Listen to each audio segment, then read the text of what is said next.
Good Tuesday morning, everybody. John and Lance along with Dell. Next 3 hours here on ESPN 97.5. And pretty good baseball team right now. And a lot better. Who'd have thought 132nd through the season? We're 132nd through the season. Who'd have thought that Lance McCullers was the best pitcher on this staff? Best pitcher on the staff has a real shot at the Cy Young. Cy Young. We're going to have to maybe go the Wayback Machine and bust out Cy McCullers. Yeah. If this happens, I just need one more game. I just need one more to prove that it's sustainable. If he finishes with a 1.29 and he has 9 strikeouts per walk and he is 32-0, he will win the Cy Young. There's no question in my mind. No question in my mind. He is Cy Young this year. He looked good. He looked really great. Good. Yeah. So much movement on his pitches. Wow. They were exploding at the back end of the pitch. I mean, just a ton of late movement. He had real sink. You know, the sinker was just looked terrific. Slider had big movement. It was impressive. Really impressive the way that he was able to 9 strikeouts in 7 innings, and the guy had control. He knew he was able to throw pitches that he wanted to, where he wanted to. It was just a really impressive vintage performance, which we haven't seen, in several years. 8 ground balls to 2 fly balls. Yep. 14 swinging strikes, 18 foul balls, and 14 in-play strikes. Pretty good. Right. Pretty damn good. So he gets the win. And, man, did you see the bomb Jordan hit? Holy crap. Yeah. Holy crap. Almost hit the roof again. He is he almost hit the roof again. Only he does it. Most people hit the roof, right in the infield because it goes straight. He almost hits the roof like halfway to a home run. I mean, in the outfield, way deep. That's where he almost hits the roof. Maybe a little lower. The first one that wasn't a home run, they projected at 349, which would have been a home run, the one that hit the roof. And I projected it at 900. I know you said 900, and then you backed it down to 700. But the science said 349. But my science was different. Yeah, so he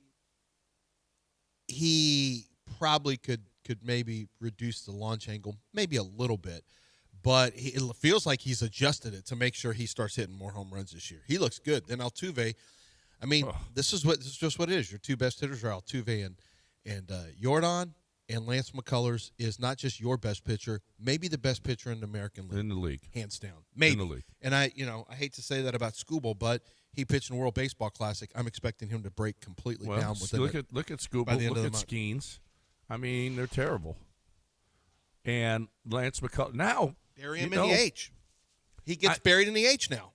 He said, we got a lot of Lance sound. So we can play it. He was on MLB last night. He was, he did his post game last night and all that. So we've got some sound to talk about it. But he knew he was facing Boston for a while. So that's a bit of an advantage. Of course, you got 5 days in between your starts that you can study the other team.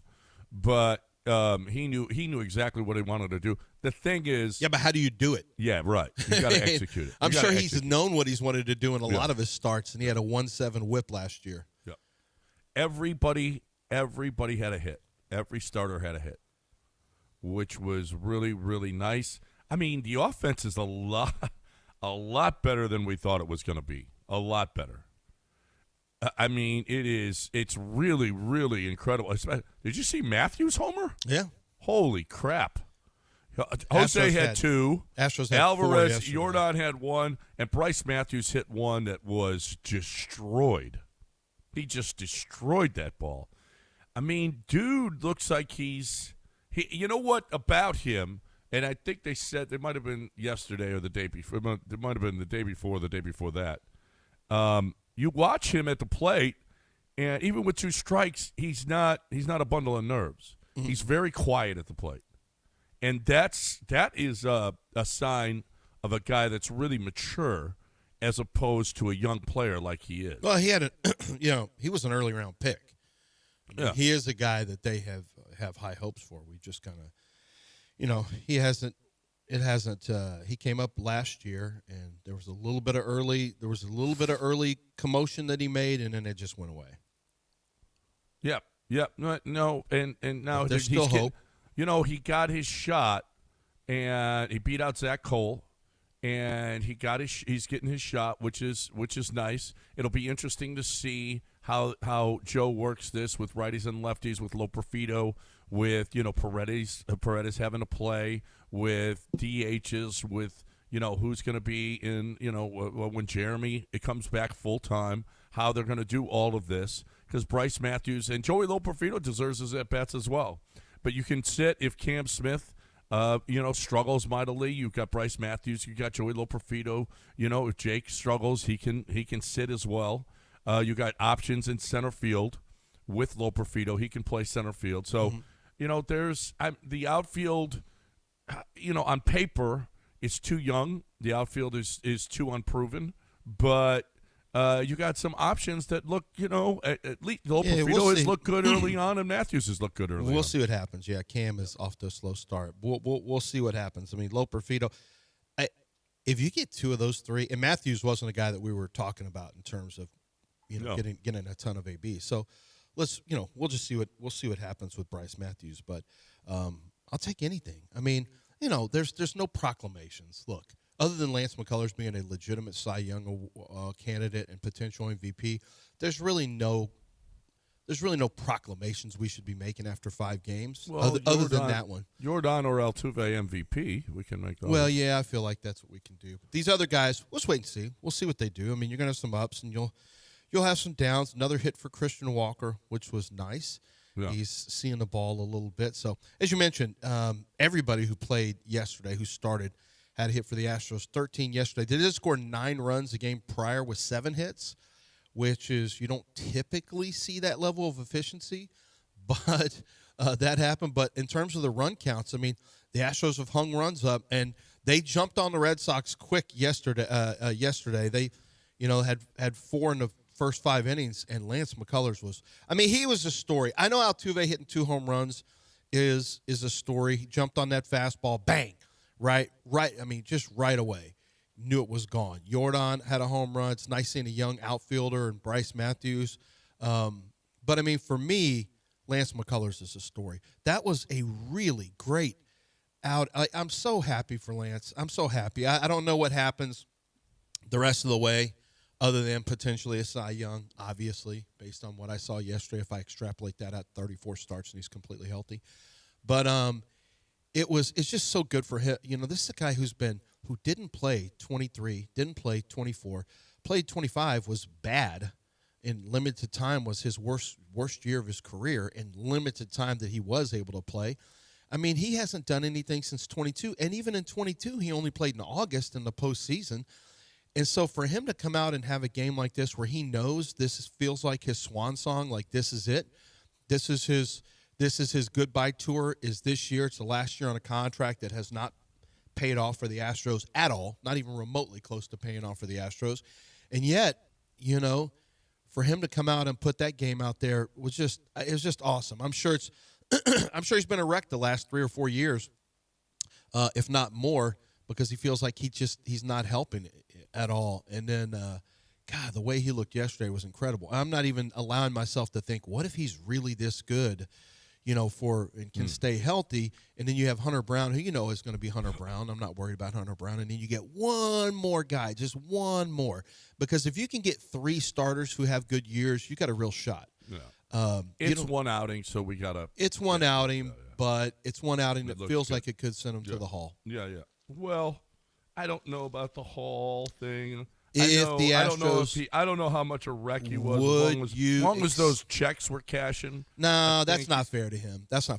Well, you're acting like he just is in it for the money. It's not like he couldn't put food on the table because he wasn't working. Hold on, but that's not fair to him because you know that anybody who makes a lot of money is not the thing. They want to They want to, you think they have no problems because Money's they not get the thing paychecks? because they got money. No, That's exactly. why money's not the thing. Exactly. So Right. that's not he's not worried about money. That's not where he's got. I got Right, money. I right. don't care if I'm terrible or not. I'll just steal this money from this team. No. Lance McCullers legitimately. People in the Astros have said that Lance McCullers is like it's killing him that he couldn't be out there and pitch. And I think he feels like I'm doing nothing and getting money. Right. No. Obviously. So I just thought that was for you to categorize it as, well, he's got checks, so he's probably not carrying that. I didn't say he didn't care. I said, you said what? He got checks. You said he's not. He still got checks. He's probably not a wreck because he's still getting the checks. Still cashing. Well, I think that it's tough. I mean, that's who he is, right? Yes. He's 30, whatever he is now. He's 30 something, and this has been his whole identity since he's probably been 8 years old. And with a dad who's a pitcher, probably a major league pitcher, probably even more so. That's his whole identity, and his identity now is that he's just a guy who can't do anything, always hurt, can never get back. I legitimately think it's probably been really tough on a guy who has had injury issues his entire career and was vaunted. I mean, as a second-round pick and had early success, a dad who was a major leaguer, and this guy, his career is going to end as, it's tarnished. The injuries have tarnished his career. He's missed 3 years of pitching in his career, maybe 4, where he didn't even pitch those seasons. And my guess is it did weigh on him pretty heavy. I know he told us when we interviewed him, when me and Eric Layden interviewed him on off script, and that was in 2020 or 21, I think he takes it pretty hard. Because I think he's one of those guys that really cares. I think Carlos really cares. No, absolutely they care. But Carlos missed a lot of time at one point in his career. Yep. Zach Cole got hit by a pitch down in AAA and broke a toe. So this is hopefully nobody struggles tremendously because Zach Cole won't be an option for a while. Then he's got a rehab and everything else. So, it's nice to see Bryce Matthews hitting like that. Be nice to see Cam Smith hitting. It's nice to see Loper Fido hitting. So yeah, that happened. What about last night. Jake? You just gonna act like Jake doesn't exist? Jake is Jake. Jake's got his spot here. He's below. Hey, listen. They tried as they might, tried as they could. They couldn't get rid of Jake. Okay, I don't understand how, but Jake is going to have his number retired when he's done here. I mean, Jake has been here, done that. You had a guy climbing up the wall, making one of the great catches in World Series history in Game 6, and Jake started in Game 1 of the next season. So, yeah, Jake, just never mind about. Well, it wasn't Game 6; it was like Game 4, Game 3. Never mind about Jake. Jake's got his spot in Astros lore. I've never seen somebody who's been so consistently not good have, and then last year gave him a little bump. I've never seen somebody at Jake's level who's so untouchable, seemingly untouchable. He outlasted Chaz, and Chaz had much better good seasons than Jake had. But unfortunately, Chad's bad seasons were, right, pretty bad. Well, last year and the year before, he had World Series. He was a World Series hero. Chaz McCormick. He had his own chomp going. He had people dressing up like the guy in the Gator suit doing chomps. You had people in the outfield doing chomps. Right. What is Jake? Jake has nothing. There's no Jake the Snake. There's no Jake moves. It's just, and yet here Jake is, nuclear cockroach. You're unable to get rid of Jake Myers. He's inevitable, is what he is. Yeah, no, he's Jake is that. He's the nuclear cockroach. You're right. You're right about that. Can't get rid of Jake. Try as they might, they couldn't get rid of Jake this offseason. I'm not even sure. Oh, well, this season they tried. I'm sure they probably tried in the past, and everyone went like, I don't want Jake Myers. Well, what were you going to get for Jake? Nothing. I mean, just like Chaz, you just had to go, all right, see you. Bye. Before now to Jake, but I think they overplayed their hand a little bit with Jake, and everybody's like, we'll see if he backs that last season up. Of course, he did have 3 homers and 600 at bats, so Yeah, let's he cool didn't it with. exactly hit with a bunch of pop. No, So- no. But yeah, like I don't know anybody who said, "Hey, Jake has proven himself." Yeah. I was always like, I mean, that's cool and all, but all right. Does Tony have a point here? Lance McCullers spent so much time pitching Maven, his coffee brand, that he became a pitching maven. Is that fair to use that play on words and to say maybe he is a pitching maven now? I think Tony might be one of Tony's worst efforts. I think he's still reeling from Iowa's loss. And I mean, you were looking. You had. Oh my gosh, Iowa was sitting there in the catbird seat. I mean, could there have been an easier Look road at you. for Houston or Illinois? I mean, Iowa. Well, except Iowa had that lead at half, and Yeah. they were shooting about 70%. Yeah, but then in reality, sorry about that, Tone. Too many white guys. Mix in some athletes. Time to talk a little. Well, let's talk a little hoops right now. Let's talk about ProDunk.com. ProDunk.com is where you get your basket on, people. ProDunk.com never skimps on quality. ProDunk.com has the best tempered glass backboards. Every single step, okay, the unbreakable rim, the push of a button where you can raise and lower, the unrustable stanchion, the installation that is perfect and great. You know, you can go get one of those baskets at the box store, and you can put sand in the base and see how often the kids are going to be out there playing. Never. Okay, you're getting a goal for a reason because you want the kids outside. You want them playing. You want them to get better. You want them to possibly get you some college money. And you never know. But you raise a little sharpshooter, you never know. They are in, my goodness. Yes, they're in demand. So, and there's money in them there hills for them. So you're looking for the best way to have the kids outside, have them play well. You can raise and lower the goal so that they can actually reach the goal, Dad. Let them have the best goal in the history of goals. That's ProDunk.com. It's not even arguable. You will love the goal. Everyone does. ProDunk.com, ProDunk.com.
You're listening to John and Lance. Broadcasting live from the Huntington Bank Studios, here's John Granado and Lance Zierlein. Oh, my goodness. There's a great Masters commercial out. Great. It's like 1:30 long. It's just awesome. Y'all got to watch it. Just gets you pumped. And we're only a couple of weeks away from the Masters. Yeah. There is a university here called the Masters. Where? In L.A.? Yeah, it's up towards Santa Clarita. Mm-hmm. And I drive by it a lot. About the golf course I play at is up there. And it is, it makes me think every time I go by it. I'm like, that's a great name for a college. I mean, what do you learn there? To be masters? I don't know. You have master's programs, so I don't know what you master. Well, it's called the Masters University, so it's probably some type of culty thing where you learn how to be able to mind control people so you can get girls to follow you. Now, do that's something useful. I mean, I had a liberal arts degree from Knox. Yeah, deal anyway. I got nothing out of it. I mean, if Listen, you could, in college, if there's a class where you could mind. Yeah. Yeah. Well, that's use like mind control. Well, some people to call get that. Women? One of my best classes ever was something called Dell shaking his head, interpersonal communications, which was great because it just teaches you if you bastardize it, it taught you how to spit game, but really just taught you to listen. But you've seen Heaven's Gate or whatever. You've seen all these little cult shows. The hot yoga guy. There was the one where. Remember, it was the Indian lady who was really mean. What was her name from back in the day? The Sheila. They called her the Sheila. You remember? Oh, yeah. Remember her? So there's always these. I've seen Netflix had a run where they were doing a lot of documentaries on kind of mind control culty stuff. And I was thinking, and I think some of them were kicking off in L.A. And I was thinking, maybe that's what it is, Maybe that's what it is. There was a movie, I think, called The Master or something like that. That was something having to do with that, right? I mean, that's something that you put to use as opposed to most of the college classes you take. So what are we saying? Just to be clear, so I can. It was called The Master. Paul Thomas Anderson, distance 2012. myself from all this. What are we saying is good again? Learning mind control. And I just to protect John. You learn how to talk to girls, mind control, talking to girls. I think it's getting a bad rap. John's calling it mind control. You can position it in a different way, John. I guess. Well, this school I know how I'd use it. It was originally named Los Angeles Baptist College and Seminary, then got a name change in 1985 to the Masters College. Here comes the fact checker. And then 2016. Freddie fact checker on the case. Since you brought it up, I'm just telling you the origins. Now it's the Masters University. It is a non-denominational conservative Christianity school, Christian school where they teach mind control. Well, if you want to call it that, that's up to you. You and Jaden Ivey can. Did Jaden Ivey go there? Man, we don't know yet. He doesn't. Oh no, he went to Purdue, didn't he? Yeah, he did go to Purdue. Well, that was old J.I. He called himself J.I. is dead. J.I. is not here anymore. He's a new guy. So I put in about sound. So those of you who don't know, I put Nick Young in there, Del.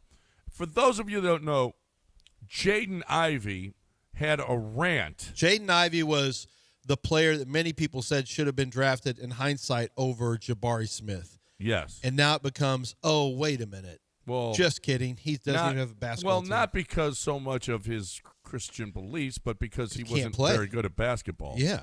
Well, he can't stay healthy. He was really fast. He was like the fastest guy in the world. But he can't stay healthy. He's played very few games this year. He was on the Bulls bench.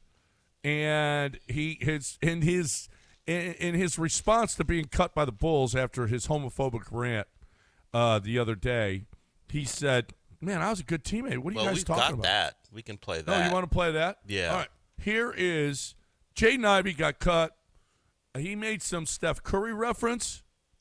He was down on the NBA. He got cut from the Bulls because he says Pride nights are wrong, that it's promoting homosexuality, That's wrong in the Bible. No, it's promoting unrighteousness, quote Unrighteousness. unquote. Yeah. Unrighteousness.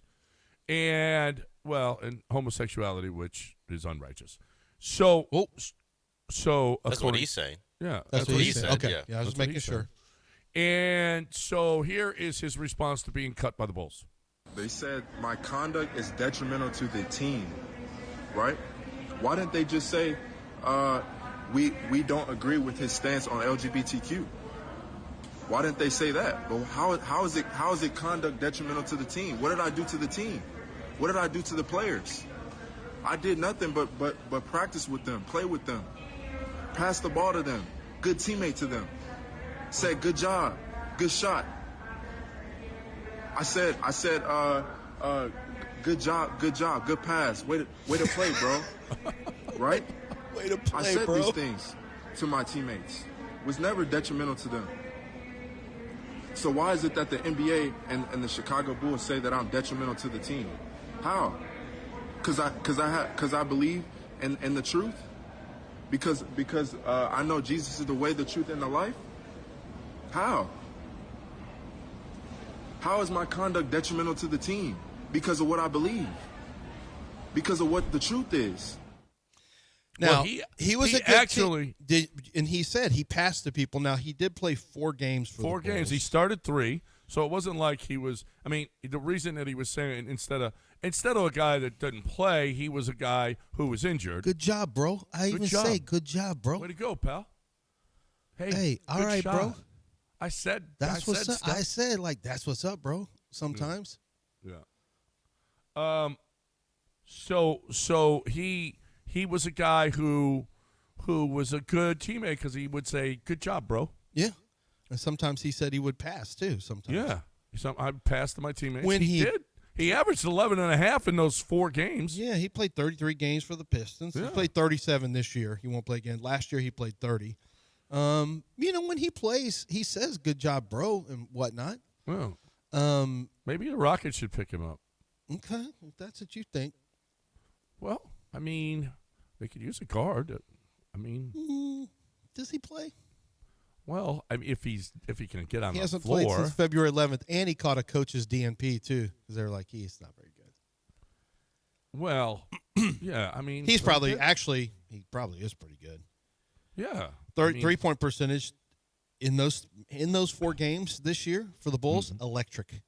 38% from 3.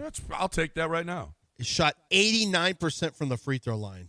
So I'm saying that's special. You know, before he got hurt last year, because when the Detroit was coming on, his first 30 games, over 40% from 3, 46% from the fields, almost 18 points per game. So he was part of good why job, bro. they were considered one of the stories of the NBA. And then he gets hurt and he's forgotten. And now Why they want to trade him? well, he's been hurt, but he had played well going into.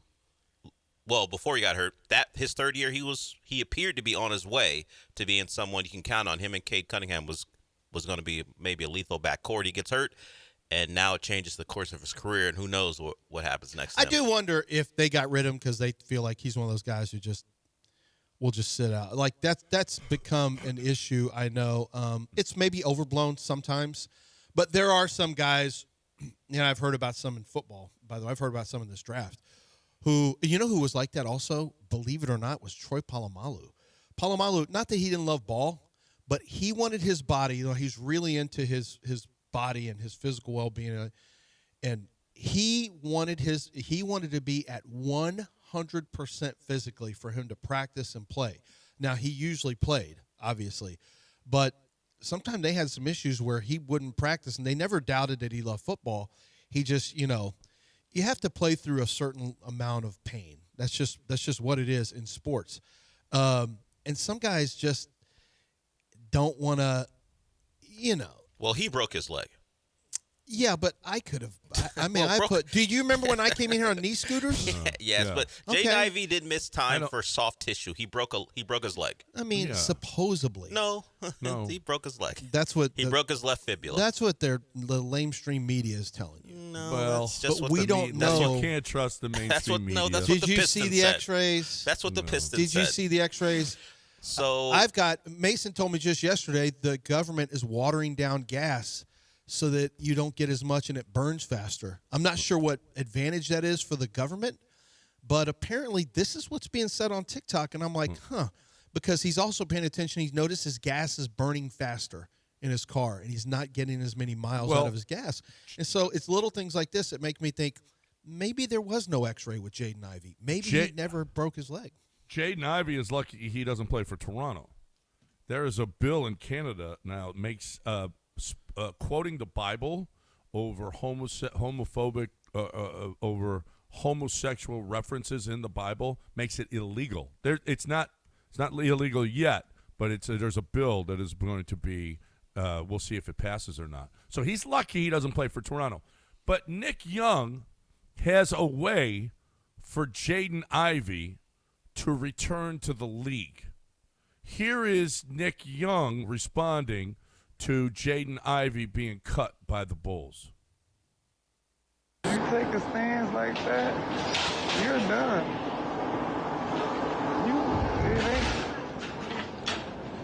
I'm gonna tell you where you messed up at. It ain't even about the community you was talking about. It's the fact that your ass went at Steph Curry. You're done.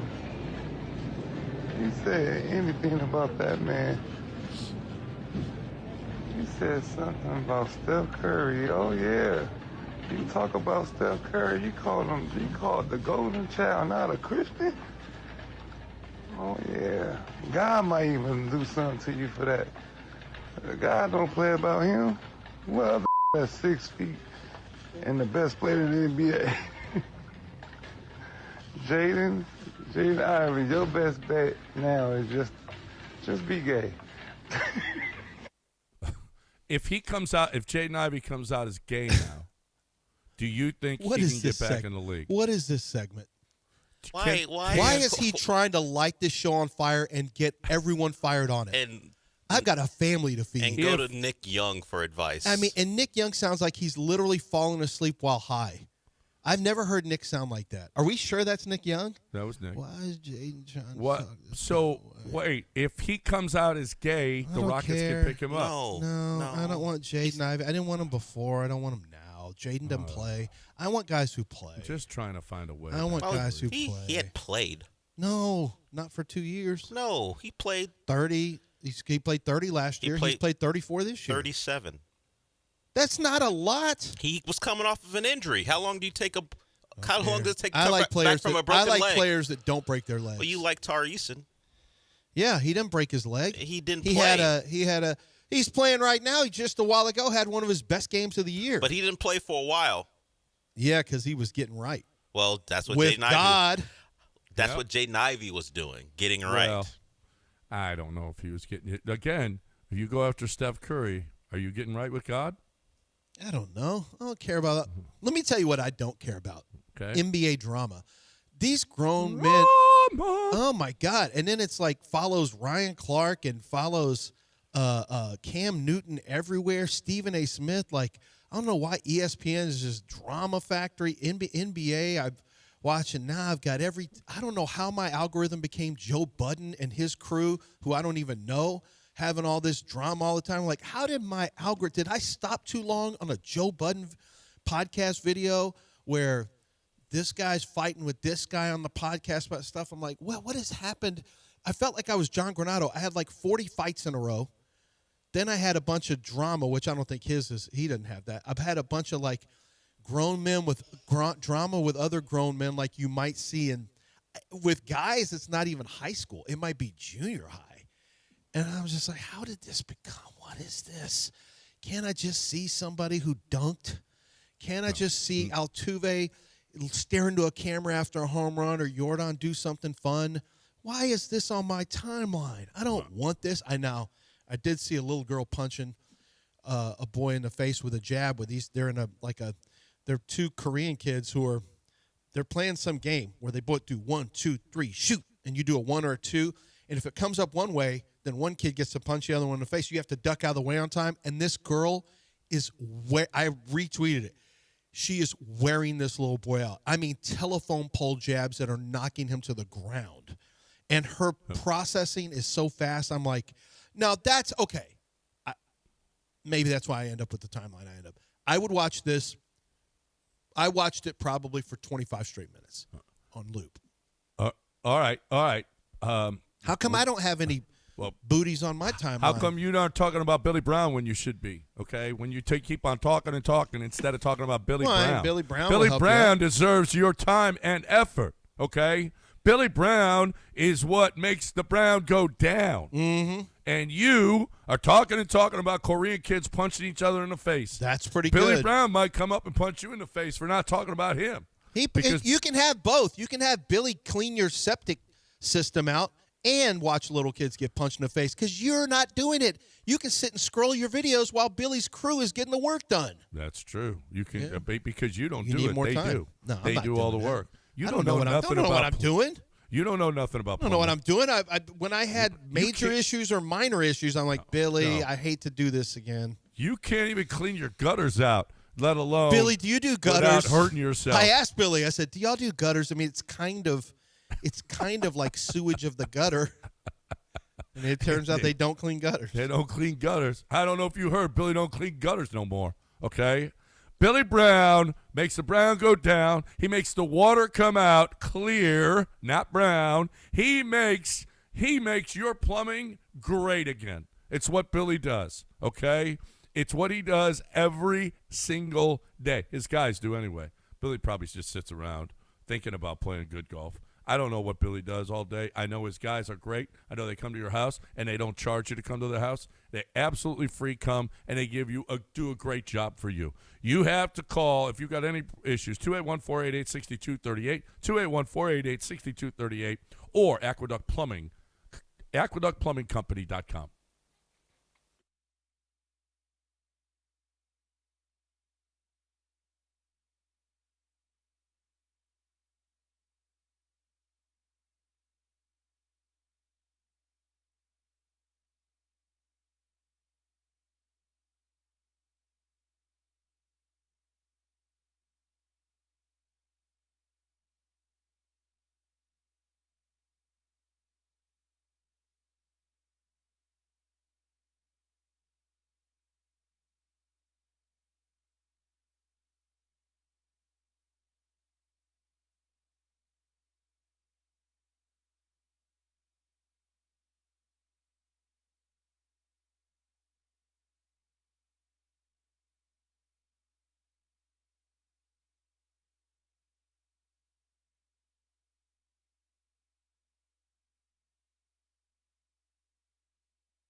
You're listening to John and Lance. Broadcasting live from the Huntington Bank Studios, here's John Granado and Lance Zierlein. All right, welcome back here on ESPN 97.5, 713-780-3776 if you want to get in with us on ESPN 97.5. So we had the Astros looking good. Astros scoring runs. Jordan looked great. Altuve with 4 hits. Bryce Matthews with a 434-foot home run. Jordan upper decker in right field. I mean, it was just great. Everybody in the lineup got a hit. Lance McCullers Jr. was awesome. 7 innings, just 1 run, and 9 strikeouts, 1 walk. Just awesome. Just a great performance. Holy crap. So there was that. Isaiah Harwell is transferring. Isaiah Harwell, his dad says he's got to go to a place. So the quote is this. We were sad that we have to make the move, but we're looking out for the best interest of our son. He needs development. He needs some offensive development, and that's what we're going to be seeking mostly from the next opportunity. Mm-hmm. I get it. Yeah. Yeah. They want him to go to the pros. Don't know. Maybe don't know the playing time. Obviously, he's making a comment about the offense. I mean, it's, whatever. I get it. I mean, this happens. Yeah. It's part of college basketball. You look at after the season, I think it was maybe it was Sharp or Uzan, I forget who it was, said, watch Mercy Miller next year. He's going to be an All-American. He had himself a really nice season. Kelvin depended on him more and more as the season went on. Mm-hmm. I think he walks in because he has been in the pro. He walks in as the starting shooting guard next year. Depending on, they've got a 7'2" guy coming in that is going to be fantastic. And then we'll see what else they do. They've got a lot of work to do this offseason. But Mercy Miller bided his time, sat. He was a big name coming out of high school, sat first couple of years, watched, and here he is now going to be playing a huge role with this basketball team. Isaiah Harwell didn't have that kind of, and that's fine.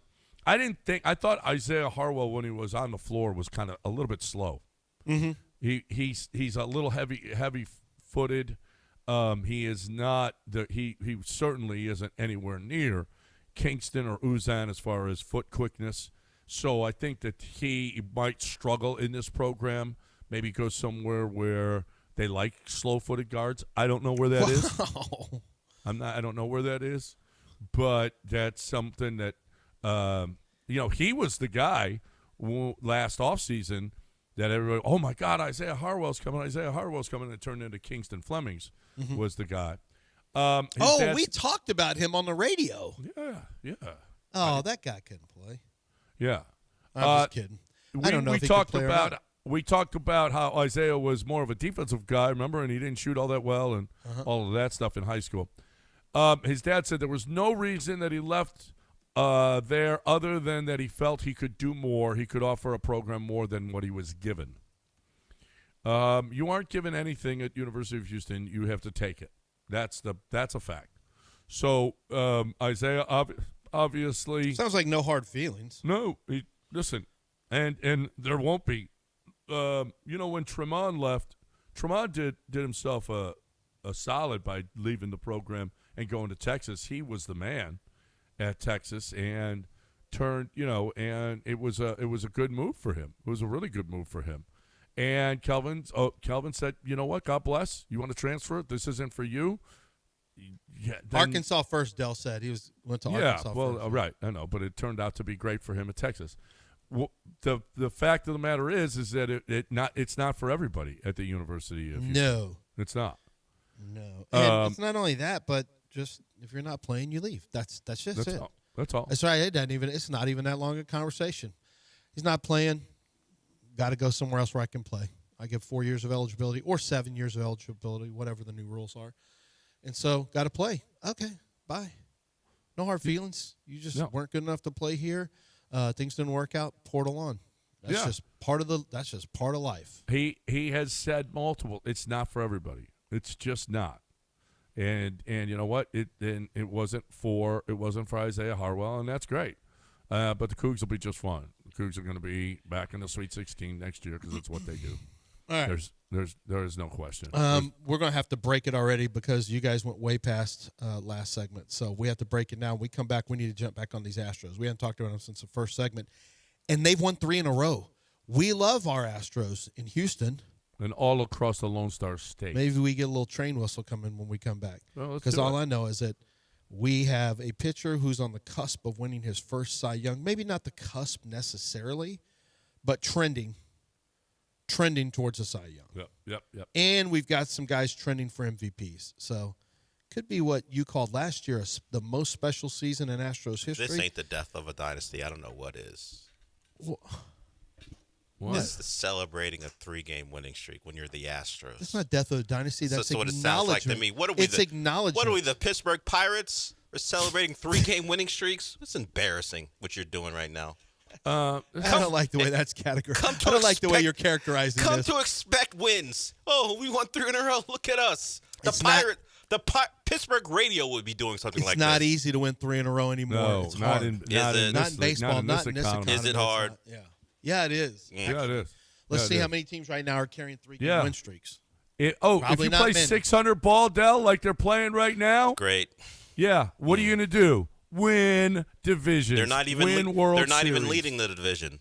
For now. So if the Rangers play 750 baseball for the entire season, what then? Hey, John, if I were to tell you that who's got the longest winning streak in Major League Baseball right now? Oh, it's tied between the Reds and Astros. Maybe Dell is longest not current all win that streak. bright about it. Yeah, why don't you do your fact? I just fact-checked you. So they don't even have the longest winning streak? I just fact-checked you. It's tied? Oh, it's tied. 2 elite teams, Cincinnati and Houston. All this nonsense. We got football to talk. Yeah, that is true. We do have to talk about. We do. I need. We just some keep updates. it here then. We'll keep it here. Keep it here. And by the way, we got some NFL. We got Kevin Sumlin on right now, John. Let's so go. We're just going to keep it here. Let's go. We're going to keep it here because we got the coach of the Houston Gamblers with us here on ESPN 97.5. He's got a big game this Sunday, Easter Sunday. I think it's what you guys changed it to 5 o'clock game, Coach. Is that right? Yeah, it's 5 o'clock. And by the way, we would take a 3-game winning streak tomorrow if we could get one. 3-game winning streaks are awesome, aren't they? Hey, listen, it's all relative, right? When you only play 2 games, a 3-game winning streak is pretty good. So, and based on our performance last Saturday, like I said, we take that right now. So, but it's 5 o'clock Saturday. I'm sorry, Sunday. With Ludacris at halftime. Ludacris at halftime. Yeah, they had. Well, it was a long halftime last week too, right? Yeah. It's those halftimes are like bowl games. You know, they're like 20, 25 minutes. So, but it's good for the fans. The people had a great time. It's so loud in this place that you hear it in the locker room. You're trying to talk, and guys are performing, but the fans have a great time, and so it'll be fun over at Shell Energy, and we can't wait to get there. Yep. So you go to a concert and a football game broke out. That is going to be Sunday at 5 o'clock. Ludacris at halftime. What'd you learn about your team up in Dallas? Well, I tell you what, we didn't play very well early, and that's when it got out of hand.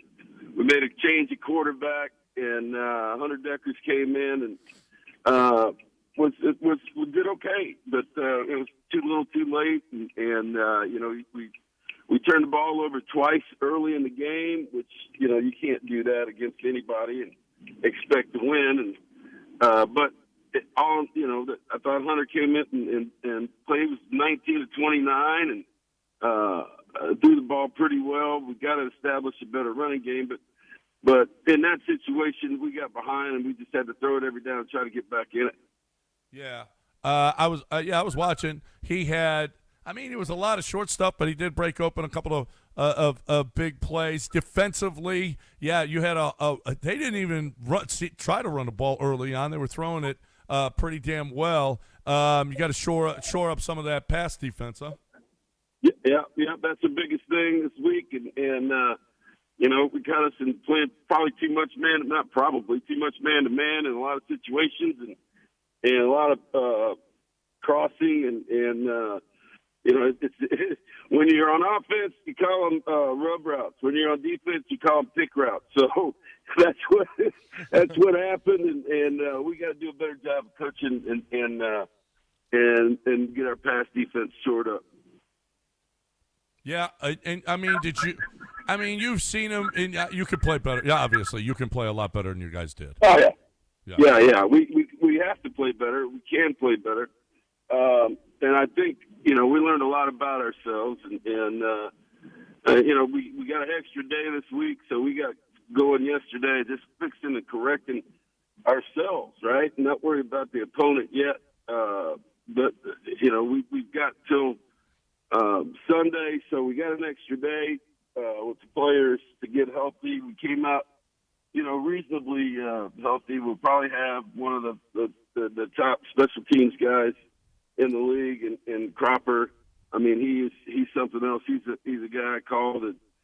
I got a recommendation from somebody that at the Cowboys that said, hey, this guy was this close to making the team, but it's kind of hard to make it as a kick returner with the guys that we have, because they got two Pro Bowlers, and it doesn't mean that he can't play. And I think it was only the second kickoff return for a touchdown in UFL history because of the way the kickoff is set up right now. Yeah. So he's an explosive player. Caught a few balls. He's very, very, very talented, and he thought he was tired last week. If things go the right way this week, he'll be extra tired this week because he is an explosive player, and we got to get him the ball more. Yeah, it's Hunter Decker's your guy now. I mean, he had a cup of coffee with the Saints.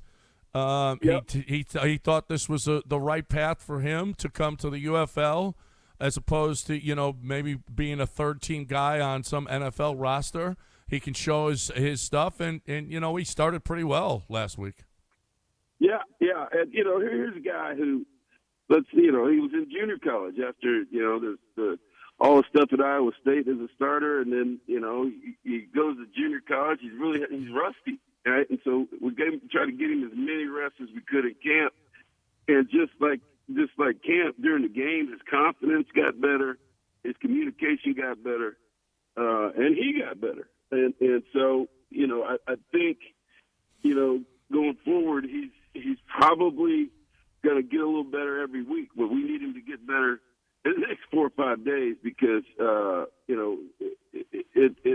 this league is an interesting league, a lot of tight ball games, but you can't turn the ball over and the way we did early in the game. Otherwise, it just gets out of hand. Because the clock is running. And sometimes it's a 6 or 7 possession game for the whole game, and if you have a turnover, particularly a pick six, I mean that's like 2 or 3 possessions right there. Coach, yep. I'm reading my Jalen Cropper draft report from when he came out. I had a 6-round grade on him, and something I mentioned in here that you might want to keep an eye on. Maybe I just maybe you can do this, and then. Just as a shout out to the show.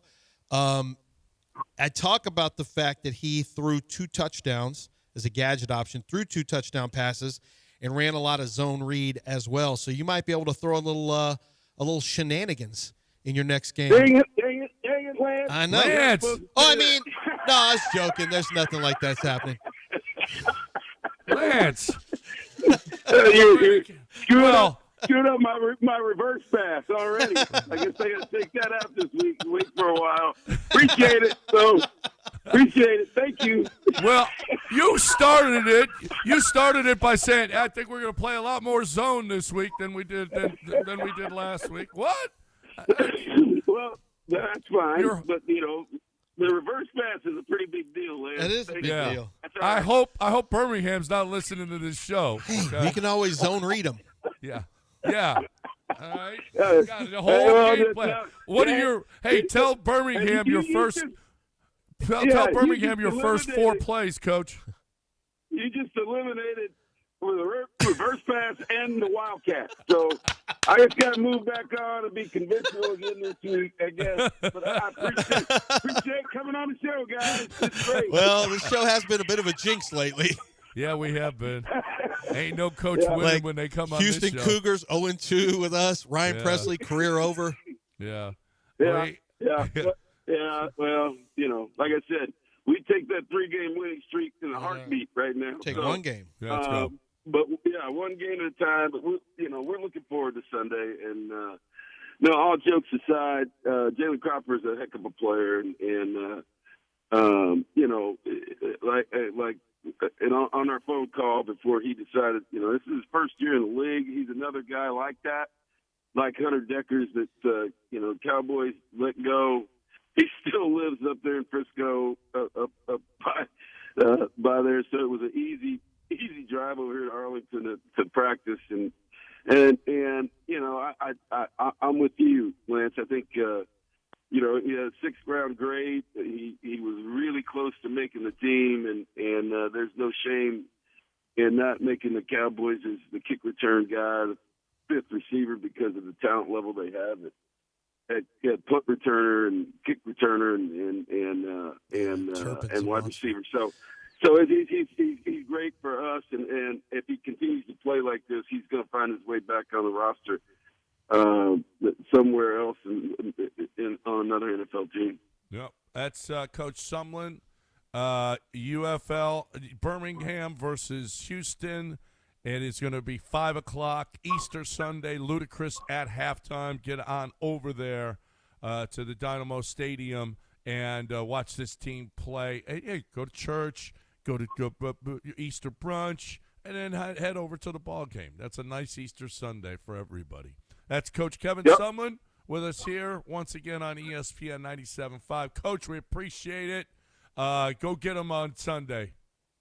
All right, we will. But hope to see you guys this Sunday. All right, appreciate it, guys. All right, man. There's Coach Kevin Sumlin with us right here on ESPN 97.5. All right. If he was the real one, Coach, what he needs to say is, tell Houston I said hello. Tell Houston. Well, that's less. Nobody wants to do that. Less miles. When he get off the phone with us, tell Houston I said hello, John. Okay, I'll let Houston know, Coach. Time to talk about that's okay. I mean, that's ugly to coach. It's something that I literally said something that happened that historically happened. It did. And I didn't even make any of that part up. No, you didn't. Tell Houston we said hello, John.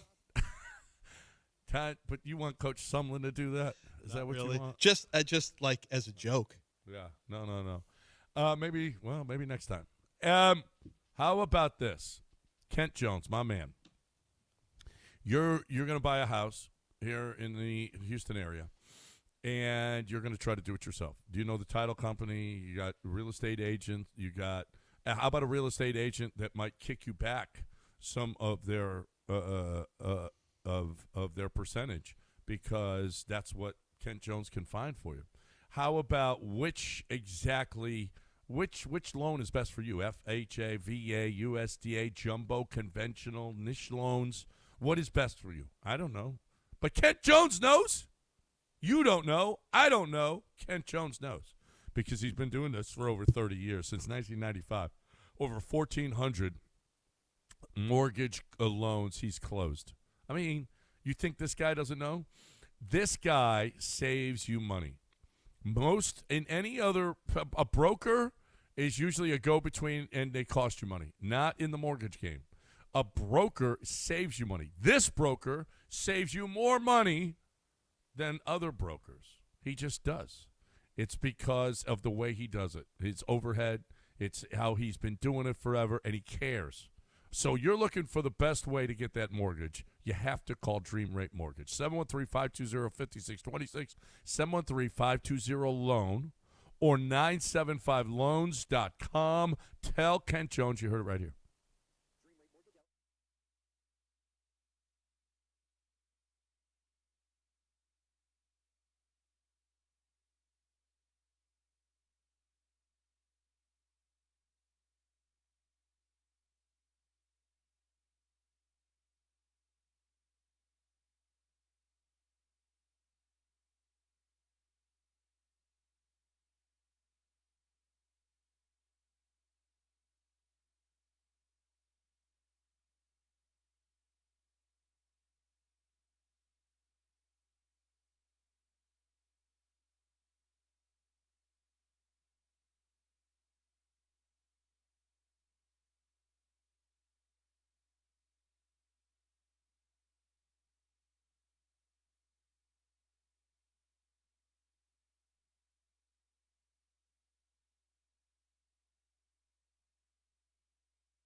All right, welcome back here on ESPN 97.5, 713-780-3776. Thank you, Coach Sumlin. I can never remember the name of the Dynamo Stadium. What is it? It's new. It's what did they change it to? What's it called, Del? Right now, it's Shell Energy Stadium. Oh yeah, Shell Energy. Those are my guys. They went from the Houston Open to soccer. Yeah, right, a long time ago. Right. That's why I love Shell. Because they put their name on the golf tournament. Now it's Texas Children's Hospital. I love them. Yeah. I'm glad you love a hospital that helps children. He wanted to take a stand. I know. I did. Hey, I'm drawing the line here. You either get on the other side, anti-children and hospital, or you're for them. Which one? I'm for. I'm John's pro. for. He's Del, what's wrong with actually saying where you stand on things? Yeah. I'm just glad it wasn't a battle between them and Memorial Hermann for the golf tournament. Who knows if you would have turned on Texas Children's Hospital if Memorial Hermann had won the bidding. Well, you never know when it comes up next. This is what I'm saying. Right. I'm just glad now you can stand firmly on the side of children. Texas Children's Hospital. Hey, I got with Patrick Fertitta is going to join us. Not now, not until everything goes down with the Comets, but we're going to have him on the show to talk about kind of how everything went down and in the Houston Comets. We talked about it briefly. I mean, I don't know if we want to get into the financial elements with him necessarily. I am curious. I mean, I'm genuinely curious. It has not been a league that's made money, and then the Fertitta family comes out and pays big money, the highest money ever for a WNBA franchise, which is expected. Anything that sells is going to be the highest now. But I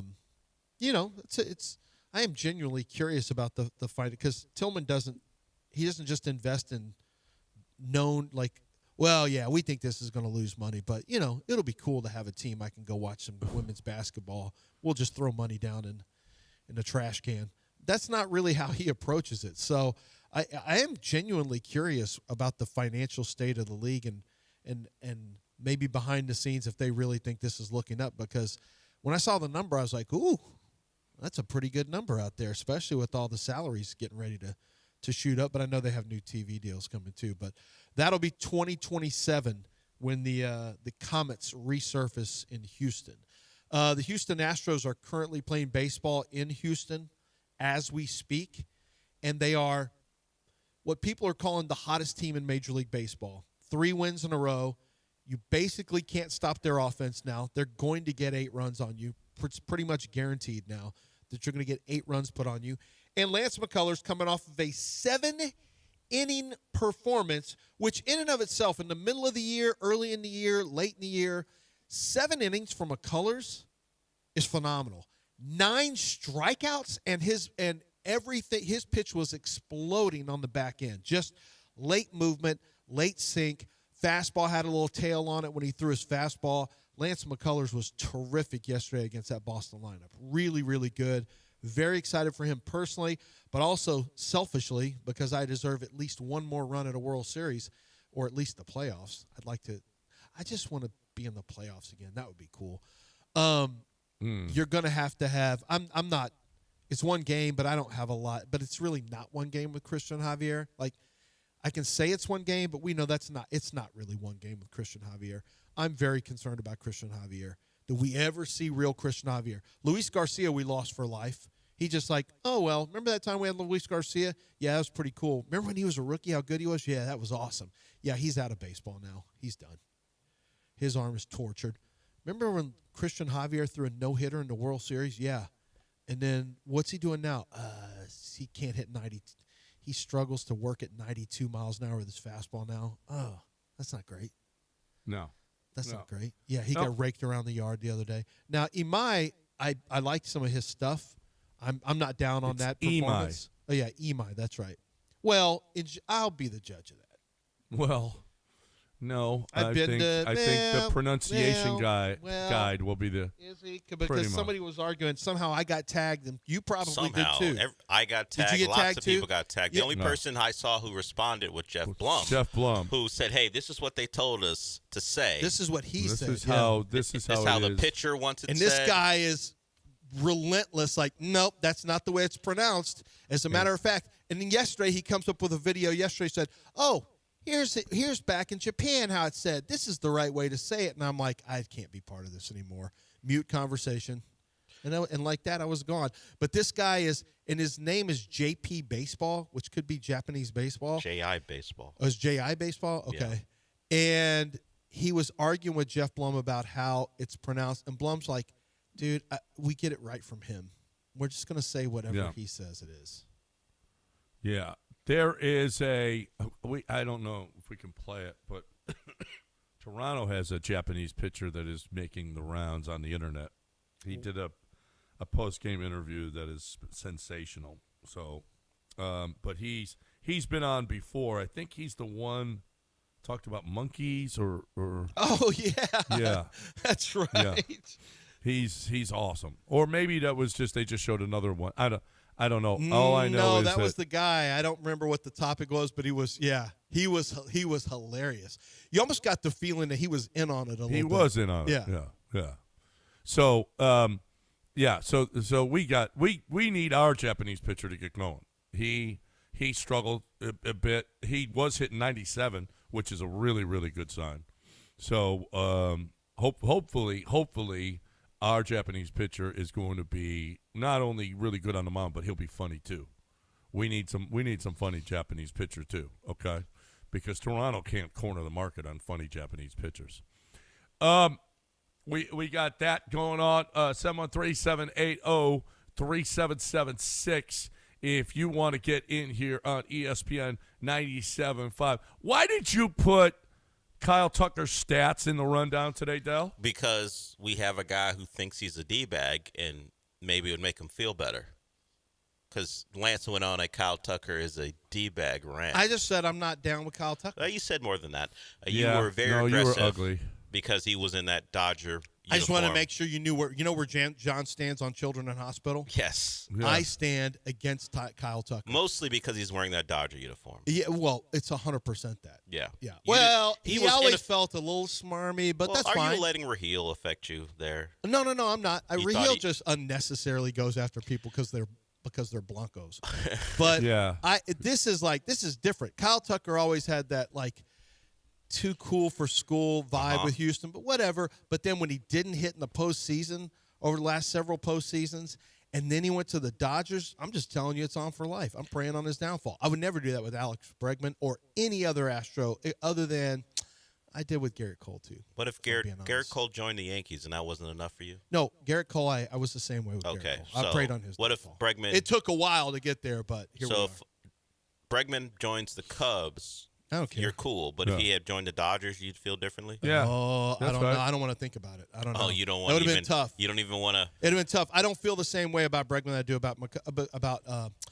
about Kyle Tucker because Bregman had been clutch in the postseason. Now, he's never was the same After A.J. from Hinch read in the riot act. 2019. Yeah, from 7 years ago.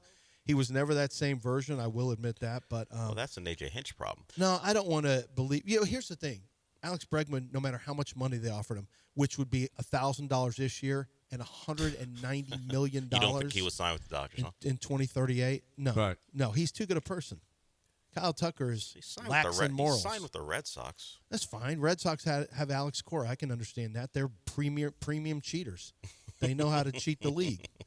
Alex Cora invented cheating. Him and Beltran. Yeah. Yes, I put up the numbers because it would make Lance feel good that Kyle Tucker is hitting Read or him out. not hitting the way he is. Read him out. He's currently got an OPS under 590, 581. He struck out 4 times. No home runs. Does have a couple RBIs, couple walks, hitting under 185. Yeah, it's not even October. That's wild. Well, he'll probably hit better. First 3 games, doo-doo. Yeah. Dude, But I'm hoping that's his whole career there. have you seen how much the Mets pay Juan Soto? And have you seen how he hits? It's not bad, but it but it's ain't not. special. No. His OPS is in the it's been he's had some 700s, some 800s, never even clipped 900 OPS. I mean, and this guy's making that amount of money. I don't He's want to. fine. I don't want to do the thing that you criticize me for. But did you just here we say go. Juan Soto never? Well, clipped? it's your thing. You should always not with the Mets. He hasn't Yeah, last year OPS of 921. barely. No, it wasn't. It was 921. Was it? Well, I mean, he must have finished strong late when Look, it didn't matter anymore. I know you get into these things. He finished third in MVP voting. I know you get into these yeah, things. in a way. No, But I mean, as it happened. yeah, I mean, Silver that's what Slugger. people- Yeah, I know he didn't Yeah, do much but for the Mets, but third in MVP. They didn't win a voting. World Series. That's true. They didn't win the World Series. and he didn't win an MVP. Failure. He did finish top 3 in the MVP voting. So yeah, but he didn't finish But- top. He And didn't that was finish his- top 2. And that Did was he his finish first or second? No, he didn't. No. And that was his first year with the Mets. So you were talking like he had this long run of being awful for the Mets. That was his first year last year. It has been a run. It's been a disgusting run for him. He finished as a top 3 MVP candidate with the Yankees the year before. Top. Well, I mean, this is all the lamestream media. No, it's just the stats. giving him. It's just the stats. I mean, but they're taking it out of context. No, He's helped no. nobody. Baseball Reference is not taking it out of context. I mean, I'm looking here, and it doesn't look impressive to me what I'm looking at. I mean, he did have a 396 OPS last year, which led the league. OBP. I mean, I'm sorry, not on OPS, base. on base percentage. Yeah. Which did, and I mean, before that, yeah, he was. Well, yeah, but that's actually his lowest. Now that I'm looking at this, Del, he had a 490 on base percentage when I was during COVID. But the next year, he had a 465 on base percentage. Back when he was 21-year-old Juan Yeah, Soto. and now I look at him. Yeah, you know what I was looking at? What? Actually, I don't even know what I was looking at. Yeah, what were you yesterday. looking at? Because he's been over 900 a lot. I get you want to hate on people who get a lot of money to play What? for the elite teams on the East and West Coast, but What was I looking at yesterday? you just wanted to hate, I think. What was I looking at? Because his OPS sure does look high in this. Yes. I think somebody gave me a It ball looks sack very baseball. high. It's higher than You expected. think someone sabotaged your Maybe that was a game. Maybe Internet? maybe his last 5 games. Oh, I might have been maybe. looking at last 5 Maybe. games. Maybe. Okay. Yeah, All right. because he's been. He's only played in 3 okay, this year, but that's okay. one way of looking at it. But here's another way of looking at it. Okay, he did have 43 homers Yeah, last year, what did you see? and 41 the year before. Other than you just wanted to hate on someone, which I get. I love hating on yeah, people. I mean, he's fine. Whatever. Third in voting. But, yeah, he's a good example of Kyle For Tucker. consecutive years. But maybe you should have stuck with Kyle Tucker. And he has Yeah. been second another year in MVP voting. He's But been like a- I said, he's he's been a- never like the- won it. He's like the Anthony Rendon of New York. yeah, maybe Yeah. you meant Anthony Rendon. Yeah, maybe that's what you meant. I mean, listen, when I look at this and he's bounced from team to team, bad teammate, Really? you got to look inside the numbers Like sometimes. he was so off on this. I didn't even want to do it. It's so bad. Read. You got to read between the lines. Everywhere he goes, they can't win. Yeah. All right, we got a break. 713-780-3776. Didn't he win a World Series? Wait, Wait, didn't he beat did. the Astros in a World Series? Yes, he did. Well, that doesn't count. What do you mean it doesn't we count? lost that. No. He didn't right. win it. We lost it. Everywhere is he true. goes. Will That Harris is and true. A.J. Hinch lost it. A.J. that Hinch did lost happen. it. Everywhere Yeah. he goes, he doesn't win. Yeah. he doesn't Exactly. win. Other than the one title. Yeah. But he's got one title. Big deal. But he was 12 at the time. He was 20. Who cares? He's almost 30 now. The guy's aging out of the league. Yeah. We got a break. Terrible 713-780-3776. Don't go anywhere.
You're listening to John and Lance. Broadcasting live from the Huntington Bank Studios, here's John Granado and Lance Zierlein. All right, welcome back. 713-780-3776. You are a preeminent draft expert. We have not talked That's NFL what they draft say. in quite a while. That's what they say. I don't know. No, that's what the people say. That's true. They do say that. And I'm not going to argue with them. It's been said for years. I saw Matt Miller put out he had a 7-round mock draft. Gross. That's a lot. That seems like a lot. Way too much. That's a mock draft simulator was somehow used on that one, I guarantee you. So, who you got second? My mock 3.0 comes out today. I finished it yesterday. Yeah, so Can you give us a little taste? I do not have the Texans getting David Bailey, pass rusher from Texas Tech. Now, I saw somebody they said they would take Jeremiah Love with the 28th pick. Okay. I thought I would have to consider him if he was still on the board. If he's on the board. Do you know I had an agent tell me to put Jadarian Price in with the Texans? And I'm like, what? He's the running back? I didn't do it. I mean, I had him on the board. I'm like, what? He goes, just trust me. I'm like, dude, they've got Woody Marks, and they just signed David Montgomery. And I understand that Montgomery's not a long-term option and Woody Marks is not a number one. But who cares? You've got running backs. Like, it's on to the next thing. I went back and forth with my Texans pick. It's become way tougher now because they have credibly filled in the gaps in their roster so that you don't have to panic and lose. I spent a little while talking to a personnel executive about this, about filling in your roster so that you're, A, not predictable to other teams, and B, you don't have to reach for a position, and how you're always in so much better shape. And I have noticed that most teams, I mean, obviously that's common sense, but when I look to do mock drafts, I always look what needs are, and most teams have gotten pretty good at filling in enough to where it's not always an easy, clear, draft pick of a certain player. Now, sometimes it is what it is. That's why you have to draft a position sometime the year ahead. Like, fans don't like this. It doesn't make sense to them when you mock a player at a position. And I did that several times because I go look at player contracts. For example, I gave the Texans a linebacker. And the reason I did that, both linebackers are free agents next year. And I think this linebacker is potentially better than both of their linebackers in the future.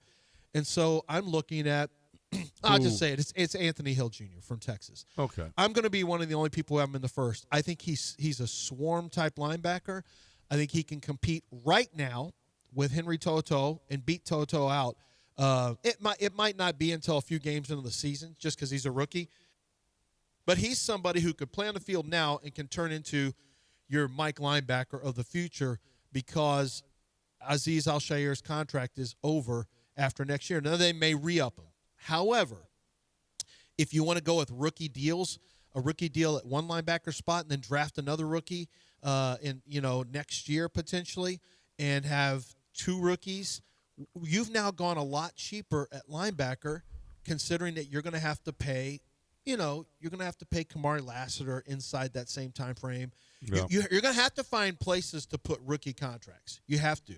And so I don't know. I think the Texans will draft linebacker either at 28 or 38 or somewhere when Nick moves around because it's a good second round. It's a good second round for linebackers. But that's a position where I think you can upgrade still. And it's going to be hard for whoever is picked 28th and 38th to actually start. Yeah, I mean, it kind of is. It really is. I mean, where on the offensive line right now other than center? Wide receiver, he's not going to start there. He's not going to start at running back. Defensive tackle possibly. Possibly ahead of – but I considered Caden McDonald, and I'm like, Peter Woods, Caden McDonald, I don't think they start ahead of Sheldon Rankins, to be honest with you. That's who Matt Miller has at 38. He has Caden? Blake Miller at 28. So he has the Texans drafting another right tackle. Another right tackle. So 3 right tackles on the board. Yeah, he says Braden Smith, a 2-year deal. solves it right now, but they want a young and inexpensive offensive line around CJ still in place. Okay. It's possible. Yeah, that's possible. I think he's off the board before then, but it's possible. I just don't know. You like him? Well, I like him okay. I think he's a second rounder who's going to be drafted in the first, but I don't, he's very athletic, has long arms. He's played over 50 games. He started over 50 games at Clemson, one of those 5-year starters who started every game. Yeah, so he's played a lot of, and he's a really athletic player. Plays a little bit upright. He plays really tall, not a big bender. My problem is, if you draft him this year, unless the injuries kick in, this is a dead year for him, which is okay. You got a 5-year, so you can maybe use him as a swing tackle. I don't know who would be the swing tackle. I guess Trent, because Blake has never played left tackle. So you got to have somebody who has played left tackle. If you're a swing tackle, you have to be able to play both spots. Blake's never played there. Maybe he can. Trent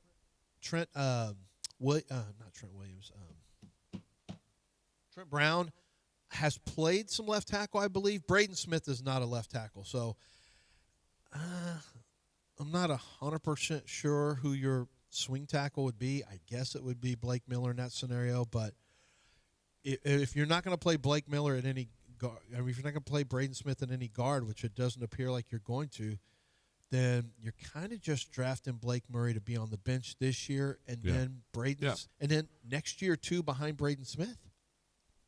So we're going to spend the first 2 years on the bench? Well, that's a possibility. Yeah. See, I don't love that. That's why I get away from tackle. I consider tackle, and then I get away from tackle. Right. Well, is there at 38? Could you get a Caleb Turnin or? Yeah, as long as you think they're tackle guard, as long as they have a second position. Yep. And because Tiernan you might need a guard again. Does he have Tiernan? No, he didn't have Tiernan, does he? No. Okay. He has Caleb. He has Caden McDonald. Okay. Well, trenches. I mean, that's kind of how I think it could play out that way. Caden McDonald is a defensive tackle out of Ohio State. Mm-hmm. Yeah. He could be anywhere from the first round. I don't think he'll fall any further than 38. I think that's the last spot he would fall to. Defensive tackle from Ohio State. Just turned 21. Very young guy. Not a great rusher, which typically they like rushers. I tell you who I almost put there is Keldrick Falk at 28. And the reason is because he's got that Danico Autry body type, and I switched Anthony Hill, and I'm writing up Keldrick Falk. He can play base end and then slide down and rush from the interior. He's a Danico Autry type body type. And I was finished, and I hit I went to the depth chart, and I'm like, oh, yeah, Logan Hall. Logan Hall's already that guy. I'm like, I can't do this. I got to go back to Anthony Hill. But what about Caden McDonald, playing the one technique and keeping guys off of the linebackers? No, I like it. I mean, if Demico, he won't play on third downs. So if that's the case, are you drafting a defensive tackle to only play the first 2 downs? Like that's the tough action. Those guys typically fall out of the first. If He had 3 sacks last year on 223 passing downs. It looks good, but I watched them all. No, that sounds good, but I watched them all, and a lot were just late, like quarterbacks scrambling. Yeah, he doesn't really beat the guy in front of him. He's not a great – his rush, his pressure rate was not great, but he's young. Like, I like him a lot. If you're the Texans, to me, you're in a position where you can go get a first round. I know that's not the value – for a run-stuffing defensive tackle who's off the field a bunch of snaps. But I'm like, you kind of can play with those little toys. You've got a lot of what you need on defense. Go get little toys that, you know what? We know this is a bit of a luxury, but we got it like that on defense. So we're gonna draft this luxury. Yeah. You're not getting a center on that pick. You're not getting a center at number 38. You can go get a center later on. This is what made it tough. I'm like, man, I'm not sure. Like, tell me where they've got to absolutely draft a player. And if you say center, it's not going to be until probably the 3rd round. So I'm not exactly – like, Nick's done a good job of making you think, where should they – how early do you go cornerback? Because there's not a cornerback that's going to play ahead of any of these guys. Right. I'm watching these 2 kids that you put out there punching each other in the face. Mm-hmm. With one of them is rock, paper, scissors, and boom. It's not rock, paper. It's shoot, like a 1 or a 2. So if it's an odd number, if it's the same number, no one punches. And if it's an odd number, the girl punches, I think. And if it's an even number, the boy gets to try to throw a jab at her. They sit right next to each other, and you have to throw a jab. I don't know that he connected once. No, she's got a telephone pole for a jab. Man, oh man! Knocked him to the ground a couple of times. Yeah, she knocked him down. Holy crap! She's what? And then she. You think she's six or seven? Staggered. Yeah. Oh, and this kid was concussed almost. Yeah. What is she, 6 or 7? Man, she kicked his ass. All right, 713-780-3776. 713-780-3776, the number to get in here with us on ESPN 97.5. Don't go anywhere.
You're listening to John and Lance. Broadcasting live from the Huntington Bank Studios, here's John Granado and Lance Zierlein. Holy crap. Rockets and Knicks tonight. Good thing it's at Toyota Center. Easy peasy. Guess the average ticket price of a Rockets game. What do you think it is? Right now? Average. For this game? For every game. The face value or for what it's been like Face on value. secondary? An average ticket. Like 140? I don't even have any idea. $37. Really? Yeah. Wait. The average ticket, that can't be true with those sideline seats Yeah. That's the average ticket price. for the year. Yeah. Where you get Guess what a Knicks game is? It's going to be well over that. The 134. $213. Most in the league by far. Where's this coming from? This is coming from average ticket graphic. Greatest highlights. Fast break hoops. Posted I don't know from that's greatest accurate. highlights. I don't think that's accurate. Honestly, that seems way too low. I've priced Rocket tickets, and it's way higher. Well, don't forget. That's like the lowest. The nosebleeds are. Don't forget how many nosebleeds. No, I've looked in nosebleeds. It's like it's well, not. It's not this to has, be average. You would have if the nosebleeds are $1. The average would have to. You know what I'm saying? It would have to be like you'd have to be getting other seats for $56. It's in line with what most of the other. I mean, the Lakers are high. Golden State is high. Celtics are high. Everything comes down to Bulls 78, T-Wolves 73. Like the Spurs are 43, Cleveland 41, Pistons 41. The cheapest Memphis is $22. I don't. So is the I don't- Jazz. This is not an average ticket because you've got expensive tickets that blow that out. I don't understand that graphic. That doesn't make any sense. It feels like there's something missing here. There's something. It feels like something's missing. Like I said, if the nosebleed seats were $1 seats, to get to that number you're talking about, the average of the other seats would have to be in the 50s. And that's not the – it says the average ticket price for Houston on the current secondary market is $75.29. The average Rocket game on that's a secondary. Ticketmaster says the average Rocket game ticket can run about 100 to 150 depending on the game. Yeah. So this is saying That's a secondary market. yeah, but secondary is lower a lot of times. No, it's not. Yeah, a lot of times it is. If it doesn't sell, yeah, it is. Look at Game Time. Game Time is a secondary market. Secondary market is always going to be higher. No, always. always. That's depends. how they make their money. I'm telling you, Game Time is lower than the ticket than the box office many times. And most of the time, for the good tickets, they're way more, Lance. You wouldn't have a secondary markets if they were always lower would lose money on every one. I'll put house on this. I don't know what graphic you're looking at. I've never even heard of that account, but there's no way the average ticket face value is $34 for the Rockets. 37. I mean, my father-in-law had seats for 6 years, and I managed it, and it was way, way more than that. Yeah, of course it was. It wasn't in the nosebleeds. No, it wasn't, but it wasn't down. All right. 713-780-3776 is the number if you would like to get in with us. Rockets and Knicks tonight. After the Rockets blew a 19-point lead at New York, they get another chance at them tonight here at Toyota Center. We are heading down the stretch. The Rockets appear to be not worried about being in the play-in anymore. It appears that they are going to be at least the 6th seed. They are a half a game behind the Timberwolves right now. They play tonight 2 games behind the Nuggets for 4th place to have home court advantage. And now 3.5 behind the Lakers. I don't think there's any chance that they catch the Lakers for 3rd place. So they got a chance. The Nuggets are playing up and down basketball, although they've won 6 in a row now. Rockets have won 2 in a row, almost as many as the Astros have won now in a row. So they're right up there with playing great, which the Astros are leading the league in most consecutive wins. So congratulations to them. So Knicks tonight at Toyota Center, not a must-win, but, yeah, they got a 2.5 game lead over the – have you seen, like, Jalen's numbers since Devin Booker returned? He's actually playing good basketball now. Yeah. He's actually playing pretty damn well. Well, they're going to be in a play-in, so it doesn't matter. Yeah. They get their shot. They have a chance we'll see. The Suns have a chance to play the Spurs in the first round. So the Rockets, if they're the 6th seed, they got a chance to, they would have the Spurs. I almost like being the 6th as opposed to the 5th, playing the Spurs in the second round possibly as opposed to Oklahoma City. I think it would behoove them. Yeah, I'm kind of with Dell. I just heard him yell from the room, second round? Yeah. You're on to the second round? I'm on to the second round, right. Yeah. So what are you talking? we're not What, worried they can't about beat the Lakers? We're not worried about the they can't beat the Lakers. I haven't much this year. That's pretty much what you're saying. Well, they don't even have the tiebreaker against them. They lost the last 2 at home. They don't need a tiebreaker against them. They're the 3rd seed, and the Rockets are the 6th seed. Right, that's what I'm saying. They lost tiebreaker because they didn't beat them enough. Like a 6th seed has never won a series. Yeah, I'm just saying. I don't know if I'm moving on to the second round. I'm looking down the line. Okay, you guys can just first series and they're done, one and done. That's not the way this works. Can you remember the last time the Rockets won a playoff series?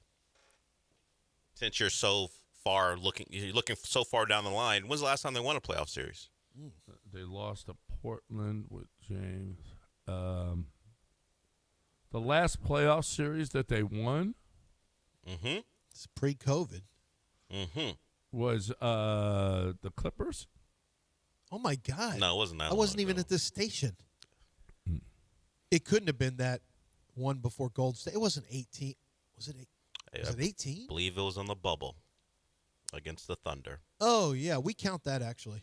No. So while you are quick, We don't count the Lakers title that year, but we do count that as a playoff series win. So while you count a first round playoff series win as just in the pocket, this franchise hasn't won a playoff series for over about half a decade now. Do you remember that elimination game? The fear was James' elimination game because he had been struggling. Do you remember who was locking him up? That was a team that had gone from this horrible Oklahoma State team to, because they were in the bubble, they made the playoffs. So Chris Paul was on that team. A young Shea was on that team. Was Shea on it? Yes. You sure? Yes. He was already there? Yes. Well, I remember Lou Dort. I didn't know who Lou Dort was, and Lou was locking James up for a little bit. And Lou Dort was knocking down threes in that game. And then he went in the tank in the last game. Lou Dort did. Well, no, he was offensively, the one. right? He was knocking down threes in that game until in that James blocked his shot to seal it for the Rockets. Oh, so he was doing James up in that one too. Yeah. So we're at 5 straight seasons without a playoff series win. So maybe we just don't assume. Let's get one. I like to get a playoff series win. And then we could talk about round 2. Yeah, I mean, yeah. Okay. That's what I'm talking about. I know they lost right after that. They lost 4 straight to the Lakers. No, but that doesn't they won matter. the first game of that series, and everyone's like, wow, what's going on here? And then they got a gentleman swept. Yeah. But that's their history. I know it's 2020 since they've won a playoff. Remember series. Tiger King was big back then. Carol was. Baskin, I'm not even sure she's alive Queen's anymore. Gambit. Queen's Gambit was back huge. then, yeah. No, that was after 20, wasn't it? Have you I seen? think that was a COVID Have you guys seen show. Chess Queen? Yeah, it's good. With those sisters. Oh my God! That one, I had no idea. I guess I just don't follow women's chess or chess enough. Golly, she was beating the brakes off all those men. Everybody. And her dad was like Kyler Murray's dad or Marv Marinovich. Her dad's like, I've decided I'm going to make 3 girls who can. Well, he only spoke Polish or whatever, Russian. Yeah. And he basically had 3 girls. He goes, I'm just going to turn them into chess. I'm going to see if I can turn them into chess. Into chess champions, chess like masters. #1 in the world. Yeah, I'm gonna. And he said he called it an experiment. Mm-hmm. Ooh, sorry, I'm looking at the box score from that game 7 where the Rockets beat the Thunder. James went 4 for 15. One of 9. But he did get a block. You're right. But he got the block. He got a block because I remember. Yeah, that's right. He was falling apart in another elimination game. Yeah. But then he did something good. At the very end. No, Queen of Chess, or what's it called? Chess Queen. No, it's Chess Queen. Yeah. Yeah, that was a good one. Now, she did get the brakes beaten off of her by Gary Kasparov until she finally got him once. Yeah. Well, but he also Kasparov. cheated. He also cheated. Well, he took his hand off a Yeah. just real quick. That's He's really like, kind of a "Oops." big deal in chess. And she starts looking around like, hey, excuse me. Yeah. Remember, she was like 19, too, and she is getting ready to beat Gary Kasparov. And she starts looking around like, are y'all going to say something about this? Or y'all saw his hand come off, right? And everyone's like, I didn't see anything. I don't take no orders from no woman, by the way. That's what these guys were saying. They had footage from back in the day where these men were talking about women their brains don't work so good to play They chess. did say that. You know, they're There good are at no certain good things, women but in chess. their brains basically come to a dead end. There's no good women in chess. The synapses stop firing. Oh, man. In a way, they all sounded like that guy. Yeah. In a way. And that's before she started beating him. And then some of them wouldn't shake her hand. They got so mad that they got beat by a girl, they just storm off. Yep. All right, 713-780-3776 is the number I didn't think if you you'd want to like- get in here. I'm surprised you didn't, they weren't super hot, the sisters. I wasn't sure you'd be make it through that dock. What? I didn't. I don't care about I don't these care dumb about that. chess girls. I don't care about that. Would it have been better if one of the chess Yeah, it was really hot. Yeah. What do you mean? You just said you didn't care. It would have been I just said it would have been better. Yeah, it doesn't mean he cares. He's just giving I an don't honest. care. I watched it. I suffered through the whole thing, I but know, well. it And would this have been isn't a lot better. And this isn't as It was good. It just you had to watch it for content of as the, the actual character. story Yeah, as opposed yeah. to eye There candy. were- yeah. Oh, that's so sad for There you was two. nothing that was really pleasing to the eye. I mean, She never played in a bikini. but the content was good. It made you think. she Yeah. never played in a bikini. Yeah. That's what you said. No, Yeah. at no point did she. Well, that's she surprising. never tried to sex it up while she was Right. playing. Interesting.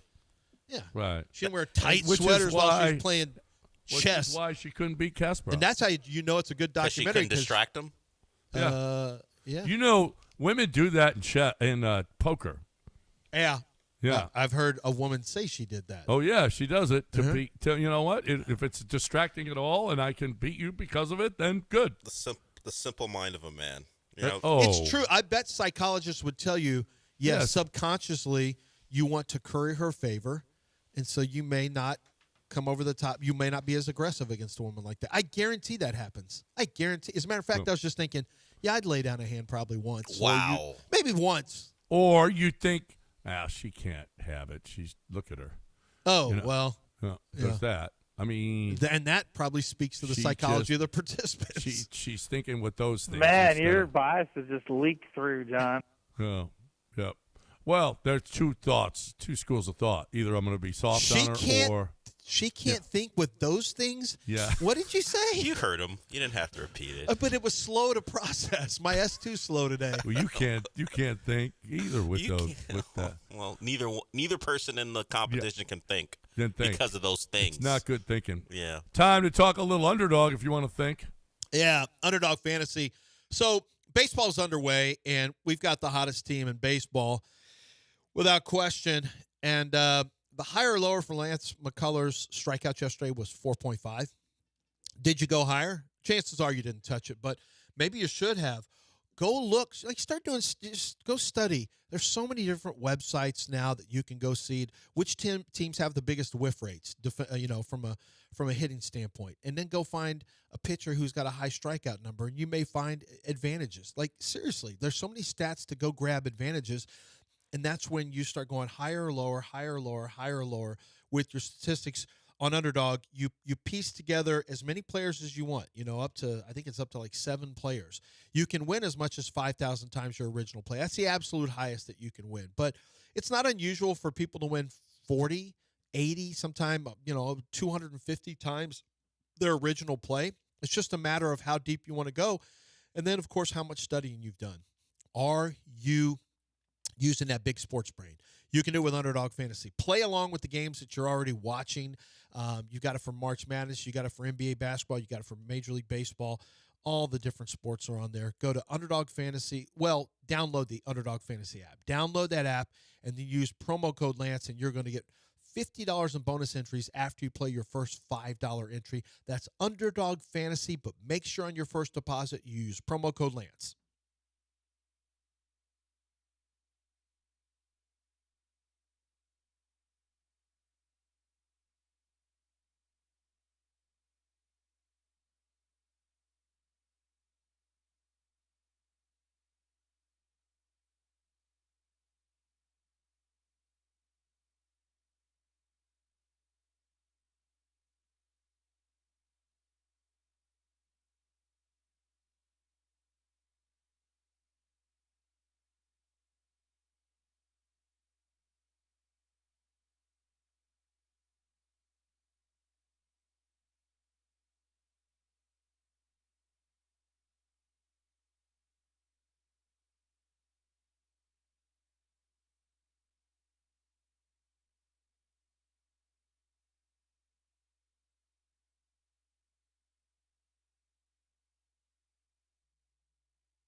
All right, welcome back.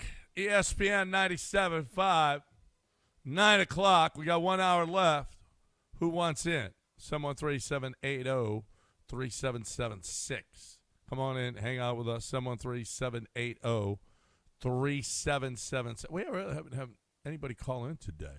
We had Astros kicking ass. Apparently the Astros just kicking ass, winning 3 straight isn't good enough for you people. They have higher standards than this show. Well, listen, we're 5 games in playing 600 baseball, Bell. Is that not good enough for people? This is a city of champions. I think this city wants to see this team go back to where they belong, being a contender. Let's hear from Lance McCullers. He was the story of the game. Jose Altuve with 4 hits, another 4-hit game, 2 home runs. That was a big story. Bryce Matthews hitting up 434. Jordan crushing another one. But Lance McCullers was the story. He was on MLB Network, okay? And he was, okay, what is different this year? What is different for him? What was different for him tonight? And how is his philosophy change? Here's Lance McCullers on his change in philosophy. I hope that strikeouts are going to come, but I think in the past, especially last year, I was starting the at bat, and I was like, I got to strike this guy out. So I'm focusing 0-0 on making too good of a pitch, or nibbling all throughout the at bat, and then I'm overexposing my stuff. And when the strikeout counts were there, I was, the at bats were getting long, they were grinding me out. I was usually ending a walk. So, the coaching staff in spring training, really focusing on just being in the zone. The ABS is here, so we have to be in that zone. We have to compete. And then, when strikeouts, make a good pitch and hopefully you get the strikeout. I did throw some really good changeups tonight. I left a couple up that went foul, so that was on my side today. But just make sure to keep that thing down and just keep attacking. Yeah, one was Narvaez hit one. Ooh, holy crap. Train tracks, but it was foul, which was nice. And then he singled. Lance just gave up some singles. He was facing the minimum for most of the game. He got the ground ball double plays. Carlos played a nice shortstop yesterday. Came all the way across the field to get an out across second base and whirled and threw a guy out. Yeah, somebody said it was like 2017 again with Lance pitching like that and Carlos playing short like that. That was nice. So the Astros win again. They've got Boston again tonight. You got Hunter Brown, who didn't look like Hunter Brown. He had 9 strikeouts, 4 2/3 innings, 4 walks, didn't give up any runs, but that wasn't Hunter Brown. Lance was, you talk about efficient. Lance was efficient last night. Holy crap. With all the strikeouts, he was still pretty damn efficient. He didn't have near the number of pitches that Hunter did in his 4 2/3. So really great night. Really, really, really nice night. That's a good start. And you needed one of your pitchers to pitch really, really well because you hadn't had one yet. You hadn't had a really, really good start yet. So you got one out of your 5th starter, Lance McCullers. And he's more than that. If Lance McCullers can pitch really well this year, you're going to have this. There's a chance you got a nice season. 713-780-3776 is the number if you want to get in here. Del, I don't know that I've ever seen Anthony Edwards. You got that? Jaden Ivey was the story in the NBA yesterday. The Bulls cut him because of his rant on social media about. But by the way, he's been doing this a lot. The Bulls are actually, everyone's trying to make it this. He's been doing these 1 hour off ever since they shut him down for the year.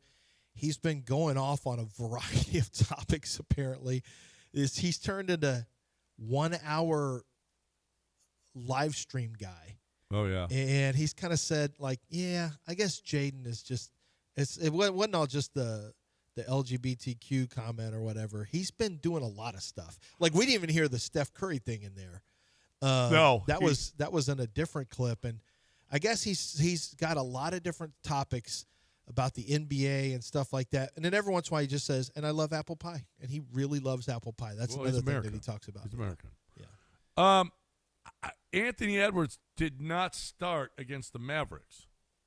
Anthony Edwards did not. That was kind of a story. Hey, and here, this is one of the best reasons that I've ever heard for not starting an NBA game. Here is Anthony Edwards asked why he didn't start. What happened to you for the first minute of the game? I was taking a Oh, yeah. my God. But, yeah, like I said, Mike held it down for me. Yeah. Hold it down. So in his bio, he didn't start this game. Why didn't you, of all the games that you didn't start, why didn't you start? Bro, why are you coming up? Taking a Why is you running right up against the clock? Sometimes it hits. Yeah, unless it was like you don't know. Like me, for example. If you have Escalar. Have you ever had Escalar, Del? No. John? It's the fatty white tuna. I didn't know this is a thing until I think Eric Sandler told me this. If you have too much of it, like 4 pieces, there's nothing you can do about it. The body kind of just says, get that on out of here. Well, yeah, anytime you're going to eat protein. No, this is a special right. thing that it does to the stomach. It's just you can Google it. I didn't know that at the time. Also, I've got a little thing with eggs. I'll still eat eggs, but I still have a little thing with eggs. And one time I was no, I got to stop this. So yeah. I had to just catch myself. It's my not God. funny, Del. I just Were no. you a bear in the woods? No, I made it. No, I made it into a gas station bathroom, but it was just. Oh God, a gas station bathroom. Holy crap! Oh, I was happy to be anywhere that had that where I could sit. Oh, all right. There was nothing I could, and I was just like, "Don't eat eggs before you disc golf." Did you have to end your round early? I should have. Oh, you kept playing? Yeah. I was just glad I still had clothes I could wear. So close. We were at a friend's house once. Don't ask any more questions. JT, it's none of your business from here on out. JT was a kid, and we were at a friend's house once, a pool party, and little did I know he was in their pantry eating protein. Like he had 4 protein bars. Yeah. And the guy who owned the house, he was like, yeah, I said, where's JT? I haven't seen JT. He goes, oh, he's in the bathroom. He's been in there for about an hour because he was throwing down all these protein. He threw down 4 protein bars. I didn't know. So he thought they protein were bars just make you do chocolate that? bars. Huh? Protein bars make you do that? Oh, yeah. Oh, I didn't know that. Oh, yeah. I mean, I know if that your body can only process a certain amount of protein and then the rest turns to waste. That's exactly it. I didn't know it was like boo-boo juice. Yeah. If you need to go, Lance. If you're playing disc golf and you need to drop a deuce, just to eat some protein. JT, where were you?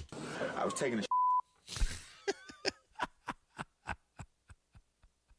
You gonna keep that one? Oh, we're keeping it. I don't know when we're going to play it. Anthony Edwards is one of the realest NBA players. He's extremely likable. A, he's really, really good. Yeah. B, at his best, he's the face of the league. He doesn't seem to want to take it on. He's a guy that loves to play and will play. And then he just tells Anthony, we had a face of the league shoot. Where were you? I was taking a That's kind of what he would say. He's not going to be the guy because he does this. I know. They can't do Jordan was buttoned up, knew how to play the game. Yeah, Steph, Kobe LeBron, to a lesser extent. LeBron knows how to. Steph is right Steph there with them. You can't have this guy. He's too unfiltered. You can't have send the video as your face of the league if you don't know that story. And you can't. Oh my God! You can't have. I forgot about that. You can't have that guy. It's too much. No, you can't have him as face of the league. Because you can't. If he becomes it, he becomes it. But you can't promote him because you never know when's the next thing that's going to happen. This is like light work. This is just funny, whatever. But there's he's a guy who spends some time in the internet, or at least what he does winds up on the internet. And then you can't have this guy up there as your guy, and then Anthony Edwards is because everything will come back 3, 4, 5 years. How often do you guys see videos that you saw 4 years ago, and people every time it pops up, everyone thinks it's brand new? Yeah. So I saw a list. He's a top 5. Okay, if you throw everybody in the hopper, who's the first pick that you would make in the NBA? Wemby. Yeah. Wemby. Yeah.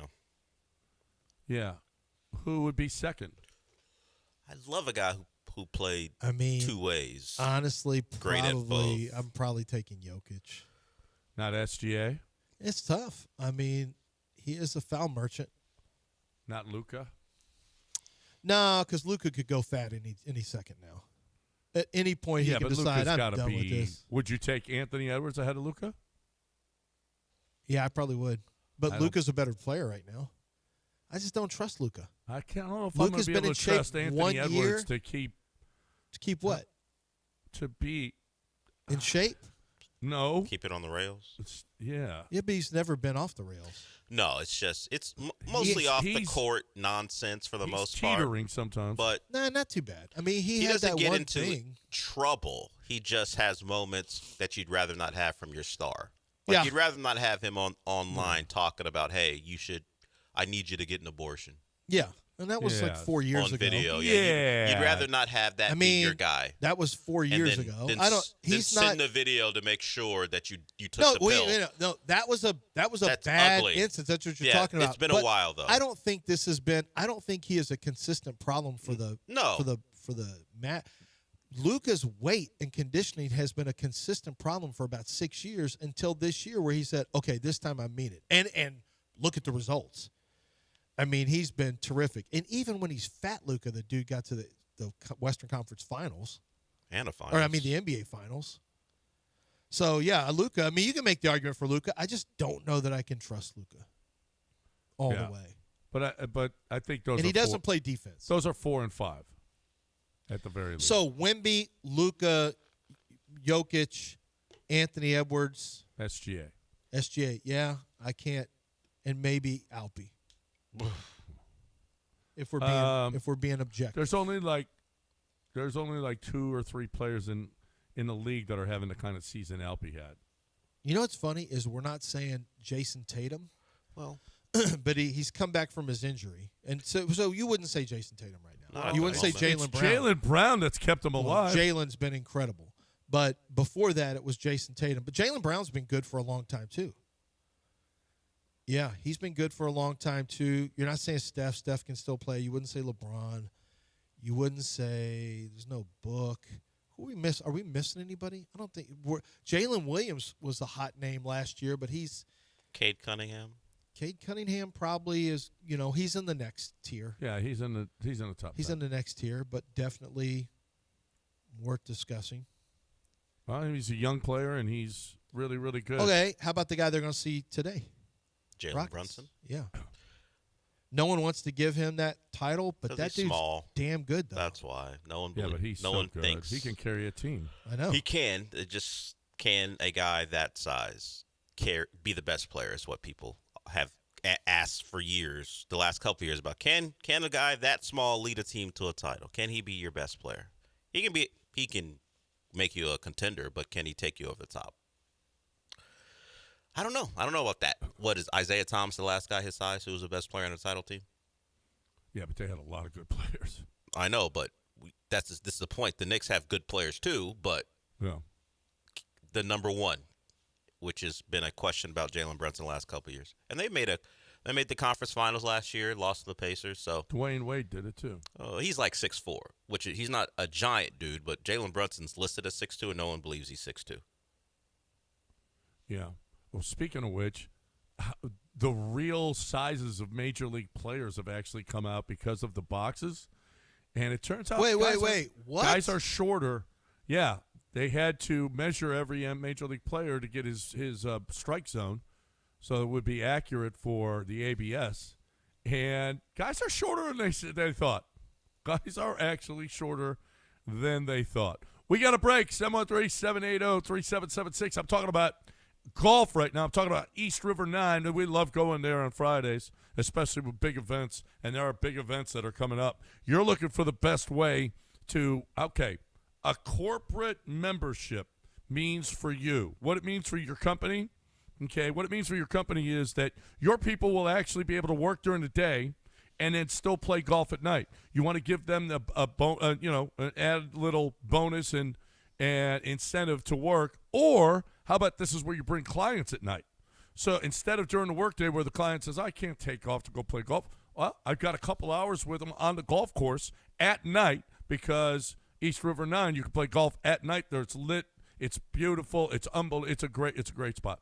They've got a sports bar right there. They got pickleball right there. You're looking for the best way for your people to be productive. It is East River 9. Join, get all of the different wonderful benefits from being there. You're looking for a great way for your people to be productive and for your clients to have a great place to go and to entertain them. East River, the number 9.com, eastriver9.com.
We do have the best listeners, Dell.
You're listening to John and Lance. Broadcasting live from the Huntington Bank Studios, here's John Granado and Lance Zierlein.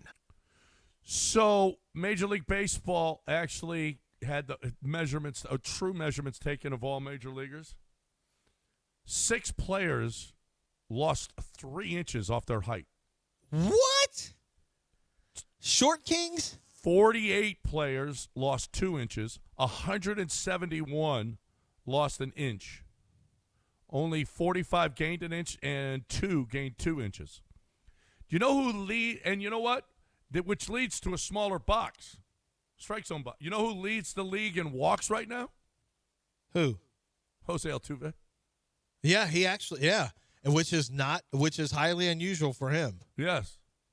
He picked up another walk or two. One last night, and along with his 4 hits, and he leads the league. The smaller the box, the box is going to be true now to every guy, and these guys all wanted to be bigger. Now they're all like, oh no, I'm really only 5'8". There's only 3 players in baseball that are 5'6". We got one of them. Who are the others? I don't know who is the others are. Is Altuve a real 5'6"? But it says they're a real 5'6". And and there's 8 players who are 5'7". That's we. Did you see the Yankees won 5 more ABS challenges yesterday?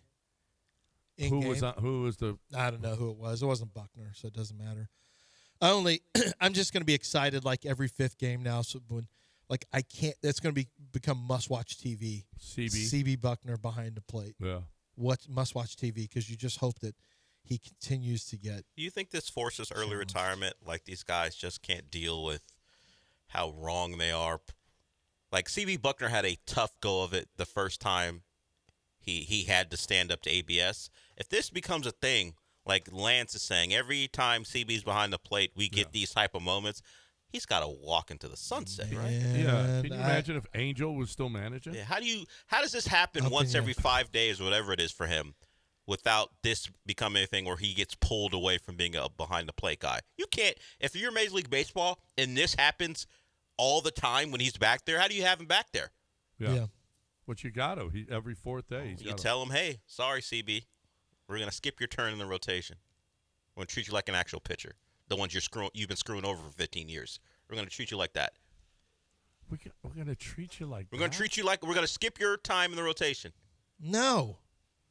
If I'm Major League Baseball, I can't have that embarrassment out there. Well, that's too bad. Then get him out of there. Every 4 days. Then get him out of there. We're going to have viral moments of CB Buckner. He'll have to quit. He better pick it up or ship out. Can't have you embarrassing my sport. If I'm Rob Manfred, hey, ABS is great. People love it. I can't have you, Buckner. I need it to be an every occasional thing.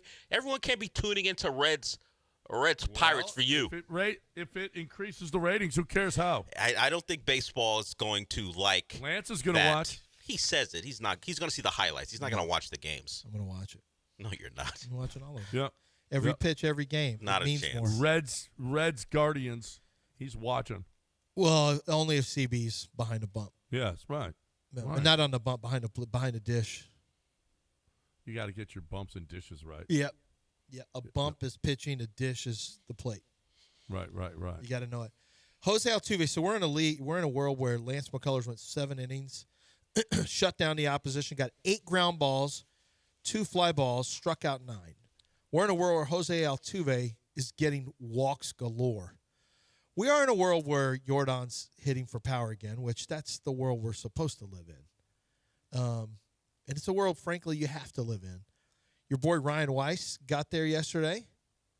No screw-ups for Ryan Weiss yesterday. Did you hear Julia Morales tell stories about Ryan Weiss? Like, as he was warming up, I guess she sat down with him and talked to him.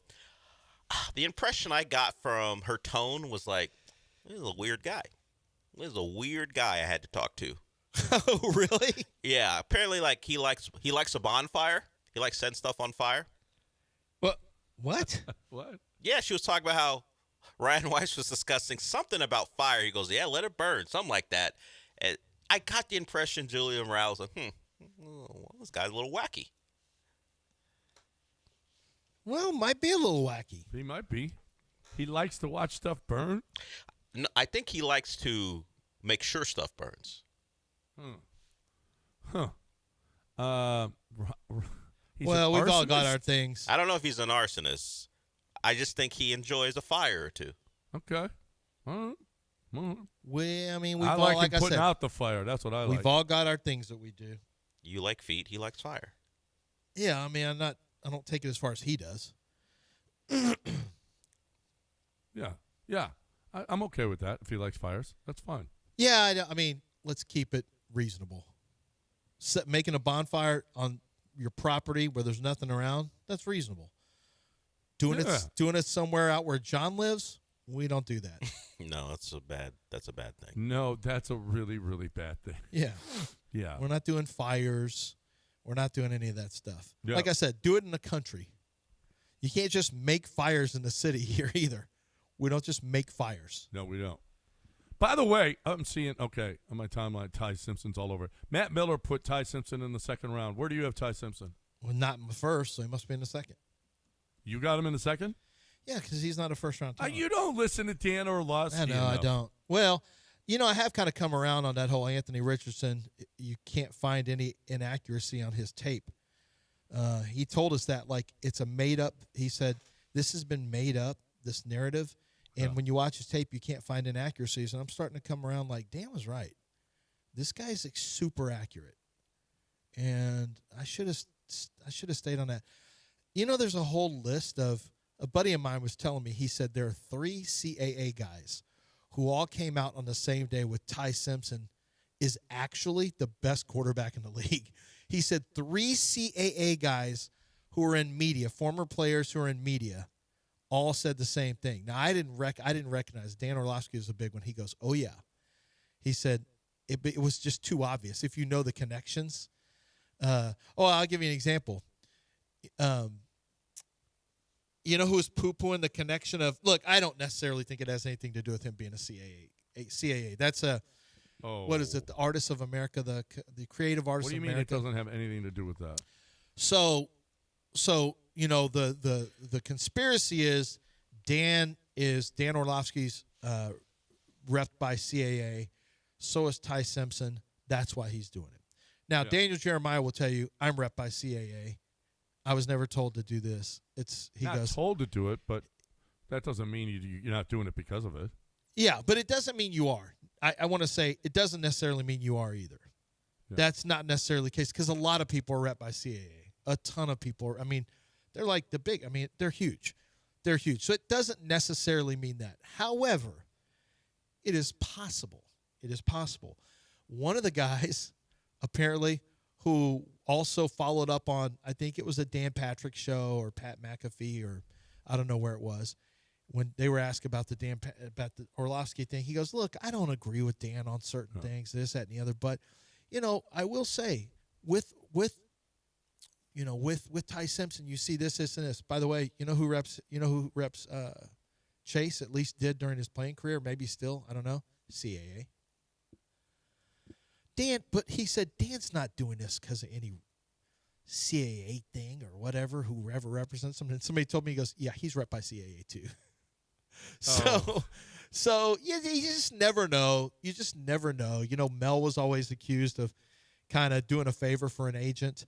I talk to agents all the time, and agents, try to mess with me like, hey, this guy's going higher. You need to push him up or whatever. And I'm like, I forget who it was. Nah, on the set. I watched his tape. I forget who it was on the set with Mel, and he said, yeah, I think the Browns should draft Ty Simpson. And Mel was they've got a better quarterback than Ty Simpson. I don't even want to think about that.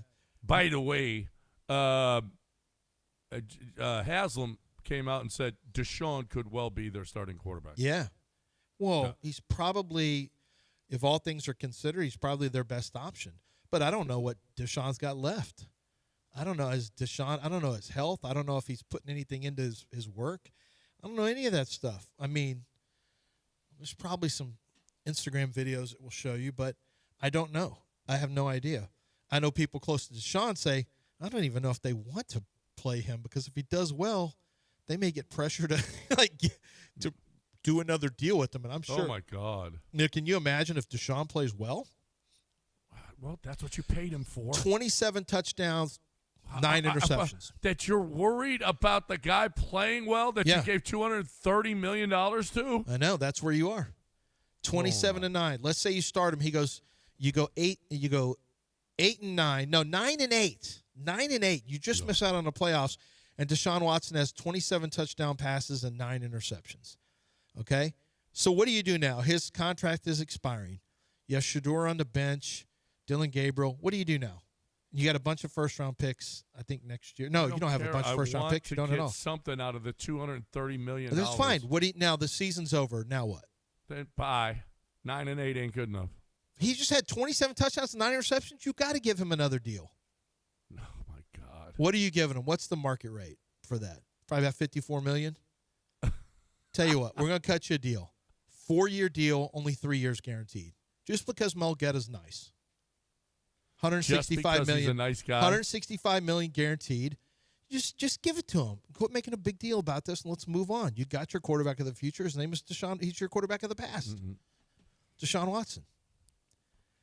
If he plays well, you act like they could just let him walk. That's not how this works, and you know it. If you think, well, maybe we do have a quarterback, he just wasn't healthy. And then all of a sudden you're having talks like, God, should we just give Deshaun 2 more years? Well, it's not your money. That dude needs a rehabilitation. If he's going to stay in the league, he needs a $9 million a year deal as a backup somewhere. That's what he needs. Not if he balls out. I'm not giving him. I'm not. Well, you're not an owner of an NFL team, are you? Yeah. Well, that owner they found would never out. Let you in. That owner found out about the worst trade. He made the worst trade in NFL history. But you know, and you're going to compound it? The only way you can make it better is to re-sign him and prove that you made a good trade. Okay. That's the only way you can do it at this point. Give him more guaranteed money and let him prove, wait a minute, this actually wasn't a terrible trade. That's how everybody gets started fired. off bad. That's how everybody got fired Started and will off get bad, fired. but became good. Yeah. That's how you get fired. That's a nice job. All right. You know how you hurt yourself? You don't protest your property taxes. I protested. I did it myself. Not a good choice. Not a good choice. I wish I had Ownwell on my side. I mean, it is property tax assessment season. They're coming in. The letters have come to you. You've got yours. It's sitting on the counter, or you put it in a drawer. You put it aside. Don't. Make a call. Takes 3 minutes. Ownwell makes saving money on property taxes easy year after year. You don't do anything. But you know what? That, to me, that's the key point here. I don't have to do anything. I'm in immediately. As soon as I don't have to do anything, it's better immediately.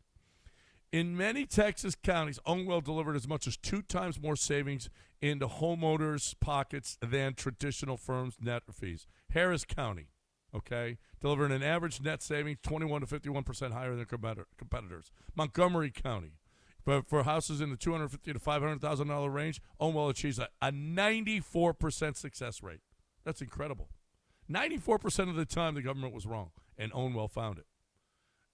In Brazoria County, double your money, $500,000 to $750,000 range, more than 2 times what they saved by using other firms. Ownwell is it. Ownwell's the way to go. You're looking for the best way to save money and beat the government and put money in your pocket. Don't wait. Deadline to protest May 15th for most counties. Save money on your property taxes with Ownwell. Sign up in less than 3 minutes at ownwell.com. That's ownwell.com. Let them know I sent you when you complete your sign up at ownwell.com.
You're listening to John and Lance. Broadcasting live from the Huntington Bank Studios, here's John Granado and Lance Zierlein. All right. This is our penultimate segment. What did we miss today? I think we hit all Astros. I think we were pretty damn good. We didn't play Carlos. Tiger was looking at his phone before crash. Of course he was. And he was driving too fast. And he was on. Look at your phone from the back seat, dumbass. Was he on them irks? He was on. He's got pain pills that he continues to take. He's got to just get a damn driver. You're a billionaire. I know. You're a billionaire. He ain't paying that extra money for that. Oh, my God. Just Uber. I got buddies who don't have anywhere near his money that never, ever, ever drive. Just Uber. No, he ain't going to Uber. Just Uber. Uber Black, John. No, he ain't Uber Black. Somebody picks Tiger up, it'd be like, oh, my God. No, he can't Uber. Then do Lyft. He can get he can hire a driver, No, Lance. he's not throwing that money away. Oh, my God. Are you kidding me? Did you hear what you just said? Oh, that money? What about the money now that it's going to cost you with any – I mean, if I'm a – So you want Tiger to pay someone a salary to drive him. You think he's going to do that? Knowing what you know about Tiger, do you think he's going to do that? That's why Tiger's got 2 DUIs and John Daly has none. Doesn't matter. Okay? Tiger still has – he's got more majors. John Daly has none. Who'd have thought that? He's got more majors, not me. Tiger has 2. I'd have thought Daly would have been in the race. Victor Wembanyama was the fastest double-double in the history of the league. Got it inside of 9 minutes. He had 10 points and 10 rebounds inside of 9 minutes of the first quarter. Wow. First 9 minutes of the first quarter, double-double. Fastest in league history. We did miss that. We didn't miss too much. We really covered the gambit. This is a really tremendous sports-focused, heavy sports, focused show. Good stuff. Well, it's what we do. It's what we do. I mean, are you going to watch that Lamar Odom documentary now that you live in L.A.? No, I can't. I saw it, and I was like, I ain't watching it. Wait, you already saw it? No, I saw that it's out. Yeah, I don't really have... Apparently, Courtney was pretty honest in it, though. Chloe? Yeah. Whatever. One of them. Yeah, that's what I saw that, too. She said, in a recently released clip by Netflix, Chloe recalls learning about Odom's infidelity for the first time when they were still married. She said, I never knew for sure that he was sleeping with other people. Of course, I had suspicions, what with him being an NBA player. She didn't say that. But I never had anything tangible. Oh, come on. On your wedding night, something fishy may have happened in the kitchen. Yeah, you don't know. You just have to. I mean, baseball players, basketball players, football players. I don't know. You might have wanted to just. You don't know. You don't know. Isn't Ryan Duffy? Is that?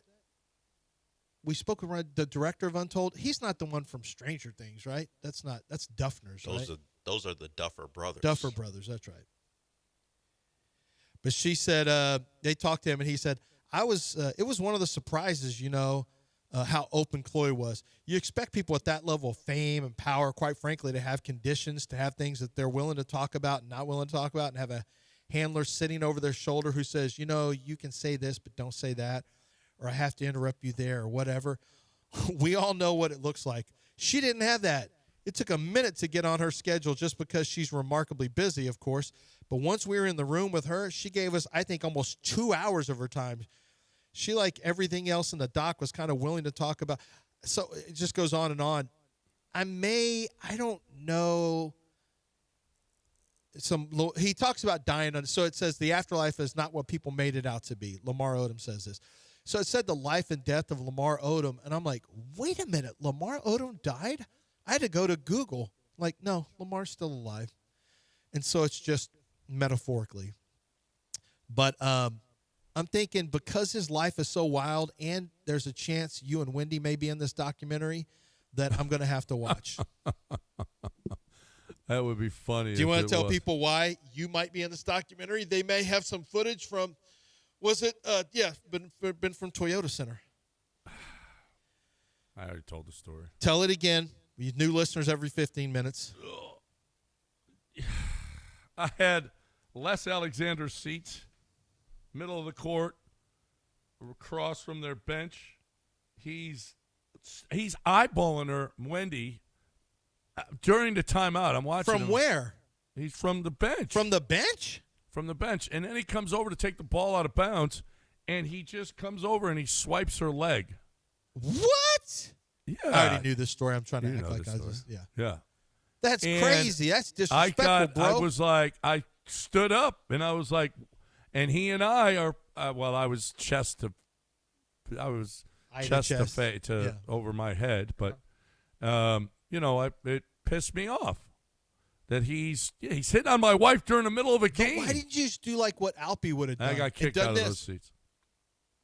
You should have done the Euro move where you go to the refs, like look over at the refs, and then you start pointing to that foul because it's like a foul. I mean, he swiped your wife's leg.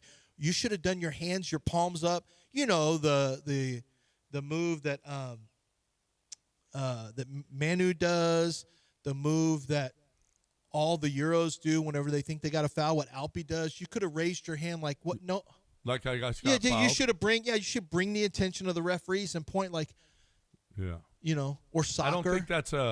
I don't think hitting on women in the stands is going to be that the referee can do anything about that. I'm not but sure. you still they never change their calls ever anyway. But you still have to, in case he did it again, you want to set the tone. He could have at least gotten a tech or thrown out of the game. You could have brought the attention of it would have been Adam Silver, right? Yeah, of Adam Silver to this moment. And said, "Hey, Adam, is this the league you're running? People going to just try to run up on your wife and graze their legs on an out-of-bounds place? I mean, with me sitting right next to her. Talk about balls. I know. That's why I'm going to watch a doc to and see if that made it Chloe thought he was faithful. Yeah, crazy after that move. What a dumbass. When there was a time where, and maybe they still do it, where NBA players got to wear like their nickname on the back of their jersey. Yeah. Did his say Prima Nocta on the back? That's too long. No, not really. He wouldn't have spelled it properly. Well, he's not the one spelling it properly. I mean, it is Latin, so you can. It's actually. It's only what is it? 10 letters. Yeah. You can get that on the back. Primanocta, right? Yeah, Prima Nocta. Yeah. That was just his way of life. Granado hanging on his leg like Van Gundy. JG throwing drinks at players on the court would have been great. Lamar looking for a reverse Oreo. What is that supposed to mean? Absolutely not. I'm not reading that on the air. That's ridiculous. Well, too late. A reverse Oreo. Terrible. Oh, that would be. Why not have vanilla wafers with chocolate in the middle? Yeah, but not you and Wendy and Lamar. No, that's not what it is. That's what he's like. I mean, that's not I see you. It is a thing, although they don't do chocolate in the middle. They don't do reverse Oreos? I don't think so. I think they do an all-white party.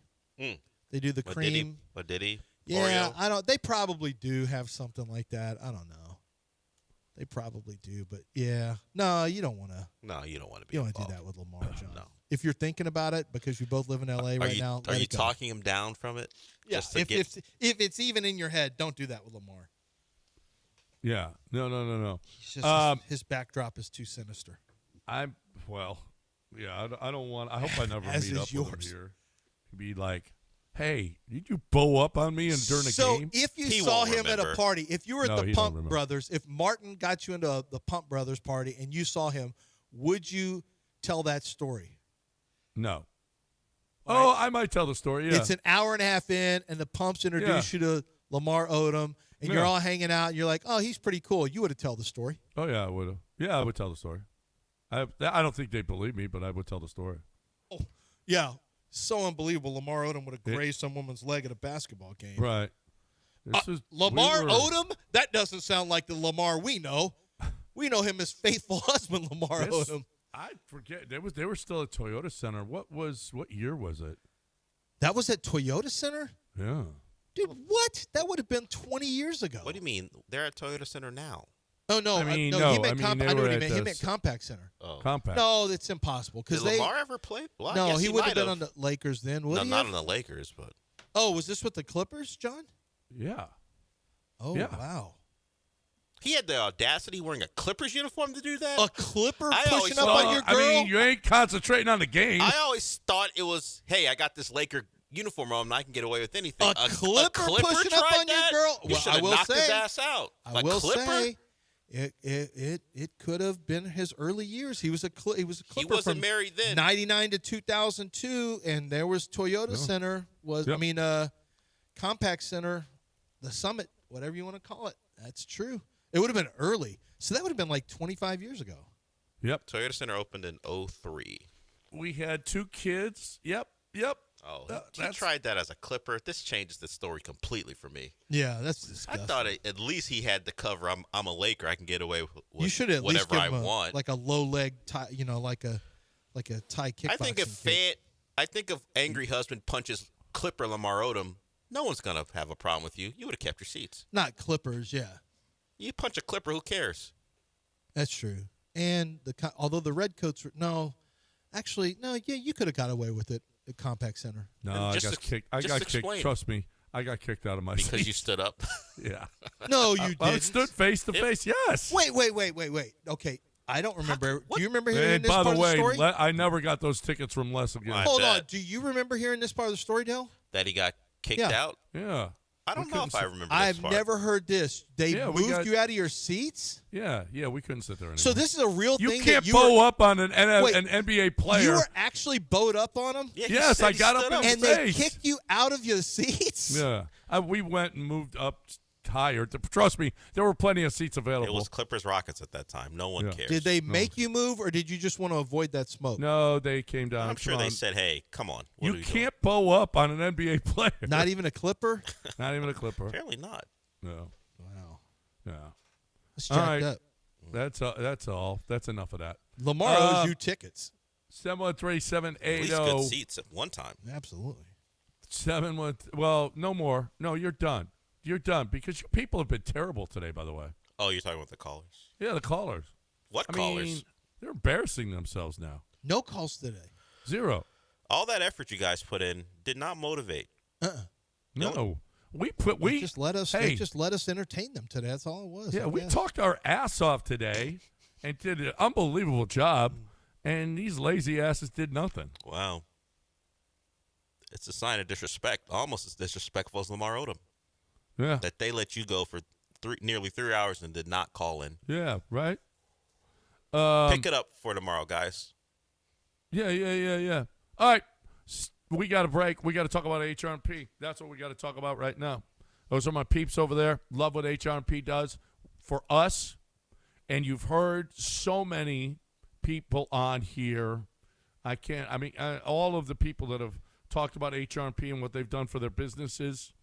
I mean, it's about time that you actually looked in the mirror and actually did something as opposed to sitting on your hands. Oh, it's okay. Oh, it's okay. Yeah, our costs are high. Our payroll department's getting our HR department's getting so big.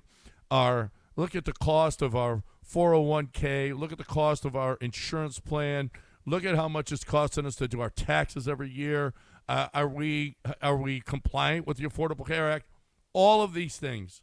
We don't worry about any of that. We don't worry about any of that because HRP takes care of it for us.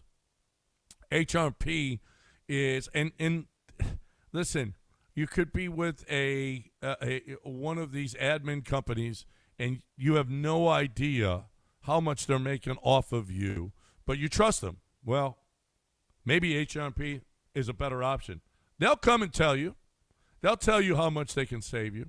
They'll look at your business and tell you we can absolutely save you right here. We can save you right here. We can save you right here. Look at how much better it is going to be for you.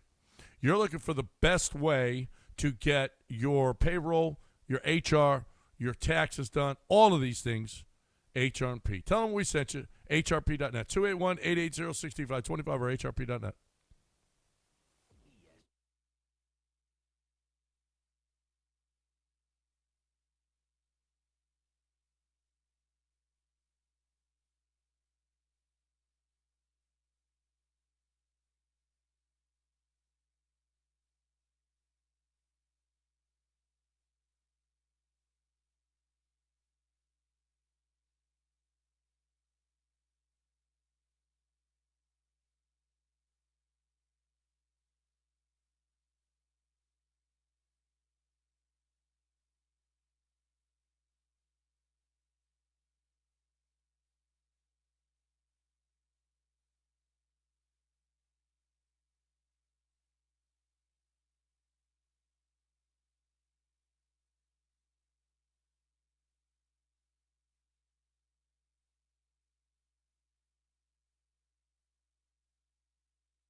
All right, I got a couple of stories that go together. Less than a year after winning Kentucky's $167 million Powerball jackpot, 51-year-old James Farthing is back behind bars in Lexington, accused of breaking into a home and stealing $12,000 of cash. So, if you're really good at something, or you feel if you're enthusiastic about it, should you quit just because you have that plenty of it? Should you stop doing what you do best? Are you that good at it if you keep getting caught? Well, that's the thing. You're not that good at it. Well, but you are enthusiastic. Well, that's different. Should making or not making, but looking into that money change how you feel about certain things? I think money changes people. You should have changed. You should have changed with the money. How about this? A father and son were banned from donating sperm after the pair allegedly fathered over 600 children total. What? Well, wait a minute. What's the problem? Isn't that the whole point? Isn't that the goal? What is it? To have as many kids as possible? Well, no, you said they donated that. Well, yeah, they've already donated and have 600 kids. So why was 600 the number that you stop at? Yeah. Why wasn't it 200? Well, I don't. Is there a cutoff number? It should have been like 12. Yeah, or 8 why did you have to get to 600 before you said number? That's enough? I think they probably went, hey, wait a minute. Hold on just a second. Who did that, the clinic or the father and son? The police said, you're done. The police? How'd they get involved in a sperm bank? It's not illegal to do it. Yeah. I feel like we're missing part of the story here. Well, a lawsuit, according to a lawsuit in court documents, Quebec's Superior Court temporarily instated a ban against them. Quebec is in Quebec, Canada? Yeah. I mean, these guys must really think that's up to the clinic, though. They're just there getting paid for the donation. Then the clinic determines who they distribute that to. Well, they must be pretty good at this. Pretty good at it. A father and son, huh? I got news for you. Lots of men in the world are really good at it. So the question is, what are the genes? Because that's probably why they got arrested. Apparently, plenty of women are interested. Defective. Obviously. Well, I don't know. Arrest him. 600 Look what women. I just got. What is it? Like an episode out of 300 where they're kicking the babies down. No. You think? No. You think they send these kids out to hunt, and if they don't survive? I'm trying to figure out why he got arrested for donating. They were defective, I guess. Their genes are defective. And they didn't figure that out until the 600th child? Well, they had agreed to only father 25 and 10. Well, that's up to the clinic. There we go. The clinic is supposed to say, hey, that's enough out of you guys. They came in with 600. You guys went way past your limit. They came in with fake IDs. I'm like, to keep getting paid? Hey, my name's Russell Davis, right? I mean, I come in here to you are donate. really, really. They're just trying to get paid. They don't care what happens. I got news for you. It's just a check. They're just punching in, punching out. Although there's other punching between. But well, there's a lot of punching going on. They're the Albert Hainsworth of sperm donations. Once you get paid. Yeah. Whatever. Cashing them checks. Or it's the other way around. You're like, I'm committed to the game. Yeah. I'm doing this for love of the game. No, I am. I'm enthusiastic about punching. If you're doing it for the love of the game, you just stay at home and do it. Yeah, that's true. That's love of the game. Well, or I think I'm so important, I need to have as many children in this world as possible. Yeah, sure. I mean, that doesn't seem likely since you're never going to see those kids, so you don't even see what they do. Yeah, but listen, I, as opposed to all these other guys out there fathering kids, I need my kids. We're going to start a race, an Aryan race. Are they white guys? Don't save that clip. No, not doing that. Are they biblical? So are they studies of biblical literature, like the Abrahams? They want to be. They want to. Could be. They just want to produce. And what's the phrase? I forgot how it's written in the Bible. 25 was a good number. 25 seems high enough. Well, I'm sure can I still get paid for this? You can throw it in the trash. No, we're not gonna trash it and give you cash. What are you talking about? Well, yeah, you can. I don't care if you make babies out of it. I just want my payday. We're not giving you money just to spank Henry. Sorry, wrong word. You don't walk into this place just so you can do that, and then we give you money. That's not the purpose. That's not the purpose Put it of in this the place. trash. I don't care. I don't care what you do with it. I just want my paycheck. All right, we're done. Mopey and Mapes are next right here on ESPN 97.5. Hope you enjoyed the show. We will talk to you again tomorrow, everybody. In the meantime, Lance, how about them Rockets? How about them Rockets? You can get to your Rockets. We're right down at the very end, right? You got some wins stacking up right now. So what are you going to do about your Houston Rockets? This year, you got a chance to get playoff tickets. Did you know that? All you have to do is sign up right now for your season tickets. Is that something you're considering? Well, if you don't want to miss a moment, Rocket season ticket memberships, when you get your Rocket season ticket membership, you get access to this year's playoffs, as well as, obviously, the 26-27 season. As a Forever Red member, you're going to get the best seats at the best prices, along with exclusive benefits and events all year long. Feel the energy. Be part of every play. It takes all of us all season long. Get started today at rockets.com/radio. This is your chance to lock in for those playoff tickets this year and a season ticket package. You can choose the one that you want for next year. It's rockets.com/radio.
It was a good night last night.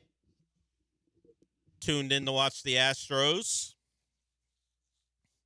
And the first thing I noticed was, the Space City uniforms are back. No update for this year, so they'll get 2 years. It was Space City Monday, the City Connect jerseys for the Astros. And then I noticed, of course, what Lance McCullers did on the mound. Eric, I see you. You want to talk about Lance McCullers. We'll get to you at some point here.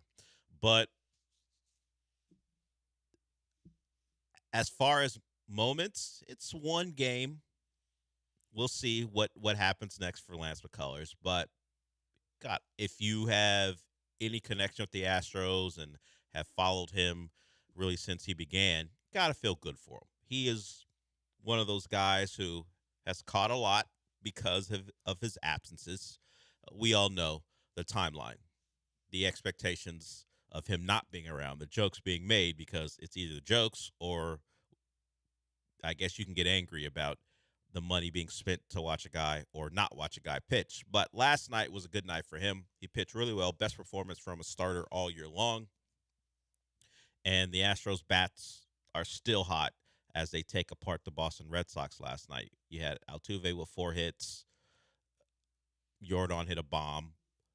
And I need like one more of those from Bryce Matthews before I make him my guy for the year. It's easier to do it with the pitcher because once a week you watch the guy pitch, and if he's great, we talk about it on the show. Like if Bryce Matthews becomes the guy for the show, I need him to produce more often than he had a big bomb. But if that's the one thing he does all week, it's going to be tough for me to back him. So it's probably the wrong choice to pick a position player, but every year the Astros have a guy, at least from the pitching staff, who comes out of nowhere. The last couple of years, it was first it was Ronel Blanco since this show started, and then it was Jason Alexander last year. I may be moving from pitcher to position player.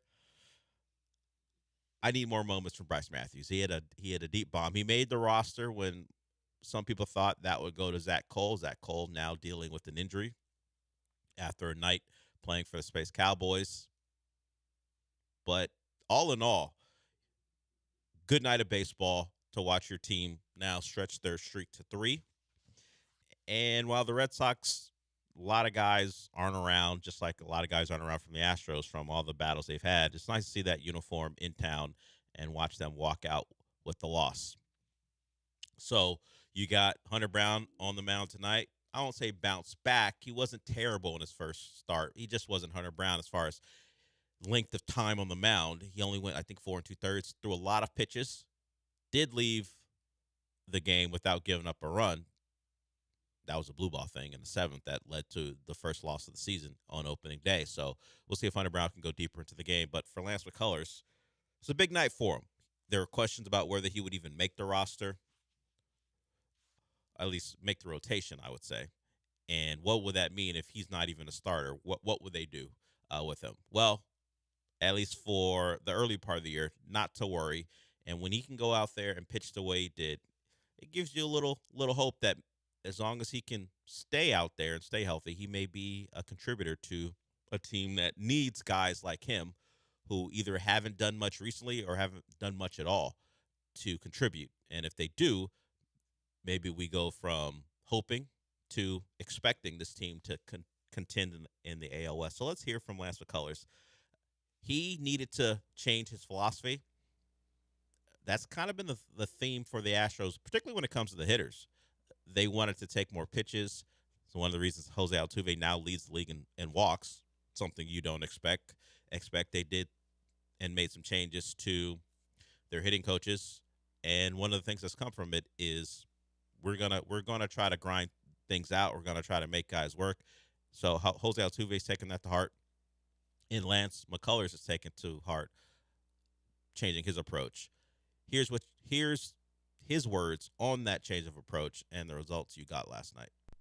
I hope that strikeouts are going to come, but I think in the past, especially last year, I was starting the at bat, and I was like, I got to strike this guy out. I got to strike this guy out. So I'm focusing 0-0 on making too good of a pitch, or nibbling all throughout the at bat, and then I'm overexposing my stuff. And when the strikeout counts were there, I was the at bats were getting long. They were grinding me out. I would usually end in a walk. So the coaching staff and spring training, really focusing on just being in the zone. The ABS is here, so we have to be in that zone. We have to compete. And then, when strikeouts, make a good pitch and hopefully you get the strikeout. I did throw some really good changeups tonight. I left a couple up that went foul, so that was on my side today. But just make sure to keep that thing down and just keep attacking. Yeah, there was one that did go a long way, just went a long way foul. So he was fortunate a little bit, but he goes 7 innings, and they left him out there. Got a little testy. It was 2 men on when I believe the Astros might have been up 5-1 at the time, and Joe Espada let him work out of it, and he got out of it. And some of that thanks needs to go to Carlos Correa, who made multiple plays playing shortstop last night for him. So the broadcast, and I'm sure some people felt the same way, the broadcast was really talking about the nostalgia. You had Altuve out there. You had Correa and McCullers. And while Correa certainly left, it is the 3 guys remaining from the start of this whole thing. I don't know if it was 2017, but for a night at least, if you were someone into nostalgia, it had to feel good to watch all 3 of those guys do their thing last night. Altuve with the 4 hits, and Correa with some sparkly defensive plays, and then McCullers going 7 against the Red Sox. That was nice to see. In fact, let's hear from Correa. He talked about Lance very glowingly, and why not? That's one of his guys. He knows what he's been through. Here's Correa on his perspective watching Lance pitch out there. It was an emotional night for him, and I got to work out with him the whole off season, and I had to see his whole workout program, from waking up so early to take the kids to school, to go drive an hour and then come back to work out, and just pretty much spending all day since 7 in the morning to 3 p.m. every single day in the off season. For him to be in that position to go out there and perform for this team, it means the world, man. I mean, he already got paid, and he didn't sit back through all the injuries, through all the struggles, through all the ups and downs. He didn't sit back, man. He worked really hard this offseason, and I saw it firsthand. And, to see him pitch like he did today, I mean, brings me back to when we were in 2017, 18, 19, and he was just lights out every single time. That was the Lance that we saw today. And, I'm very happy for him. This Astros team and what they can be, a lot of it's going to be determined about what they get from their pitching. If the hitting's going to be as surprising as it is, and it turns into not a surprise because these guys are just smashing the baseball, cool. But what can we get from 2, 3, 5? And 5, great from McCullers. But what about 2, 3, 4? And particularly Javier. I think we talked about it last week that Imai and Burrows are going to get time. Those are the new acquisitions they're going to pitch. Javier feels like he's got a month to figure some stuff out before they move in a different direction. So that pitching staff, along with some departures, led to something written on ESPN about the highs and lows of as far as rankings for this team. Like the Red Sox are in there as far as one of the more polarizing teams, just the distance between their highest ranking by ESPN's experts and their lowest. It's only their highest ranked people think they could be the 3rd best team in baseball, and one person has them as the 13th ranked team. So that's one of the bigger gaps. The Astros are right there with them. Their peak isn't as high as what the Red Sox are predicted to be, like 9th. That is the highest anyone from ESPN has the Astros, which is a real departure from what we know. I don't know that they are wrong on that, but it's just not what we're used to. So this entire season is going to be about surpassing expectations. Maybe not locally. I'm sure there's some people who heard from Jeff Blum on Thursday about what he thinks this team can be. But for the most part, this is going to be a team that needs to overachieve to reach what we have become accustomed to. So 9th is the highest ranking. 19th is the low ranking. I can't imagine the Astros being the 19th best team in baseball. I mean, I saw it over a decade ago. That is something new. That really is like the 06 to 2010. 2010, yeah, where they're 19th. After that, they were worse. But that is like the peak, I don't know, like Drayden McClain ball of we're the 19th bet, and if things go right, we can be the 15th. We can be it is just aiming directly for the middle. Yeah, and that's why, hey, let's bring the dog to the ballpark night and all the other things they did to distract you from this middling baseball team. Hey, let's sign Carlos Lee. Yeah, and look, El Caballo's here, and look how things are going. All the meaningless home runs he's going to hit throughout his time here. So, yeah, 19th. I don't want to see it. I don't expect it. And look, right now, scoreboard. Take that, ESPN. Yeah, haters wrote us off. Well, at least one hater wrote us off. At least one hater wrote them off to be 19th. While another said they're 9th, which would be a playoff team. So there's a wide range of thoughts.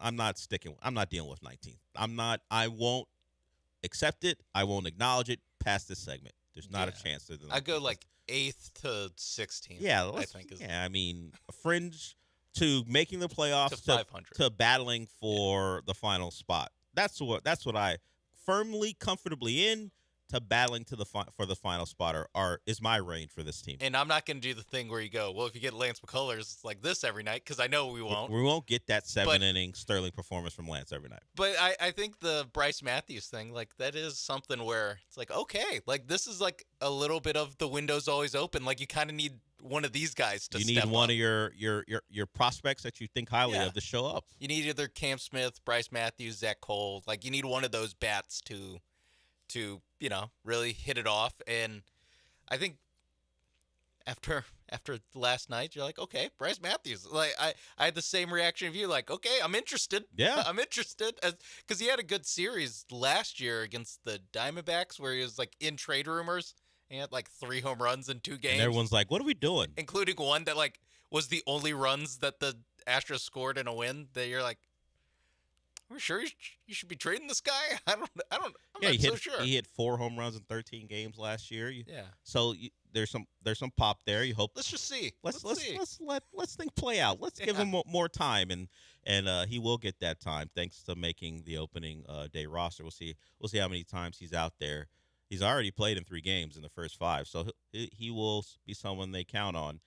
As long as you keep hitting the ball at the ballpark, you got a shot to continue to play. Eric, you want to get to Lance McCullers? We'll get to you when we come back. We'll see if you're respectful of Lance. Knowing your history feels unlikely. Maybe there's a coffee reference. We'll see. But Lance McCullers had a great night out there. So did the entire team as they take apart the Red Sox. All right, we'll go to break with that. Anyone else want to follow Eric? You can. 713-780-3776. We had a lot of stuff going on. The Jaden Ivey thing. Sometimes people don't understand the process of I'm going to say this wrong. No, it's not preservation. Yes, there it is. I was going preference, but that's not what I'm looking for. Preservation. Thank you.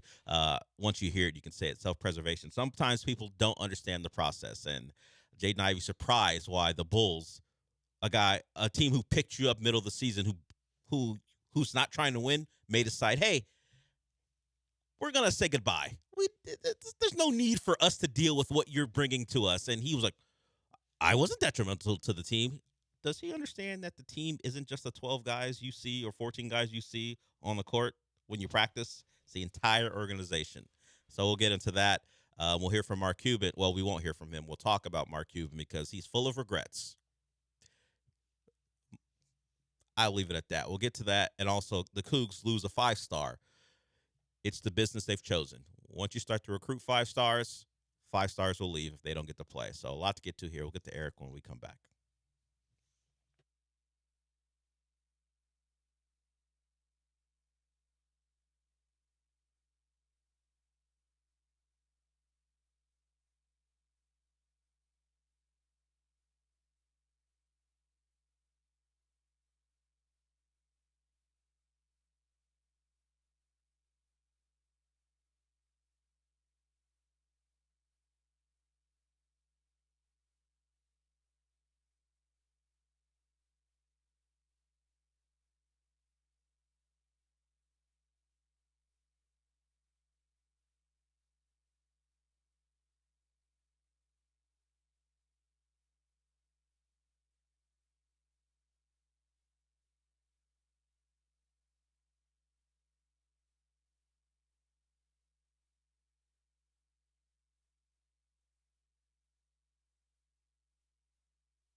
This is the Del Alalea Show. On ESPN 97.5 and 97.9 HD2. Live from the Huntington Bank Studios, here's Del Alalea.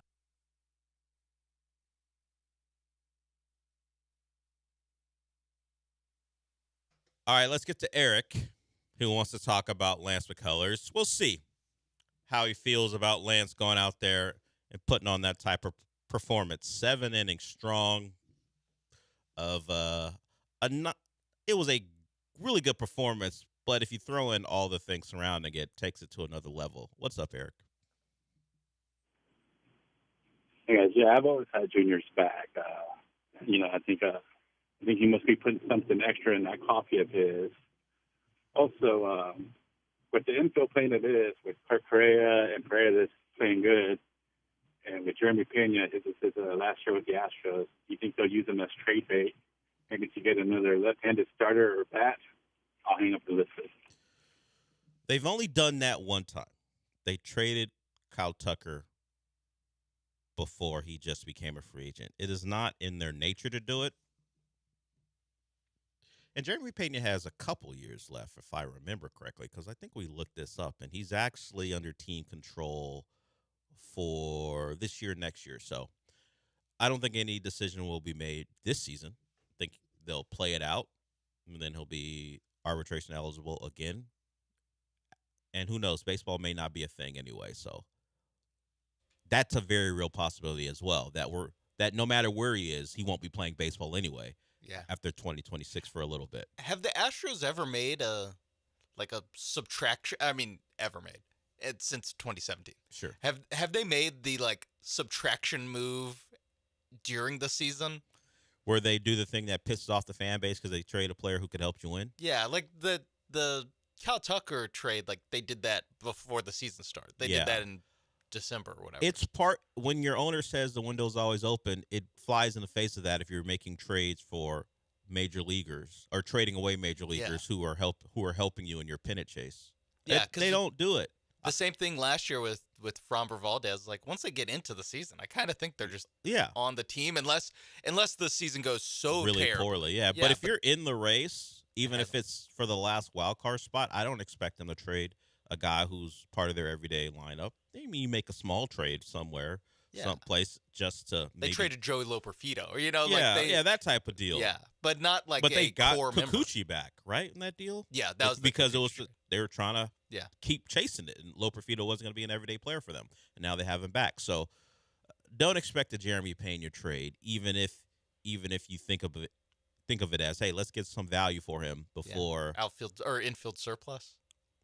Well, they found a way to play Paredes all the time. So they found a spot has found answers for that alleged surplus. So far, it's not missed a game. No, the guy who we were wondering how's he fit? Where is he going to play? He's played every day. So there are answers to any dilemma if you decide to try to find the answers. So Pena, as long as he's healthy, will be part of this Astros mix. If you're looking to the 2026 offseason, okay. That's a different discussion. Yeah.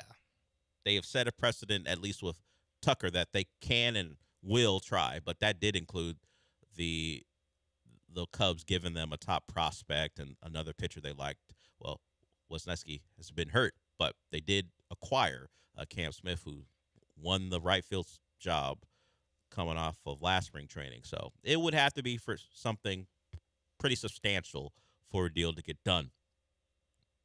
I think you should get used to Jeremy Pena this year, and 2027. We'll revisit that for multiple reasons. Yeah, everything is on the table for 2027. Yeah, baseball, no baseball, trade, no trade. There's a lot of things. Well, not everything's on the table. An extension is not on the table. Oh yeah, we know that's not happening. God no. Yeah, never. I mean, Dana Brown will say that there is, but there's not. No, every time he says that, while I don't physically roll my eyes, inside my brain I'm rolling my eyes because here we go. Forget about the history of it. Also, when he says we're gonna start having talks, what are we talking about? Now we're gonna have talks. You've been in the job for 3 years. Yeah, why? I know why talks aren't being had because there's no real motivation from the other side to have the talks. Like, you're not going to sucker Boris into some team-friendly deal to lock up Pena. Should have done that last offseason. Yeah. Now, that would have worked perfectly. maybe even not then, but did Pena fire his representatives and then bring on Boris during last season? Did we hear about? I think that's how that went down. I think so. I feel like him and Hunter Brown both changed to Scott Boris when as they were getting ever closer to the big money coming in. Basically after, or I guess Pena right before he broke out. yeah, he knew something, I guess, and he got the guy who's going to get him the most he can, even if it takes to like February of an off season. It's just how it operates, how baseball operates and how the super agent operates. So I think enjoy the team. Enjoy baseball. Hey, look. For 2026. Ace of the staff, Lance McCullers. Got Altuve back to form. Yeah. Jordan healthy hitting bombs. And just enjoy it. Correa Manning shortstop. This is what more could you want? 2017 all over again. Jordan wasn't around, but I get your point. Yeah, 2019. Just take it as it comes, guys. And if you love the game of baseball, just watch every game and relish it, because in 2027, you may be watching Korean baseball. And speaking of that, Korean baseball, they have ABS, but it's not like we have it here where they review it. It's just they get it. The umps get it in their ear. Every pitch is automated, so there's no challenges. And some of these baseballs. That's great. Could you? I'm watching some of the highlights of balls that are not in the strike zone being called strikes. Like if you're in Korea, I am just by going by how the batters are responding. There's a certain decorum you must have. It would not fly here. What's going on? No.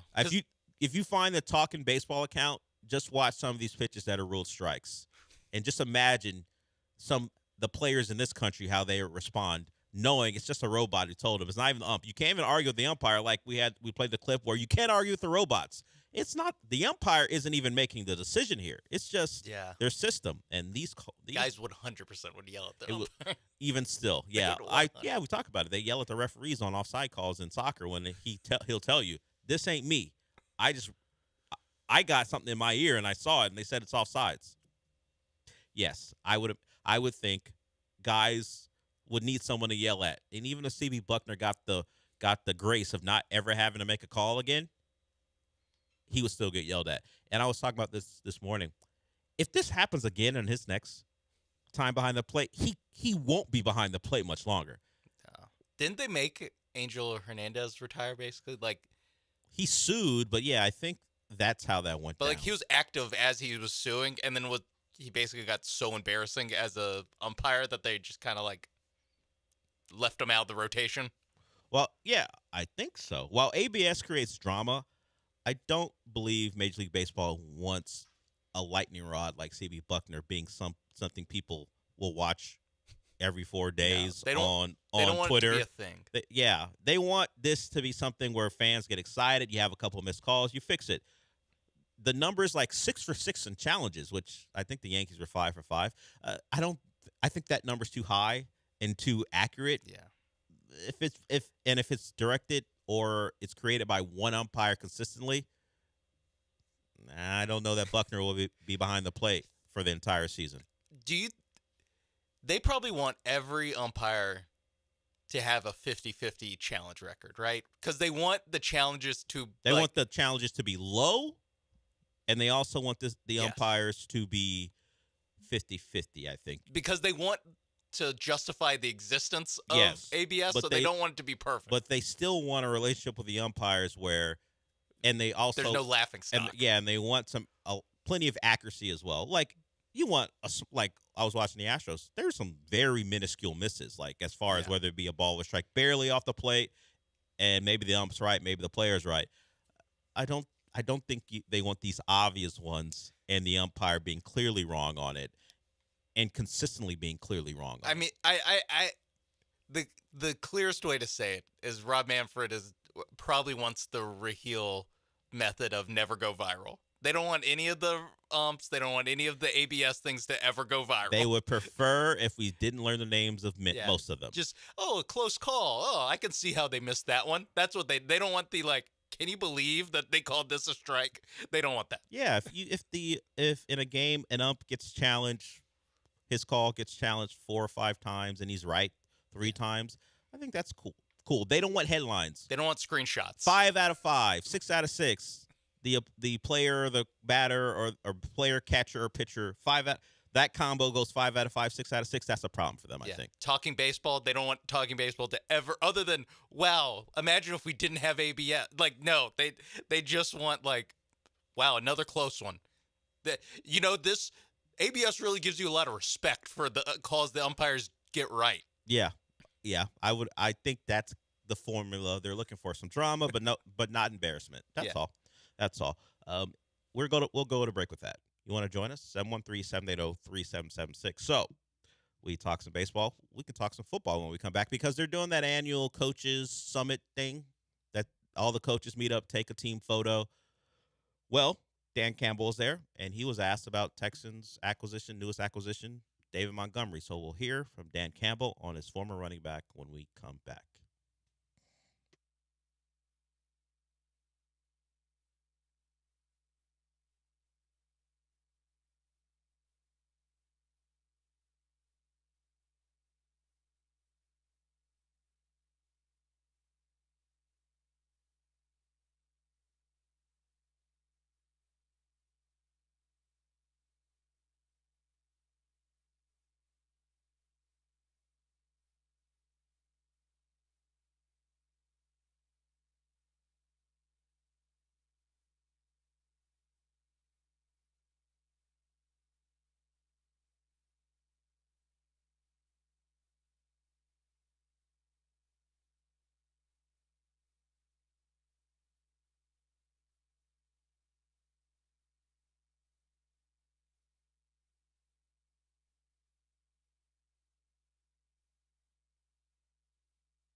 You're listening to the Del Olaleya Show on ESPN 97.5 and the ESPN Houston app. Live from the Huntington Bank Studios, here's Del Olaleya.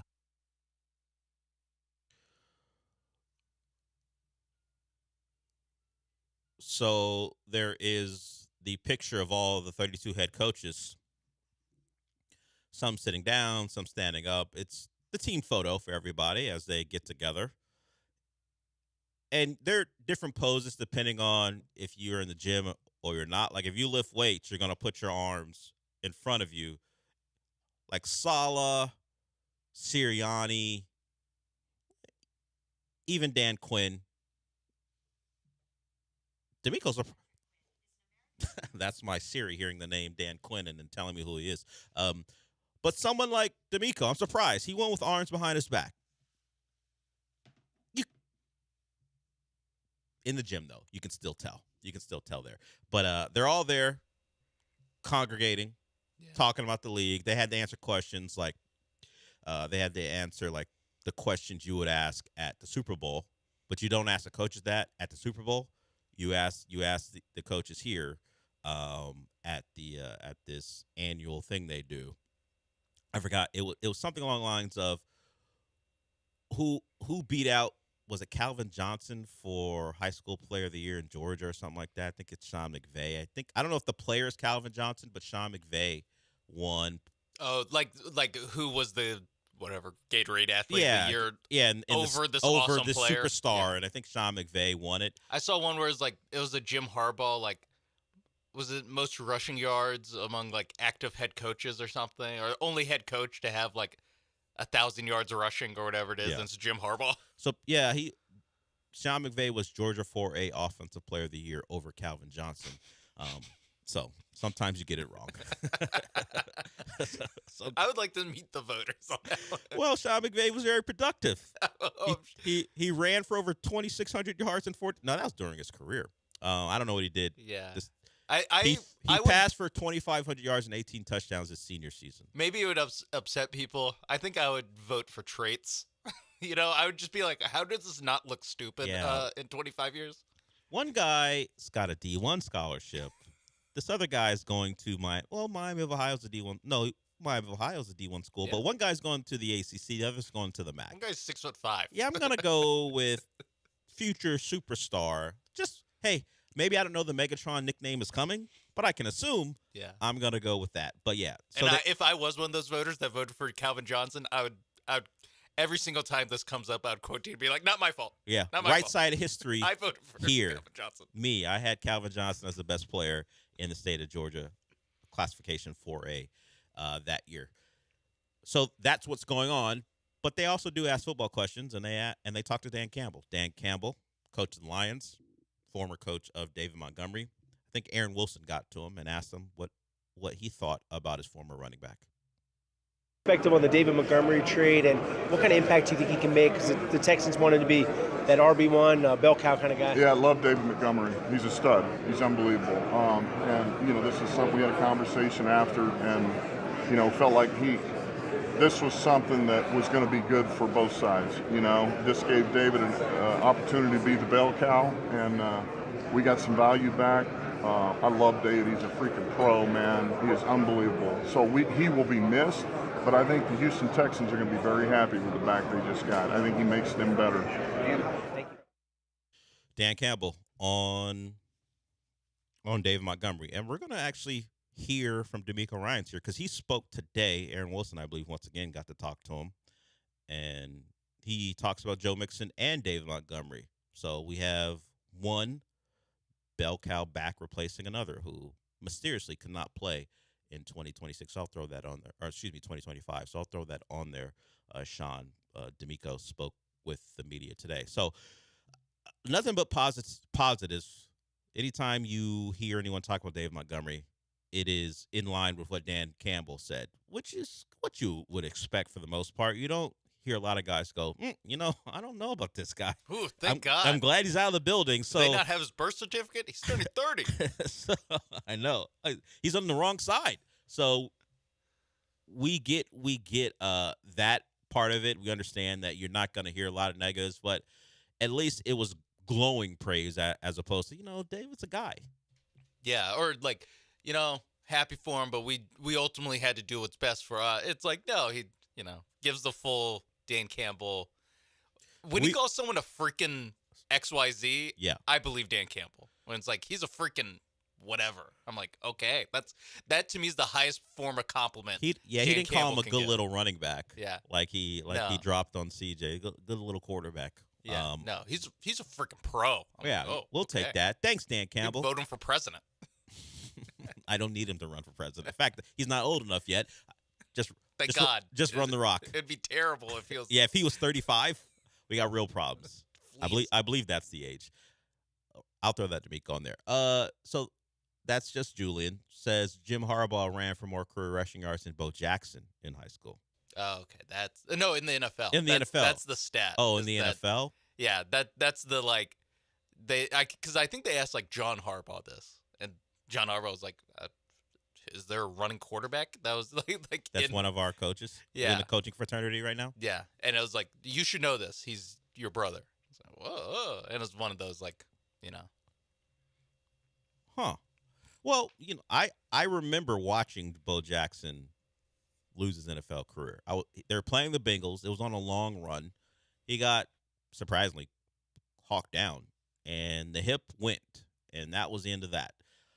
I think it might have even been a playoff game when the Raiders were in Los Angeles, I think. Either I remember watching it or I saw the highlights later.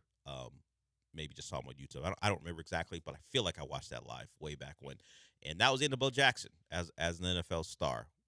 I did not know that Harbaugh had surpassed him, but if you go down early, there's a chance that a scrambling, somewhat athletic quarterback. It's not even Steve Young. That's the. I imagine Steve Young would have to be ahead of him too, but the fact that Jim Harbaugh is the one who's ahead of him is kind of crazy. I remember watching Jim Harbaugh. He was okay as an athlete. I mean, he had led that Colts team to nearly beating the Steelers in the mid-'90s in the AFC title game. They would have just got their ass kicked by the Cowboys, but hey, it would have been a moment. But yeah, he could have been more yards than Bo Jackson, huh? Yeah, less home runs, I bet. Probably more steak with his milk, though. Oh my God, way more milk. Yeah, I would think. So let's hear from D'Amico Ryans as we kind of wrap up a short NFL segment. D'Amico Ryans asked about Joe Mixon and David Montgomery. Here's what he had to say. They call him Knuckles. He's a Oh, yeah? downhill tough runner, Oh, yeah. David. And you've always wanted to run the ball. You play defense, you want to run the ball, you want to be physical on offense too. What does he allow you to do, and how was it? Obviously, it was tough last year not to have Joe, just the decision to eventually have to move on because of the medical. Yeah, definitely tough. First and foremost, Joe, think the world of Joe and what he was capable of doing for our team. He's an outstanding player, outstanding, energy provider for our team. But, losing him was tough. To be able to come back this year and add David Montgomery. She called him Knuckles. That's good. We like that physical brand of football that he brings, but the consistency. David's a consistent runner. He knows how to get more than what he's blocked for. Very consistent, efficient. So I'm excited to work with him. First meeting him, he's all football. Right? He's serious. He's locked in. He's all football, and he's eager for that opportunity, right, to really be that guy, to really carry the load. The ability to get more than what is blocked up is something Joe Mixon provided in 2024. Hopefully there's less of a need for it, but I imagine at times the Texans, despite rebuilding this offensive line, won't exactly be dominating opposing fronts, at least a good one. So that's good that David Montgomery has that in him. I think it'll be needed. I don't think it'll be needed as much, but to know he has that in his bag, great. We talked about it this morning that someone told Lance that be on the lookout for the Texans drafting Jadarian Price. He is the other running back at Notre Dame. We've talked about it. We talked about it before the David Montgomery trade. What would the Texans do at running back? Would they go draft in the first round a guy like Jadarian Price? It's not a deep running back draft. You have Jeremiah Love, who's projected to be a top 10 guy, and then there's a fall off to maybe two guys people think are worth a day one, which would be first round, or a day two pick, which would be second or third round. It's not a lot there. It's Price and Mike Washington, maybe your top two guys who could be drafted behind Love on the first 2 days. It would all depend on how you feel about Woody Marks. You traded a day two pick to get him last year. That's why your third rounder belongs to the Dolphins. Are you investing that substantially to go get another back to, you would think, take Woody Marks' job? as the number 2 to David Montgomery, or 1A, 1B. Now, Price has some return ability. He was Notre Dame's kickoff returner, so there's some juice there if you want to add that to why you might want to take him. But I don't see it, considering I think they like Woody Marks, but I have said several times the Texans don't have enough explosive touchdown makers. Price is that. He is a guy who can create big plays with simply his speed. So someone told Lance, someone who should know that that's a real possibility. Yeah, it's something where I can see the need. Like, I can see where he fits in. It is just the amount of investment the last 2 off seasons in your running back room to get 3 different guys that I guess you haven't spent that much, but you haven't spent that much if one of them's going to be, a bell cow, Jahmyr Gibbs type guy, where it's a superstar, one of the best running backs. No, you have a good rotation. It would be a better rotation, but it is a lot of draft picks that you've thrown at this problem. A lot of decent draft picks you've thrown at this problem between trading for Montgomery, drafting Woody Marks, or trading and then drafting Woody Marks, and then drafting Jadarian Price probably in the second round, right? Would he make it?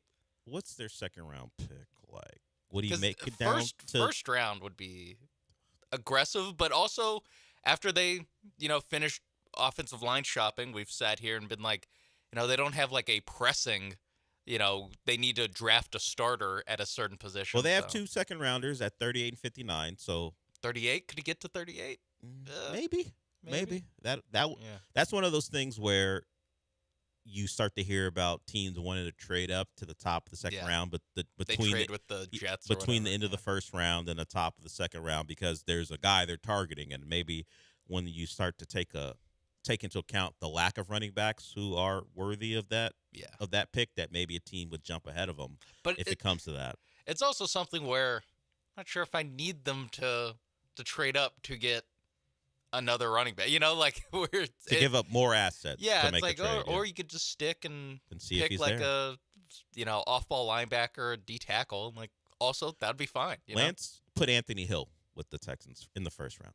You're talking about off-ball linebacker. Sick. Yeah, a guy who could eventually take over, maybe in year 1 for Henry To'oTo'o, but Azeez Al-Shaair coming to the end of his deal, maybe he becomes learn the dark side from Azeez Al-Shaair. Sure, if you want to put it that way, sure. Yes, the dark arts of being a linebacker in the NFL. Learn at the right hand. Yeah, of take over for Azeez Al-Shaair if his time with the Texans is only going to be at a 3-year stint at the end of his deal that he signed with them when he first got here. So Price, Hill, I would lean more Hill if they were going to take someone in one of those 2 in the first round. And if Price got to them at 38, I'd be all for it. The Texans ranked very low. I think they were low on both ends. They were not a great team when it came to giving up explosive plays going into the playoffs. Yeah. And they were a team who did not create enough explosives. That's why we saw them kicking a lot of field goals and some long ones at that. So touchdown makers, find them for me, whether it be through health of Tank Dell or improvement from Noel and Higgins, or maybe you draft one in Price. All right, we'll go to break with that. Hour 1 is done. Hour 2, when we come back, 713-780-3776 is the number. We'll get to this Jaden Ivey story because there are levels. There could be a potential mental health thing because his now former teammate Josh Giddey has chimed in on that. Also, if it's simply, hey, a guy wants to talk, there's some questions about self-preservation. There it is. I got it this time. Self-preservation that we can discuss as well. We'll get to that when we come back.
let's start hour 2 with this. Just for some context, Jaden Ivey was a Bull. He's no longer a Bull. If you remember, he was part of that 2022 draft. He was drafted behind Paolo Banchero, Chet Holmgren, Jabari Smith. That was your top 3, and then Keegan Murray, then Jaden Ivey. He was a part of that Pistons resurgence last year. Before he broke his leg, he was having a good year. The Pistons were a surprise. They've since taken another jump, and while he played minutes for them this year, he was not only recovering from a broken leg, but he had arthroscopic surgery on his knee. He just wasn't the same guy. They made a trade. There was not space for him to play. They traded him to the Bulls. He's no longer a Bull because of what he said on social media. The gist of it is he said the LGBTQ community, but he said that was unrighteous. It is part of his religious beliefs. He is a Christian man, and now he was very outspoken about his Christian beliefs in Detroit, but apparently it ratcheted up once he got to Chicago. And he has been a guy who would go on Instagram Live and talk about his faith, talk about other things, and I guess it never got to a point where the Bulls had to make a decision until very recently. He talked about why being gay is wrong. He took shots at Steph Curry, while Nick Young thinks that's why he got waived. I don't believe that's the case. It could not have helped. Taking a shot at Steph Curry? Yeah, no. I don't You think it adds to the mix? I don't think it was on the pro column. Yeah, maybe. Maybe speaks to his, the status of his mentality. Well, right Nick now. Young said, if you go after Steph Curry, this is the end result. You can't go after him. He goes, look, that man is 6'2". God doesn't play about Steph Curry. How can a 6'2" guy be as great as he is as an NBA player? You know God's on his side. Why would you go after him? And the NBA had to do what they had to do with Jaden Ivey. That is Nick Young's opinion. I don't think it's crazy. I don't think it's crazy. One of many, and Sean maybe agrees with Nick Young for the first time ever. I don't know, maybe listen to that podcast and agree with Nick Young quite a bit. I agree with him with D'Angelo Russell too. Sure. Well, back in 2015 or whatever. Sure. I was on his side. I think most people were on the side opposite of D'Angelo Russell. So that's Nick Young's opinion. Josh Giddey, the former teammate of Jaden Ivey, has maybe a more put together, less controversial opinion. He says his ex-teammate needs help. He's been going through some things, and he just hopes he gets the help that's needed. I don't know what Josh Giddey knows, other than there is speculation that Jaden Ivey is having, I don't want to say a breakdown, but that's the word that's being used. He goes, obviously the whole thing is kind of unfortunate in a way. I hope he gets the help he needs, wherever he's going through or not going through. I do really hope he gets help. It's not going to be with the Bulls anymore, but wherever it is, I hope he gets it. That could be simply like the guy, whatever's going on, hope it works out. Maybe he doesn't know more than the rest of us, but apparently Ivey was considered too preachy. He would speak about his faith in the locker room, maybe to people who didn't want to hear it. It got to a point where maybe internally they could deal with it, but once it hit the internet, he had to go. You can have your opinion one way or the other on his faith and his comments about gay people. I would just say, if you're Jaden Ivey, well, let's actually play the sound, because he said what he uttered wasn't detrimental to the team. He has an explanation or thoughts on what detrimental is, and he doesn't believe anything he said was detrimental. They said my conduct is detrimental to the team, right?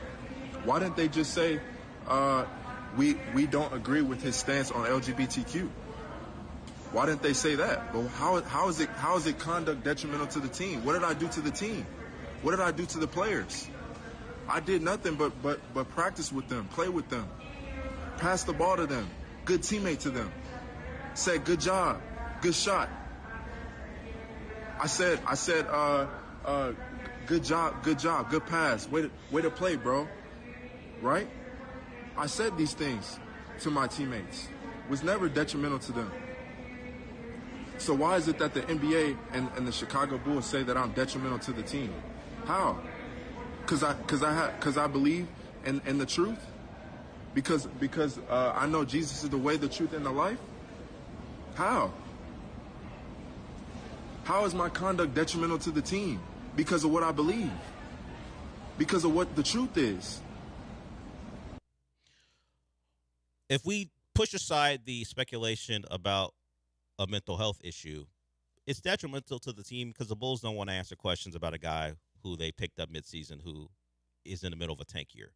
They don't want to deal with it. You're not worth it. That's why it's detrimental to the team. Whether you think that's right or wrong, that's just the business. Do the Bulls, who are trying to lose games, want to have to deal with questions regarding Jaden Ivey's comments about the LGBTQ community? No, they don't. So that's why he's gone. Can I say if he was a better player, he would still be on the roster? I think I can say yes. If he was more important to the Bulls' future, I don't want to put a name on anybody because I don't want to say or speculate that they would ever utter comments like this. Let's just think of a guy who they believe is a cornerstone. Whoever you think that is on the roster, and if you don't know the Bulls roster, I'm not blaming you. I mentioned Josh Giddey. It's also a reason they were able to cut him. Yeah, there are very few people you would consider untouchable on that Bulls roster. Yeah. He certainly isn't one of them. So while maybe he is leaning into his faith and saying, this is what I believe, what did I say that would hurt the team? The franchise, which also could be considered the team, ain't looking for it. You don't matter enough for them to deal with it. And that's when I think I may start the show about self-preservation. He's got to know. Or maybe he can't know because he's in a state where he can't contemplate it. You don't matter to them to the point where they will deal with you being controversial. It's always about, are you worth it? Jaden Ivey ain't worth it. Yeah.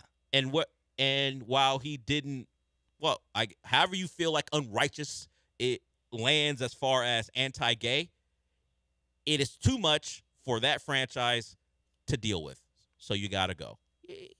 You're not a guy who can bring that level of interest in the Bulls in a negative fashion for them to have to deal with it.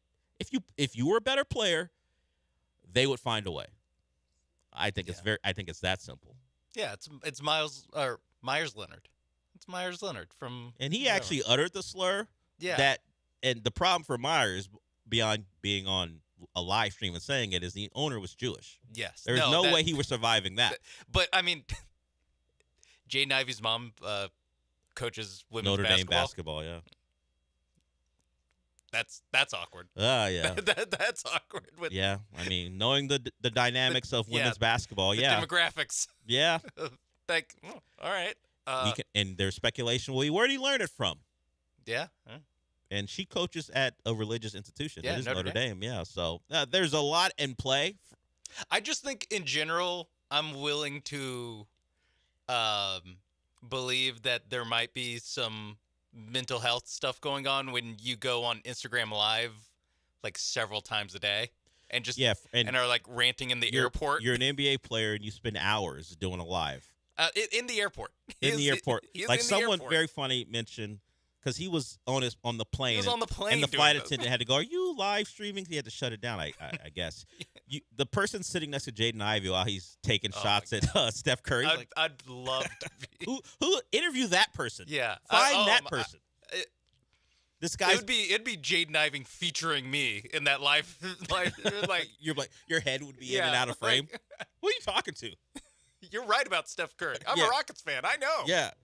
Yeah, he's unrighteous too. He curses. I think that was his big issue. It's unrighteous what he's done to my team. Yeah, evil even. The word I'm looking for is evil. For me, I just feel like they're really evil. This is what we're saying. Golden State Warriors basketball. Evil. I mean, I'm with you, Jaden Ivey. Steph Curry? On that. Yeah, let's be specific. Steph Curry, Antichrist? Who's to say?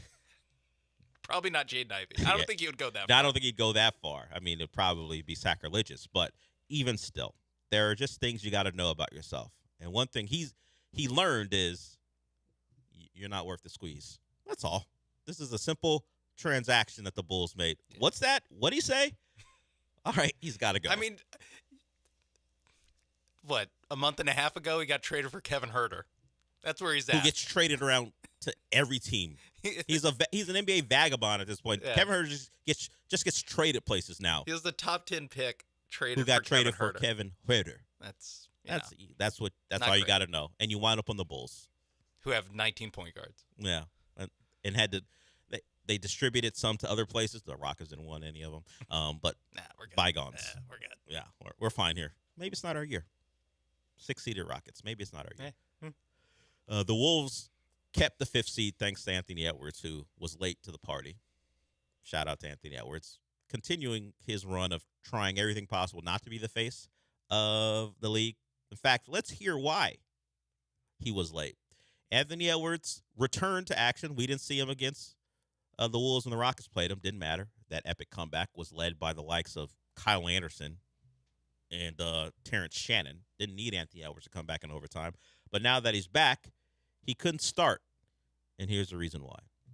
What happened to you for the first minute of the game? I was taking a Oh. Yeah. But, yeah, like I said, Mike held it down for me, yeah.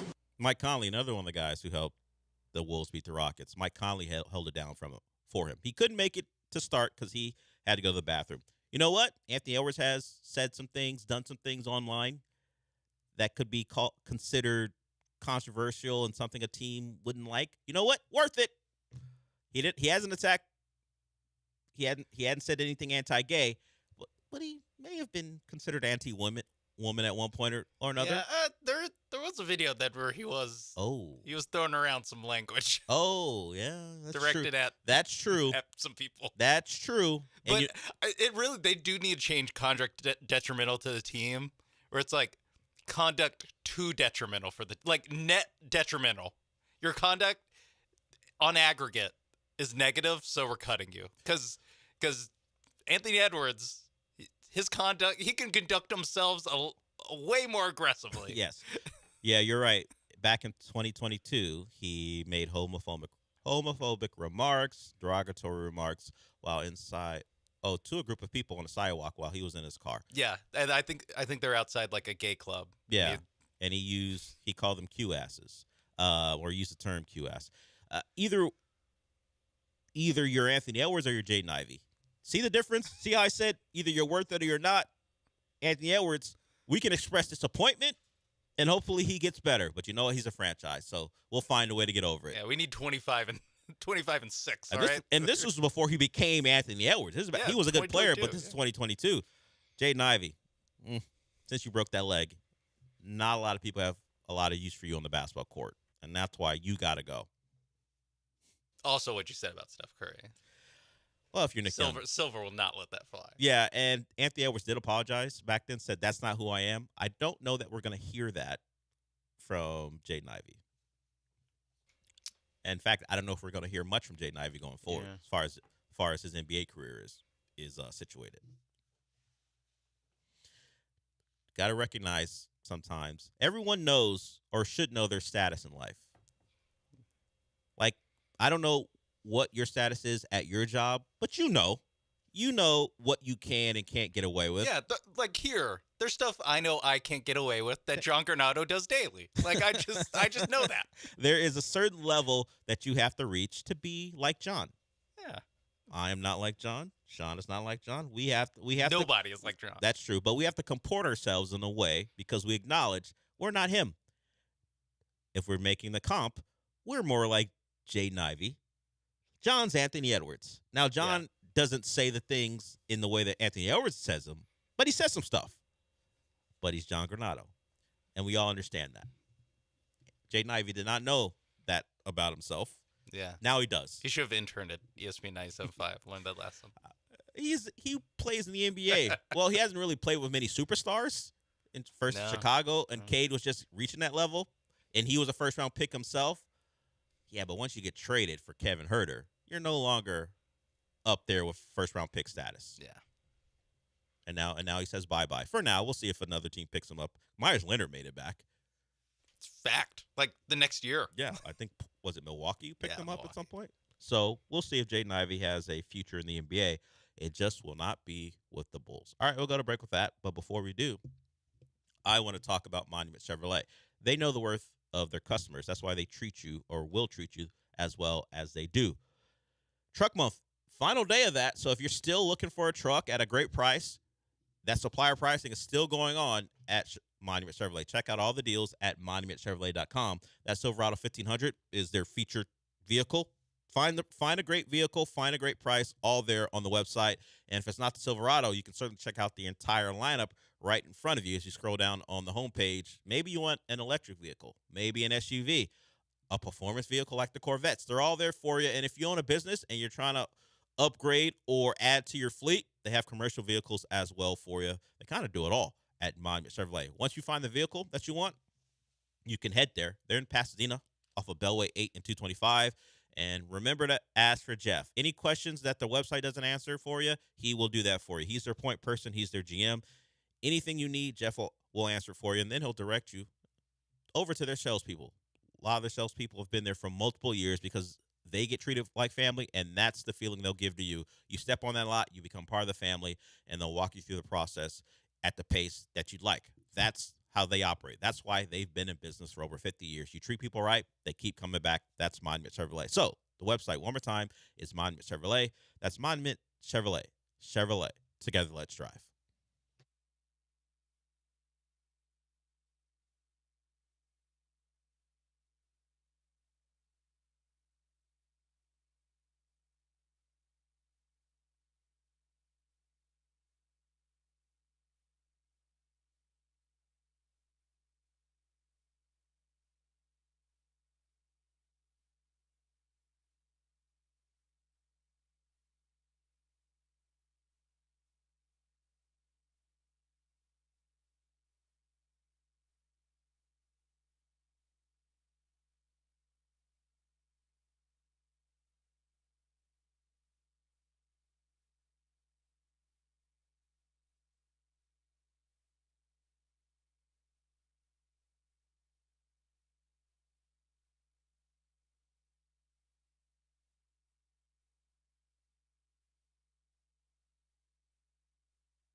Broadcasting live from the Huntington Bank Studios, it's the Del Olalea Show. On ESPN 97.5 and 97.9 HD2.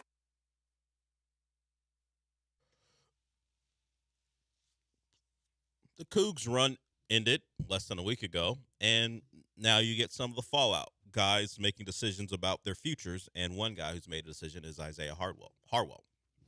One of the big recruits that they brought in this past season got overshadowed by Sanak and Kingston Flemings. Harwell has decided to transfer. Ron Harwell, his dad, talked to Paper City Mag. You can find the quotes clearly at Paper City Mag, but also Chris Baldwin at Chris Y. Baldwin. He has some of the quotes from Harwell, Ron Harwell. While praising the UH director of sports performance, so it doesn't feel like there's bad feelings here. He praised Alan Bishop for his work with his kid, Isaiah. Talk about getting stronger and all those things, but they want to move on because it appears offensive development. Now, Harwell didn't play a lot, and I don't know that you can point to the Cougs and go, they their skill development for offensive players is what you see in other places. It's just not, whether that's real or fake or true, it's just not the perception that guys get demonstratively better offensively while they play at Houston. All the stories about practice and defense being a priority, which it should be. You don't win if you don't play defense. It's just not something that is part of the lore of Cougar basketball. And Harwell went there, didn't play a lot, got overshadowed, and now he leaves. We'll see where he winds up, but that's just how it's going to be. If they're going to recruit at the level that they have recently recruited at, you're going to have the success stories like Sanak and Flemings, and you're also going to have the other guy or other player who says, you know what, it was a part-time player. You didn't really depend on me going down the stretch. I got a lot of my minutes early in the year. I could see the way this was going. And you sit on the bench as a 5-star and watch other freshmen play, you're going to start to question your status. And don't know how the Cougs felt about him as far as his future is concerned. We may never know unless people have inside sources there, but he's going to go. So that's another departure. We expect Kingston Flemings to declare for the draft, and Sanak is, I guess, the one in doubt what his decision will be there. Does he want to stay for another year or not? So the transfer portal will be something that the Cougs have to tap into, I think, if they're going to become a team that is once again someone we consider a real contender for the title. Harwell doesn't change my mind on that. That's just another piece thrown in. He may have developed over the summer like Mercy Miller wants to do. He may have not improved to a point where he could be a rotation player, but it's one less option for them as they try to build. So Kelvin Sampson seems well on his way to coming back, so you will have maybe your biggest piece. But how do you build a roster going forward with what could be almost your entire freshman class that you recruited coming in? Yeah, may not come back. Yeah, and right now you only have 2 commits. Not that that's like, but you're out 3 or you're out 2 at least. Yes, with Flemings and Hardwell. Possibly we'll third. See with Sanak. So it's like at best you're breaking even. That's before you count, Sharp and the rest of the guys that are moving on that are upperclassmen. Never mind that some of them might transfer. You never know at this point. So yeah, this does feel like it'll be. Obviously, Kelvin Sampson's said that he's coming back. We talked about it more, asking the question. What, on Friday after the loss, right? Or Thursday night they played. And since then he's come out and been like, I'm not effing leaving. Yeah. It is going to be a little bit of like a different team. Like it's going to be a different core than the last 2 or 3 years. Out the door. Well, Bryce Jackson is the one freshman. Didn't play a lot last year, but he would be one if he stays. I think you would say he's the one definite guy that comes back unless he transfers for a better opportunity. So it's always on the table. Yeah, that's the thing with the transfer portals, that even the guys that you're like, this freshman, he's didn't play a lot. Think, it was a year of development for him. Well, he'll move into a bigger role next year. It's like, or that guy just goes, you know what, I rather get paid more and play more at, whatever, a directional school somewhere. Yeah, or maybe whoever finished second place for Bryce Jackson comes calling. Yeah. He's a local kid, played at Shadow Creek. That's in Pearland. He didn't play at all. No game stats for him. So red shirt. Yeah, red shirt. So we'll see how that goes. So the Cougs have been a team where continuity has been part of the appeal for some, where year after year in a world in college basketball where teams change. First, it used to be because of all the freshmen, if you're talking about the elite teams. Then it became, hey, transfer portal guys go. This was one of the teams where year after year you can go, oh, I know Sharp, I know Tugler, and before him, Watt Roberts and Shed and all those guys. Of course, Quinn Grimes was a transfer, but you just had multiple years with this particular program. Now they might be just like everyone else now, where that's going to change. I don't think anyone's immune to what college basketball and college sports are now. Yeah, and they've shown that like just where they're located, like they can tap into the 5-star market, with I guess outside their weight class, for Kentucky and Kansas and UNC or whatever. It's like, no, there is going to be a certain percentage of Houston guys that want to stay in Houston, and like you can play in those waters, but they've also shown, basically previous to this past year, is that they can do it with the 4-year college guys too. They can do the build the program, the air quotes on capital P program. They can do that, like you said, they've always had like at least like one or two guys where it's like, yeah, Shed and Roberts have just been on this team forever, and then it's Roberts and Cryer, and it's like you. And I guess this year will be Tugler, assuming he comes back. Will be the he would be the program one guy. And now there are other guys who've been around who don't contribute as much just because of depth, like Cedric Last's been there a long time. But as far as guys who play, we are talking about Tugler. And maybe McCarty comes back, but even he was a redshirt freshman, so not a lot of time with him. He would be, I think, his third year in the program. He played minutes this year, and then Mercy Miller, who's been around a couple years too. But the guys who, he's been in all these battles for 3 or 4 years. Tugler is the one, which is a bit of a departure from what we're used to. Yeah, it was like a core where pieces changed around it. Now it seems like it is one guy, maybe 2 or 3. Like we'll see with some of these guys, but Tugler, as far as a guy who's played in the Final Four, and everything else changing. It's like just the calculus of the new versus old is gonna. It looks like it's gonna be different this year. Yeah, just as we look at the departures, Uzan gone, Fleming's likely, maybe Sinak gone as well, and Emmanuel Sharp.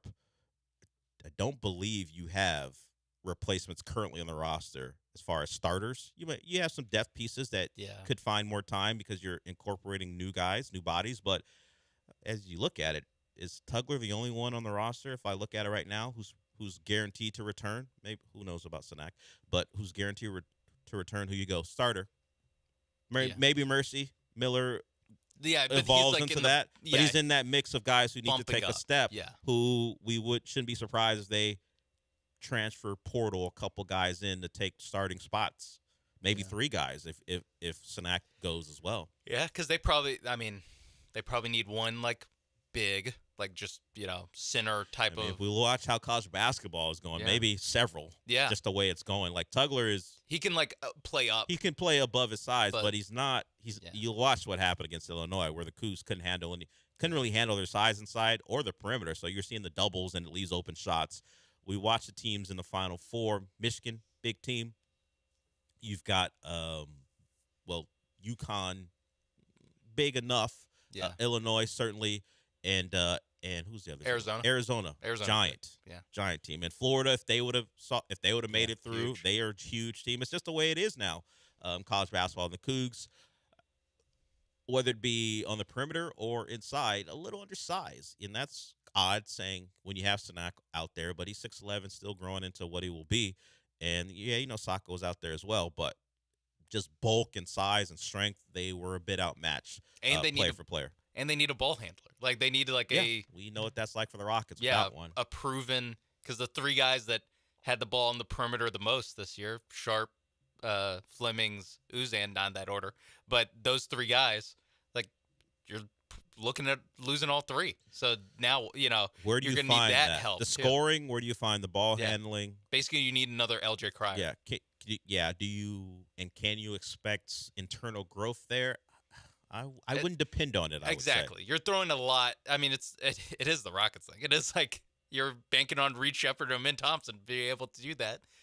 You'd like some training wheels too. You'd like a 21-year-old from XY from pick a school, whoever it is, who can come in and do that for you.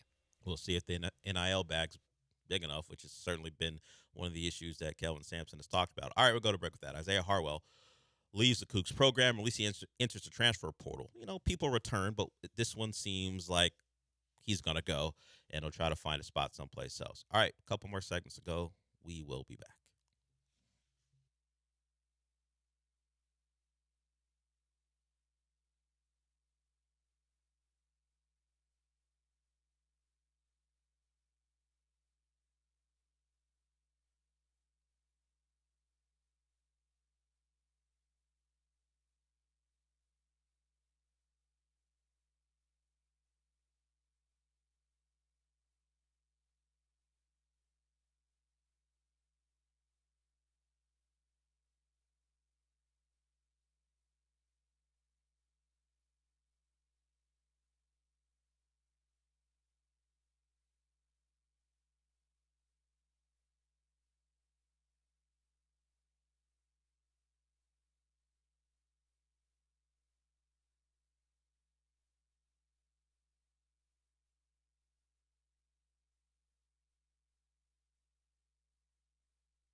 Broadcasting live from the Huntington Bank Studios, it's the Del Olalea Show. On ESPN 97.5 and 97.9 HD2.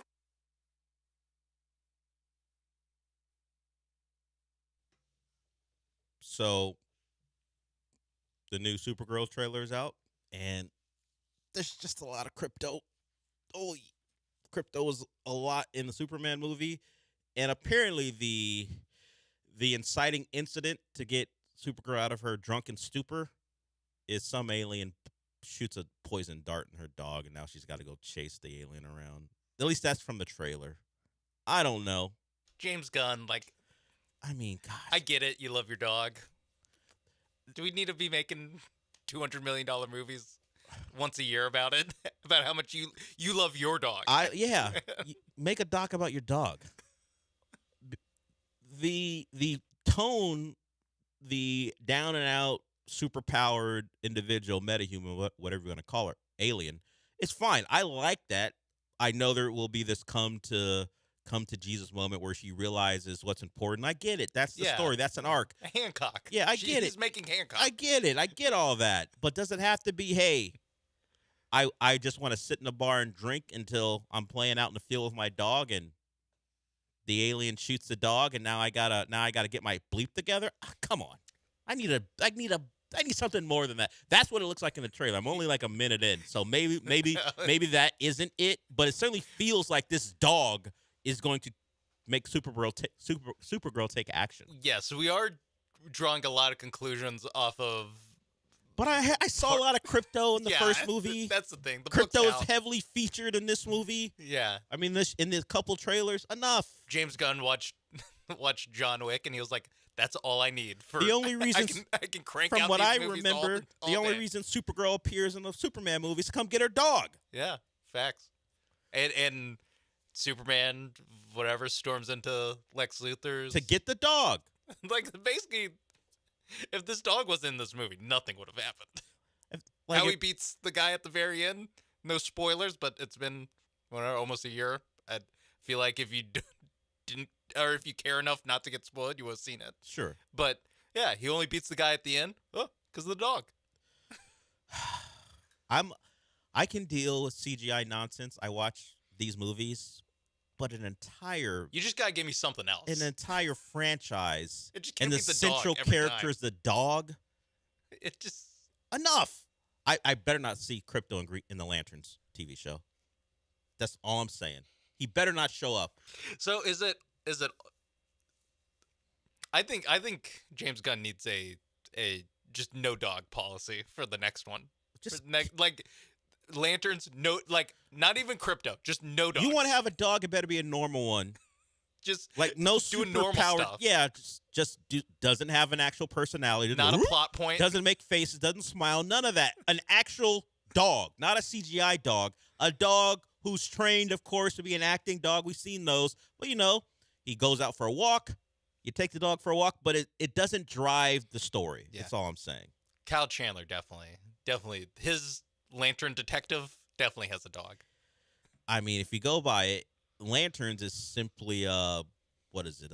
True Detective. True Detective with superpower Rings. people, which feels like a vibe I like. But if Crypto shows up, get the F out of here. Yeah, I don't need the dog making noises to react to things. Like, as I said, real dog, fine. An actual living dog, fine. Yeah, I'm good. No, James Gunn, you're on watch. Yeah, you come on, you man. gotta make go Come 1 on. year without making a movie about a dog. Just maybe it's. I imagine it's about Kara. But there's too much of this dopey dog in the trailer already. 100 years of Superman stories, And yet, the only one we get. yeah, you can do anything. They've handed you these characters, this universe. Do whatever you want. And your first two movies, Dogs. The dog is your biggest star. Dogs. We don't deserve dogs. Basically, I don't. That should just be the title card. Where it has the context or whatever. Whatever. Just we don't deserve dogs. Fades out. Supergirl fades out. Then the movie starts. Not for me. Not for me. I will watch because I like the actress. She played young Rhaenyra, in House of the Dragon. I like the tone of what she's on. It feels like something I'd be interested in. I need this to be the only thing I see as a benefit, if the dog gets shot with the poison dart, it's out of the movie until she saves it. So maybe we go like an hour and a half without the dog being in it until she finds it. So maybe this is a benefit. Who knows? I'll find out. And I don't think this is where this movie goes. You think it's like Old Yeller? She doesn't save the dog? Maybe fixes our problem with James Gunn. I mean, if he we kills just off, sit through another 2 hours of it. there's no way. If he kills off Crypto, all right then, stock up. Let's in go. my book. I don't see him doing it. We can move on from that. It's just a little upsetting with that trailer being out. No, I'm with you. Let's move on to something that might upset Jets fans. I'm going to throw it on here, Sean. Aaron Glenn, he is available to the media. Like we heard from D'Amico Ryans, let's hear from Aaron Glenn. He's going to say something that I believe no one could imagine him saying. I certainly know Jets fans can't believe it. So we'll play that. As I said, we played the D'Amico Ryans sound earlier. Right in line with what D'Amico says, was crediting Joe Mixon, saying how tremendous he was, and very excited to see David Montgomery in action when he gets there. Talked to him already. References to the nickname Knuckles a couple times, but also expects big things out of David Montgomery. Aaron Glenn expects big things out of someone. Here's Aaron Glenn on one of the Jets acquisitions this offseason. Something about a quarterback, and I'm going to say a quarterback with a chip on his shoulder. And listen, he's proven a lot in this league of what he's done, especially when you take those times when he was in Seattle. Listen, he fits exactly what we're trying to do. So obviously we've created an identity. The foundation of our offense is pretty good now. Like, I just feel like he's the guy that's going to lead us to the promised land. He's the guy that's going to touch the ball more than anybody else on offense. And listen, I know he had his struggles, and I think a lot of quarterbacks, they have their struggles. If you look at over the last 5 years, the guy that's thrown the most interception. I mean, the top guys are up there. If you don't know what quarterback he's talking about because you don't pay attention to the Jets all season, he's talking about Geno Smith leading them to the promised land. No, the Jets didn't make a trade for Aaron Rodgers, which they've already had, and that didn't work out, or shock the world and the Bills are doing a reset and they've picked up Josh Allen over the last 24 hours. He's talking about Geno Smith. Yeah, that one, the one who the Raiders thought would give them some level of competency and was an absolute disaster. Let's just say Geno Smith reverts back to his Seattle form in some way. Maybe he's not as great, infrastructure's not as good, but he's more Seattle than he is New York. In what world is even that Geno leading the Jets to the promised land? This is another example of a coach just saying stuff. He's just saying stuff, and you know what? It's not a big deal unless you're a Jet fan. You have to listen to a coach you pretty much are already out on tell you that Geno Smith is going to lead you to the promised land. What land? The first 25 seconds. It's all fine. The boilerplate, like, hey, coach, we just signed a quarterback. Veteran quarterback. We expect him to bring a level of competency. It's all cool. It's fine. Even just like, he's the guy that's going to lead us, period. Yeah. That would be fine. That would have been fine. He'll lead us. We got a leader in the building. the four words after that, to the promised land. What? At least he didn't by name. I kind of think he's doing this, but at least he didn't literally say. I mean, people were talking crazy about Sam Darnold before last year. Like, at least he didn't do that. You know what Mike McDonald didn't say at any point? At least Sam Darnold's going to lead us to the promised land. Until it happened. I don't even think he said it then, because that defense led him to the promised land. After the NFC title game. Yeah, the promised land is the Super Bowl, then you go win it. So he did have a great game against the Rams and helped them get there. But before that, we were not sure. We were not talking about Sam Darnold, and neither was Mike McDonald saying Sam's going to lead us to the promised land. It's going to be a team effort. And now you've got Geno Smith returning to the Jets. That awful team with the number 2 overall pick. Promised land. That's the thing. Like, you're not even like if you're holding the number 2 pick in the draft, new NFL rule, you can't say the promised land. No. You just can't. Unless you're talking about the guy you draft, you can't do it. Yeah, and Drake May, were they number 2 overall? Or were they a little lower? He was 3rd overall. No. Where was Will Campbell drafted? 4th. So they were in the top 4 of the draft. and their quarterback from the previous year led them, well, not in the playoffs so much, but during the regular season led them to on the team the when cusp of the promised land, and then he rode the defense and bad quarterback play on the other side to that promised land and then played awfully in the Super Bowl. So you can flip a switch and turn your team into from awful to really good. The Mike Vrabel-led Patriots proved it. There's no evidence that Aaron Glenn is Mike Vrabel. Yeah, no, it's like or Geno Smith is a promising young quarterback. Mike Vrabel was like, we signed Carlton Davis. He'll lead us to the promised land. Like it's not even the guy you draft with the second overall pick. It is just like this stopgap quarterback that we signed. He's going to lead us to the promised land. Well, you know who he led his team last year to the number 1 pick, and we have the number 2 pick. Well, this is what the other side of it. Maybe Aaron Glenn is being very funny and saying he's leading us to Arch Manning. Keep your third eye open. Yeah, you never know. We assume he's being very silly and talking about the Super Bowl, but maybe he's just talking about, hey, Geno's going to help us pick up Arch Manning, and the next coach is really going to love him. Well, that's not out of bounds, considering there is someone in the comments has Arch right next to Mike Tomlin as their promised land.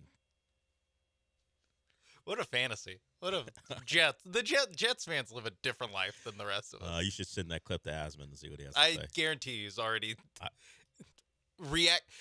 reacted to it with, I'll say, somewhere between snark and venom on Twitter, and I would not be shocked if he's live right now on the Jake Asman show reacting to this for 15 minutes.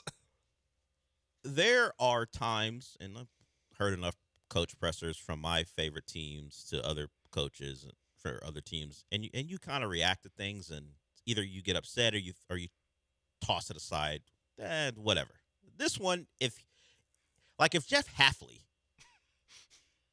and I even like Malik Willis, potentially what he could be. Yeah. If Jeff Hafley has said that about Malik Willis, fire his ass right now. Get him out of here. Because I don't want a deluded coach as my head coach. Jake is live right now. Okay. And reacting to Jets coach Aaron Glenn's owners meeting press conference. Oh, yeah. Well, okay. And this went live 2 hours ago. Yeah.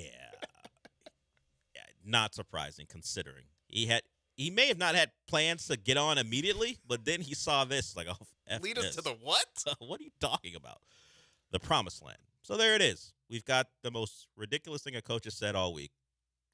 Aaron Glenn, early leader in the clubhouse. Congratulations. We'll see if anyone tops it between now and Friday. All right, we'll go to break with that. One more segment to go. We will be back.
You're listening to the Del Olalea Show. That's kind of full of sports, but also filled with a lot of movie talk. Now back to the Huntington Bank Studios with Del Olalea and Sean Mapes.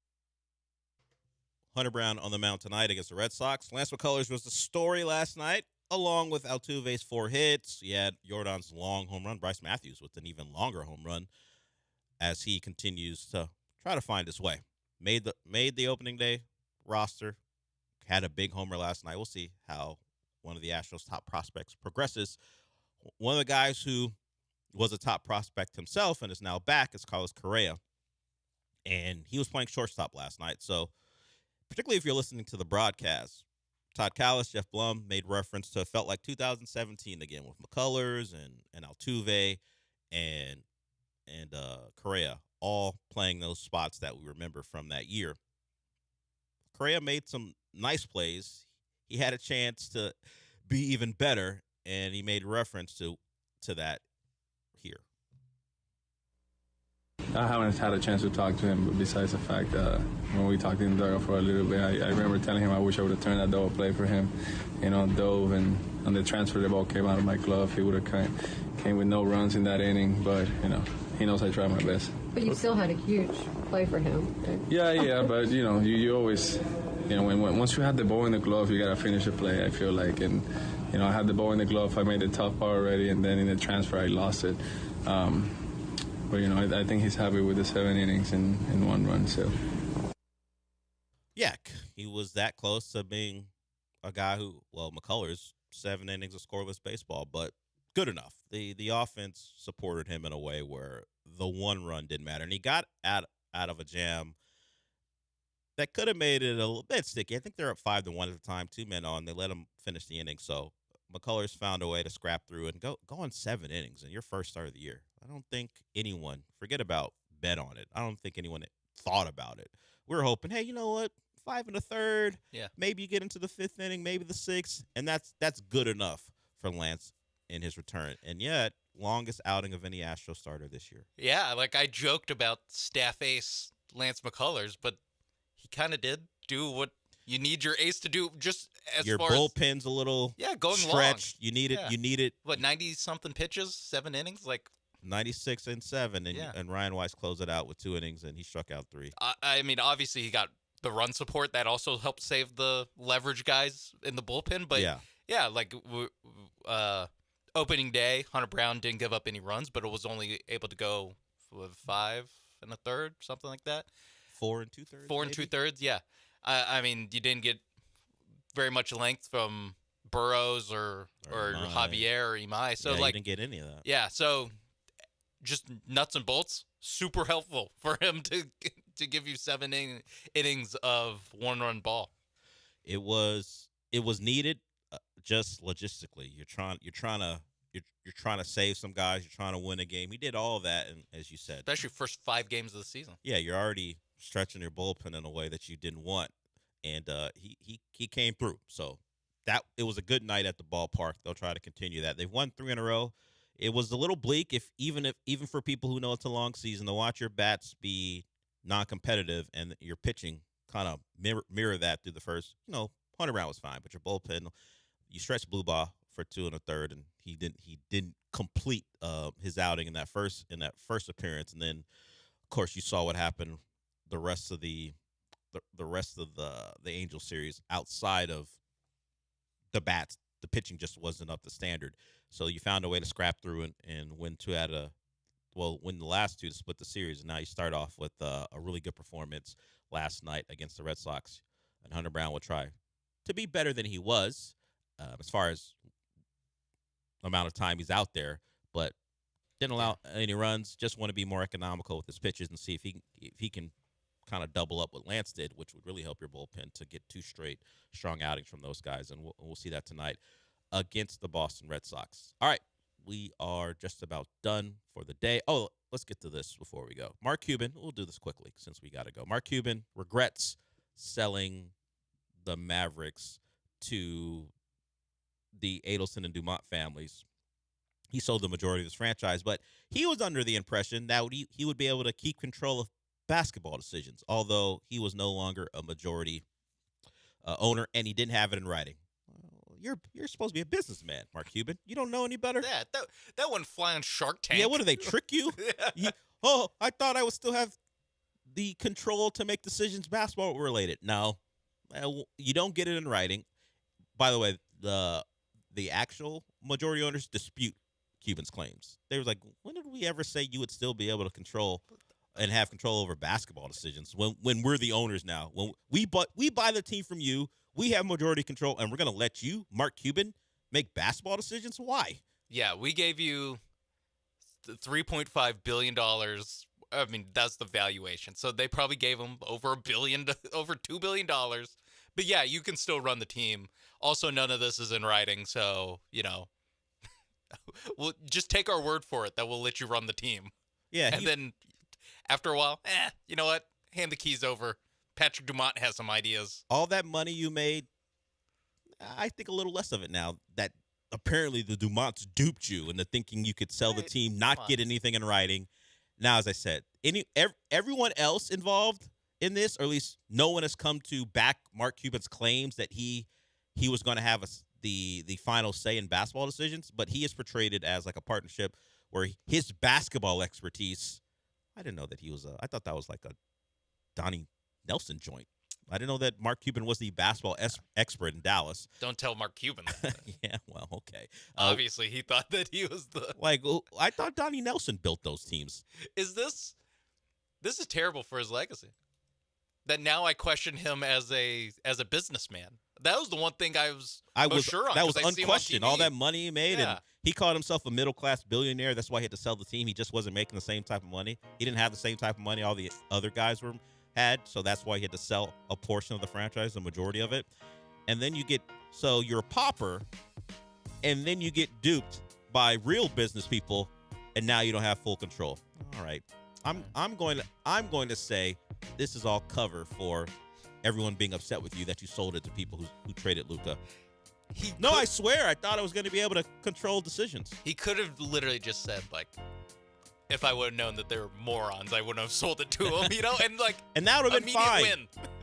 That would have been fine. Instead, you're out here saying things that don't make a lot of sense, and no one's backing you on those claims. Oh well, not our problem. We got our own basketball problems. The Rockets, a 6 seed, they're not going to be in the play-in, but they may be, and probably most definitely traveling someplace to open up the playoffs. We're done for the day. Rich Eisen's up next, but since we're done, what does that mean, Sean? Do you want my dead mom's clothes? Not particularly. Rockets, Knicks tonight. We'll talk to you tomorrow.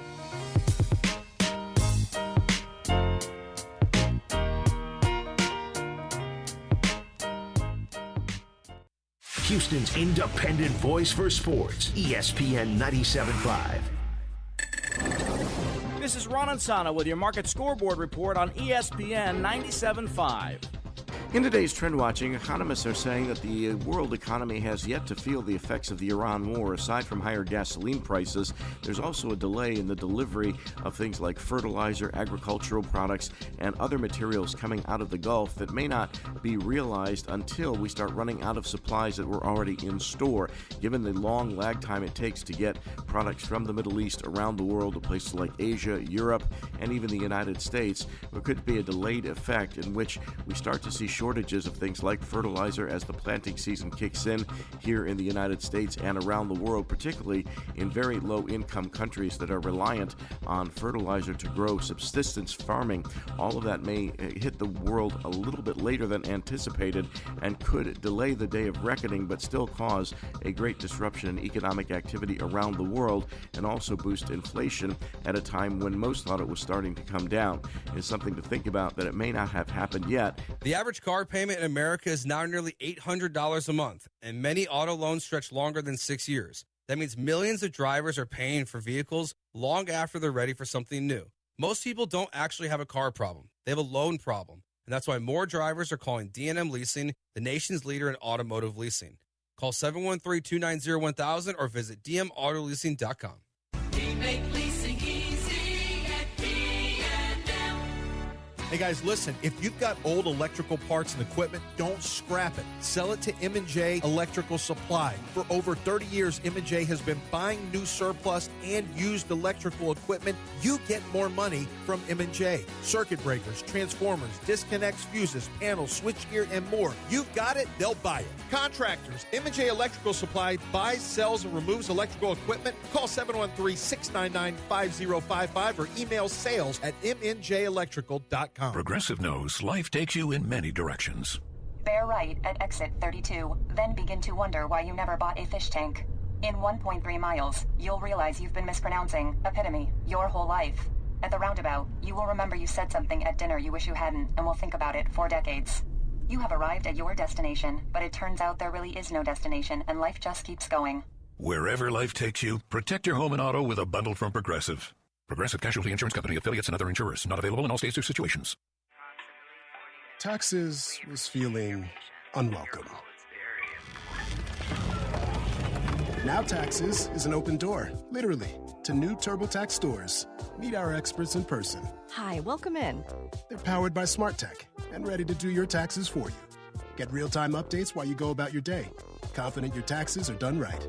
Now this is Taxes. Intuit TurboTax. TurboTax stores opening soon. Real-time updates only in iOS mobile app. The best in Houston sports talk is ESPN 97.5. Contact Tax Relief Helpers for details and restrictions. Attention, anyone that owes money to the IRS. Every day, your unpaid tax debt gets bigger and bigger from daily interest. The longer you wait, the more you will end up paying. If you owe $10,000 or more, now is the time to settle your debt before the IRS takes aggressive action, like taking your wages or property. A special toll-free number has been established so you can stop penalty fees, avoid liens, levies, or other hostile measures by the IRS. Call Tax Relief Helpers right now. I got behind on my taxes and owed $48,000. I called and they got my bill lowered to just $3,500. I owed $87,000 in taxes and it was scary. I got the amount I owed down to just $3,500. I saved $83,500. If you owe money to the IRS, don't wait another day. Your tax debt gets bigger and bigger from daily interest. Call right now before the IRS enforces liens, levies, or other aggressive measures. The call and consult are absolutely free. Call now. Call 800-849-4957. 800-849-4957. That's 800-849-4957. This is ESPN 97.5, brought to you by Zata Jewelers, KFNC, and 97.9 HD2 Mont Belvieu, Houston. This is the Rich Eisen Show. Hey, everybody. Can't get enough of the Rich Eisen Show? You're in luck. You can find us everywhere. Watch us weekdays on Disney Plus from noon to 3 Eastern. Miss the show? We've got a podcast so you can listen anytime. But here's the best part. Our YouTube channel. Subscribe at youtube.com/Rich Eisen Show and you'll never miss a moment. Now, on with the show. This is the Rich Eisen Show. And I'm living my best life right now. Rich Eisen. Michigan makes the Final Four by curb stomping Tennessee. From the Rich Eisen Show studio in Los Angeles. Duke gets Leitner in front of the whole country. Today's guests, ESPN NFL draft analyst Matt Miller, NFL Network reporter Mike Garafolo, NBC Sports Bay Area 49ers reporter Matt Mayoko. And now, it's Rich Eisen.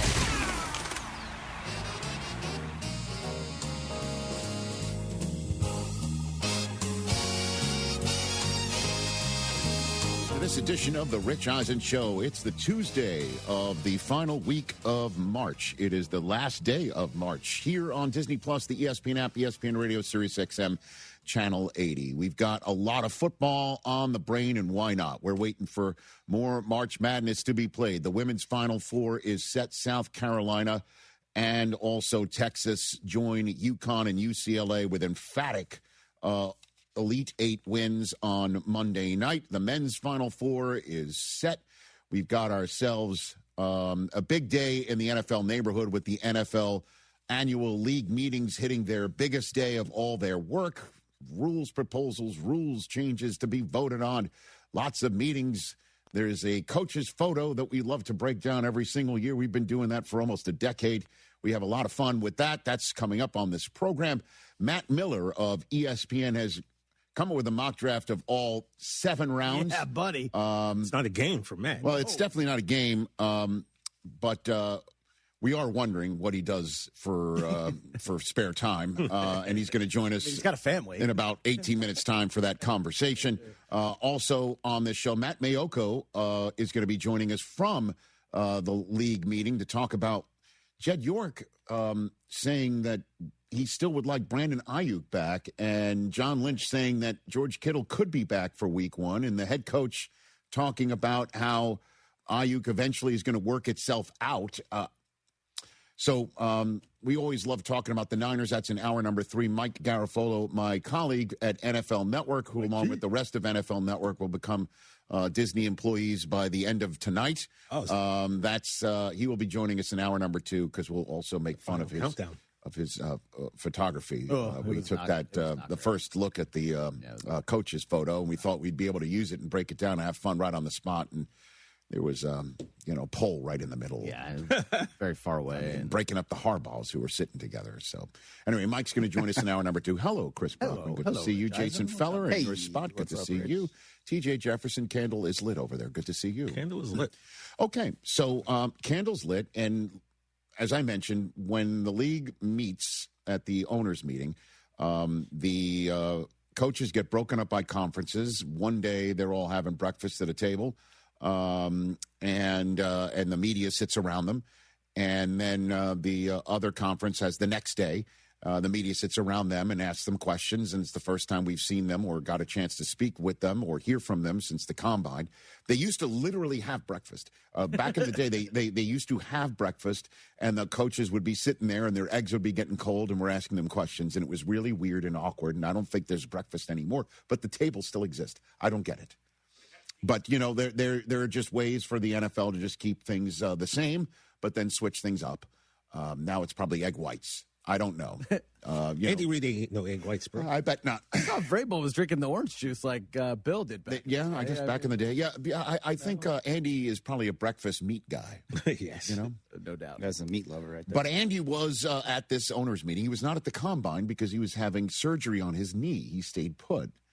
Probably watched the broadcast that Daniel, Jeremiah, and yours truly were anchoring. Who didn't? I appreciate that.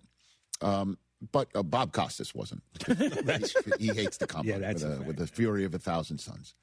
And long story short this is now Andy Reid's first time meeting with the media since probably week 18 and right after the exit interview that he was doing via Zoom from his office. And this took place just a week or so after Patrick Mahomes decided to post a snippet of him working out and fading back and looking like he was bouncing around on that surgically repaired leg with the ACL and MCL having been torn in week 15. Andy Reid, is your quarterback going to be ready for the season? Hit it. He's doing good. It's hard to measure, are you ahead of schedule or not? I mean, who makes a schedule, right? So every player is different. I will tell you, though, I would never bet against him. He's always going to put in the time and effort, and always push it, but within reason, so he doesn't take steps back. So far, it's all been positive. He's starting week 1. He's starting week 1. Justin Fields is looking like Brock Osweiler in the background. Come on.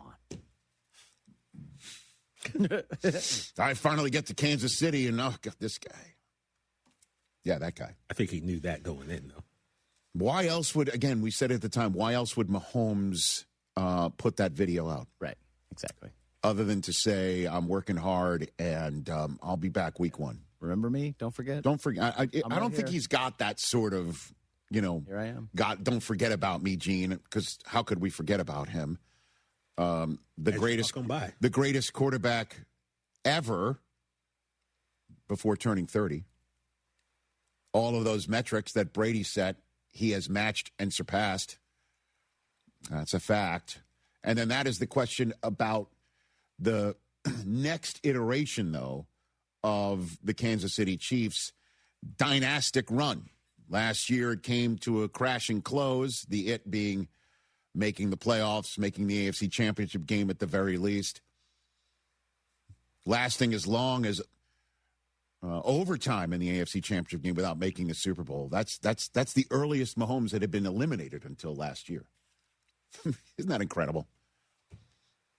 So why else would he do such a thing? Post it, and at the end of the day, come back and lead the Chiefs to who knows where. That's the question. And one of the things we'll be asking Matt Miller when the Kansas City Chiefs are on the clock twice, what do? Do they hit that defense Do they give a new piece to Mahomes? Kelsey's coming back. That 3-year deal is basically like a 1-year deal to go as long as Kelsey wants to keep playing. We'll see what they do. They added Kenneth Walker for the run game, which is fascinating. Yep. Mahomes has not had a 1,000-yard rusher since Kareem Hunt's first year in the league. That's how long it's been since the Chiefs have had a 1,000-yard rusher in support of Mahomes. That's one way to welcome him back. Don't throw it as much.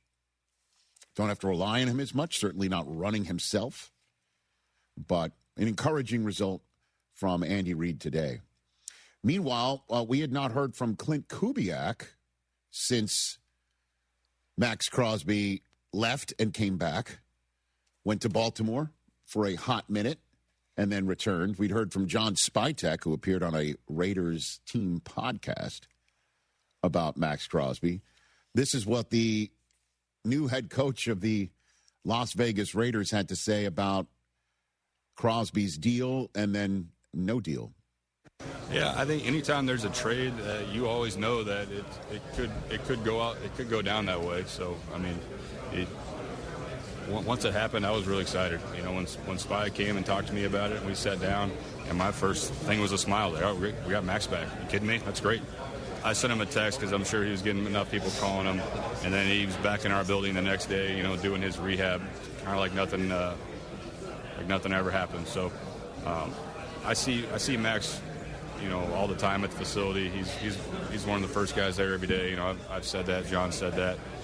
So it's been really good in this time before the players all get there to get to know him a little bit better. What's more likely Tuesday? More likely that Max Crosby is just there, and this is all one big cover to get his trade value back up in time for the draft or in time for a trade eventually? Or we'll be looking back on that trade as like the best thing to happen to Clint Kubiak and the Raiders because he is such a crucial part of their comeback. And this team has taken a turn with Clint Kubiak, has figured it out, and Max Crosby will be a massive part of it. What is more likely? TJ Jefferson, I go to you first. What is more likely? Yes, sir. He'll be there. And that he will this will be the greatest thing that happened. I kind of feel like we all kind of poo-pooed the Raiders, but low-key, I think something could be going on there that might be a little special. So, Chris? Yeah, it's the first one. I mean. You think he's gone? Yeah, for sure. How can all the toothpaste and easily get put back in the bottle? Easily. Because he didn't burn a bridge. Yeah. He went on his pod and said a fond farewell, I'll always be a Raider type of thing. Said all the right things. He may have not burned the bridge. But the Raiders didn't burn the bridge either. They traded him. I know. It was a done deal on their end. Like, we're broken up. It's right. over, bro. Correct. Because you don't get to move back into our house. At his behest. Get all your stuff. You know, you can still stay here while you find a new place to live. Yeah, you know how many times that people take people back after they've booted them and broken up with them? Happens, millions of times? Not for 2 first-round picks. What's the Raider fans say? Here, coach. Yeah, he's staying. Staying. I hope. You wanted him to stay. Yeah. You as a Raider fan, couldn't believe that this was actually happening. How could you not? Or you did believe it because it was a very Raider-like result of the football gods continuing to kick you in the nards as well. Exactly. I think it worked out in a mysterious way, and it's going to be great for us. I hope. That's kind of how I feel. The higher register. Yeah, something. You didn't go back. Again, I kind of think, I haven't reached out. Maybe I should do that. You think he's staying, right? Invite him. Or no? I think that the trauma, and I understand there's real life trauma in the world. I'm talking about sports world trauma. I'm talking about sports world first class problem, athlete trauma. Mm-hmm. So let me come up with a better word for it. The emotional swing of the trade not occurring and him being back in Vegas, I think potentially supersedes the emotions that he had about asking to go.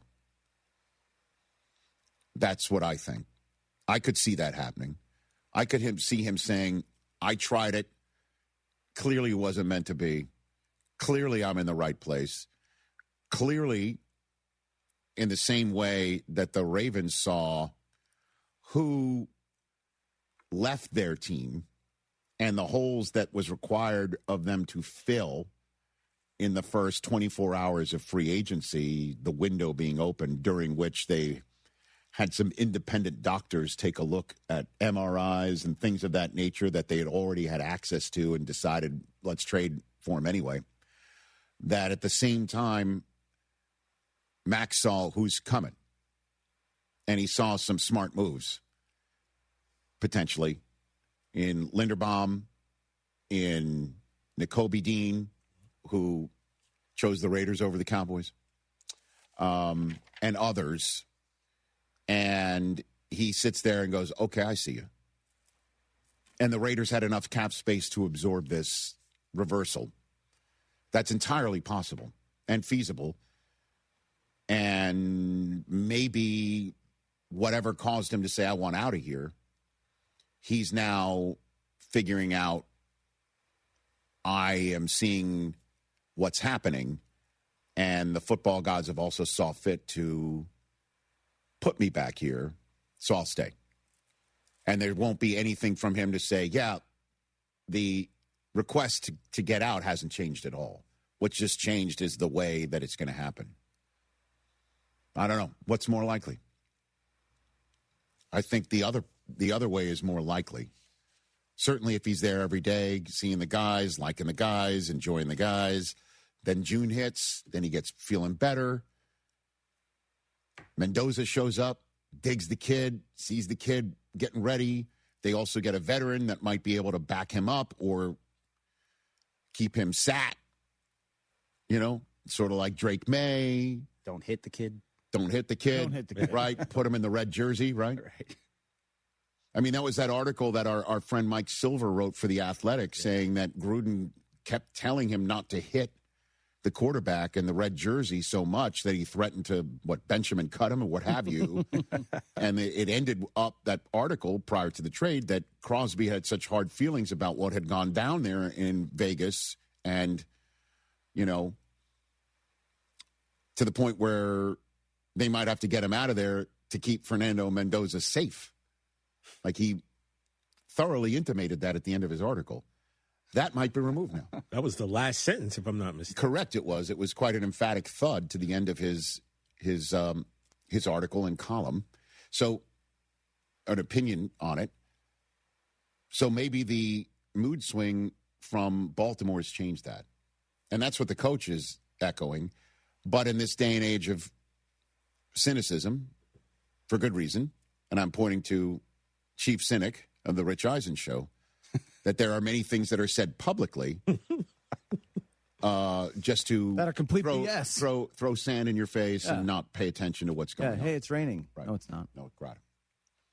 All right, let's take a break. Matt Miller is going to join us next. I could just tell you this, of his 7-round mock draft, Fernando Mendoza is number one. Oh, okay. Can confirm. But after that, there's lots of interest, to say the least, and Matt Miller is going to join us next right here on The Rich Eisen Show. Don't you dare go anywhere. Harry Douglas here to tell you about Confetti Craze 5-Hour Energy. It tastes just like the best birthday cake ever. Vanilla, buttery, frosting vibes. It's basically a party in a bottle. Confetti Craze makes it easy to turn any day into a party with its delicious birthday cake flavor and big birthday energy. And here's the best part. All cake, no sugar. I bring these tiny bottles everywhere to cakeify my day with tasty caffeine boosts. The Funfetti flavor is back on 5hourenergy.com or on Amazon. Crack open a Confetti Craze 5-Hour Energy shot today. Evan Cohen here. You know the feeling when a candidate just stands out. Not just their resume, but their energy. They're eager, engaged, and you know they want the role. That makes a difference. If you're hiring, you want a candidate who's passionate, but you can't get that insight from a resume unless you post your job on ZipRecruiter. Their matching technology finds qualified candidates fast, and ZipRecruiter has a new feature that shows you the most interested qualified candidates first. Try it for free at ZipRecruiter.com/sports. That's ZipRecruiter.com/sports. Whether you're buying a home or you're refinancing, Kent Jones at Dream Rate Mortgage is the guy for you. He's done over 1,400 closings. He's been in it for 30 years. He knows all the hacks. He can save you thousands and thousands of dollars. He does it all the time. Dream Rate Mortgage is the way to go. Shop your loan. Kent Jones loves that. Dream Rate Mortgage, 975loans.com. That's 975loans.com. Dream Rate Mortgage, LLC, NMLS number 2482473. J. Ken Jones, NMLS number 356118. Equal housing lender. This April 3rd and 4th, the Texas Golf Expo, presented by Avid Golfer, makes its first visit to Houston's NRG Park.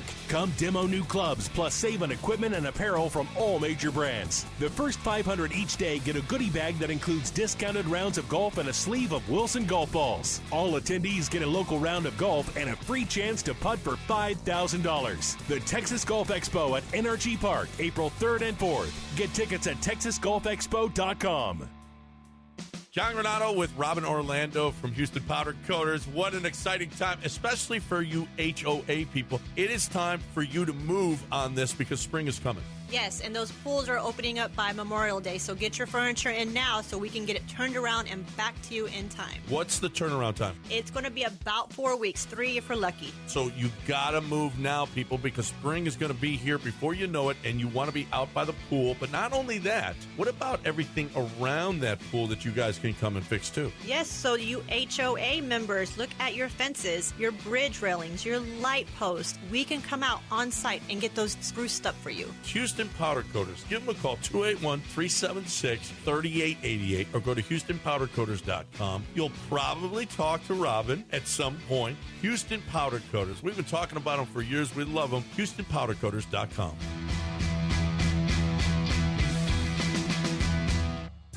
This is Chance McClain from YourHeritageFilm.com. We make adult films. Wait, no, I mean, we film adults, but not like adult films. Who actually went to those nasty adult film movie theaters? That is so gross. I guess Pee Wee Herman did. That didn't turn out so good.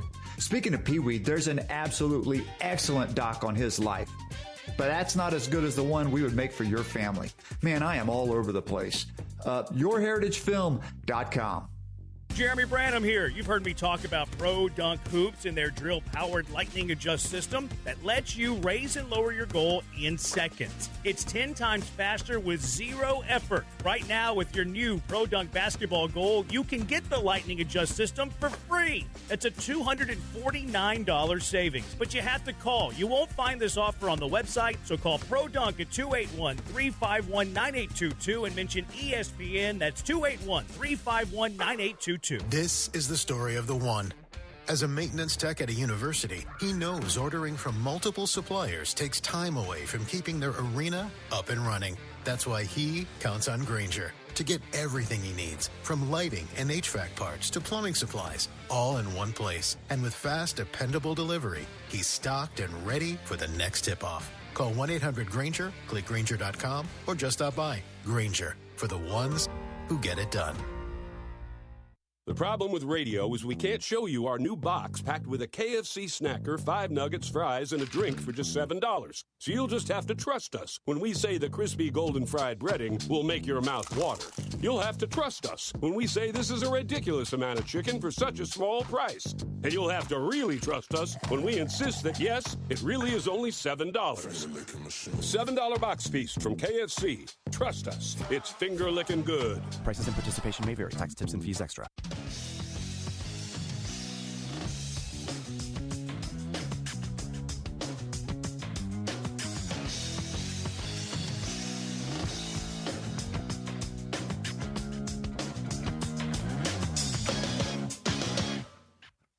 Miller here on the Rich Eisen Show. Everybody, ESPN NFL draft analyst. Everybody check it out on ESPN.com and all of Matt's channels and pages. The 2026 7-round NFL mock draft. Again, it's not real.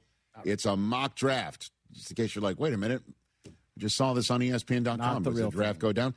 No. So, interesting. Let's start up at the very top, Matt, because we know it's Fernando Mendoza 1. And the pro day for Arvell Reese, there was a lot of negative coverage on that, actually, that I saw, that people were poo-pooing a little bit, the kid and his real pro day. at the Ohio State. You still think the Jets choose him second overall, Matt? Yeah, I do. And I think the draft process is probably a little bit too long because we really start to over-evaluate things. When we're talking about shin angle, that stuff, there's a reason to measure it and to pay attention to it. But, I keep this sticky note on my desk that says draft good football players. Yeah. And I do think it ultimately has to go back to what did we see from August through Christmas? Who stood out? And then what we're supposed to do from then until now is to see, is there any type of outliers from a measurement standpoint or a medical standpoint, a statistical standpoint? You start to maybe weigh those things against the tape. For Arvell Reese, we know what he is. He is an upside. He's an ascending player. He only had 97 pass rush reps last year. So, no, he's not going to have the same toolkit that someone that's played defensive end for 4 or 5 years is going to have. That's just the nature of what we're getting with that prospect. So unfortunately, I think there's a little bit of over evaluation that happens with guys like him at the top of the class. I think you get some people that are either bored or some people that know that they will make a name for themselves by some degree by being a critic of a player that's widely known to be a top prospect. But I still think the Jets have that decision between Arvell Reese and David Bailey from Texas Tech. Which pass rusher do they want? Do you want the proven commodity of Bailey or the upside of Reese? I don't know that there's a wrong answer there, but I think that's where they're at right now. And then that happens. The Cardinals do go with Francis Mauigoa from Miami. You think that is going to be Arizona's choice at the end of the day? Yeah, I think given what Arizona has, where they're at right now, there's not a quarterback that they should take here. And I know a lot of people who are maybe just now coming into the draft process say, well, hey, they need a quarterback.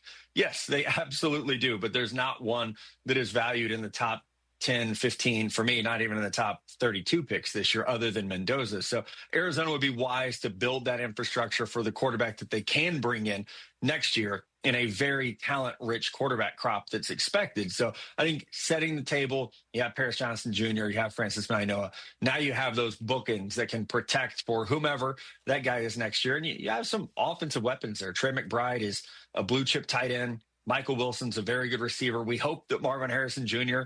explodes and becomes the player that he was expected to be coming out of Ohio State now that they have a new scheme and eventually a new quarterback there. Matt Miller here on the Rich Eisen Show. You have Jeremiah Love going to Tennessee 4th overall. Now Matt, long before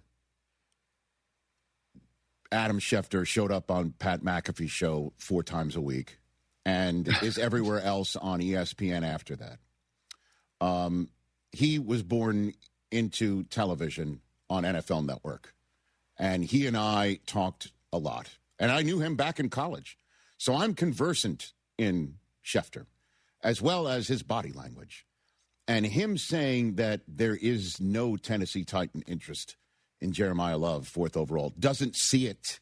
And the way that he kind of looks and his face speaks volumes. You still think Jeremiah Love is going to go 4th overall to the Tennessee Titans at the end of the day over Schefter's knowledge and facial expressions, Matt? I love Shefty, and so I've begged him. But the 5 years I've been at ESPN, I've begged him to do a mock draft. Right? Let's put that info out. Let's see what happens. But yes. I do also think that this is the time of year where things change. I can remember the year when it was, hey, San Francisco is going to take Mac Jones at 3, and everyone was adamant about that until about this time, 3.5 weeks before the draft. That's when things started to change. So I trust Shefty. I mean, I trust him with all the information. I would probably trust his weather forecast over my local weather guy. I don't know about that. I do think that might be a little. No, he's plugged in. Adam has reception, but maybe not Doppler. You know what I mean? Like that's not the radar he has. But I think what do you think? There's time for decisions to change, and especially with free agency.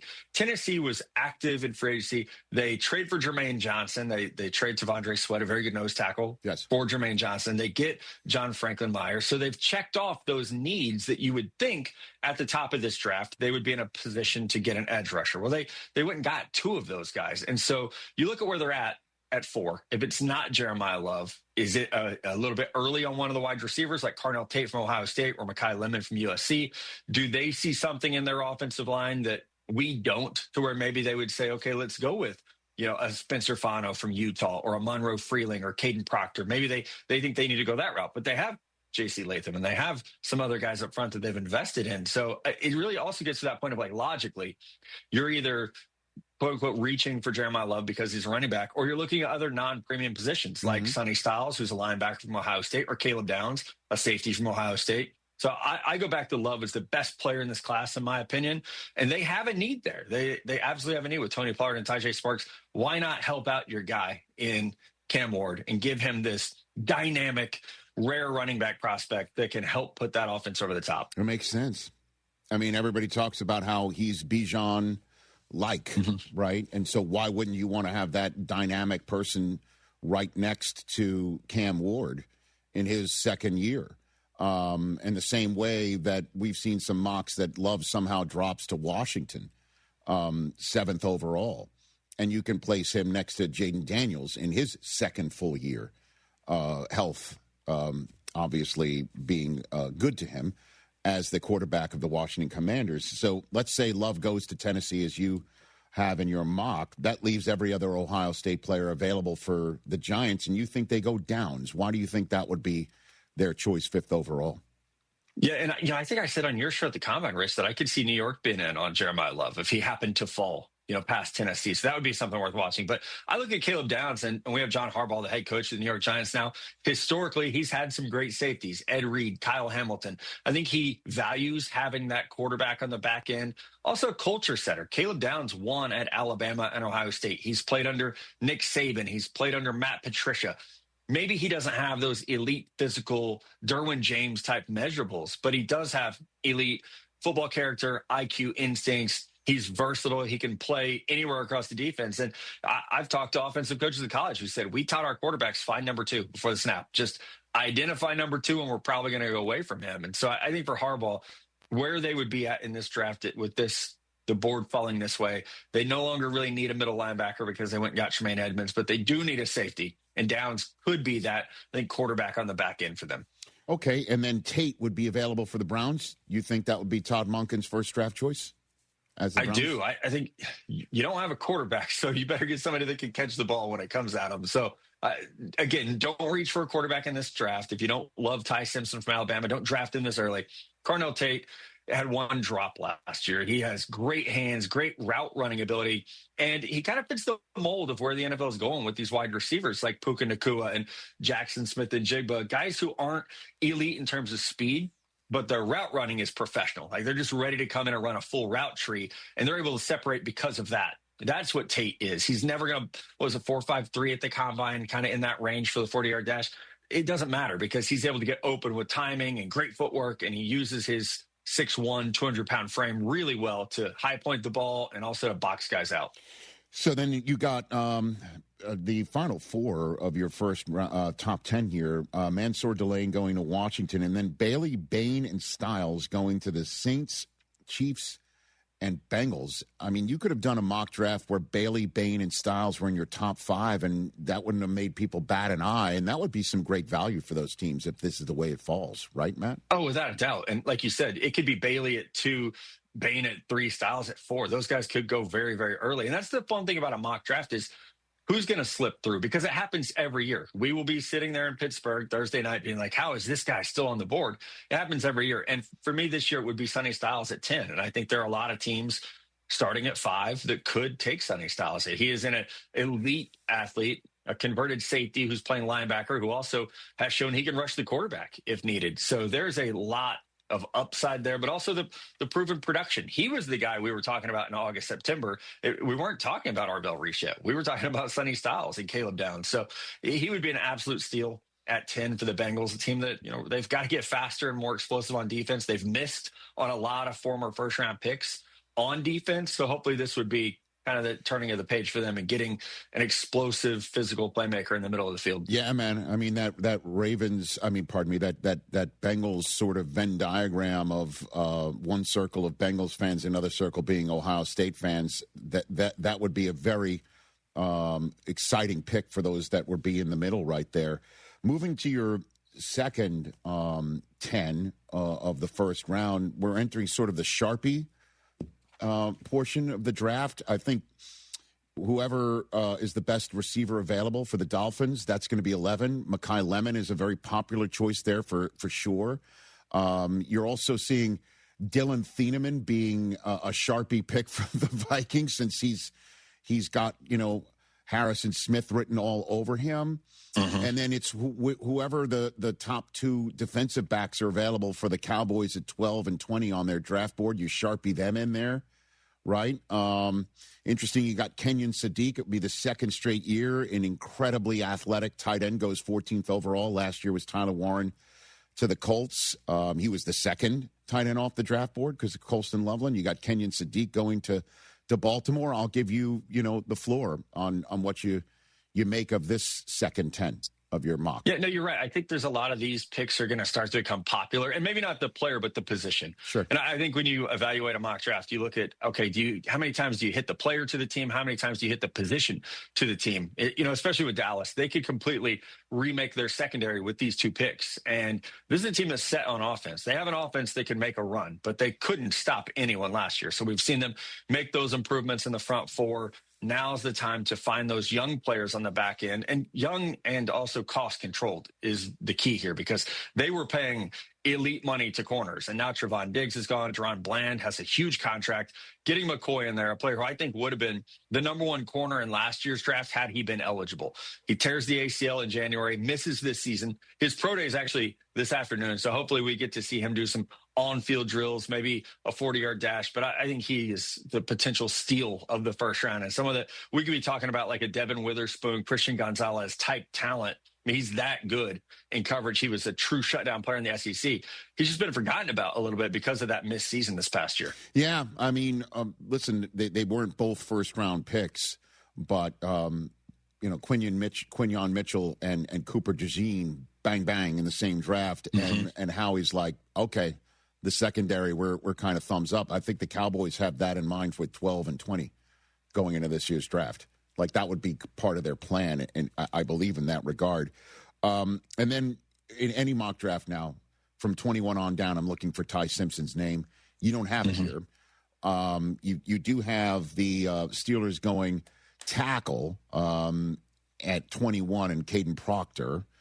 Some other names that jump out at you. The Bills going Omar Cooper Jr., the receiver out of Indiana, for a nice another with DJ Moore-Toy for Josh Allen and Joe Brady to play around with. I think Avion Terrell, that might be another Sharpie pick, right? With the Chiefs having flipped McDuffie to the Rams. I'll give you the floor on your final first round here.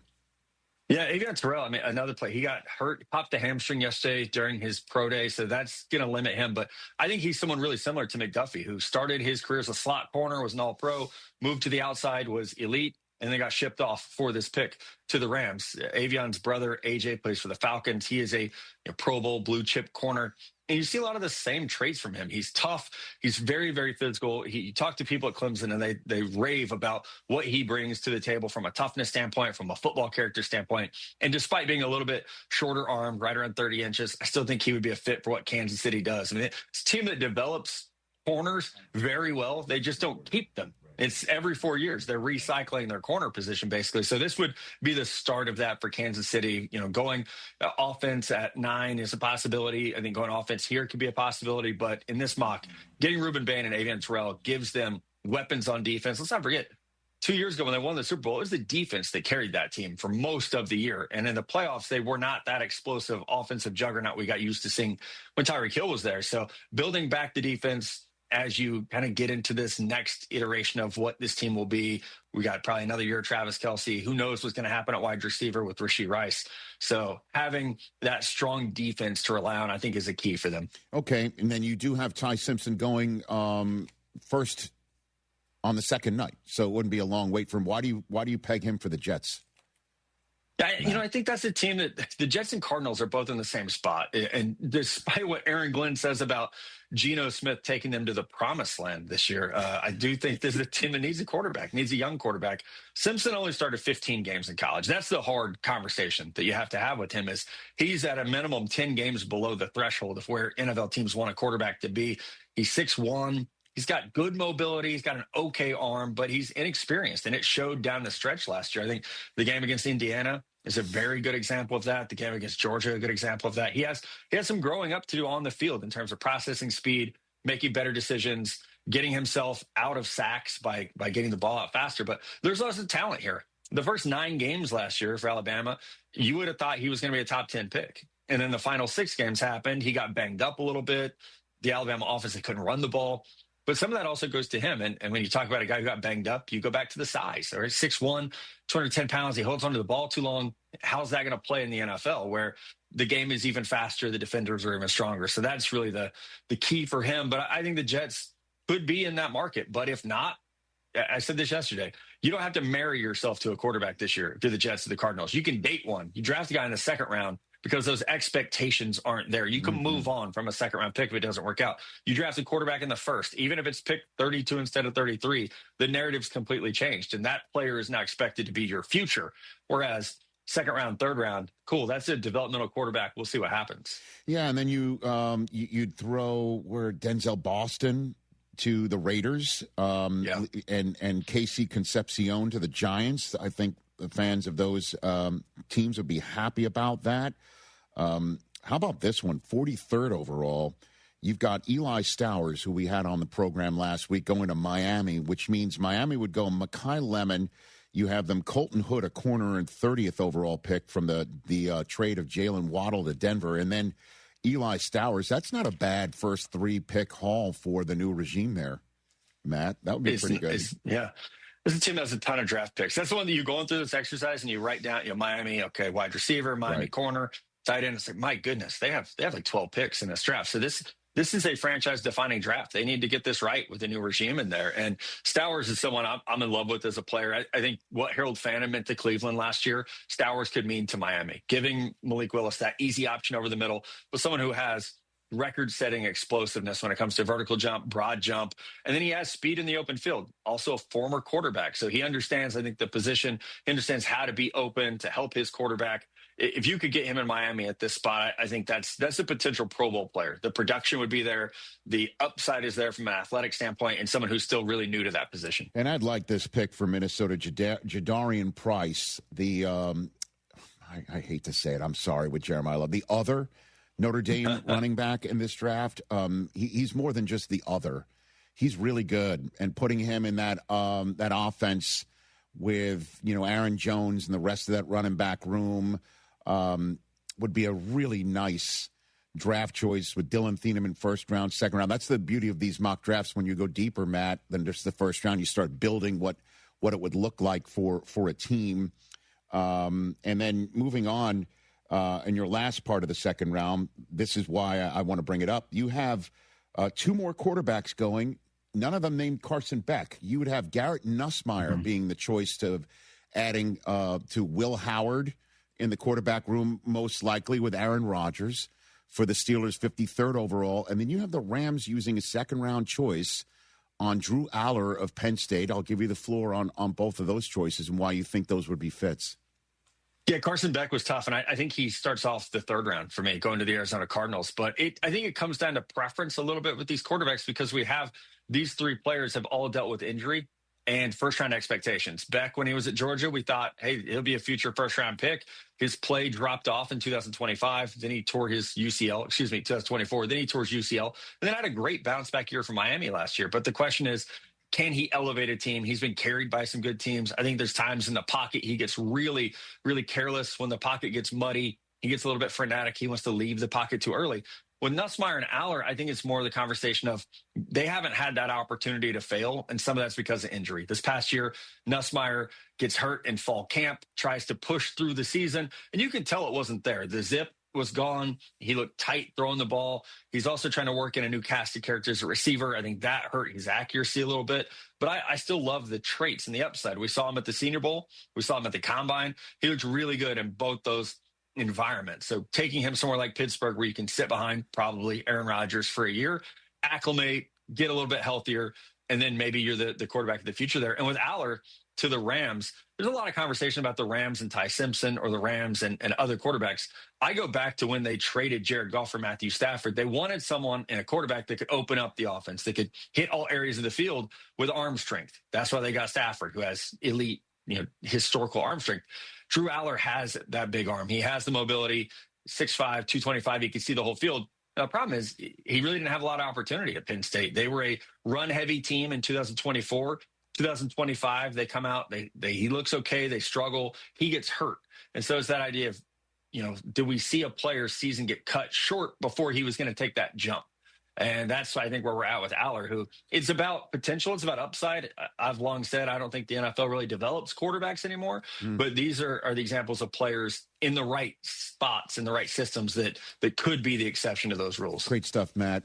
Really appreciate your time, your thoughts, and food for thought and conversation starters. Greatly appreciate it. We'll have you back on whenever you're willing. You got it. Anytime. Thanks, guys. You got it. The Pennywise of NFL draft. Pennywise. Matt Miller right here. I'm not calling him a clown. Okay, good. I'm just calling him like he's fearsome. And he likes clowns.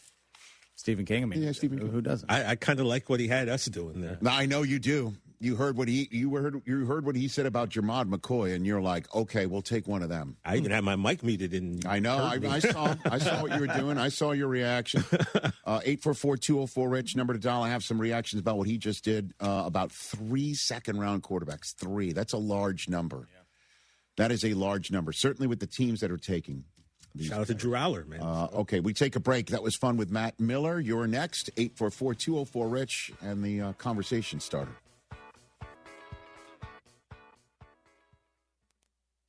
Do you owe $10,000 or more in credit card debt or personal loans? With credit card debt at all-time highs, Debt Relief Advocates is urgently notifying consumers of debt relief now being made available designed to aid consumers with out-of-control credit card debt. Those who qualify and enroll for this relief program may only have to pay back a fraction of what they owe.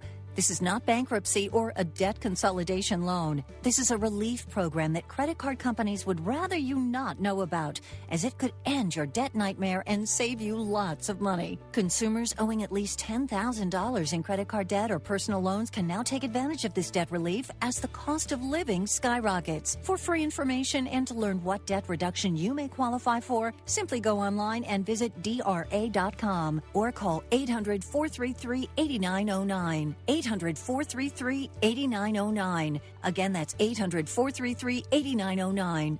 Dream Rate Mortgage, the ultimate mortgage hookup. Visit 975loans.com. NMLS number 248247, equal housing lender. For premier recreation, dining, and entertainment, head to East River 9. Located 1 mile from downtown Houston, East River 9 is the only 9-hole par 3 golf course, driving range, and pickleball facility in town that features night golf under its LED stadium lights. The venue boasts a tremendous view of the Houston skyline, which is perfect for sunset gazing while enjoying your favorite cocktail or River House restaurant menu item. Go to eastriver9.com to book a tee time, pickleball court, or sign up for our annual membership. You'll be glad you did. Hey guys, Joe George here to tell you about TNT Shirts. TNT Shirts has been a family-owned business since 1983 with 2 locations, 1145 West 19th in the Heights and 2400 Taft in Montrose. There's no minimums for custom t-shirts. They printed 300 for us for the ESPN listener party. They also do embroidery, screen printing, and promo products, so why go somewhere else when you can support local? They're also officially licensed with Rice and the University of Houston. Check them out at TNTshirts.com and tell them you heard about it on ESPN 97.5. Looking for a career that offers real opportunity? IBEW Local 66 is opening the door. With more than 4,800 members, their apprenticeship programs combine classroom instruction with paid, hands-on training so you can earn while you learn and build a nationally recognized career in electrical, construction, or line work. Whether you're just starting out or ready for a new direction, they're ready to help. Visit IBEW66.com. Powering careers, powering the future, IBEW66.com. Be sure to listen to Rocket Power with me, Joe George, and Sean Mapes as we break down and discuss all things Rockets. You can find Rocket Power on ESPN Houston's YouTube channel and right here, Fridays at 6 p.m. Rocket Power is presented by D&M Leasing.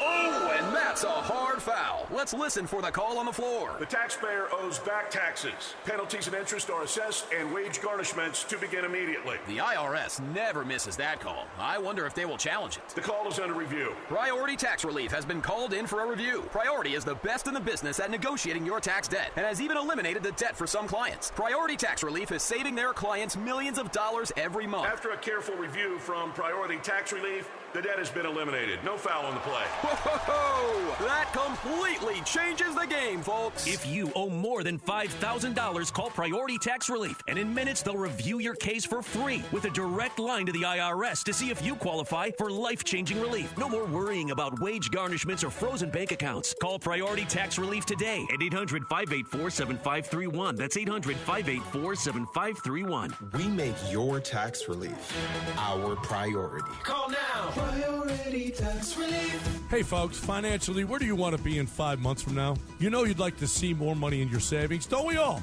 Now saving money is easier than ever with Home Bank. For a limited time, Home Bank is offering an exclusive CD rate for Houston area customers that you'll want to take advantage of. You can get 4.05 annual percentage yield on a 5-month CD. The minimum balance for this rate is just $2,500. That's 4.05 APY on a 5-month CD with a minimum of just $2,500. Rates haven't been this high in a while, so you don't want to miss out. Don't wait. Home Bank has 6 locations in the greater Houston area: River Oaks, Baybrook, Pasadena, Friendswood, Sugarland, and a brand new one in Tomball. Stop by to talk to a banker at any of these locations or visit home24bank.com to find other ways to help you save. Good for business, good for life. Home Bank, member FDIC. Follow ESPN Houston on Facebook, X, and Instagram. Wherever you are, we're there too. Not in like a creepy way. You know what? Just follow us on social media.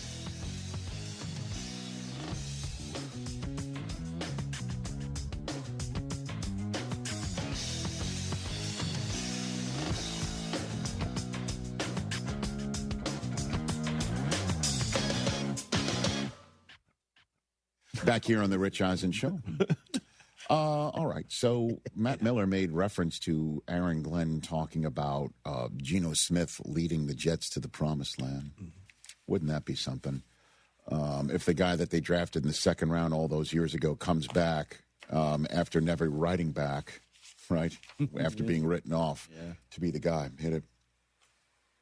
It's something about a quarterback, and I'm going to say a quarterback with a chip on his shoulder. And listen, he's proven a lot in this league of what he's done, especially when you take those times when he was in Seattle. Listen, he fits exactly what we're trying to do. So obviously we've created an identity. The foundation of our offense is pretty good now. Like, I just feel like he's the guy that's going to lead us to the promised land. He's the guy that's going to touch the ball more than anybody else on offense.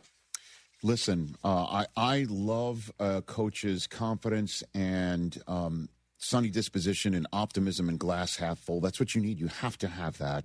Certainly if you're changing a culture, certainly if last year's first year was such a disaster. And Geno Smith is exactly as I mentioned. When they signed him and Jet fans were losing it, thinking that they were going to find their quarterback of the future, find their Mahomes, find their Allen, find, fill in the blank. Now, in free agency or this year's draft, they're not. And they know they're not, which is why, again, they've put all the draft capital possible from their mortgaging of their young Turks of previous drafts in Quinnen Williams and Sauce Gardner in next year's draft. They could have taken the Cowboys pick this year. They could have had 1 and 12 and 16 or 1 and 16 and 20 and said, no, we will take 1 and 16 this year, the 16 from the Colts, and we'll take something from the Cowboys next year, even though that could be in the bottom third, most likely, of the draft. If not the, for what you would like, TJ, the last pick of the first round in next year's draft. Wouldn't that be something? That'd be amazing. To celebrate that in Washington, D.C., of all places, where the draft is next year. But so the Jets clearly looking into next year's draft, which is why if they draft Ty Simpson, as Matt Miller said, with the first pick of the second round, rather than getting another young player on a 4-year contract and getting a quarterback on a 4-year contract rather than trading up one spot, with the Seattle Seahawks to try and get a 5th year on Ty Simpson and put the pressure on the kid and saying, all right, go show us something in practice when Gino's not taking every snap. So we won't take a quarterback with one of the many first-round draft choices we got in next year's draft just to choose a quarterback. That would put a lot of pressure on this Ty Simpson kid. That is for sure. In New York City. Certainly if Gino has a lot of pick problems because there's some sort of an issue with the offense other than just Garrett Wilson and whoever they do draft 16th overall, probably from the wide receiver position. So I appreciate Aaron Glenn saying what he said. But what the Jets are trying to do right now is not lose a poop ton of games like they did last year.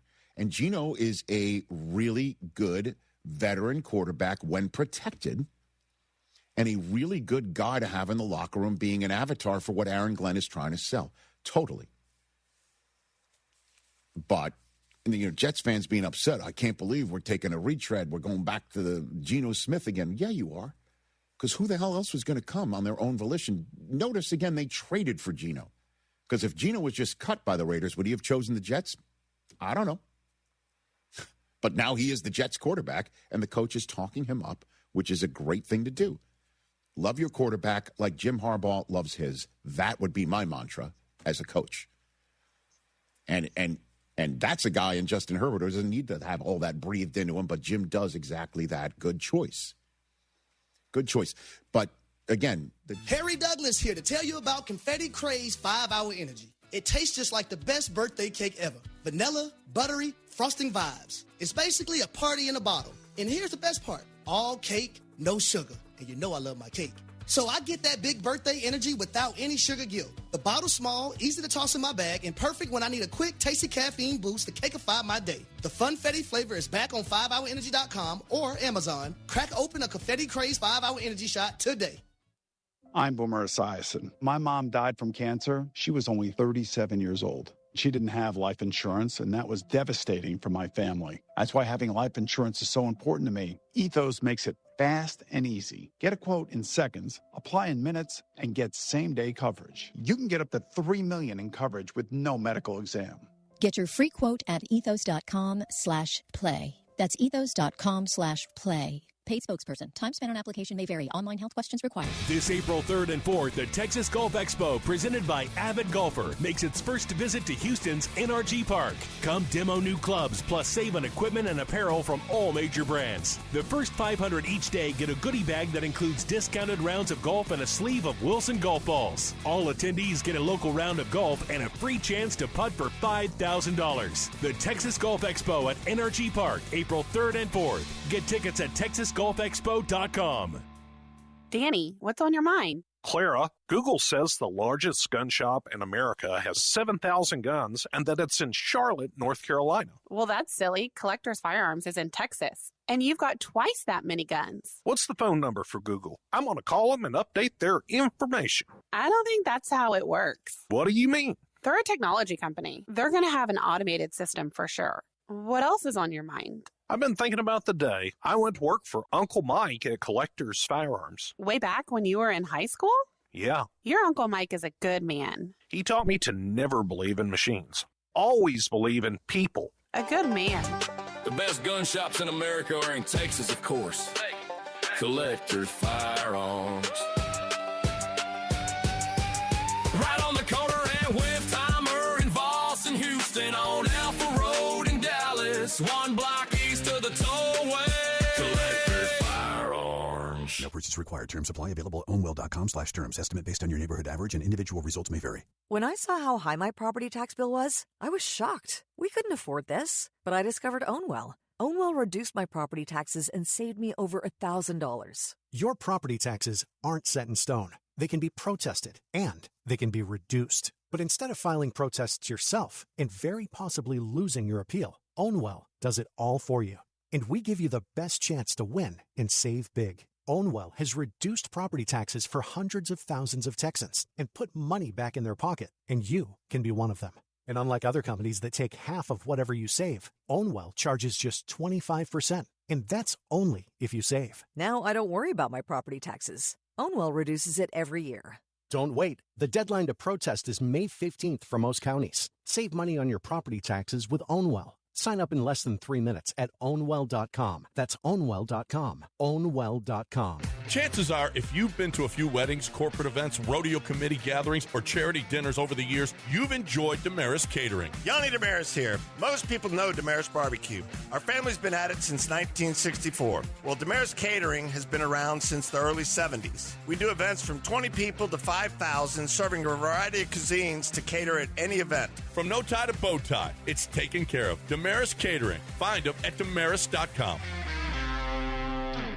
Hey, this is Chance from Heritage Films. I think commercials suck for the most part, so I want to make sure that this commercial is awesome. We make documentary films like you see on Netflix, but for sort of regular folks like your dad or maybe you for your kids. Now, I know that bats and ancient Rome and like penguins are all cool documentary subjects, but one on your mom would be way better. YourHeritageFilm.com. Jeremy Branham here. You've heard me talk about Pro Dunk Hoops and their drill-powered lightning adjust system that lets you raise and lower your goal in seconds. It's 10 times faster with zero effort. Right now, with your new Pro Dunk basketball goal, you can get the lightning adjust system for free. That's a $249 savings, but you have to call. You won't find this offer on the website, so call Pro Dunk at 281-351-9822 and mention ESPN. That's 281-351-9822. ESPN 97.5, presented by Zadok Jewelers. KFNC 97.9 HD2, Mont Bellevue, Houston. This is The Rich Eisen Show. Hey, everybody. Can't get enough of The Rich Eisen Show? You're in luck. You can find us everywhere. Watch us weekdays on Disney Plus from noon to 3 Eastern. Miss the show? We've got a podcast so you can listen anytime. But here's the best part. Our YouTube channel. Subscribe at youtube.com/Rich Eisen Show and you'll never miss a moment. Now, on with the show. This is The Rich Eisen Show. And I'm living my best life right now. Rich Eisen. Michigan makes the Final Four by curb stomping Tennessee. From The Rich Eisen Show studio in Los Angeles. Duke gets Leitnered in front of the whole country. Earlier on the show, ESPN NFL draft analyst Matt Miller. Coming up, NFL Network reporter Mike Garafolo. NBC Sports Bay Area 49ers reporter Matt Mayoko. And now, it's Rich Eisen.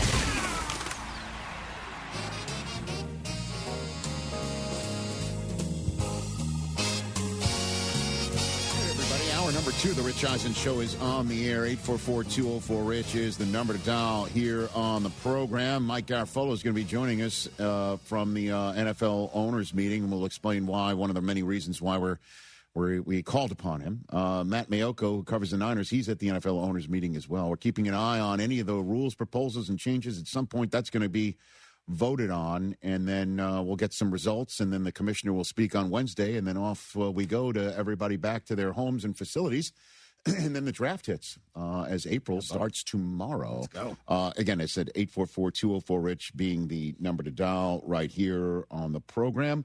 Let's go to, we'll go to Sid in Baltimore. Let's start with Sid here to kick off our number 2 to the Rich Eisen Show. What's up, Sid? Hi, Rich. How are you doing today? What's going on? I asked Paul Feinbaum the same question yesterday, but I wanted to know your opinion because I have a sports podcast with my friend Liam called Not What I Meant, and I asked him this the other day. Okay. I'm wondering what you think is harder to win, March Madness or the college football playoff? Okay. And I'm going to give my opinion because I think it's a hot take. I'm going to say the college football playoff just because I think March Madness can sometimes be a little more fluky. And teams receiving a first-round bye in the college football playoff are 1-7. I know it's a small sample size, but it's not nothing. Well, part of the reason why, Sid, the teams that got a bye are 1-7 in the college football playoffs is because the teams that get a bye sometimes, I'll just say it, screw it, don't deserve it. They're in conferences that aren't as strong as the Big Ten or the SEC, which is the truth. in college football, and they get it because everybody's kind of got to get, a bye from everybody who wins their conference has got to get in, and sometimes they get the bye because they've won their conference, which, they got to get a better seed than somebody that didn't, even though somebody that didn't might have, say, lost to Michigan in the last game of the regular season, and they get in and go on a run and win it all anyway because they're the best team in college football who lost to their rival at the last second. So I disagree, but I feel like most of the buys are like to teams like Oregon and Ohio State and those premier teams. Well, I know, and then again, Oregon got a bye and then ran into the aforementioned Ohio State Buckeyes. And so that's the reason why they got one and done right there. But I would just say this: I'm going to go the NCAA tournament, and I thank you for the call, Sid. I'm going to go the NCAA tournament because you said fluky. I mean, that's the whole thing, and makes it hard. The college football playoffs is dying to get a UMBC moment out of, say, James Madison. They would love to have a team that everybody's thinking, why are they in the college football playoffs over, say, the second or third place team in the SEC or the second place team in the ACC or the third place team in the Big Ten? Why are they in? They shouldn't be in because their competition is different or what have you. But at the end of the day, they are in. And I think the College Football Playoff Committee would love to have that Siena scaring Duke moment, right? They would love it. But football's different than basketball. And the difference also in winning the NCAA tournament as opposed to the college football playoffs is you've got to play 2 games in 3 days. Right. Survive and advance is, just to use this example of my Wolverines from this past weekend. They beat Alabama and Tennessee in the span of 48 hours. And if you take a look at both of those team styles, vastly different. Alabama wants to go running up and down the floor, shooting threes like crazy, keeping you out of your game by going helter-skelter, keeping things going, wearing you down because you're going up and down the court, transition this, transition that. And then Tennessee's different. Let's beat the crap out of you. We're just as tall and big as you. That's why Bruce Pearl said he didn't think Michigan could punk them. But my point is not that Michigan beat them both handily. But my point is that Dusty May and his staff had to have game plans for both in the span of 48 hours. And the same thing with Illinois, and the same thing with UConn. UConn had to go against Michigan State and Duke in a span of 48 hours. In college football playoffs, you're getting like a week and a half off. Not even a week, more than a week. Would you agree with that or no? No, I'm just thinking, so we've had the 12-team college football playoff each of the last 2 years, and the best team won the championship each year, right? Ohio State was the best team in 24, and they won, and Indiana was the best team, and they won, right? Yeah, when we say that doesn't happen in college basketball. The best team doesn't win. The number one overall team is Duke. They're out. So that shows you it's more difficult to win. More difficult to win the basketball. Right. That's my point. TJ? Yeah, he's got a good point there. I mean, in football, like, obviously, the top dogs are going to. Although, wouldn't you think if, I guess, again, the regular season's different. If Arizona or Michigan wins, it would be, people would say the best team did win the tournament? Probably, but that's... But the beauty of the NCAA tournament is if somebody like Illinois wins it, it's just like, that's exactly. Cinderella's the glass slipper. It fits. Yeah, they're a 3 seed. Right. They won. They weren't, a 3 seed. They're conceivably in the 9, 10, 11, 12 range heading into the bracket. But I guess that the question isn't what's more fitting. The question is what's more difficult. And it's I think, again, because of the 6 games. Yeah, you've got, again, like I said, Michigan played 2 teams of thoroughly different styles. Yeah. And you've got to be versatile enough to do what they did. But you get a week off, but you got to play 2 games in 3 days. Break, 2 games in 3 days. Yes. 2 games in 3 days. You got to do it 3 times. Yes, you do. I think that's much more difficult. I agree. 844-204-RICH is the number to dial here on the program. Mike Garafolo of NFL Network is going to join us. He's at the owners' meeting. His information's terrific. Part of the reason why we want him on. The other reason is because listen, we look forward to this every year. We've been doing this for quite some time. Facts. We've been around this neighborhood now. This is our 11th season for this program. Crazy, man. The NFL has a class photograph of all the coaches. Notice they don't do this for the general managers or the owners. Wouldn't that be great if the owners did this? They do a GM photo. They do? There's no owners. There's a GM photo. Why isn't that shared? Well, because GMs, it's not as lesser known. Okay. Lesser known. There's no owners class photo, huh? There's no owners class photo. They're all like, the heck with that. We're, back to my yacht. Yeah. They need to have one. It's been a long time since Jerry Jones took his Sears photograph class photo, right? It has been. Yeah, these guys and ladies are like, we're done with that. I mean, there needs to be an updated one. We need to see where they put Carly Ursay-Gordon. Because we do love this because of where coaches sit and how they are looking and whether they're happy to be there or not. And it's a moment in time. It's a snapshot in time, and we kind of dig it. We love it. So the first photograph we see online of it, we're going to use it. We're going to go for it. We're going to go off the top of our heads, and we're going to have fun with it. So when Mike Garafolo was the first out, we're like, okay, put it up on the screen. It's just not usable. It's off to the side. What is this thing? Like, is that's a light, right? That's a light. That's an antenna. No, that's a light. Or is that? No, that's an antenna. No, that's a light. You can see in the shadow. It's a light. Yeah, it's a light. Yeah, because we can't. There's shadows. It's in the sunlight. And how do we make anybody out? And then it's just like, Mike, what are you doing? What are we doing? I gotta be honest, well, that's not his forte. His forte's information. I don't know Mike well enough to stand up for him, but I'm sure if he would have known that this picture would be traveling around, he knew it. He posted it. He even added Kyle Brandt. Like Kyle's the only one who does this. Okay, that's true. All right, then you know what? No defense. At any rate, he's about to join us. Reach around the pole. I tried, but so put up the real one, the one that here. Look at that class. But that's done by professional paparazzi. No, I know that. No, I know that. So this is the one that we'll use, and it's now time to break down the annual coaches photograph. Right. And the first thing that I notice is they put the brothers together. The black guys? No. Oh. Different ones. Oh, okay. Actual siblings. Good one. They're their Harbaughs next to the LaFleurs. John and Jim. And, okay. And Matt and Mike. Mike now the head coach of the Arizona Cardinals. He's the home head coach right there. So there they are. The brothers are hanging all together. Isn't that nice?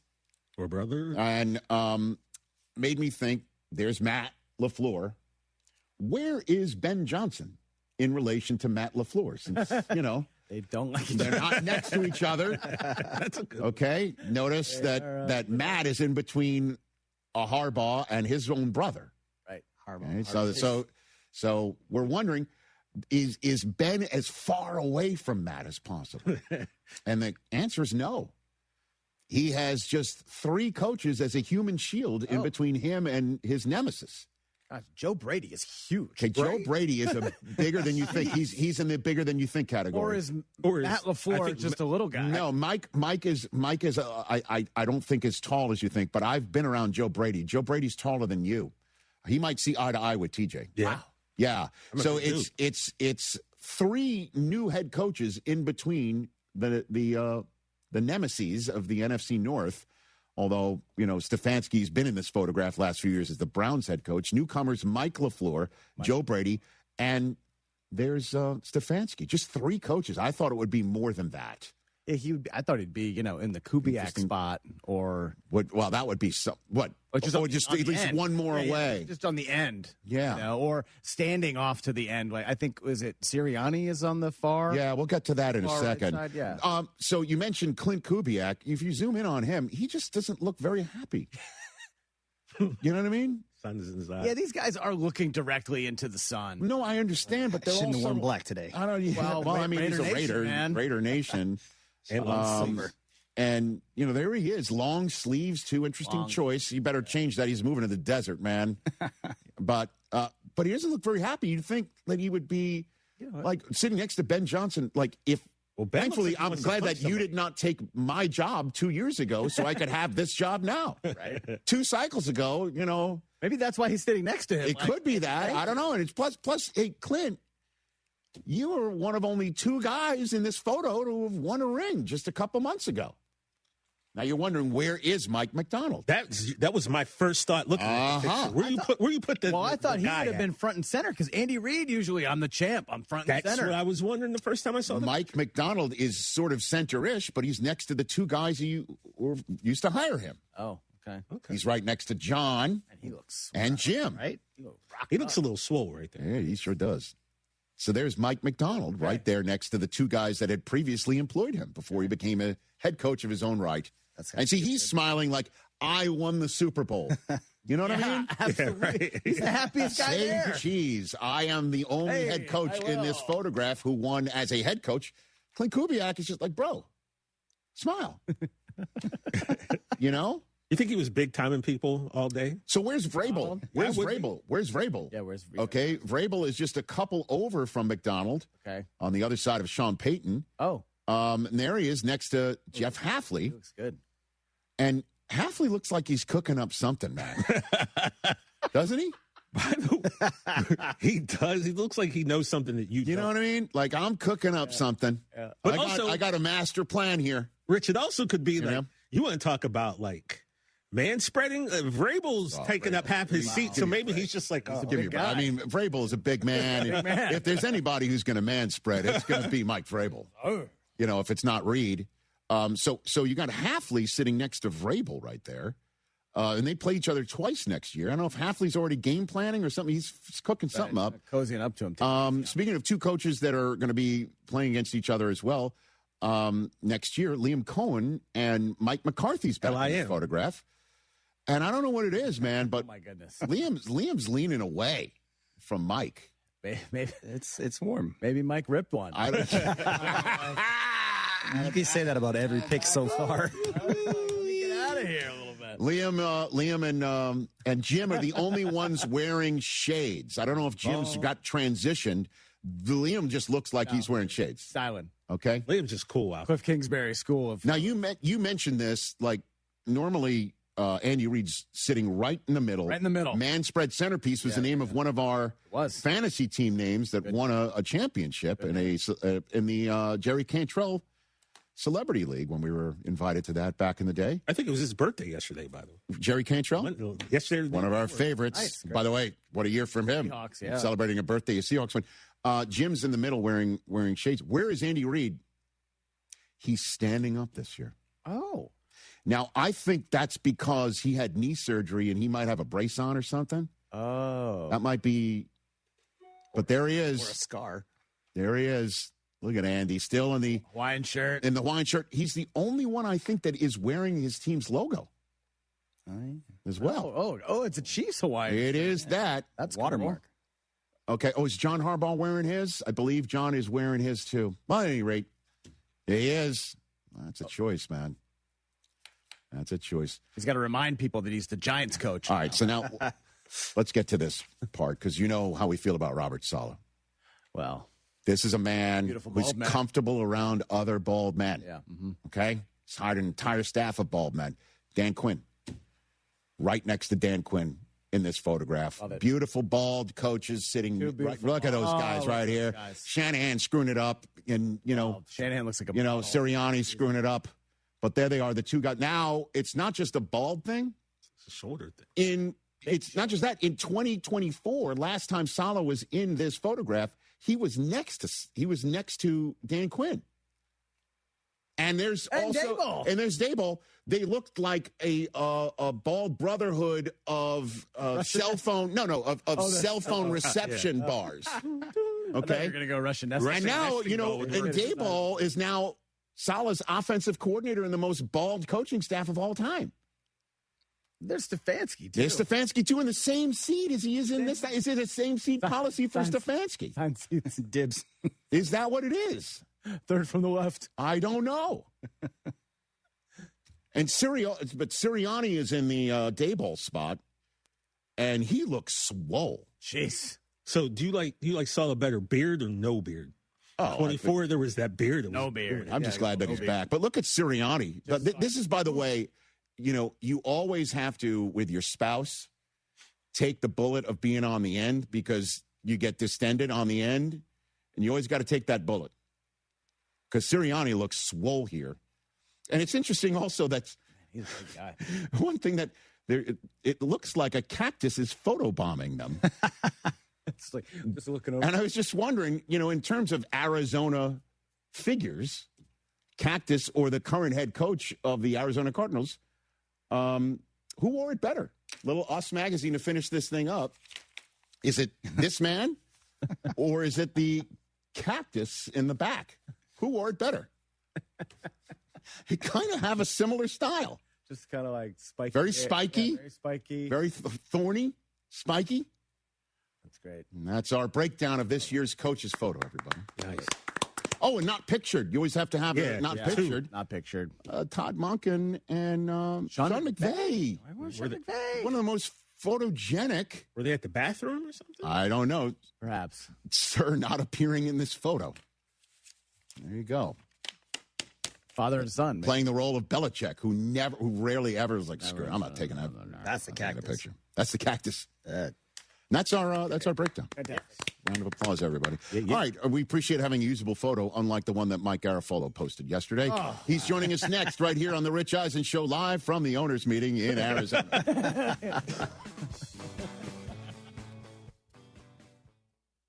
Rich Eisen here. For small businesses, every hire counts, and so does your time. Hiring can quickly become overwhelming, from sorting applications to figuring out who's truly qualified. That's where LinkedIn Hiring Pro helps. It streamlines the process so you can focus on connecting with the right candidates, not managing the noise. Hire right the first time. Post your job and get $100 off towards your job post at linkedin.com/Eisen. That's linkedin.com/Eisen. Terms and conditions apply.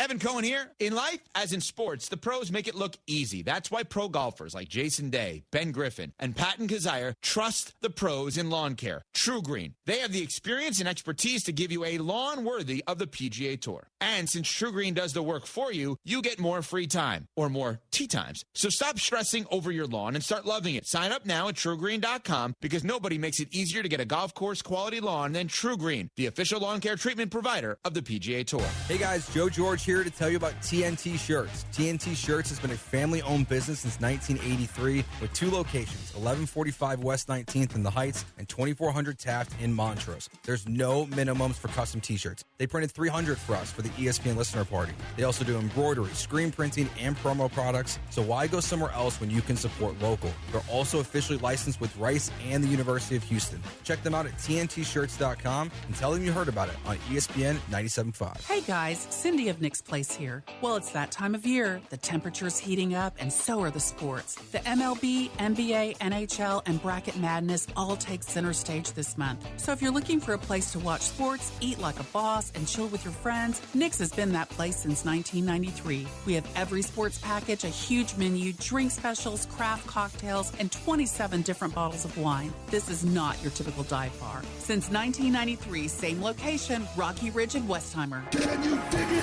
Hey, yo, Houston, it's Booker T, and you already know every Tuesday and Wednesday we're bringing the heat on the Hall of Fame. That's right. It's me, the Bo Brad Gilmore, and we're talking all things wrestling, UFC, boxing, and the biggest stories in sports and entertainment. If it's making headlines, we're breaking it down. Hot takes, real talk, and behind-the-scenes stories you won't hear anywhere else. Don't miss the Hall of Fame with me and my man Brad Gilmore every Tuesday and Wednesday on ESPN 97.5. DraftKings Sportsbook at Golden Nugget Lake Charles is the only place to get mad for all the big games. With over 3,200 square feet of LED screens and the best game day bites, why watch anywhere else? Watch, wager, and win at Louisiana's largest sportsbook. Book your private space today by visiting GoldenNuggetLC.com. Spots are filling fast, and you don't want to miss out. Must be 21 years or older. Gambling problem? Please call 1-877-770-STOP. Guys, looking for a true MVP haircut? This is Casey with Team Hopper of Sport Clips Houston, providing MVP service in a sports-themed environment.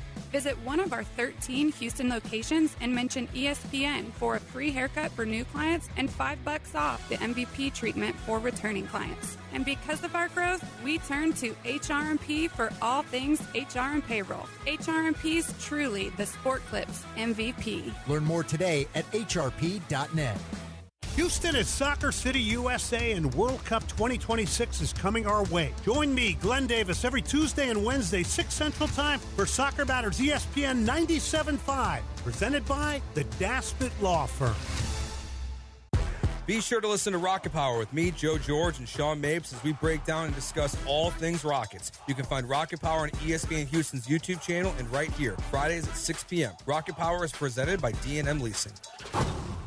If you want a career with stability, purpose, and room to grow, the International Brotherhood of Electrical Workers, Local 66 in Houston, is ready to meet you. For over 125 years, they've trained the professionals who keep our electrical grid running strong. High wages, full family health insurance, and retirement planning are just the beginning. Send your son, daughter, grandchild, or come yourself. Visit 4345 Allen Genoa Road in Pasadena or go to IBEW66.com. Powering careers, powering the future, IBEW66.com. You wouldn't send a team onto the field without a strong bench. As an IT managed service provider, EAG delivers IT outsourcing solutions for Houston-based organizations needing consistent software and infrastructure performance. We manage day-to-day help desk support, cybersecurity, cloud, and on-prem infrastructure so your business stays focused on execution and growth. When issues arise, our engineers focus on fast first-call resolution. EAG is built for pressure, not excuses. Learn more at eaginc.com/ESPN. For 72 years, Stokes Hardware has been your go-to family-owned and operated hardware store, serving 3 generations strong. Whether it's plumbing supplies, paint, power tools, or everyday hardware, we've got what you need at competitive prices. Shop local, support small business, and get old-school personal service. Our knowledgeable staff is always ready to help. Hablamos Español. Find us online and follow Stokes Hardware on Instagram, Facebook, and TikTok. Stokes Hardware, family trusted since 1954.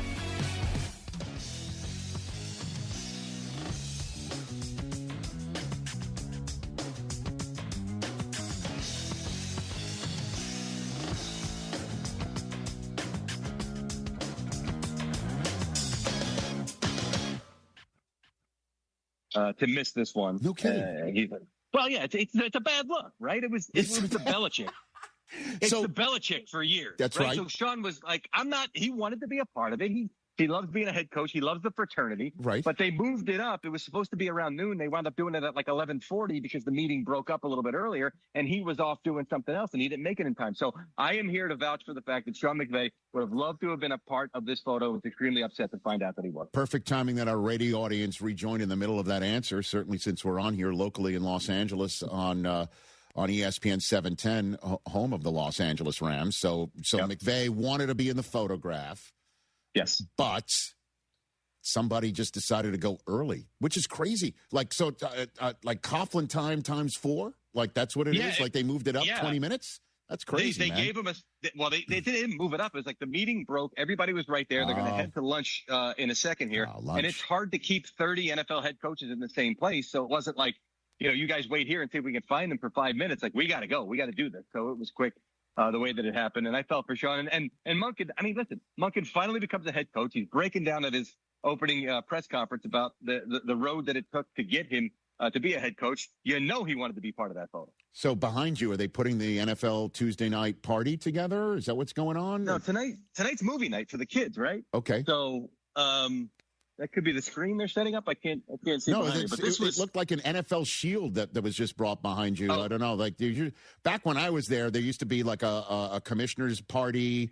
Al Davis would stare a hole through you when you looked for a 5th cheese cube. Like that's what had happened when I first went there, Mike. Yeah. There's a Sunday night gathering that we're not invited to. And then there's last night. That's the pond where they're at the pool. You're at the pond. Is that what it is? And last night was credential required because you're at a party. Like, who wants to? It kind of kills the vibe of wearing the credential. Yeah. But when you walk in and you see, NFL executives, I believe Roger was wearing his, and all the head coaches are wearing theirs. Okay. how can I take my credential off at that point, right? So everybody's got the lanyard. So, but it was the far lawn. I don't think they ever had anything on the far lawn before. Okay. This time they had, it was a lot of stuff for the kids. They had a donkey over there. They had arts and crafts. That's where the hamburger food truck was, which was fantastic. Awesome. It was. They went all out this year, Rich. It was fantastic. Mike, my face is my credential Garofalo here on the Rich Eisen Show. What is today's? Is that Gilligan walking behind you? What is happening right now? What is happening? Okay. All right. Makes you wonder who she thinks I'm talking to. Okay. What is the news of today? Like where are we getting out of today? Anything? Yeah. Today's gonna be minor rule changes. I say minor. They may have a major impact, but it's not like the rule changes of the past, right? There's no tush push. There's no hot button issue. Okay. I would say the biggest thing is going to be the officiating rules, which are twofold. One, can New York now eject a player if there wasn't a flag on the field? Previously, they couldn't do that. They couldn't consult with the officials on site unless there was a flag down. We actually had, in the Super Bowl, we had a little bit of a scuffle late in the game. Josh Jobe from the Seahawks threw a punch. I believe it was him that threw the punch. And they couldn't do anything about it because there was no flag on the field. So that I expect to be approved. Okay. And now that is, I wouldn't even call it a step. I'd call it a little bit of a toe forward toward, at some point, the New York office being able to officiate part of the game or have an impact there. The league has been reluctant to allow that and to move in that direction. This will be the first tiny move in that direction. Right. And that's going to be regardless of who the officials are. Now, the second officiating change that I expect to occur today, it's not so much a change, but it's in the event of a work stoppage with the officials to prevent another Fail Mary situation. It'll be New York having the chance to officiate major moments in the game, again, such as the Fail Mary, to say if we've got replacement officials and they screw something up, we'll be able to backstop them with folks who are full-time league replay officials from New York. So that is twofold. That's one, to make sure that they're preparing for that potential situation. But Rich, it's also negotiating, right? It's saying towards the NFL Referees Association, we're locked in a dispute right now. If you think you can hold that over our heads, go ahead. Good luck without us. Right. You'll have another Fail Mary. No. We're already preparing for that situation. So that's part of the negotiations between the sides as they try to get something done ahead of May 31st, is the day that they would like to get something done by. Okay. And we'll just table that because I don't. Yeah. As you know, I don't think anything bores or turns fans who listen or watch a show like this one off more than labor conversations. So we'll just leave that there. Well, I tried to tie it to a pivotal. No, but it is but you're right. Yeah. Like the league does not want to get into a situation where the New York office, the Art McNally Center, where there are eyeballs on the big eye in the sky on all of these games, puts flags on the field at a stadium that they're thousands of miles away from and not part of the conversation on the sidelines and on the field and things like that. They don't want to do that.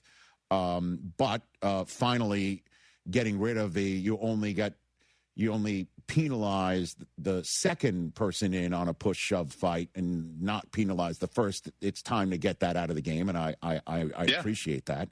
What other news is coming out of here? Let me jump into this. We heard Clint Kubiak talking today about great to have Max Crosby in the building.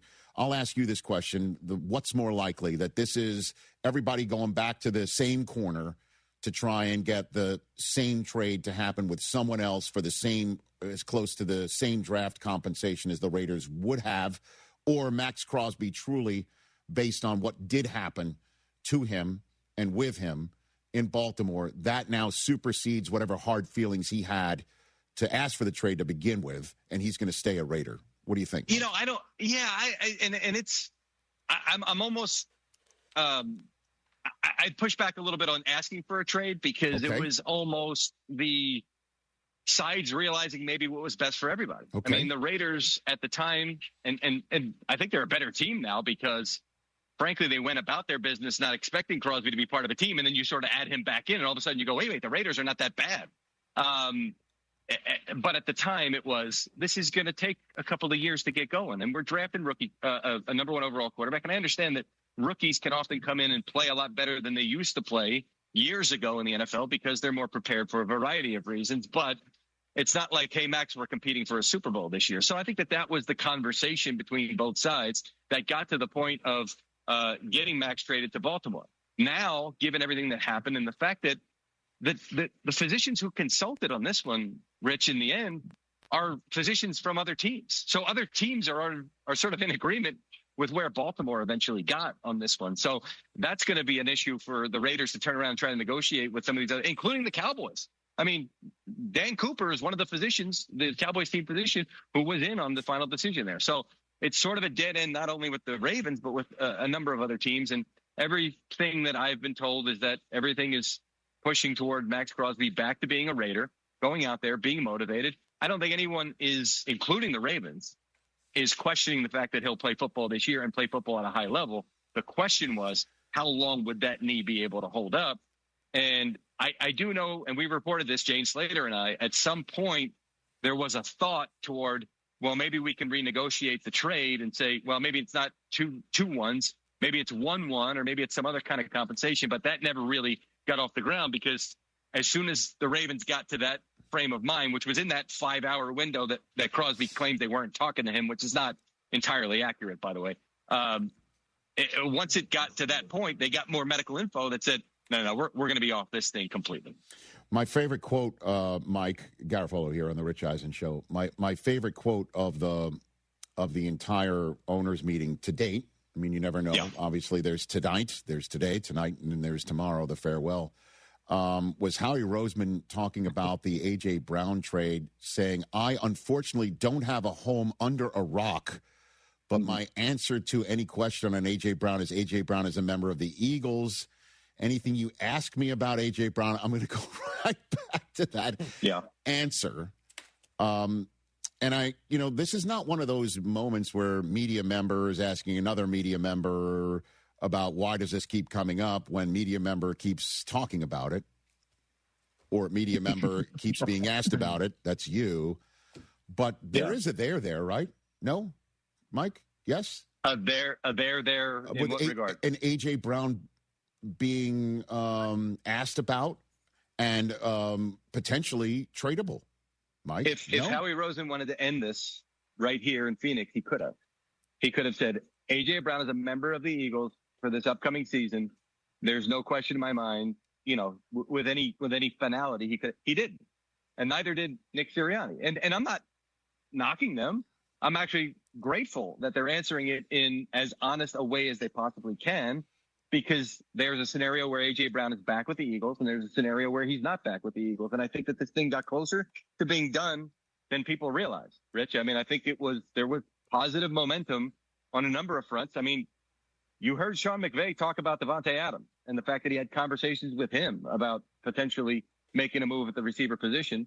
The Rams were intimately involved in having conversations with the Eagles. It just didn't get to the finish line because, well, for a variety of reasons, but in Roseman's mind, doing a trade before June 1st was going to be such a massive cap hit this season that if I'm going to take that on, I better get the compensation that I want to get and not come in below that.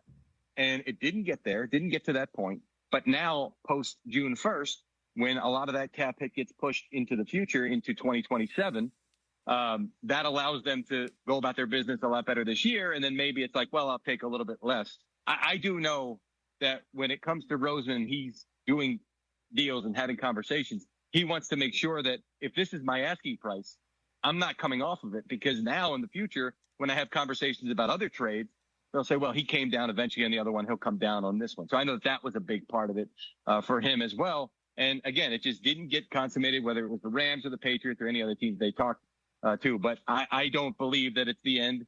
And I think you can see that clearly from their answers. Yeah, I mean, June 1st being an important date, after which we'll be keenly attuned to this. So I'll ask you the same question I've asked, Tommy P. and everybody else that come on this show. Why would A.J. Brown get traded, right? Like, why does it have to happen? It doesn't have to happen. Yeah. Why would it come about as opposed to, well, we got A.J. Brown, we got Devontae Smith, we got Jalen Hurts, we got Saquon. We won a Super Bowl with these guys 2 years ago.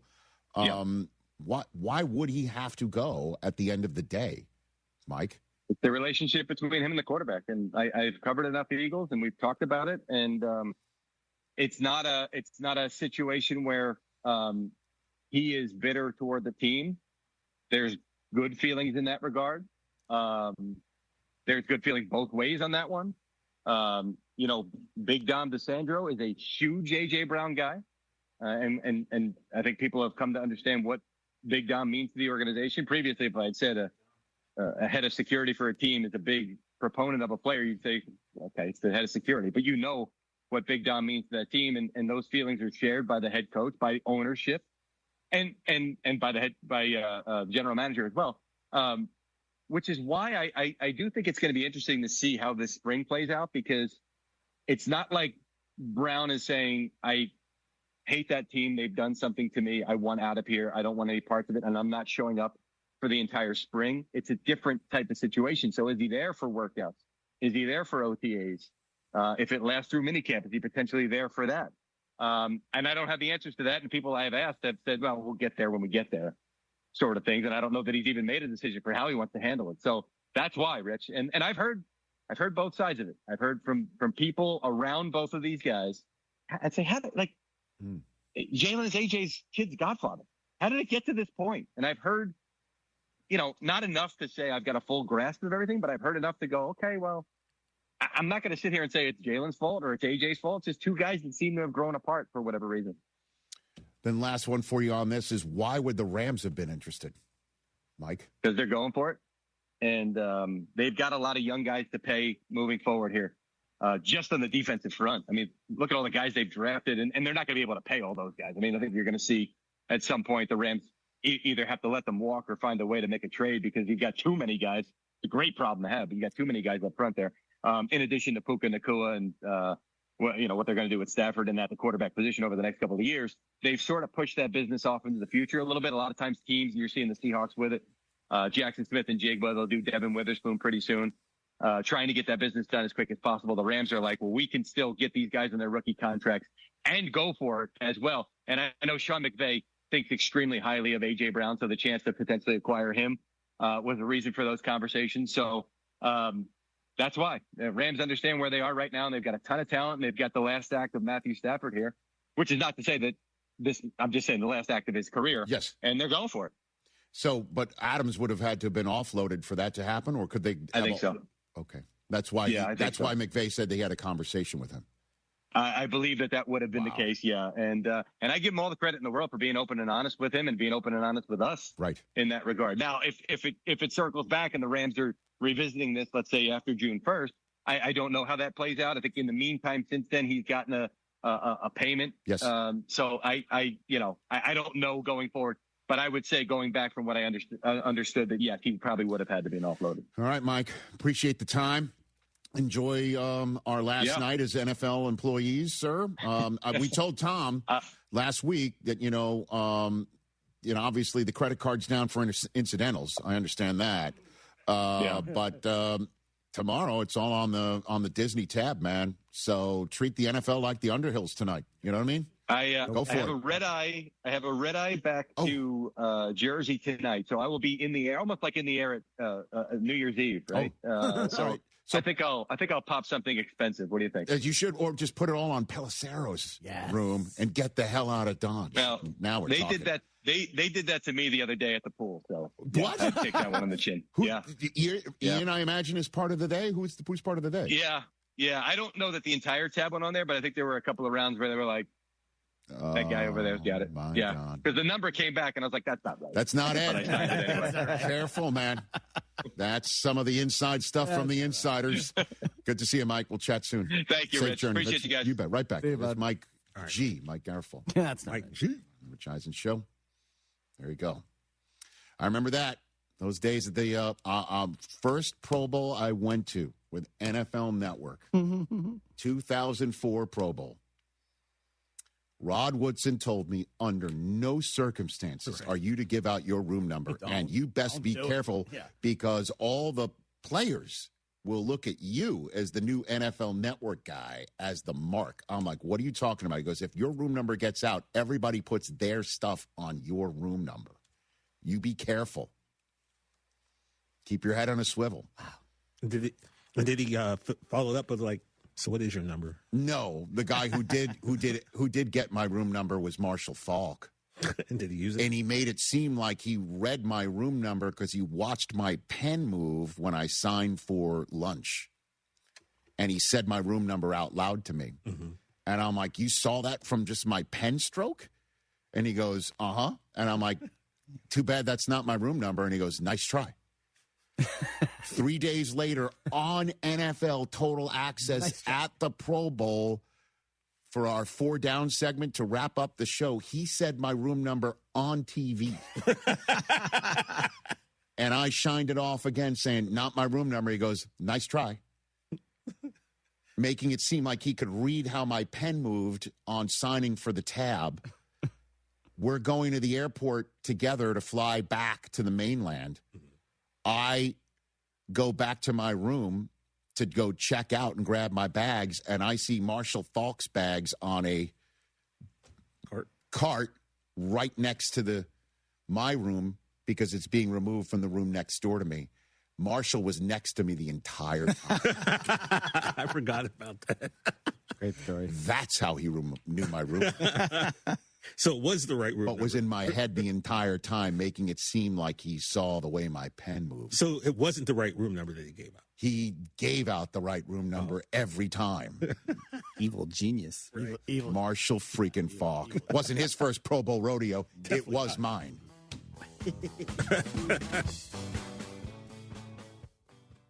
When you tell someone what team you cheer for, do they apologize? Does your first childhood memory involve crying on a Jumbotron? Then you may be a fan of a BST or bad sports team. Luckily, when you bundle your home and auto insurance with Progressive, you're protected from things like fire damage caused by violently unplugging the TV. Or an accidental overhand left to the drywall. Visit Progressive.com today. Progressive Casualty Insurance Company, affiliates, and other insurers. Covered subject to policy terms. Not available in all states or situations. Get into the Hyundai Getaway Sales Event and get away with a deal so right, it almost feels wrong. Because right now, you can get great deals on our most popular models, including our adventure-ready SUVs like the Hyundai Santa Fe or Santa Fe Hybrid and the Tucson or Tucson Hybrid. Plus, there's our bold and stylish Elantra, loaded with the latest tech. Or go all-electric with the Ioniq 5 or Ioniq 9. So get down to your local Hyundai dealer and get away with a deal you'll love during the Hyundai Getaway Sales Event. Visit HyundaiUSA.com for details. 1976, gas was 59 cents a gallon, disco ruled the radio, and D&M Leasing opened its doors in Texas. For 50 years, Texans have trusted D&M because they make getting a vehicle easier, smarter, and often less expensive than traditional dealership experience. No negotiating, no pressure, just experts designing the right lease for your life. Call 713-290-1000 or visit dmautoleasing.com. We make leasing easy at D&M. Contact Tax Relief Helpers for details and restrictions. Attention, anyone that owes money to the IRS. Every day, your unpaid tax debt gets bigger and bigger from daily interest. The longer you wait, the more you will end up paying. If you owe $10,000 or more, now is the time to settle your debt before the IRS takes aggressive action, like taking your wages or property. A special toll-free number has been established so you can stop penalty fees, avoid liens, levies, or other hostile measures by the IRS. Call Tax Relief Helpers right now. I got behind on my taxes and owed $48,000. I called and they got my bill lowered to just $3,500. I owed $87,000 in taxes and it was scary. I got the amount I owed down to just $3,500. I saved $83,500. If you owe money to the IRS, don't wait another day. Your tax debt gets bigger and bigger from daily interest. Call right now before the IRS enforces liens, levies, or other aggressive measures. The call and consult are absolutely free. Call now. Call 800-849-4957. 800-849-4957. That's 800-849-4957. If your son, daughter, or grandchild is unsure about their next step, send them to IBEW Local 66. You get paid while you train. Visit them in Pasadena or online at IBEW66.com. IBEW Local 66, powering careers, powering the future. Danny, what's on your mind? Clara, Google says the largest gun shop in America has 7,000 guns and that it's in Charlotte, North Carolina. Well, that's silly. Collectors Firearms is in Texas. And you've got twice that many guns. What's the phone number for Google? I'm going to call them and update their information. I don't think that's how it works. What do you mean? They're a technology company. They're going to have an automated system for sure. What else is on your mind? I've been thinking about the day I went to work for Uncle Mike at Collector's Firearms. Way back when you were in high school? Yeah. Your Uncle Mike is a good man. He taught me to never believe in machines. Always believe in people. A good man. The best gun shops in America are in Texas, of course. Collector's Firearms. Right on the corner at West-Timer in Voss and Houston on Alpha Road in Dallas. One block east of the tollway. Collector's Firearms. Hey folks, financially, where do you want to be in 5 months from now? You know you'd like to see more money in your savings, don't we all? Now saving money is easier than ever with Home Bank. For a limited time, Home Bank is offering an exclusive CD rate for Houston area customers that you'll want to take advantage of. You can get 4.05 annual percentage yield on a 5-month CD. The minimum balance for this rate is just $2,500. That's 4.05 APY on a 5-month CD with a minimum of just $2,500. Rates haven't been this high in a while, so you don't want to miss out. Don't wait. Home Bank has 6 locations in the greater Houston area: River Oaks, Baybrook, Pasadena, Friendswood, Sugarland, and a brand new one in Tomball. Stop by to talk to a banker at any of these locations or visit home24bank.com to find other ways to help you save. Good for business, good for life. Home Bank, member FDIC.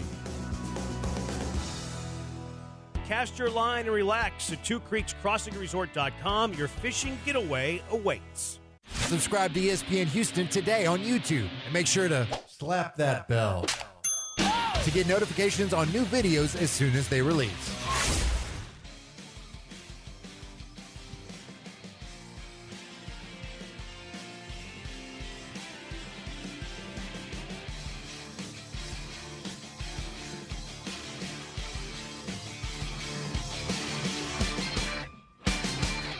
For small businesses, every hire counts. So does your time. Hiring can quickly become overwhelming, from sorting applications to figuring out who's truly qualified. That's where LinkedIn Hiring Pro helps. It streamlines the process so you can focus on connecting with the right candidates, not managing the noise. Hire right the first time, folks. Post your first job and get $100 off towards your job post at linkedin.com/Eisen. That's linkedin.com/Eisen. Terms and conditions apply. Okay. Mike Garafolo alluded to it, and as we were having a conversation, the league voted on it, and yes, those 2 new officiating proposals have passed. Ooh. The competition committee has now gotten these rules changed, in addition to what we talked about with Mike Garafolo. The kicking team can now declare an onside kick at any time during the game. Fantastic. The whole business of kicking the ball from the 50-yard line, you can't just kick the ball intentionally out of bounds. That 50-yard line stuff happens when there's a personal foul penalty on an extra point or a point after, something like that. And we'll just take the ball from the 50, kick it out of bounds, and that would put the ball, I believe, at the 25 or something like that.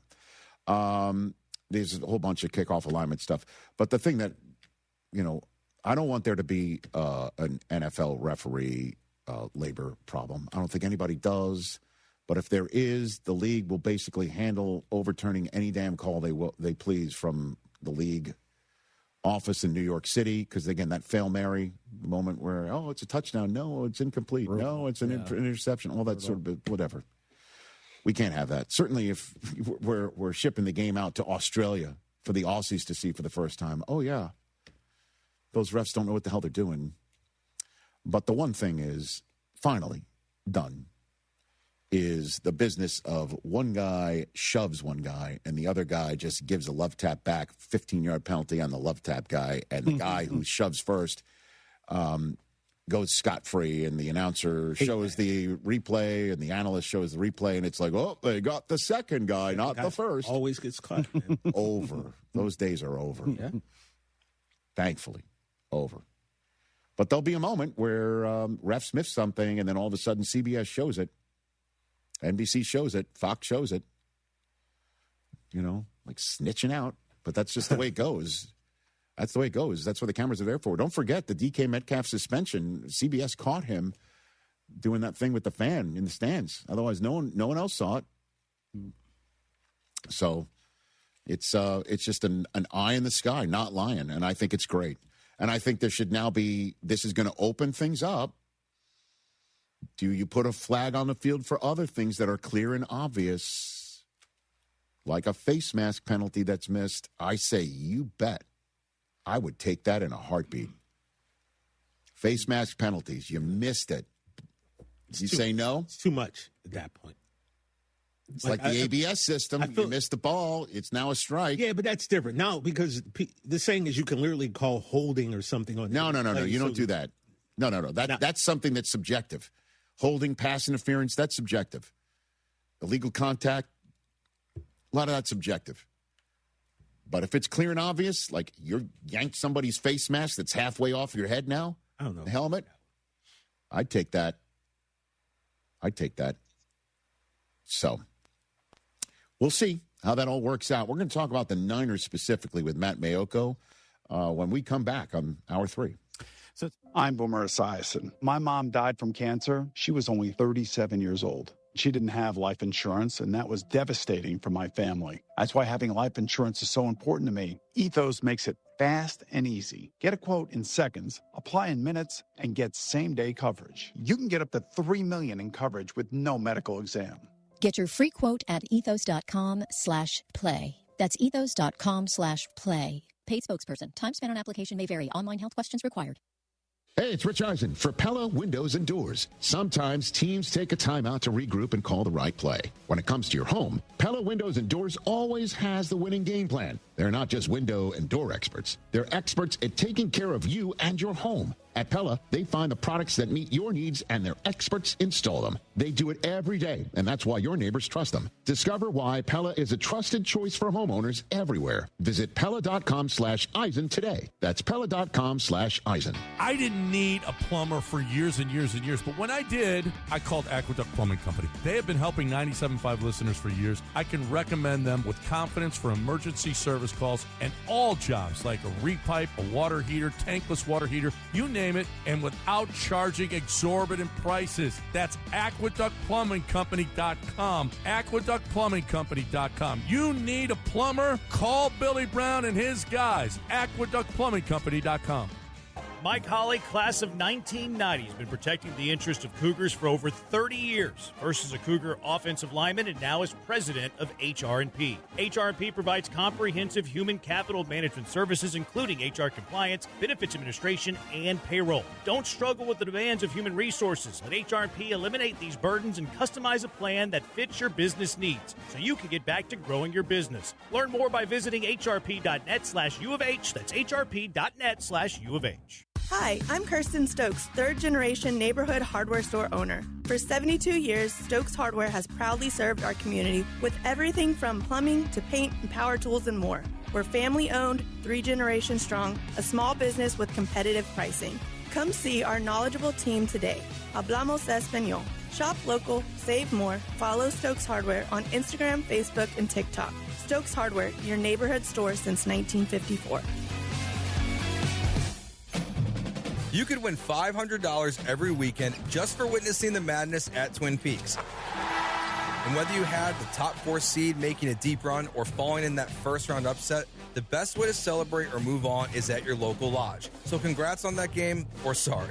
Grab a 29-degree Miller Lite or Coors Light draft and post up at Twin Peaks. Eats, drinks, scenic views.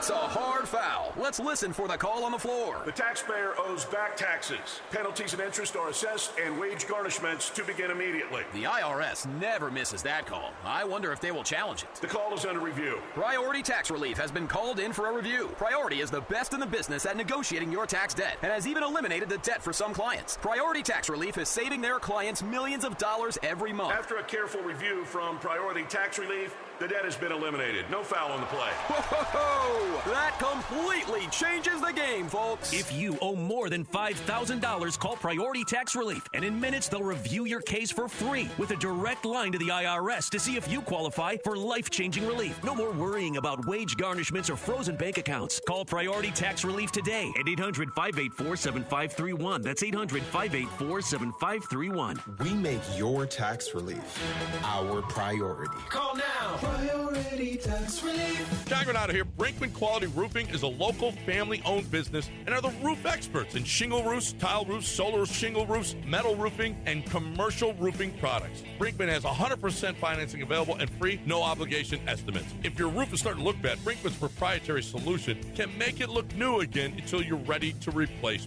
Brinkman Quality Roofing is the one to call at 281-480-ROOF. That's 281-480-ROOF. Or go to brinkmanquality.com.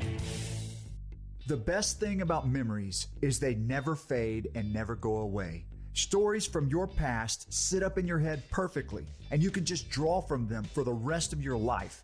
The details don't get fuzzy, and you can share them with the people you love easily. Oh wait, that's bull. That's a heritage film. The thing that we create for families and founders to share their stories with a personal documentary film that does last forever.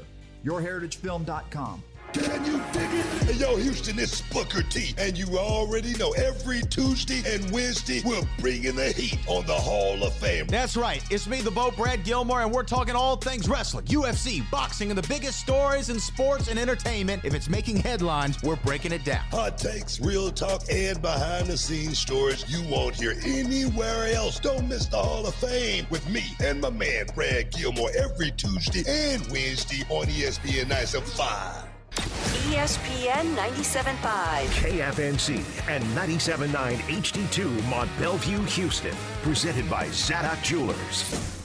This is the Rich Eisen Show. Hey, everybody. Can't get enough of the Rich Eisen Show? You're in luck. You can find us everywhere. Watch us weekdays on Disney Plus from noon to 3 Eastern. Miss the show? We've got a podcast so you can listen anytime. But here's the best part. Our YouTube channel. Subscribe at youtube.com/Rich Eisen Show and you'll never miss a moment. Now, on with the show. This is the Rich Eisen Show. And I'm living my best life right now. Rich Eisen. Michigan makes the Final Four by curb stomping Tennessee. From the Rich Eisen Show studio in Los Angeles. Duke gets Leitner in front of the whole country. Earlier on the show, ESPN NFL draft analyst Matt Miller, NFL Network reporter Mike Garafolo. Coming up, NBC Sports Bay Area 49ers reporter Matt Mayoko. And now, it's Rich Eisen.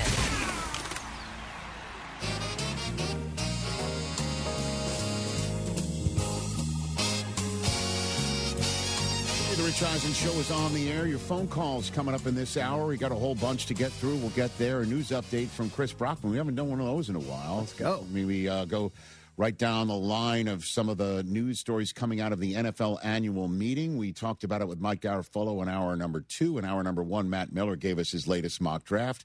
If you missed any of it, there's our YouTube channel, youtube.com/Rich Eisen Show, closing in on 1.1 million followers there. We appreciate all that. There's also our socials. A great new reel is out with our chat with Antoine Fuqua, the director of Training Day back in the day, here in support of his new movie, the Michael Jackson film that's coming out later on next month. Check out all of our socials. We appreciate that. Our podcast, all 3 hours available every single day, wherever you get your podcasts. Joining us now from the NFL annual meeting to talk about the San Francisco 49ers, because a lot of you fans of that team out there. Matt Mayoko of NBC Sports Bay Area. Good to see you, Matt. How are you? I'm doing great. I'm just enjoying the sun here in Arizona. Okay.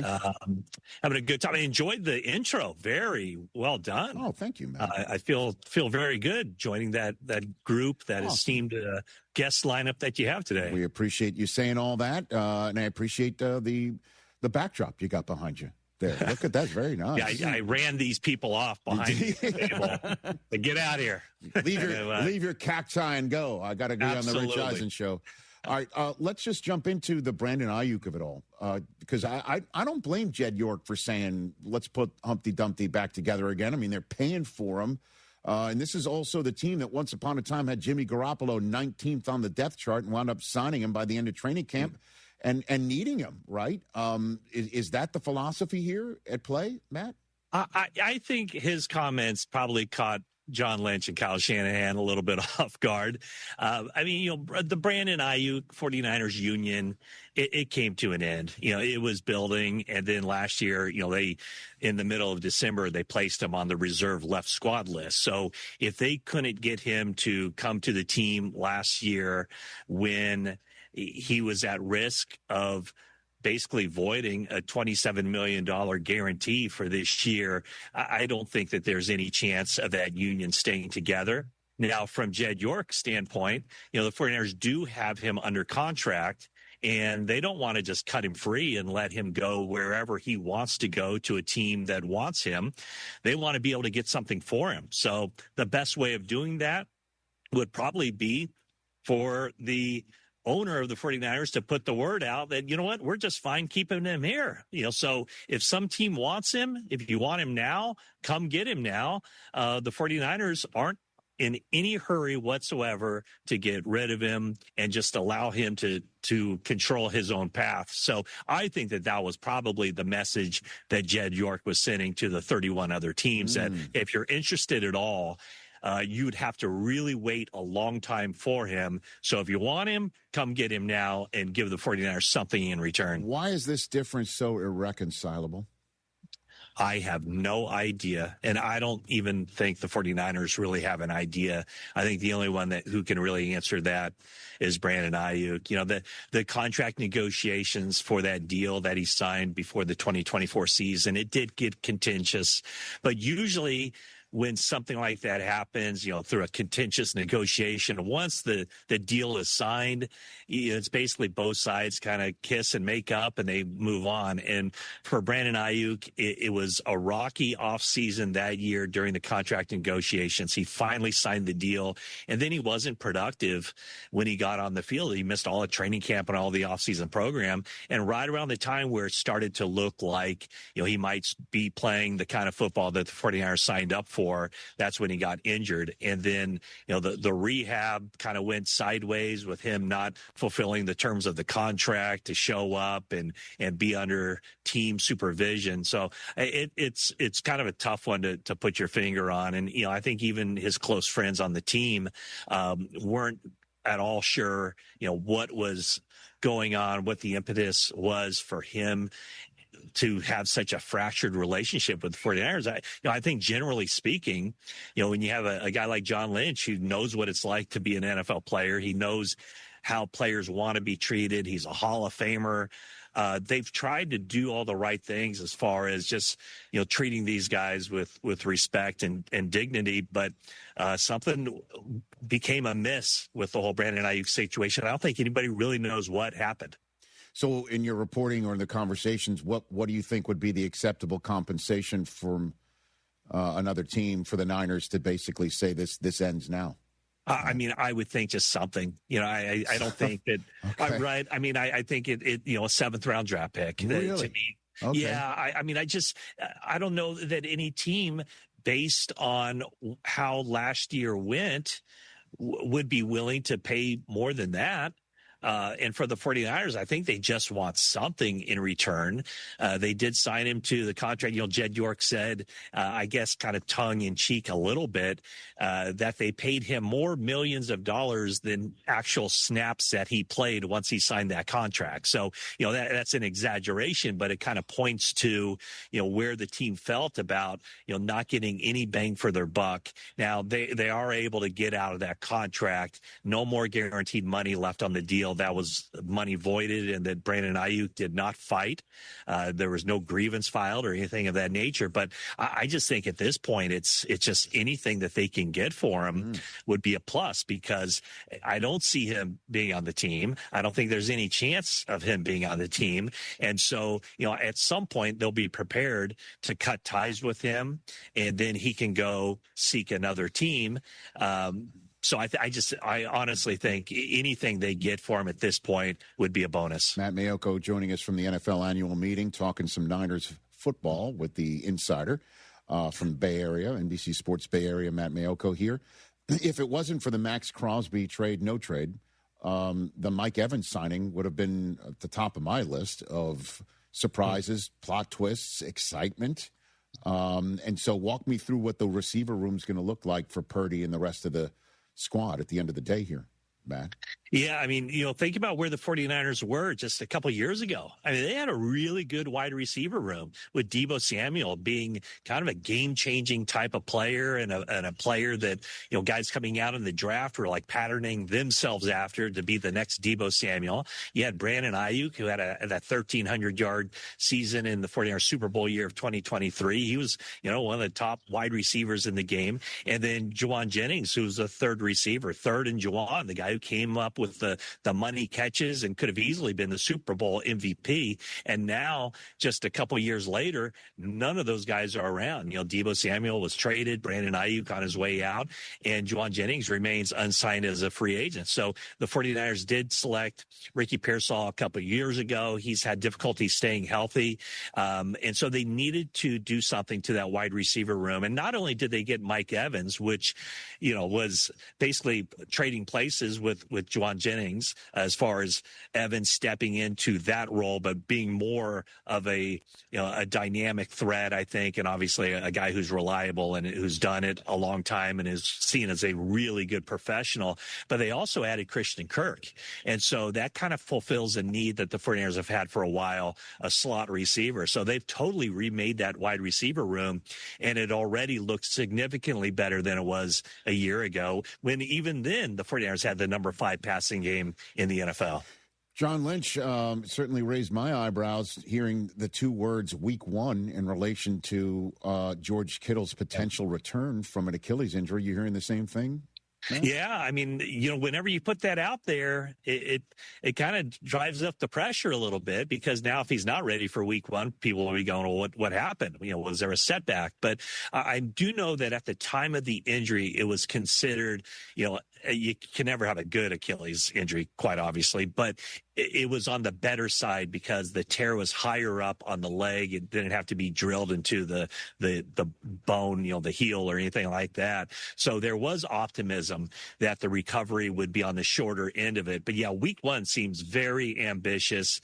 But George Kittle, there's a couple complications here, Rich, that I'm a little bit skeptical about, in that, his age, he's up there, he's on the other side of 30. And also the way the 49ers open this season, a 16-hour flight to Melbourne to open against the Rams, and then a 16-hour flight back after that game for week one. So it doesn't seem conducive to, an older player returning off of a major injury, for him returning and playing in that game. But for John Lynch to put it out there, it at least tells you that everything is moving in a very positive direction. I think George is up in Oregon right now playing golf without a boot on. So it tells you that rehab is going very much according to plan, if not ahead of schedule. What a first week game, right? Against the Rams, who came so close to making the Super Bowl and then did not, because the eventual Super Bowl winner was the winner of the division that the Niners had in their house in Week 18 with the right to be the 1 seed at the end of the day.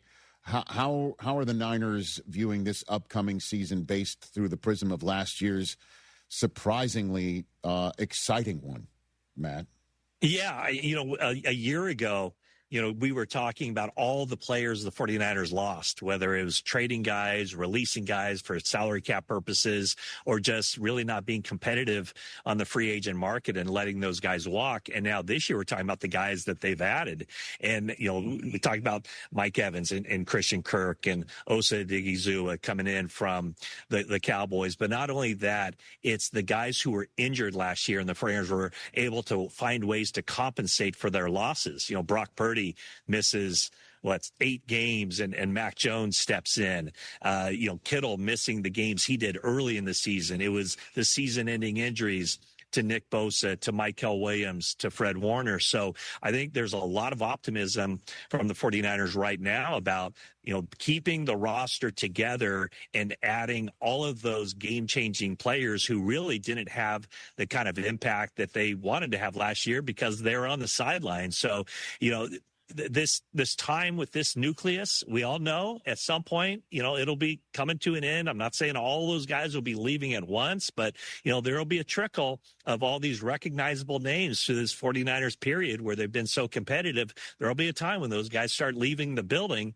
In a lot of ways, it does feel like they're gearing up with all those guys coming back with the pieces they've added. It does feel like that they're gearing up for maybe a last run with this band being together. Which means getting Trent Williams done again? Yeah, absolutely. And one of the interesting things that John Lynch said was that he expressed a great deal of optimism about getting that deal done, making sure that it's a deal that works for the 49ers, that also works for Trent Williams. And he even went so far as to say that he feels like they're on the precipice of getting something done. So I know the 49ers fully expect a deal done before the draft. So it certainly sounds like they're running it back with all the guys that they expect to have on the team, and Trent Williams being first and foremost on that as far as what they have to accomplish next leading into the draft. The hotel is not near any power station locally, is it, Matt? Is that where you've been able to? Well, I haven't stood up from my chair here. If my Achilles snaps, I'll be able to tell you. But no, I think everything's just fine. You know that the 49ers and John Lynch revealed that they brought in. They really did it. They really did it, huh? They really did look into it. They did. We'll take their word for it. I know that they had a fact sheet from this independent scientist who came in with lab grade equipment, and apparently he looked like something from like out of Central Casting. Doc Brown? Is it Doc Brown? Is that what it looked like? Apparently he was a lookalike. He had the white coat and everything, and was taking the readings. And hey, the 49ers say they're clear. I don't think that for a large portion of the people who believe in that theory, I don't think that that'll satisfy them. But the 49ers. They're putting it out there that everything's clear. Here's an interesting thing. John Lynch said that not one free agent that they talked to even brought up the electrical substation next door. So I found that interesting. But the 49ers are saying everything's fine. They've had that facility there since 1988, and the substation has been there. It predates that. Now, I know the wattage or voltage or whatever was amped up when Levi Stadium was built, but the 49ers look back on the Super Bowls that they won while they've been in that building and say, well, I don't think there's any correlation. So we'll see if the general public buys it, but the 49ers are spreading that word. Hey, the thing that might be the most dangerous to the Niners players is the fact they're going back to MetLife again in 2026. They're playing the Giants at the Giants. So, that one, Nick Bosa's got to have his ankles on a swivel. You know what I mean? Yeah, that stadium has not been good to them through the years. No. Not at all. But in all seriousness, though, before I let you go, are the Niners planning on doing anything to their locker room to rip out the carpeting or anything, change it around because the Seahawks did in fact celebrate a Super Bowl win in there? Matt, fumigate it, do something like literally change something in that locker room. Well, I don't know if it has anything to do with this, but the locker room, oddly enough, Rich, is a construction zone right now. They've ripped out a portion of the locker room, but this goes back to the health and safety of the team. The NFLPA survey. Yes. The 49ers scored pretty good across the board, except for training staff and training room. Okay. So Jed York is putting up $9 million of his money there for them to bring in new hydro facilities, pool. They're hiring more PT staff. So even though I'm sure they're ripping up the carpet too, right? They got you. But they're also there's champagne stains on there, Matt. From the Seahawks. That is completely unacceptable, isn't it? Just to have a seance or something this house is clean. You know what I mean? Do something here. Yeah, and you know what? In Seattle, remember now, you mentioned it, Week 18, when they wrapped up the number 1 seed, they were in the visiting locker room, and they were smoking cigars. They were leaving their ashes all over the place. And then they move into the 49ers locker room, and they're celebrating a Super Bowl title. Yeah. Ain't nothing sacred anymore? Nothing. Nothing. Matt, thanks for the time. Enjoy the rest of your time at the annual meeting. We'll chat again soon. All right, Rich. Thanks for having Matt me. Milk, everybody. Ladies and gentlemen, always a pleasure chatting with him. I'm being serious, by the way. Wouldn't you do that? If you're already spending money to redo portions of anything associated with that locker room and space, get me some new carpets. Yeah. New carpets, new veneer, changes on the locker room wood or whatever the hell it is. All of it. Someone come in and smudge it. And all of it. This house is clean. Mm-hmm. I have exorcised the demons. Don't we have that? I think we had it as a drop, Jay. We did. We did. We had Del Tufo do it. It didn't survive it? No. Didn't make the cut. Didn't stay like before? No. Yeah, I would do that. Oh, yeah. Just every fresh coat of paint, remodel everything. Could you imagine Mike Evans? You know, I went back to the Bucks because at the end of the day, I didn't want to go to a team with an electrical substation next door. I mean, just look at me every year. I've got a soft tissue injury every year. 1 year, it's that. Then the football gods get me on the ground. I'm breaking a collarbone here. Hamstring there. I'm not going to that electrical substation place. Or screw it. That's exactly where I'm going. You believe in that, don't you? You believe in that, as you're saying over there? Come on, man. I don't personally. I think a lot of people do believe it. I know they believe it, but the Niners are the only ones that get rashes of injuries every year? Look at the Lions. They're not next to a substation, and their defensive secondary is down to like the fifth man up every time. Every year. Yeah, the Lions are perfect example. Do we know what they're next to, though? We don't know. Okay. But it's all of the 49ers star players are all getting hurt. The MetLife stuff, I believe. Oh, so the star players have, their soft tissue is the only ones affected by some electromagnetic field? Is that what it is? I mean, it's happening. So stupid. It's just the typical thing. Let's come up with there's no explanation, so let's come up with the most bizarre one and say, let's hang our hat on that. You got to fill in the holes. Okay. Now, thank you. I knew you had it. Just took me a second. Attaboy, Jay. That I believe. That I would 1,000,000% use my portion of my billions if I'm Jed York, ripping up the carpets, new carpets. Why don't you text him and ask him? Okay. Hey, Jed. Yeah. Are you ripping up the carpet? Yeah. Heard there's some construction going on anyway. Yeah. Are we swapping out some stuff? At least the carpeting, yeah. Because the Seahawks celebrated in there. Done. They got water damage from the champagne, and then mold. Got to go. Damage. He's sitting in the owner's meeting right now, locked in on the business of football, billions going on. It's the last day where he's one of my 33 bosses. Jimmy Butler, you bet I'm going to use that.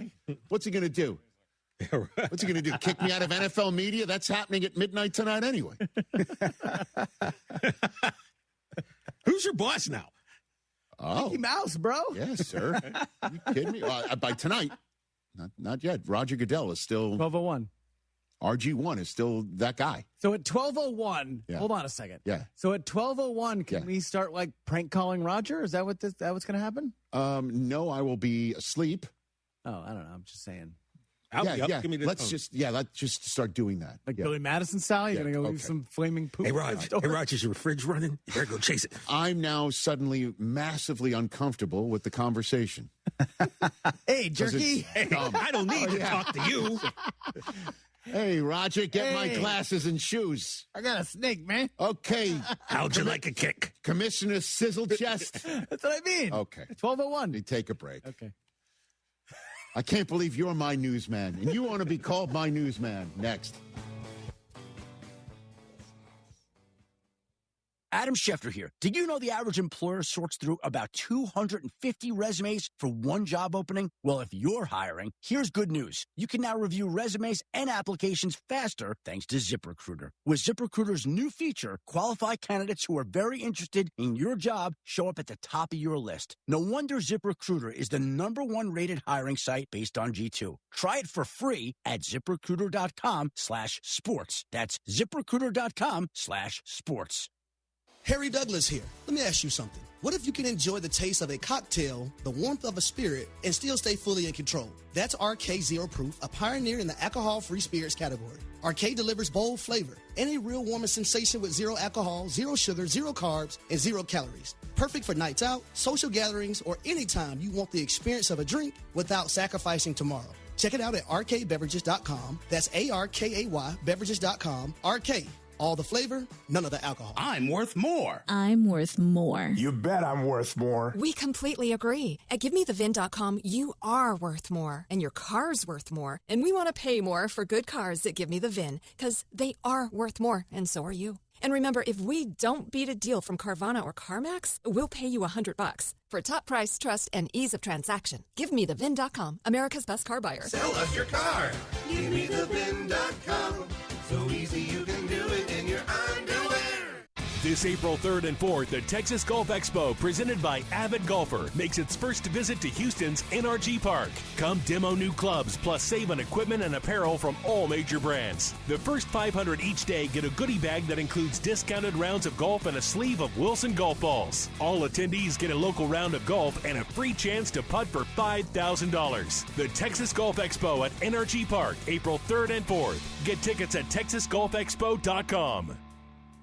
Hey guys, Joe George here to tell you about TNT Shirts. TNT Shirts has been a family-owned business since 1983 with 2 locations, 1145 West 19th in the Heights and 2400 Taft in Montrose. There's no minimums for custom t-shirts. They printed 300 for us for the ESPN listener party. They also do embroidery, screen printing, and promo products, so why go somewhere else when you can support local? They're also officially licensed with Rice and the University of Houston. Check them out at TNTshirts.com and tell them you heard about it on ESPN 97.5. If you or someone you care about is searching for a stable, meaningful career, IBEW Local 66 Houston wants to talk to you. With paid apprenticeships, it's an earn-while-you-learn path that lasts a lifetime. Visit IBEW66.com, powering careers, powering the future.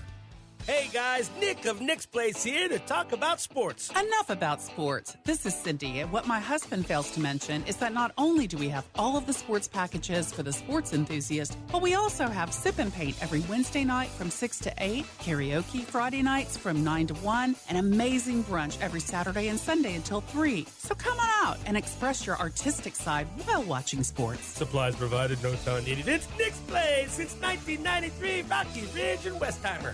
It is important in life to know what you can and can't do. And one thing I can't do is fix a plumbing issue. You know where you go? If you're like me, you go to Aqueduct Plumbing Company. Whether it's an emergency or something you have planned out, like a replacement for your tankless water heater or your traditional water heater, maybe it's a big job like a repipe. They'll take care of it all. Check out all they have to offer at aqueductplumbingcompany.com. They've been servicing the community for a long time. You should be next. Any plumbing concerns you have, just go with Aqueduct Plumbing Company. That's aqueductplumbingcompany.com. Is your money just lying around? Switch to Huntington Bank, and your money's always doing something. Like auto saving for special events, tracking your teen spending, and helping protect your parents from fraud. Let's get more from money. Switch to Huntington Bank. Welcome. Eligibility requirements apply. Some features may require enrollment. Contact Tax Relief Helpers for details and restrictions. Attention, anyone that owes money to the IRS. Every day, your unpaid tax debt gets bigger and bigger from daily interest. The longer you wait, the more you will end up paying. If you owe $10,000 or more, now is the time to settle your debt before the IRS takes aggressive action, like taking your wages or property. A special toll-free number has been established so you can stop penalty fees, avoid liens, levies, or other hostile measures by the IRS. Call Tax Relief Helpers right now. I got behind on my taxes and owed $48,000. I called and they got my bill lowered to just $3,500. I owed $87,000 in taxes and it was scary. I got the amount I owed down to just $3,500.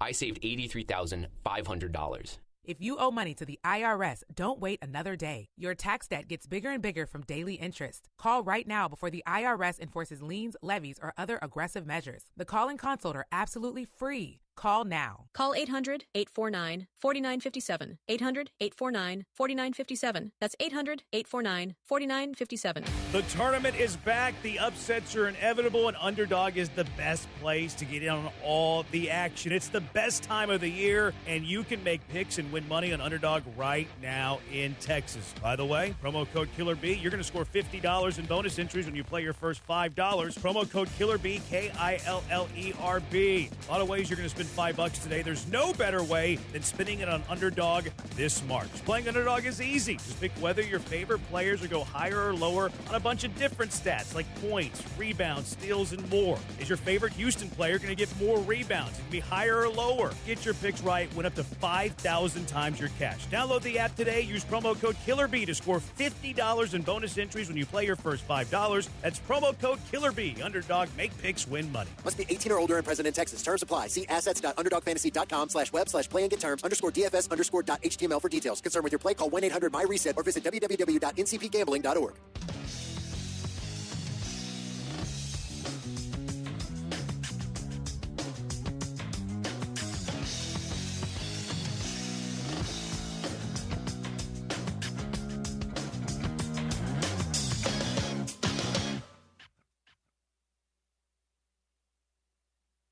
Here on the Rich Eisen Show, 844-204-RICH, number to dial. Jeffrey in Detroit. What's up, Jeff in Detroit? What's up, Jeff in Detroit? What's up? Hey, what's going on, cousins? Getting ready to pick somebody up here at the airport. But I wanted to tell you, Uncle Rich, yes, sir. I've enjoyed you on the NFL Network. Thank you. I've always been there when you transfer over, and I'm going to continue to listen. Thank you. I want to tell you also that Michigan game, we were all in the same we were all pretty much thinking the same thing. Watching Michigan beat Tennessee like that, and then watching Duke go out the way they did brought me so much pleasure. It wasn't even funny. Oh, yeah. Freeze that day, Jeff. Just freeze it in time. It was, and again, the way that Duke went out getting Leitner like that, and everyone's wondering what they were thinking, what they were doing, how they made mistakes. And, there goes Jeff in Detroit. Hey, Jeff. All right. There he goes. Oh, yeah. Jeffrey in San Francisco. What's up, Jeffrey? Getting confusing. Hold on. All Jeffs and Jeffreys. What's up? G'day, Governor. Oh, okay. Hello. I'll take it. Oh, sorry. You got me? bruv. Sorry. What's going on? Hey, Rich, yes, two quick points. I have thoughts on the coaching picture. Okay. Yeah. Okay. The first thing is they need to be dressed up in old Western outfit, like you see in those amusement parks. Okay. Yeah. All right, yeah, Jeffrey. Mike McCarthy is Bad Bart. There you go. Right out of Central Casting. I like it. I like it. The second thing, you need to group those dudes by coaching tree. That way, Vrabel will be out in left field by himself. Okay. Okay. All right. Very good. Jeffrey. Sorry. Jeffrey in San Francisco, everybody. There he goes. Good stuff. Appreciate it. I like that guy. What Hoskins just got in my ear. What did you say, Mike? McCarthy's missing a button. Oh, my gosh. Oh, wow. Notice that. Canales is missing a button, but he just wants to show it off. That's a tough two-shot for McCarthy next to Canales. You think so? I mean, Canales is like a supermodel. Yeah. We need an Eisen class photo. I still can't get over Halfley. It looks like he is concocting the greatest caper of all time. He looks like a movie villain. He does. He's kind of like, what's he thinking? I don't know. What's going on there? Yeah. And Vrabel's like, you bet. Okay, Halfley. I'm telling you, I won the division. You're new to the division. Yeah. You tell me that you don't have any space because I'm spreading spreading here. Yeah, You tell me. That's why he's uncomfortable. Okay. I mean, Vrabel took half his seat. Take your heart pills and buckle up. Vrabel's I'm sitting where I'm at. All mammals. Like, lift the shirt. All mammals. Yeah. He makes anyone feel less than. Which is why when he pinky waved at me at last year's American Century Championship, it was fantastic. Phenomenal. Take it. Phenomenal. We haven't done this in a while. Let's do this. A news update. Hey. Chris Brockman, you've got the floor. Hit it. Hey. And now, with a report of the day's news from the world of sports and entertainment, someone who is not a journalist or newsman by any definition of the word whatsoever, it's Chris Brockman. Again, I still can't believe NBC News emeritus Tom Brokaw was the one who actually laid down the tracks for that. Hold on, I got to stretch. It's Chris Brockman. What do you got, Chris? It's been a while. Hey, guys. Hey. You know the Super Bowl 61 is here in Los Angeles? Yes, sir. We just had 60 up in the Bay. 62 is in Atlanta, even though there's no dates yet. But Super Bowl 63 has been announced, TJ. Yes. And we're going back. Las Vegas. Oh, man. 2029, let's love it. go. I love it. I love it. That means it's now officially in a rotation. Yeah, buddy. As it should be. Can't wait 6 years. We need to get a little quicker. I agree. A little quicker. That's a long time. A little quicker. One of the best cities to ever have a Super Bowl. Every other year. The best cities to have a Super Bowl are the ones that you can walk around in, although, it is spread out a little bit. Vegas is spread out. But you could technically get some stay in some hotels where you can walk to the game. Yeah. Okay, although it's not. It's not like it's Indy not. walkable, Let's put it this way: it's not recommended. But if you're at Mandalay or MGM, but the reason why, but convenience, it absorbs the event. It doesn't. The event doesn't consume the city. It is expensive. Listen, but there are some intersections of the Strip where there are more hotels on that intersection, on every quadrant of the intersection, than there are in some other cities in the United States of America. Yeah. Okay, and then you can get food. You can get the reservations at some of the best food spots. Anything you want to do. And then the entertainment, and then the game, in the stadium. Awesome. Love it. And now we got to get Nashville into the draft rotation again. We're going to go back to Nashville for the draft. I know they want to spread it around a little bit more before they start revisiting places he for thinks draft. Nashville's going to get a Super Bowl at some point. Well, they got to build the stadium, finish the stadium first. But that's the idea. If you build it, it will come. And I can't believe it that Vegas is, we talked about how Vegas is going to get an NBA team coming up next, and it's a city that deserves to have every North American major sport have a spot, have a team there. Yeah, the progress on the baseball stadium looks good. Kudos. Couldn't be happier. Yeah. Can't wait to go back. And now, I'll be, I won't be an NFL employee at the time. I'll be able to hit a table. We can partake. Oh, my God. I know, baby. We missed you. A whole new world. Getting a drink at the table. We went on a run last time. Hey, the NFL was like Fredo, blocking it for 23 years. Unless Walt says you can't do it. I don't know about that. Walt has loose. I should look at about, to you should make sure before you. Yeah, I should. I think Walt is a fan. At any rate, I'm excited to go back to Vegas, is what I'm saying, for the Super Bowl. Normally this type of year, we're just speculating on what the Hard Knocks is going to be heading into the new season. Yes. But it's already been announced. And next year, too, guys. And there's no more rules. Seattle Seahawks, the champs, are going to be on Hard Knocks this year. Dude. And the Patriots the year after. Thoughts? I mean, I'm excited. It's great. I love the fact that the NFL is and the quarterback is pushing coming back on Netflix. I think it's great. Awesome. I think it's awesome. NFL films, you know how I feel about them. They're the best. They are the best. And they are also not intrusive. They're not. And that's the thing about Hard Knocks, like you're going to just mess up my world, my system. It's great. Fans love it. But the Patriots are going to be giving you the access. I mean, that Hard Knocks is going to be more redacted than the Epstein files. I literally just said that. Not the same people in charge? Dude. As before? Come on, man. Wow. I push back on it. All right, push back on it. But I hope so. I'd love to see. Great. I would love to see everything Mike Vrabel. I want a full everything. I want to see. I want to be in the kitchen with the Mays. Yeah, I want a Bake May episode. Right. You know what I mean? I want all of it. I want all of it. Yeah. But really, okay, that would be great. Oh, cool. Patriots access. I'm all in. Let's do the Jets again because that went. No, so I don't well want to do that again. all the other time. No, but nobody cares about him. I understand that. Yeah. So we're getting teams. So when Arch Manning shows up for the Jets. We won't be going inside training. We won't be going inside with them. Yeah. Okay. I don't wish that. But the Patriots, as you know, have not been known for a long time as being all access. Well, they've been doing their own. Check it out. They've been doing their own Forge in Foxborough the last couple of years on YouTube. By the way, one of the best broadcasting divisions ever created by any team. They were way ahead of their time on that front. Yeah, so they've been doing their own for a couple of years now. When I see this, I do hope to see the access that fans have come to appreciate. What else have we got over there? We showed Mike McCarthy missing the button in the in the team photo. Boy, well, on my last day of being an NFL employee, I'm just letting my freak flag fly. McCarthy has said, though, Rich, we're wondering who the quarterback of the Pittsburgh Steelers is going to be. He has talked to Aaron Rodgers on and off throughout the entire offseason. Yep. Every few days, he said, and as recently as Monday, yesterday. Their conversations have been, quote, very positive regarding the future. And McCarthy did add he's confident that Rodgers is going to play one more. Yeah.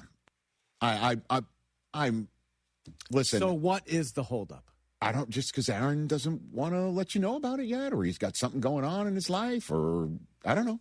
Where is Aaron right now? You know how it is, and it's working on a short game. You know he doesn't want to walk away like that. You know that. But I think he really did like the city. I think he likes the franchise. I think he knows. That's the biggest surprise, is that I guess everyone should never assume when it comes to Aaron. But there was that.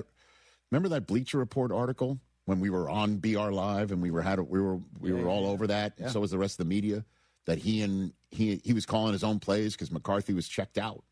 Yeah, I do remember. You know, and that was kind of the beginning of the gave you the idea that he and McCarthy would never work together again. And this just goes to show you a lot of people don't know what the hell they're talking about when it comes to Aaron Rodgers.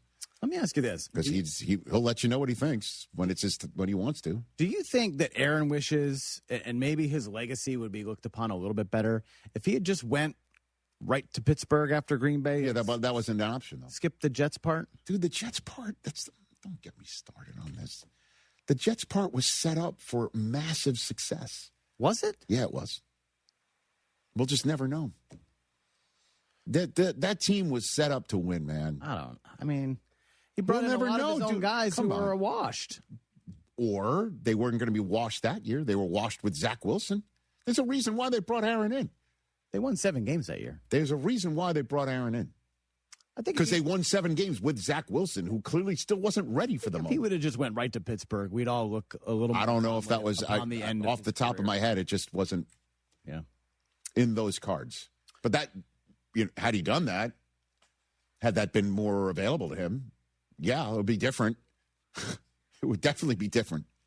What else you got over there? Okay, so remember the flag football game that got us all talking about Tom Brady and the Olympics and all that fun stuff? Well, Sean Payton was coaching in that, obviously, yes. And the NFL players got kind of worked by Hoosh and company, and Sean Payton was asked and answered what he learned from that experience.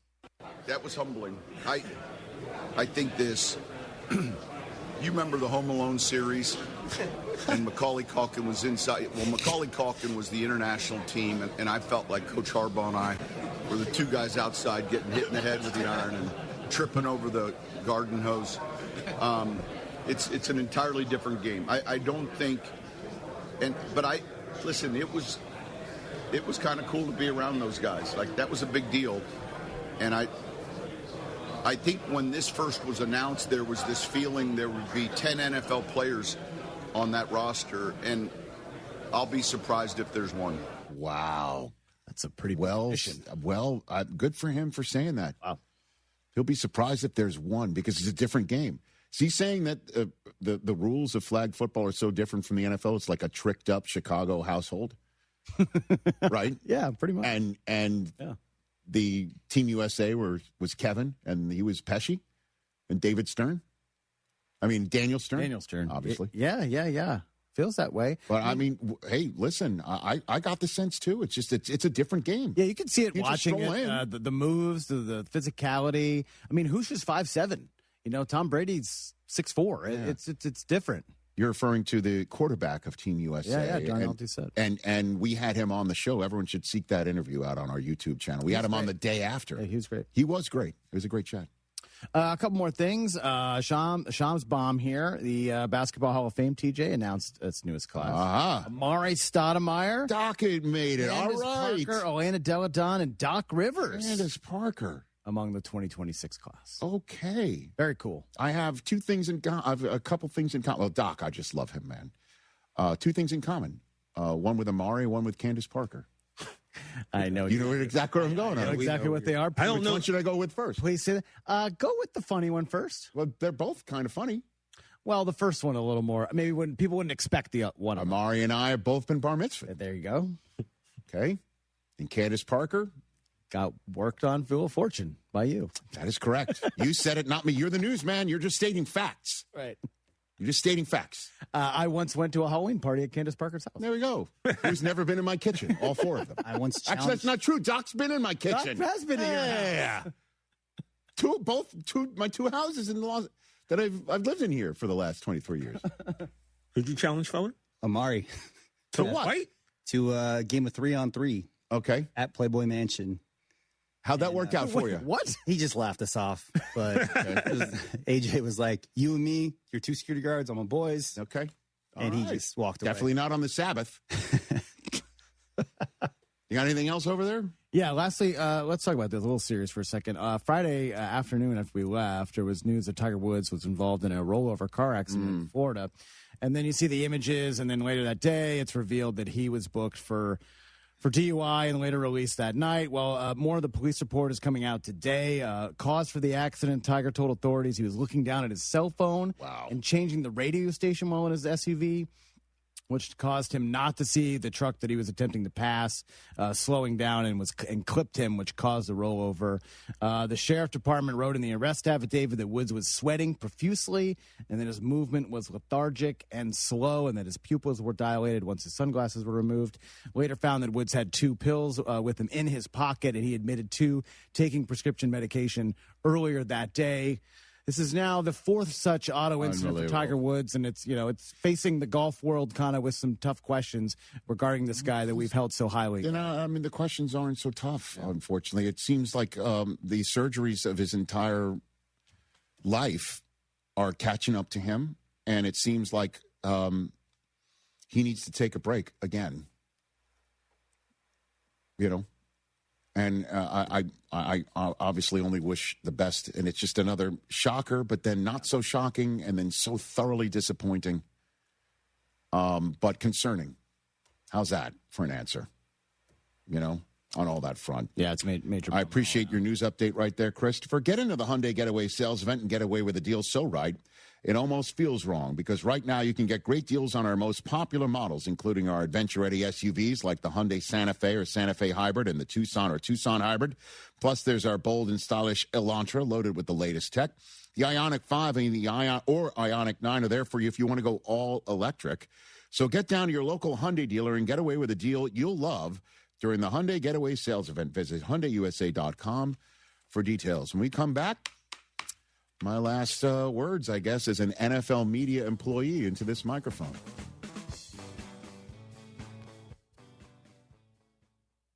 Do you owe the IRS $10,000 or more in back taxes? Penalties and interest are piling up every single day. Wage garnishments and bank levies could hit any moment. If you've been avoiding it out of fear, you're not alone. But waiting only shrinks your options and ramps up the stress. The truth is, the IRS settles with taxpayers every day through legitimate programs, and many qualify to reduce what they owe, in some cases by up to 99%. That's why thousands turn to helpwithirsdebt.com. They've guided over 120,000 Americans, resolved more than $2.3 billion in tax debt, and back every case with their ironclad resolution guarantee. If there's no real path forward, you get a full refund, no fine print. They even randomly select one qualifying client each year and pay off their entire IRS balance. Terms apply. Don't let another day pass. Go to helpwithirsdebt.com right now. It's fast, easy, and confidential. Find out what's possible today. Helpwithirsdebt.com. Once again, that's helpwithirsdebt.com. You fancy and have an HD radio? Well, good for you, number one. Number two, listen to ESPN Houston's HD channel, 97.9 HD2. East River 9 is excited to announce the opening of Birdie's Ice House by the Rustic Group. Step off the course and enjoy house-made burgers, tacos, ice-cold beer, and handcrafted cocktails. Whether you've just finished a round of golf, a pickleball match, or you're meeting friends, Birdie's is the perfect spot to relax, celebrate, and enjoy the best view of the Houston skyline in the city. So grab a bite at Birdie's today. Book your tee time, reserve a pickleball court, or explore corporate memberships at eastriver9.com. If you or someone you care about are searching for a stable, meaningful career, the International Brotherhood of Electrical Workers Local 66 in Houston wants to talk to you. For more than 125 years, IBEW 66 has supported men and women who build, maintain, and operate our electrical grid. Their paid apprenticeship programs in electrical construction and line work offer classroom learning and a recognized career in as little as 3 to 5 years. Visit IBEW66.com. Powering careers, powering the future, IBEW66.com. This is the story of the one. As a procurement manager for a hospital system, she keeps every facility in her network stocked and ready. That's why she counts on Grainger to be her single source for thousands of products, from disinfectants to lighting, air filters, and more. And with fast, dependable delivery, Grainger helps her keep every facility stocked, safe, and running smoothly. Call 1-800-GRANGER, click Grainger.com, or just stop by. Grainger, for the ones who get it done. Wait, everything on this IHOP value menu is just $6? I told you it was amazing. A huge plate of pancakes, bacon, and eggs is just $6. Wow. There's also French toast, a ham and cheese omelet, and oh, they got a BLT and fries now. Okay, we're coming here every day. You don't have to tell me twice. Feast for just $6 with the IHOP value menu. $7 in some locations, available every day for a limited time at participating restaurants in the U.S. Hours may vary. No substitutions. Not valid with other discounts or promotions. Prices may vary. John Granato with Robin Orlando from Houston Powder Coaters. Robin, you've had some experience with AI now. Yeah, we're seeing an uptick in callers calling in saying that they did ChatGPT or AI to redo their backyard, and they may not like the patio furniture suggested, but they like theirs, but they want that color. So they bring us their patio furniture based on what ChatGPT told them to do. Colors are a big part of your job anyway, right? We have literally the colors of the rainbow, 100 plus in-stock colors to choose from, and if you need slings, we also have 100 plus of those. Now, if you feel like, hey, you got to buy new stuff, you're going to advise them for that too, right? We try to do full transparency. We're not here just to make a quick buck. We want to make sure you are taken care of in the best way possible. And if that means, hey, a new set would be best for you, we're going to be honest with you. That's Houston Powder Coaters. Give them a call, 281-376-3888, or go to HoustonPowderCoaters.com. You'll probably talk to Robin. Houston Powder Coaters. We've been talking about them for years. We love them. HoustonPowderCoaters.com. Contact Tax Relief Helpers for details and restrictions. Attention, anyone that owes money to the IRS. Every day, your unpaid tax debt gets bigger and bigger from daily interest. The longer you wait, the more you will end up paying. If you owe $10,000 or more, now is the time to settle your debt before the IRS takes aggressive action, like taking your wages or property. A special toll-free number has been established so you can stop penalty fees, avoid liens, levies, or other hostile measures by the IRS. Call Tax Relief Helpers right now. I got behind on my taxes and owed $48,000. I called and they got my bill lowered to just $3,500. I owed $87,000 in taxes, and it was scary. I got the amount I owed down to just $3,500. I saved $83,500. If you owe money to the IRS, don't wait another day. Your tax debt gets bigger and bigger from daily interest. Call right now before the IRS enforces liens, levies, or other aggressive measures. The call and consult are absolutely free. Call now. Call 800-849-4957. 800-849-4957. That's 800-849-4957.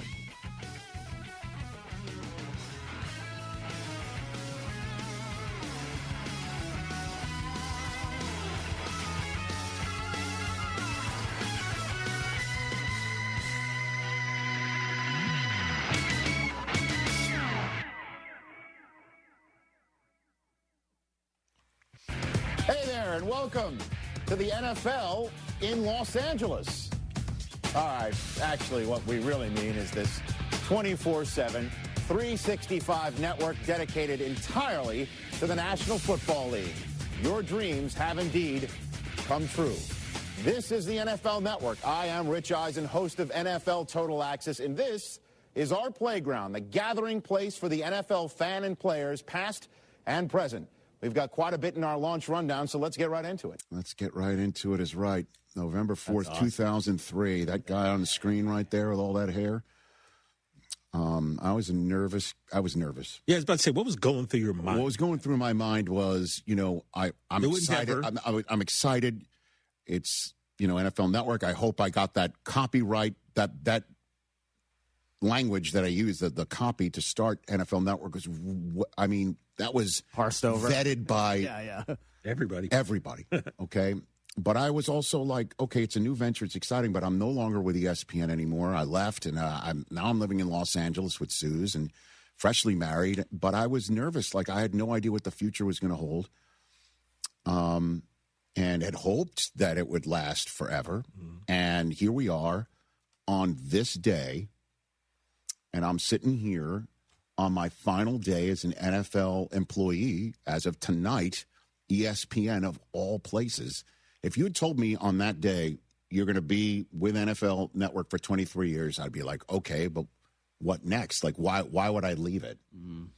And the answer is now you're going to be done with the NFL, but the NFL is still part of it because they've gotten 10% of ESPN. That's how valuable NFL Network is going to become. And then you're going to be an ESPN employee again after I just left ESPN to launch NFL Network on that day, November 4th, 2003. And here we are on March 31st, 2026. And by the end today, not to get too deep into it, NFL payday is every other Friday. I got my paycheck for this Friday today. Hey. I'm like, wait a minute. You better take it now while you can get it. Because the NFL paid today. They are out. Wow. As of tonight. And the day-to-day running of NFL Network. And I just wanted to say on behalf, wow, it hit me. It's an emotional day for a lot of us because there's a lot of people at NFL Network right now that is wondering what is going to happen next. Yeah. But it's also the end of an era. The end of 23 years of growing this network on behalf of the NFL. And it kind of feels weird that I'm not going to be employed by the Shield anymore because it has been such part of my DNA to be there for the NFL and to feel like I'm the tip of their spear for a very important venture that still is very important. You're very synonymous. But it's not just me. It's anybody that's ever worked there to this point and everyone who is still working there. And the analogy that I keep using, and I'll continue to use it. I feel like we're being dropped off at college. That we are grown, we are mature, we're still growing. There's still lots to do.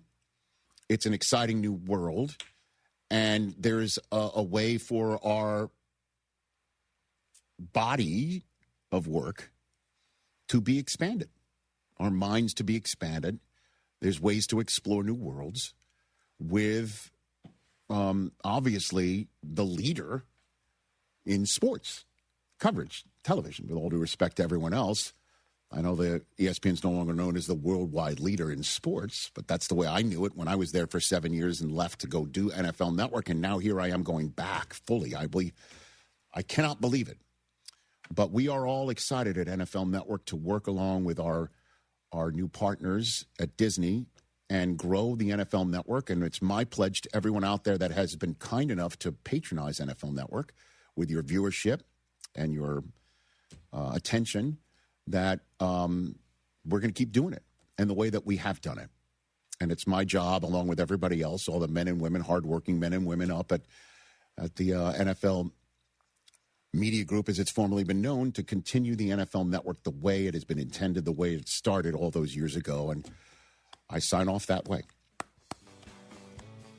Evan Cohen here. In life, as in sports, the pros make it look easy. That's why pro golfers like Jason Day, Ben Griffin, and Patton Kazire trust the pros in lawn care. True Green. They have the experience and expertise to give you a lawn worthy of the PGA Tour. And since True Green does the work for you, you get more free time, or more tee times. So stop stressing over your lawn and start loving it. Sign up now at TrueGreen.com because nobody makes it easier to get a golf course quality lawn than True Green, the official lawn care treatment provider of the PGA Tour.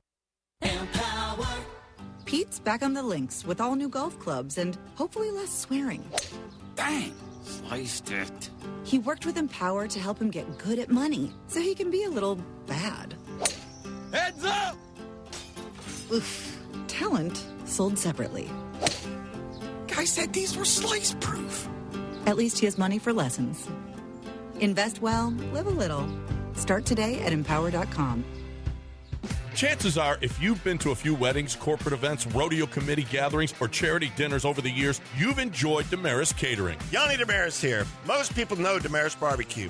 Our family's been at it since 1964. Well, Damaris Catering has been around since the early 70s. We do events from 20 people to 5,000, serving a variety of cuisines to cater at any event. From no tie to bow tie, it's taken care of. Damaris Catering. Find them at Damaris.com. Oh, and that's a hard foul. Let's listen for the call on the floor. The taxpayer owes back taxes. Penalties and interest are assessed and wage garnishments to begin immediately. The IRS never misses that call. I wonder if they will challenge it. The call is under review. Priority Tax Relief has been called in for a review. Priority is the best in the business at negotiating your tax debt and has even eliminated the debt for some clients. Priority Tax Relief is saving their clients millions of dollars every month. After a careful review from Priority Tax Relief, the debt has been eliminated. No foul on the play. Whoa! That call completely changes the game, folks. If you owe more than $5,000, call Priority Tax Relief, and in minutes they'll review your case for free with a direct line to the IRS to see if you qualify for life-changing relief. No more worrying about wage garnishments or frozen bank accounts. Call Priority Tax Relief today at 800-584-7531. That's 800-584-7531. We make your tax relief our priority. Call now. Priority Tax Relief. I'm worth a lot more. I'm worth a lot more. I'm worth more. You know what? You're right. At GiveMeTheVin.com, you are worth more. And your car's worth more. And we want to pay more at GiveMeTheVin. Because good cars are worth more. And so are you. For top price, trust, and ease of transaction, GiveMeTheVin.com, America's best car buyer. And remember, if we don't beat a deal from Carvana or CarMax, we'll pay you $100. Sell us your car. GiveMeTheVin.com. So easy you can do it in your underwear. Join Jeremy and Joe as they broadcast live from the Texas Golf Expo Friday, April 3rd from 3 to 6. Come see all the latest golf equipment and apparel, even demo new clubs. For more information, visit TexasGolfExpo.com. This is Chance McClain reminding you that you can always put off getting a heritage film. Your dad, you know, the guy you love more than anything, the guy that taught you right from wrong and had it hard as a kid so you wouldn't have to, he's going to live forever. So there's absolutely no rush. You know what they say, there's always tomorrow. No need to go to yourheritagefilm.com and contact us about making a feature-length documentary film of this extraordinary man. Yourheritagefilm.com, no rush. People are immortal. Houston is Soccer City, USA, and World Cup 2026 is coming our way. Join me, Glenn Davis, every Tuesday and Wednesday, 6 Central Time for Soccer Matters ESPN 97.5, presented by the Daspit Law Firm. Hi, Flo here from Progressive. You know, life changes quickly, so it's good to have flexible coverage. Oh, you mean like adding another vehicle? Yes, that's something we can do. Great, because I was thinking about getting a van so we could just keep the kids' softball stuff in the car. Oh, we don't need to get into specifics. Just saying it's easy to change. Oh, and Hannah wants to try the tuba. Again, we don't need the specifics. Last year, she wanted to be a tap dancer, but that only lasted 2 lessons. Okay. But she kept the shoes because they are adorable. Well, just know that with Progressive, you can easily add another car to your auto insurance because we know life changes. Progressive Casualty Insurance Company and Affiliates. Wendy's new Biggie Deals lets you choose whatever you're in the mood for. It's like a music mixing board of deals, and you're the producer. Go with some chill folk music with a JBC in the $4 Biggie Bite snack. Try the drum and bass of deals with a double stack in the $6 Biggie Bag. Or go full-on sandwich symphony with an $8 Biggie Bundle, the grand finale of snacking. And the best part? They all come with napkins. $4, $6, and $8 Biggie Deals how you want them at Wendy's.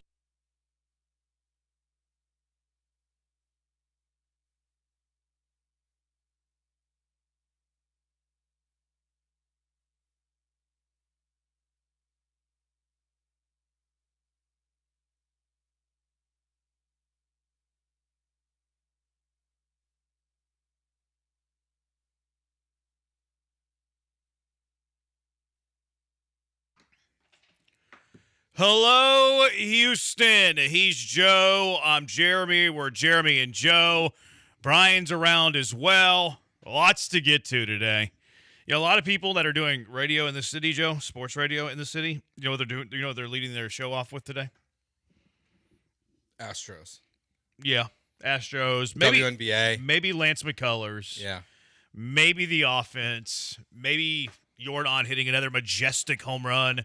Maybe the kid Bryce Matthews going 4-11 to the gas pump. Maybe double dong Altuve. Untenable lineups, which that's what people might be doing. I'm tempted to lead Amanda Batula and Wes Wilson, though. Very tempted. That's all anybody's talking about today. In your world. It's all anybody's talking about today.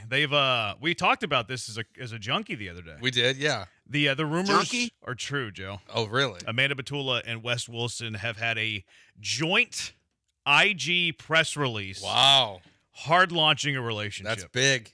I do not know this, man. There's so many things. We didn't do that when it was Jeremy and Joe. We didn't hard launch our show on IG. West is now dating Amanda, who recently divorced Kyle, who's friends with West, who Amanda and Sierra are really tight. Sierra used to date West. Like, they lay in bed talking about, like, their guys and their life. And now, I mean, could you imagine what Sierra's feeling today? now that her ex-boyfriend and her BFF are now hard launching a relationship? Probably not great. I feel for her. You do. Yeah, you're feeling. I feel for her. Feeling hard. I really do. Sure. I don't feel great for Sierra today. You never know. Sometimes we lead WNBA. I don't know if Summer House survives this. Oh, you think it'll ruin the show? I mean, might need a new cast of characters. You think you're putting Sierra and Amanda Batul under the same roof? Probably not. You think you're putting Kyle and West under the same roof? I mean, it'd be drama-filled. Yeah, but will they do it? Everybody's got a price for the $1 Million Man. That's true. Everybody's got a price for Andy Cohen. Also, our sweat of the day. Has the match begun? No, it starts at 4 o'clock. 4? Yeah. Oh, we got time. Yeah, we got plenty of time. I was like rushing up here to make the bet. I didn't realize it started at 4. I think it was 4. No, I see the time now. I was unaware of it, though. I thought it started at 3. I was ready to watch some football. I was ready to watch some Congo and Jamaica soccer. Football. When it was have you ever watched the Republic of Congo play soccer? No. Have you ever watched Jamaica play soccer? Probably. Never. Today's the first. I'm sure Jamaica's played USA in the World Cup at some point that I've watched, but CONCACAF for sure. Yeah, so maybe once. Jamaica's in CONCACAF, right? Ryan? Probably. Get Glenn Davis on the Soccer horn. matters. No, I'm pretty sure Jamaica's in the CONCACAF. And you're right. I think I have seen America and Jamaica in the CONCACAF.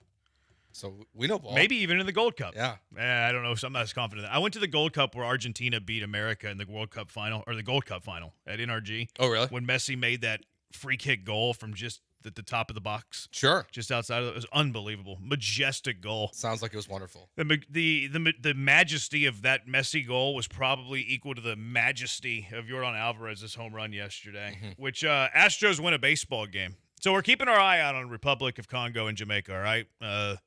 Kickoff is at 4. Yep. We're going to have our eye on that. That's our sweat of the day, which, by the way, if you want to tell us, TAIL, tell, if you want to tell us, then you can.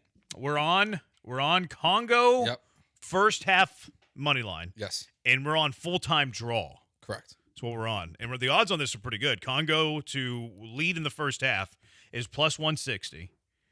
To draw full-time is plus 220. That's good. And we also parlayed those two because we're junkies here. Big-time junkies. For a total of plus 1,300. Look, we win that parlay. We are -2 units, though. Yeah, but we're swimming in units. Yeah, sure. We win that, or you are. I get uncomfortable when people ask me the size of the bet that we make, or that I've made in the past. I got a buddy who's like, "What's your unit size?" I'm like, "Chill out, bro.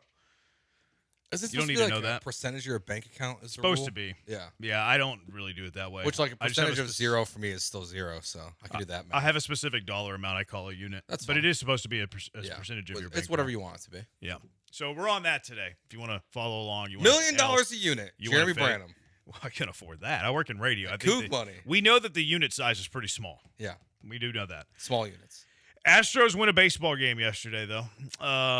There's so many things you could lead with. You could lead with the Astros offense is like legit. Thank you, pitching coaches, Cintron and Snicker. Not a great look for you. You could lead with Yordan Alvarez going deep again. He looks like he's the real deal. He looks so sluggish, that Yordan. Sluggish. Big time. Jeff Passan, he looks so sluggish. I'm thankful that Passan called him sluggish because I do think Yordan's the kind of guy that flips the switch when he wants to. Yeah. Maybe he's got something to prove this year. A little bit, and it looks like he's going to prove it because he's swinging the bat incredibly well to start the season. Swinging a big bat. Every single at-bat, plate appearance has been good, basically. He's not swinging and missing at bad stuff, and then when he's making contact, he's just hitting rockets all over the place. It's everything you want Yordan Alvarez to be. You know, that's why before the season, you know, The Athletic, ESPN, both having people that said he was going to hit 40-plus home runs this year. This looks like a guy who might hit 40 home runs this year for the first time in his career if he stays healthy. Like, he is. Which is a huge. Eyeballing everything right now. It's incredible. I will say this about Yordan, though. When Yordan isn't hurt, he's pretty healthy. That's a great point. When Yordan's not, he's pretty healthy whenever he's not hurt. Mm-hmm. That's something that, you know, some people try to teach you in the offseason. Be like, hey, guys, you know, whenever Yordan's not hurt, he's actually pretty healthy. It's true. That's the kind of beat reporting you get around some parts of the city. But anyways, we begin with Lance McCullers, though. You could talk about Double Dong Altuve, and we'll do that here in a second as well. But Lance McCullers turning back the clock yesterday. It was weird because it was vintage McCullers, but it was also like new look Lance McCullers, like a combination of the two in the best possible way. but goes 7 innings, allows 1 run, faced the minimum through 6. Oh, my goodness. Where did that come from? Hello, Lance McCullers. Yeah, it was his longest start since, 2022? At the Trop. And in his hometown. He was phenomenal. I don't think you could have asked for a better Lance McCullers start in last night's game. It was way above expectations. And we knew, like the numbers in spring, they look good. But as we know, you take spring training with a grain of salt. But he was dealing last night, getting everything he wanted. The strikeout pitch was phenomenal. When there was guys on base getting double plays, great plays by Carlos Correa behind him, of course. But that was the best we've seen Lance McCullers look in a very, very, very long time. No doubt about it. No doubt about it. And it was different than, and this is why I say like new Lance McCullers, because it was like a vintage line, right? Although he didn't really have, the command was pretty good, which you didn't have that in the past. And this was the new Lance McCullers. Like back in the day, hunting strikeouts, snapdragon, but it led to a lot of pitches. It led to a lot of walks. It led to a lack of command because it's harder to command pitches that you're snapping across the strike zone with a 3,200 RPM. All of that, like it's difficult. Yesterday, Lance McCullers was pounding the zone. Like you go look at the pitch counts. Look at his pitch count. He lasted through 7. Like he never does that. He made the decision for Joe Espada. And yes, the bullpen's not in great position right now, but he made it an easy decision for Joe Espada to bring him back out for the 7th. I thought he was going to yank him after 6 because you want him feeling good going into the next start, right? Like the last thing you want to do as a manager is pull them a little bit too late, and then like they lose that confidence of what was a very good start. But it didn't matter yesterday, and Lance got into a little bit of trouble the 7th. He had to double down the line from Story, Wilyer Abreu, the one that got away, the ground rule double. So like he got into some hard contact, but he stayed in the game, strikes out Yoshida to end his outing. Awesome. But the thing that and look, we've talked about the stuff in spring training. It's been good. Like, this is why I don't get caught up in the statistics. But if you show me, velo's up a mile or two, it's up a tick. Okay. Oh, the spin's up a tick. Oh, okay. That's the kind of stuff that catches my eye in the spring, not that he has a minuscule ERA.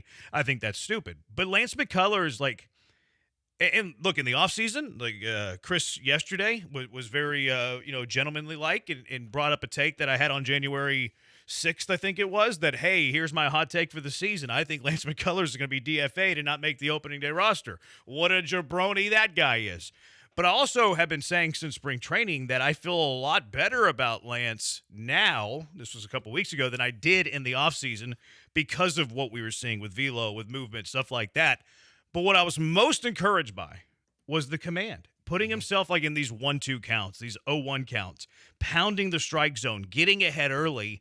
That's the new look part of Lance McCullers that really he hasn't shown a whole lot in his career because he's always hunting strikeouts. He's kind of turning into a different type of pitcher here post all these arm surgeries. Which about time, kind of, but he's also been hurt, and was it ever going to develop? And at least for one night, it did. He threw only 4 sweepers in last night's game, only 7 four-seam fastballs in last night's game. So the approach is it's totally different than what we've seen in the past. I mean, he really relied on his sinker and his cutter in last night's game. And you're right, the command is just something we don't see. Because even in some of Lance McCullers' really positive starts last season, he's still only going 4 innings because the pitch count gets out of control. To have that command that he had last night, I mean, it's been years and years since we've seen him have that level of command for an entire start. I don't think we've ever seen it. Probably not. Like, honestly, not as much as he was pounding the zone. No, that might have been one of his best starts of his career, honestly, last night. Pump the brakes. No, in terms from a command perspective. Yeah. From a command perspective, it was really good, and you could tell that's the mindset too. Is like we're going to, and look, he still had 4 walks, but the counts that he was ahead of, getting to pitch into the 7th inning, I thought was he had 1 walk. I don't know why I said 4. He had 4 hits. For some reason, that was the spring training numbers that Pro Baseball Reference popped up. It showed 8 innings, 4 walks. I don't know why I thought that. He only had 1 walk yesterday. Lance McCullers gave up 4 hits. So, thumbs up. I mean, thumbs up, Lance. As thumbs up as you can get. It was phenomenal from Lance McCullers. Phenomenal. He was the best we've seen. And he's been the best starter of the season so far now. Yeah. I mean, no, low bar. That's but such clickbait right there. No, but like through 5 starts. He's the best starter for the Astros. But through 5 starts, you've had 2 good starters. Really one. Lance. Really one good start through 5. Hunter Brown, because he went 4 2/3. Yeah. Can it be a good start if you don't get out of the 5th? No, I don't think it can. No, it's not. He didn't kill you. He didn't hurt you. Right. But it wasn't a good start. No. But he's not the best pitcher on the Astros. No, he's not. No, he's not. Besides everything you guys have mentioned, I think the thing I was most surprised by was his changeup. Like, it's not a pitch I remember him relying on heavily in the past, but it got movement. It had guys chasing low and out of the zone. That was a pretty effective weapon for him. La cambia. Yeah, his chase rates yesterday are pretty wild. His sweeper, he only threw 4 of them, but they chased on 75% of them. His changeup, to Brian's point, they chased on half of them. He threw 8, but his knuckle curve, they chased on 46% of them. So, like, they're just chasing after all of his stuff. That's how good the movement was. They had no idea where the ball was going in last night's game. Yeah, it was. There's a bunch of different like analytical things that like send out their pitcher cards and stuff like that. Last year, Lance McCullers didn't have like quality stuff on any of his pitches other than his sweeper, but he threw it 100% of the time. So like wasn't fooling anybody. I think there was at least 2, maybe 3 of the pitch, and he's thrown a lot of pitches now that were graded as plus pitches in terms of the stuff. So if you get that, you get hit. If you get the command, which again, it's going to need to be more than just one start before we're like buying in on full-time Lance McCullers again. But the signs are promising. We were looking at the signs in spring training saying, okay, this looks a little bit better. And then he does this yesterday. It's like, oh, okay. It's a lot better. And here's another thing. Context matters, right? Like, we understand context matters. If he would have done this against, like, the Corpus Christi Hooks, not as impressive. This is the lineup. Now, they're much better at home than they are on the road. I can't explain why with Alex Cora they're much better at home than they are on the road. But this is a potent lineup. Like, this is a good Red Sox lineup that has a bunch of dudes in this lineup, and he did it against a potent lineup. So, yeah, I tip my cap to Lance. Is he going to do this all year? Probably not. But do you feel a little bit more confident that he could be an everyday, not every day, but every turn through the rotation starter for you? Looks pretty promising. Yes, it definitely, through one time through the rotation of who gets bumped out when they eventually go to 6 and then back down to 5, Lance McCullers is not anywhere near that conversation right now. Yep. When Spencer Arrighetti eventually becomes part of the Astros rotation, because that feels inevitable for me at some point this season. Yeah, but if it's 6-man, you don't have to bump anybody out. But I think they'll go back to 5. Arrighetti's got to do. He's got Would some that proving make to do. the starting rotation untenable? They're going to have to bump somebody Might out. make your bullpen Very untenable. No, but you're going to have to. I mean, he's going to have to beat somebody out though. Arrighetti. Well, yeah, I think he can do that. Christian Javier. I think there's another guy who threw his name into the hat. Who's that? Ryan Weiss is kind of nasty. Ryan Weiss is kind of nasty.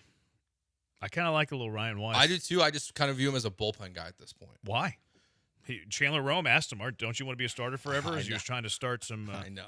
Some drama. Just because I think the way they handled Arrighetti, keeping him in the minors to stay stretched out as a starter and to keep stretched out, makes me feel like he's the guy that ends up in the rotation when it comes time. No, I think, yeah. I mean, Spada said that. Yeah. Like, Spada was asked, do you think Arrighetti's the 6th guy whenever you go to 6-man? He was like, that's an easy one, yes. But I think the rotation on March 31st is going to look a lot different than June 31st. Sure. Probably dramatically different, knowing the Astros luck. There's only 30 days in June. Yeah, well, knowing the Astros luck.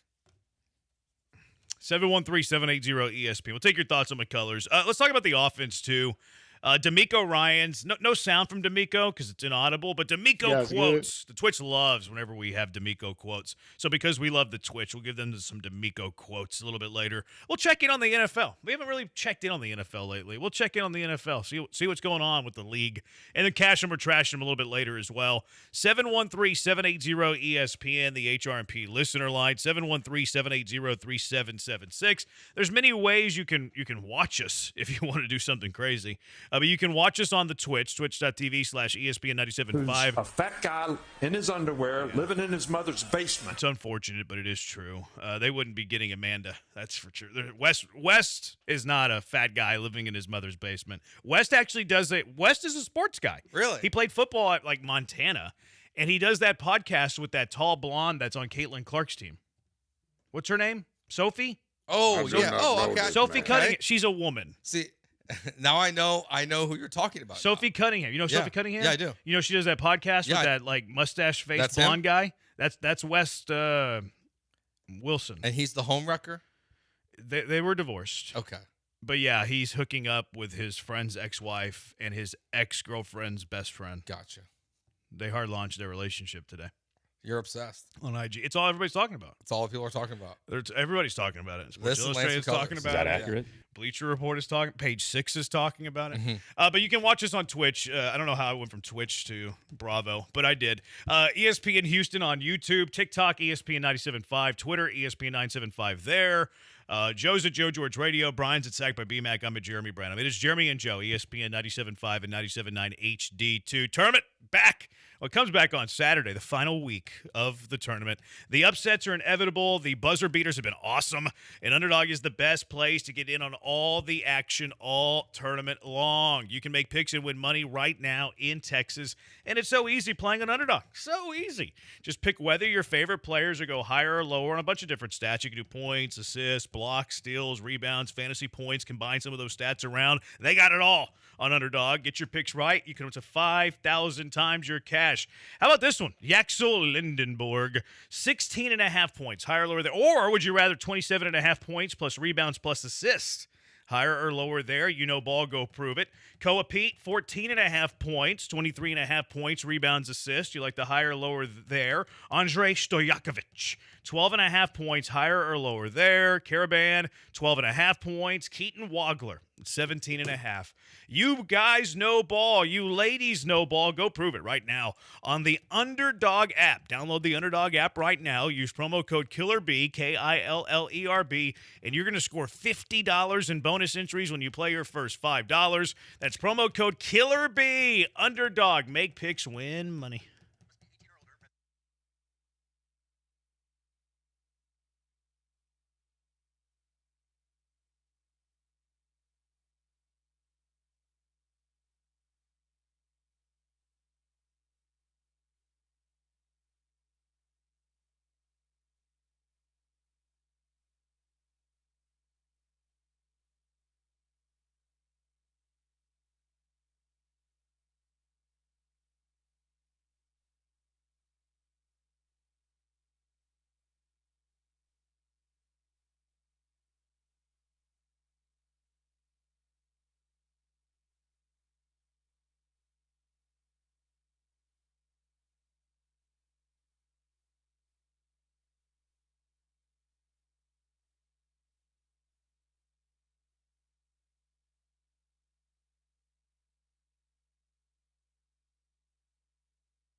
You're listening to Jeremy and Joe on ESPN 97.5 and the ESPN Houston app. Live from the Huntington Bank Studios, here's Jeremy Branham and Joe George. Junkie says dominant LMJ start, Altuve dongs, and yada, yada, yada, yada, yada, yada. A-plus game.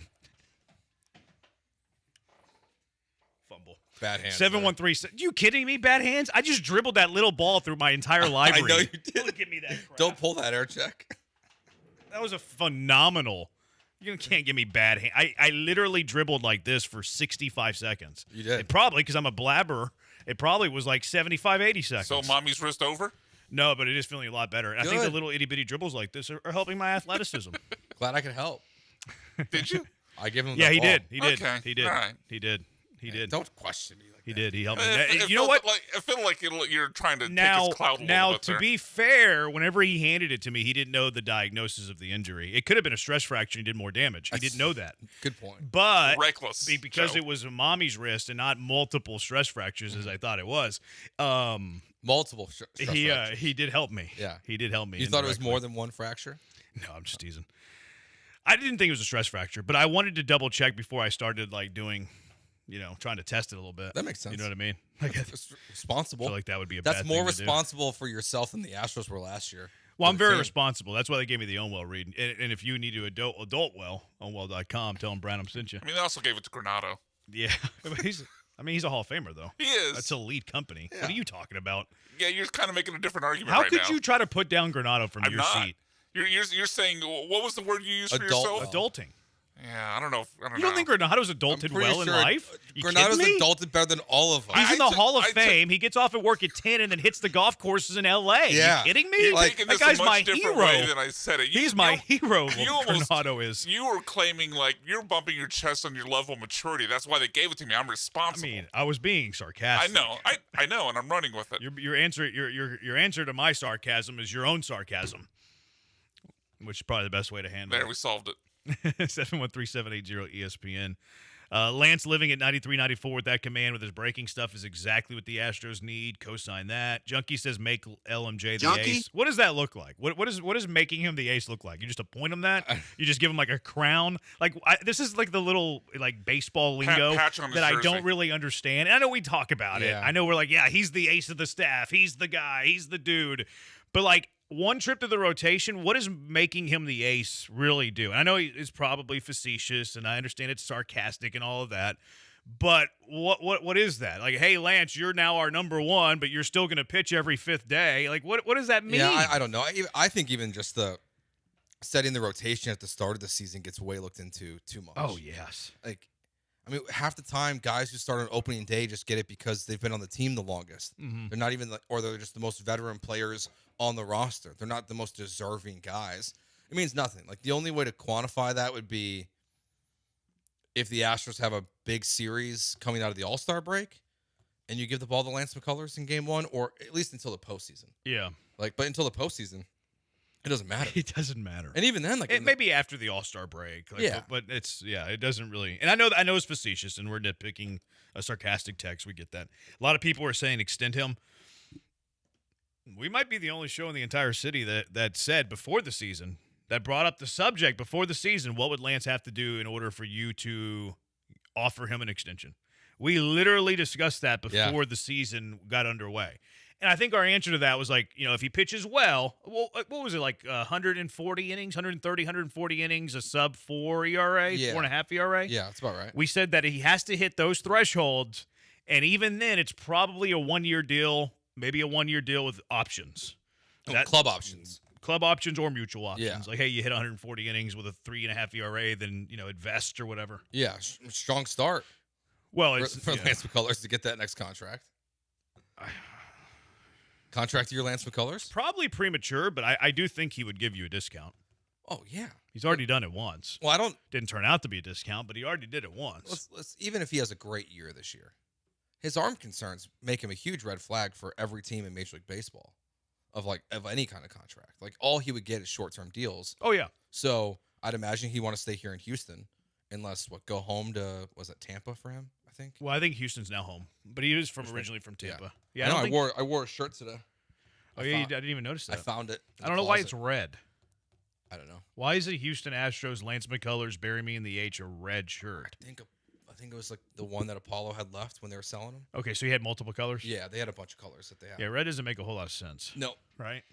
No, I'm with you. It doesn't make any sense. That shirt you're wearing is an oxymoron. I get it. Yeah. Yeah, but like, hey Joe, these aren't selling. Here you go. Well, I bought it. Okay, even worse. Did you get it at a discounted rate? I don't remember. It was like so 6 you years ago. didn't. It was, how long ago? When did he say that? Was that 2022? When he said bury me in the H?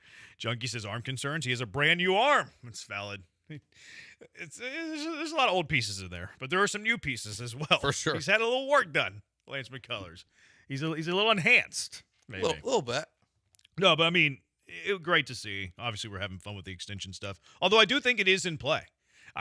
I really do think it's in not anytime soon, and it wouldn't be at the end of the season, like during the season. This would be an after the season. Did Lance McCullers do enough to warrant being back on this team next year? Because it's not going to be anything longer than a one-year deal at potentially options, team options, vesting options, things like that. I do think it is in the realm of possibility. I really do. I thought that 2 weeks ago whenever we broached the subject. Yeah, it's on the table. It just has to. It's going to be heavily scrutinized no matter what. More than any other contract the Astros give out. I don't know. I don't know that to be true. If Lance hits the parameters that we discussed, 130, 140 innings, he's got an ERA somewhere between 3.5 and 4, and the Astros signed him to a $15 million one-year deal, do you think that'd be heavily scrutinized? I think by some people. I don't. Because it still feels like, looking at social media last night, you have the group that's all in on McCullers, and then the group that still is very much like the people from your show, a scorned lover.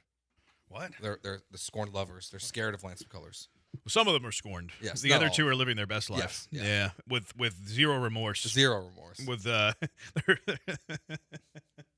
zero remorse. I was going to try to see now if I can find a way to talk about it every segment. It's a great show. It's one of the best on TV. I'll have to watch. I think they win Emmys. That show does, on occasion. That can't be true. No, it's not. It's not. I don't think anything on that. That was a good BS flag. Wins. Yeah, he didn't throw it though.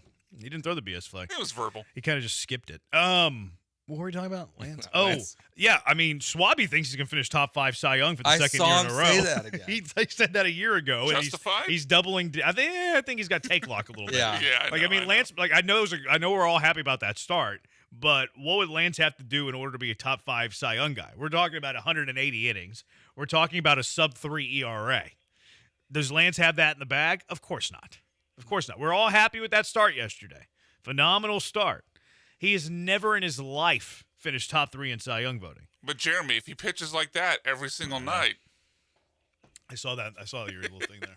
Because what Brian's is referring to is last year. Whenever he only had 2 good starts last year. One was against the A's and the Dodgers, and one was against the Dodgers. I can't remember which start it was, but Lance dealt against one of those guys. And then the next day, people are like, "Well, if Lance pitches like this for the rest of the year, the Astros have the best trio in baseball: Hunter Brown, Fromber, and this Lance McCullers." Well, guys, Lance probably not going to have those starts every single night. I know that baseball is kind of foreign to you, but they're not going to have those starts every single night. But I do think this year's a little bit more real. I do think it's a little more tangible. I do think that yesterday's version of Lance McCullers is a guy that can be that guy more than he was last year. Now, there are always going to be injury concerns with Lance because he does have a bad body. Now, will he have another start like this? Time will tell. I do think it's in play more. Like last year, every single start felt like the dam was about to break, right? Yeah, it was a chore. Like he was hanging by a thread from the moment he delivered the first pitch. except for maybe the A's start. Yeah, and then the Dodger start started off slow. The Dodgers, I think he had to work out some trouble against the Dodgers. And then the offense went nuts. Right. And it was like 10-0 in the third. And then Lance like, okay, well, I got nothing to lose now. Here I go. And then and the Dodgers probably quit because it's 10-0. And all of a sudden, there's 12 Dodgers that have been punched out. Last year, every single start, maybe with the exception of Oakland, but yes, even the Dodger game, it felt like you were pulling teeth and it was about the dam was about to break. Yesterday, he was pitching that game in a rocking chair. Yeah, it was easy. He was in cruise control. Yeah. Like, it was a totally different Lance McCullers. It was very different than anything we've ever seen. Because you mentioned in the first segment, like his pitch count's always high. Even the best version of Lance McCullers in the past typically gets you, 5 innings with 90 pitches. He never goes deep into games.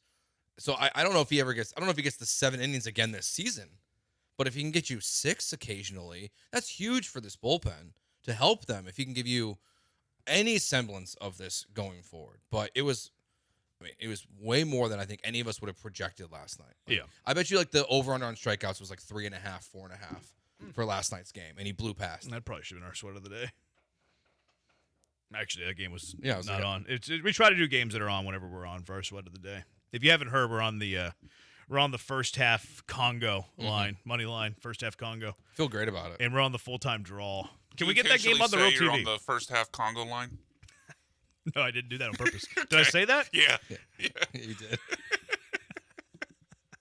I don't know if that was on purpose or not. Is that where it came from? I have no idea. Is that what we no, say I think that? it's conga, right? It's a type of Yeah, music. it's not the same, right? No, Is not that what it is? A Congo. type of music? I'm not familiar so. with where I think it's the a type origin of of music. Conga the versus conga Congo. line.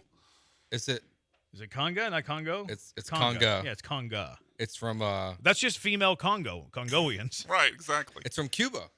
Really? The conga's from Cuba? That's what the Google AI tells me. That's interesting. I didn't know that. Google AI, that was 50-50. Yeah, it's not the best. It's really not very good. All right, 713-780-ESPN. Let's talk about this Astros offense. I got a radical idea with Jordan, too, if you're interested. 713-780-3776. Jeremy and Joe, ESPN 97.5, 97.9 HD2. All right, where you can win $500 this weekend at Twin Peaks just for witnessing the madness there. Whether you had a tournament where you're locked in and everyone that you wanted to be in the Final Four is there or got totally blown up, it's always still a great time to watch the games at Twin Peaks. You can grab that 29-degree Miller Lite or Coors Light on draft, post up at Twin Peaks, get the good food that they've got there for you, and just enjoy the games. They got wall-to-wall TVs. It's always fun when you got the beer and the food flowing. And plus, you got this new cigar lounge as well at the Shenandoah location. Look, this is your last chance to watch the tournament at Twin Peaks this weekend. So get on out there. Enjoy that 29-degree Miller Lite or Coors Light draft. Post up at Twin Peaks. Eats, drinks, scenic views.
Broadcasting live from the Huntington Bank Studios, it's Jeremy and Joe. On ESPN 97.5 and the ESPN Houston app. He's Joe. I'm Jeremy. 713-780-3776. Ryan had a really long-winded way of saying, yeah, you're right, Jeremy. Jamaica is part of CONCACAF. Boom, there we go. Jeremy Branham's right. I know football. Junior Broncos wants us to call our show Branham and Bartman, Joe. That's a pretty good name. Yeah, it's a pretty good name because you're a Bartman, because you're a Cubs dude. Yeah, your mic's not on. Sorry. You just pulled a Bartman on the air. Yeah, he says I look like him. I don't see that. I don't see it either, but he was a little thinner. That's true. He's a little like, I mean, you've way better shape, than we were like a year ago. It's true. I need to go on the Joe diet. I need a trainer camp. I didn't mind trainer camp. That's such an inside reference. An old reference. But he had like a very slim face. Like he was feel a like little guy. He wasn't eating enough Italian beefs. No, I think he probably weighed like $140. Wasn't eating enough Chicago dogs. Wasn't even eating enough Pequods. No. He also ran and hid from the world after that. He did, which I felt bad for him. I almost feel as bad for him as I do Sierra. Tough day for Sierra. 3 segments now in a row. I like a Chicago dog. Totally like. I don't like the tomato slice. See, I didn't think I was going to like a Chicago dog because I don't really like tomato. I don't like a warm tomato. Yeah. I like my tomatoes cold. Like the whole, what is it? Like the little green bean? Is it green bean? Like a little sprout? Like a hot pepper? Okay. Yeah. Is there not a green bean on it? Like one long green bean? It depends on where you go. Sometimes they put celery on it. Celery? Well, there's celery salt. Oh, no, that's what There's celery salt. Oh, yeah, but say it can't which be I'm a like huge. actual I don't celery. like celery, but I like celery salt. Sure. I think celery salt on a buffalo wing is next level. Love some celery salt on a chicken wing. I'm pretty sure there's like a bean on it, Joe. How do you not know this? It's a pepper. It's an all-beef frankfurter on a poppy seed bun, dragged through the garden with a specific set of toppings: yellow mustard, chopped white onion, bright green sweet pickle relish. That must be what I'm thinking of. Tomato slices or wedges. No, a dill pickle spear. You mean the whole, like the pickle. Pepper. Okay. No, I think I'm thinking of the pepper, actually. I'm thinking of the pepper. You described the pepper, yeah. And a dash of celery salt with ketchup strictly forbidden. I didn't think I was going to like this, and I really enjoyed it. They're fine. I really enjoyed the Chicago dog. Yeah, they're not my go-to. Okay. All right. They're fine. Well, that's probably why they kicked you out of the city. I don't like tomatoes. And it feels weird asking for a Chicago dog and then asking them to take things off. Like if you go to Chicago and ask for Chicago dog and tell no tomato, are they gonna look at you a certain way? Not as bad as if you ask for ketchup, but yes. Yeah, right. I did say no onion. I don't like onion. I don't like raw onion. I like cooked onion. I don't like raw onion. So I was like, no onion. Because I think I would like it minus the tomato slices. That's not surprising that you would like it. No, I figured you would like a Chicago dog. Thank you, Jeremy. Chicago dogs are awesome, and I didn't think I was going to like them. I'm a big fan. I can get down with Chicago dog. All right, Astros offense yesterday. You know, Joe, you know that the Astros have the third most runs in all of baseball? That's very good. Do you know that the Astros, now, this is a little bit skewed. Like, let's tell the whole story because you got some Astro aggregators that are just hitting the sort by run category, and the Astros do have the most runs in the American League, 30. No other American League team has 30, but the Astros have played one more game than some teams in the American League. Like they lead the American leagues in runs per game, all right, with 30, but they're not the leader in runs per game. Gotcha. The Rays have scored 6.5 runs. Now, has Tampa played at home? Well, they're playing at the Trop this year, so that's irrelevant. They went to the Trop. They're not playing at George Steinbrenner Field anymore. Yeah, I don't remember who they played in their first series either. So anyways, the Rays have the lead in runs per game, but the Astros are second. And the Astros have more runs than anybody else in the American League. You got double dong Altuve. You got Yordan Alvarez that, again, is scraping the rafters. Bryce Matthews is hitting it off the gas pump. Yeah. They're taking walks. They're fouling off pitches. Cintron and Snitker were bums. Big time bums. They were bums. Big time. The lineup looks, it's kind of like McCullers. And again, you know, it's only 5 games in. I know, but so let's pump the brakes so here. far, it's after the first 2 games, it's everything you've hoped for. Right. McCullers First 2 games are not good. Like Alvarez looks good. Altuve looks good. Bryce Matthews is putting good swings Christian out Walker there. looks good. Yeah, Walker looks young. Yeah. Like, on the fountain of youth. Loperfito's been good. He has impressed me. And I have like every reason not to want Loperfito to do good because I was like, I didn't like that trade. But Loperfito is doing well. Now, Sanchez is doing pretty good too with some batting coaches. He's got some hitting coaches. I and saw all of a those sudden, stats you put out today. He's producing a little bit, but it's still very, very early in the season. But I look, if Loperfito gives you in the same ballpark as Jesus Sanchez because he's cheap and because he has multiple years of club control, is a win of a trade. Like Loperfito doesn't have to equal Sanchez for that to be a win. Loperfito just has to be in the ballpark of Sanchez for that to be a win. So don't get like my tweet twisted. Like this wasn't like, oh, what a bad trade, because I have been impressed with Loperfito. And you're right, like the offenses look good. Now, why I'm more impressed coming off of last night's game than the previous 2 games is the context here. Because yesterday it was like, hey, look, we like what the Astros have done in this last 2 games, really game and a half, because you were kind of quiet in game 3 too. It took a little while to get the offense going, but we'll count the whole game. You were facing bad pitching. You were facing the Angels' number 3, number 4 starter, some of their lower leverage reliever guys, and you pounded them. Yesterday was a bigger litmus test because Ranger Suarez is a much better pitcher than anything you got in Game 3 and Game 4 against the Angels. So the fact they did it against a Boston team that was starting their big free agent starting pitcher acquisition, that meant way more to me than Games 3 and Game 4 of the Angels series. 100%. They only struck out 6 times last night. Only 2 walks in the game, but the patience is still there. The team collectively right now is taking better at bats. The approach does look different this year so far through 5 games with the Astros than last year looked like. It seems like what they preached last year with this new hitting coach, I don't know if it's just that or it's just a better start to the season, but it seems to be translating. because everyone had a hit in last night's game as well. Besides that, everyone had a hit that started.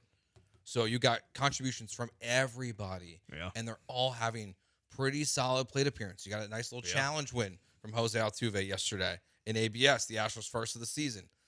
So I guess I can't permanently ban him from it like I wanted to yesterday. Altuve, but what a game Altuve had. I saw like a bunch of people tweeting about this last night. I still can't believe he doesn't have a 5-hit game. I almost feel as bad for Altuve not having a 5-hit game than I feel for Sierra. Like it's almost. How many 4-hit games do you have now? Like 50? Something like that. Like, how do you have that many and not like sneak your way into a 5-hit game? Didn't Dubon get 5-hit game last year? It's like that 225 slappy had a 5-hit game, and Jose Altuve, one of the greatest offensive second basemen in the history of the game, who's also a free swinger. Like Altuve's not. I mean, I know he's been more patient this year, but Jose Altuve, for the majority of his career, has been a free swinger. Like you would think he would have a guy with that many hits would have a 5-hit game, and I think they had a graphic last year that he's like the second most hits in the history of baseball without a 5-hit game. That's crazy. Can't remember who number one was. Was it Musial? Was it Stan Musial, maybe? He has a cycle, too? Yeah, he has a cycle. It's weird for a guy of that caliber to have a cycle but not a 5-hit game. Yeah. It feels weird, at least. Like, you'd be more likely to, 4 singles and a double than you to have what you need for a cycle. It's crazy. It's crazy. But Jordan's the other story of this one, too. As we mentioned at the very top of the show, he's on a heater to start the year, too. I think two things. I don't know how much he's paying attention to Jeff Passan. I really don't think that Jeff Passan is a blip in the radar for Jordan, but I do think that Jordan has something to prove this season, because I've had this thought forever that Jordan can flip the switch. Like, there's some guys that, like, okay, like they're going to get it going whenever you need them to get it going, or they're ticked off, or when they're ready to go, they'll go, and then they kind of coast at other times. Like, I think that's why Jordan comes alive in the playoffs. It's why Jordan has these clutch moments. It's why when Jordan's ticked off, Jordan produces better. I think Jordan has a big chip on his shoulder to prove a lot of the naysayers that are griping and moaning about his injuries, which is a fair gripe and a moan, don't get me wrong, but he's got a lot of proven wrong to do, I feel like. He does. My other thought on that was between Jeff Passan saying that Jordan looks sluggish and Chandler admitting on his podcast this week that it was other scouts and people telling him that the Astros situation was untenable. That's funny. Is that people don't really know what's going on within the Astros organization. Because that's what it seems like to me. Like, I feel like we're getting these big statements of, oh, he's sluggish. They're going to trade Isak. Yeah. I do think they were shopping him, though. They were. But this one, Jordan, if this is sluggish, what's he going to look like in 30 games? I mean, Jordan does look kind of sluggish, though. Like, just the way he moves, which I'm okay with. You're a big fella and need you for 150. We talked about it yesterday. He can take his time in the outfield. Yeah, absolutely. He doesn't have to run hard ever. I want him to look sluggish. Yeah.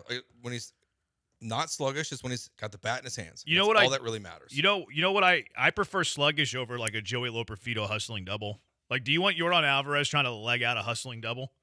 Like, he hits a little single into right center and he notices the right fielder is like lazily going at the ball. Do you want to see Jordan try to take the extra 90 feet? Of course not. Of course not. I want Jordan to look lazy. I want Jordan to look sluggish. That's the Jordan that I want, because that Jordan's the guy who stays healthy. But whenever he stays healthy, he's pretty healthy. We all know that. Yeah. When Jordan is healthy, he's pretty healthy. He's pretty healthy. Do you want my radical idea with Jordan? Yes. All right, when we come back. 713-780-3776. Your thoughts, too. We got some texters that want to say some baseball stuff. We're getting closer to Congo and Jamaica. Yeah, I'll see if we can get on TV. It's coming up soon. We're 14 minutes away from the dropping of the ball between Congo and Jamaica. It's a World Cup qualifier? Playing game? I don't even care what it is. Playing game. I just need Congo to win in the first half and then Jamaica to level it for the second half. Yeah, it's a playing game. There you go. World Cup play. Glenn's going to be so proud of us. Does Glenn come in today? No, he's Wednesday, Thursday this week. So I'll see Glenn tomorrow. I'm going to break down the Congo-Jamaica match. Tomorrow, but you'll see him Thursday. Maybe I'll just tweet at him. Hey, you watching this Congo-Jamaica match, Glenn? You think Glenn bets on soccer? He doesn't strike me as a gambler. He doesn't strike me as a gambler. But he strikes me as a soccer insider. Facts. I can't get over how much of a child Matt LaFleur looks like on TV right now. It was It's weird. it's the haircut. Right? Yeah, it's the haircut. He looks like a child. It's a weird segue there. I was staring at it. The hairline's receding pretty good. It's receding, and it's like he's 22. He's got like a spiked hair. Maybe he was in a roller coaster, and his hair just like got Just like blown up. Just got blown backwards. It kind of looks like he just got off a ride, doesn't it? I wouldn't know that's what that's like. So. That or he just stuck his finger in an electrical socket and it just shocked straight up. Yeah, he does. You ever done that, Brian? No, of course not. All right, 713-780-ESPN. Jeremy and Joe, ESPN 97.5, 97.9 HD2.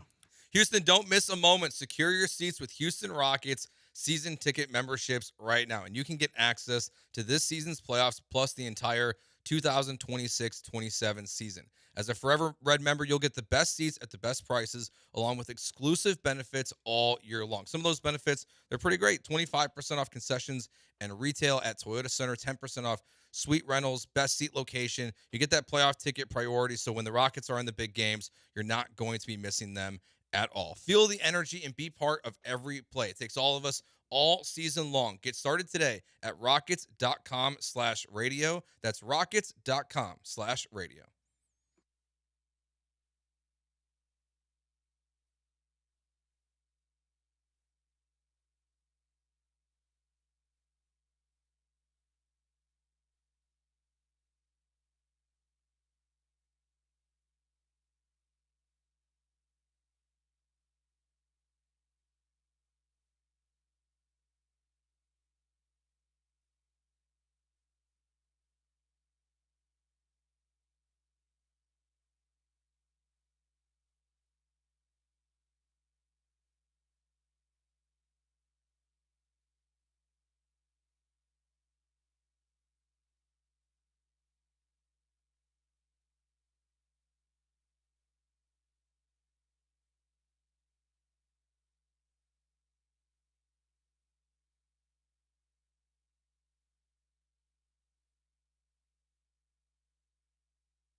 You're back with Jeremy and Joe, broadcasting live from inside the Huntington Bank Studios. On ESPN 97.5 and 97.9 HD2. It's probably the song that West was singing to Amanda Batula as he stole her away from Kyle, her ex-husband. It might be what Sierra's listening to right now as she sits on the curb of the streets of New York. Oh, next to all the trash? That's terrible. There's pictures of her sitting on the streets of New York today.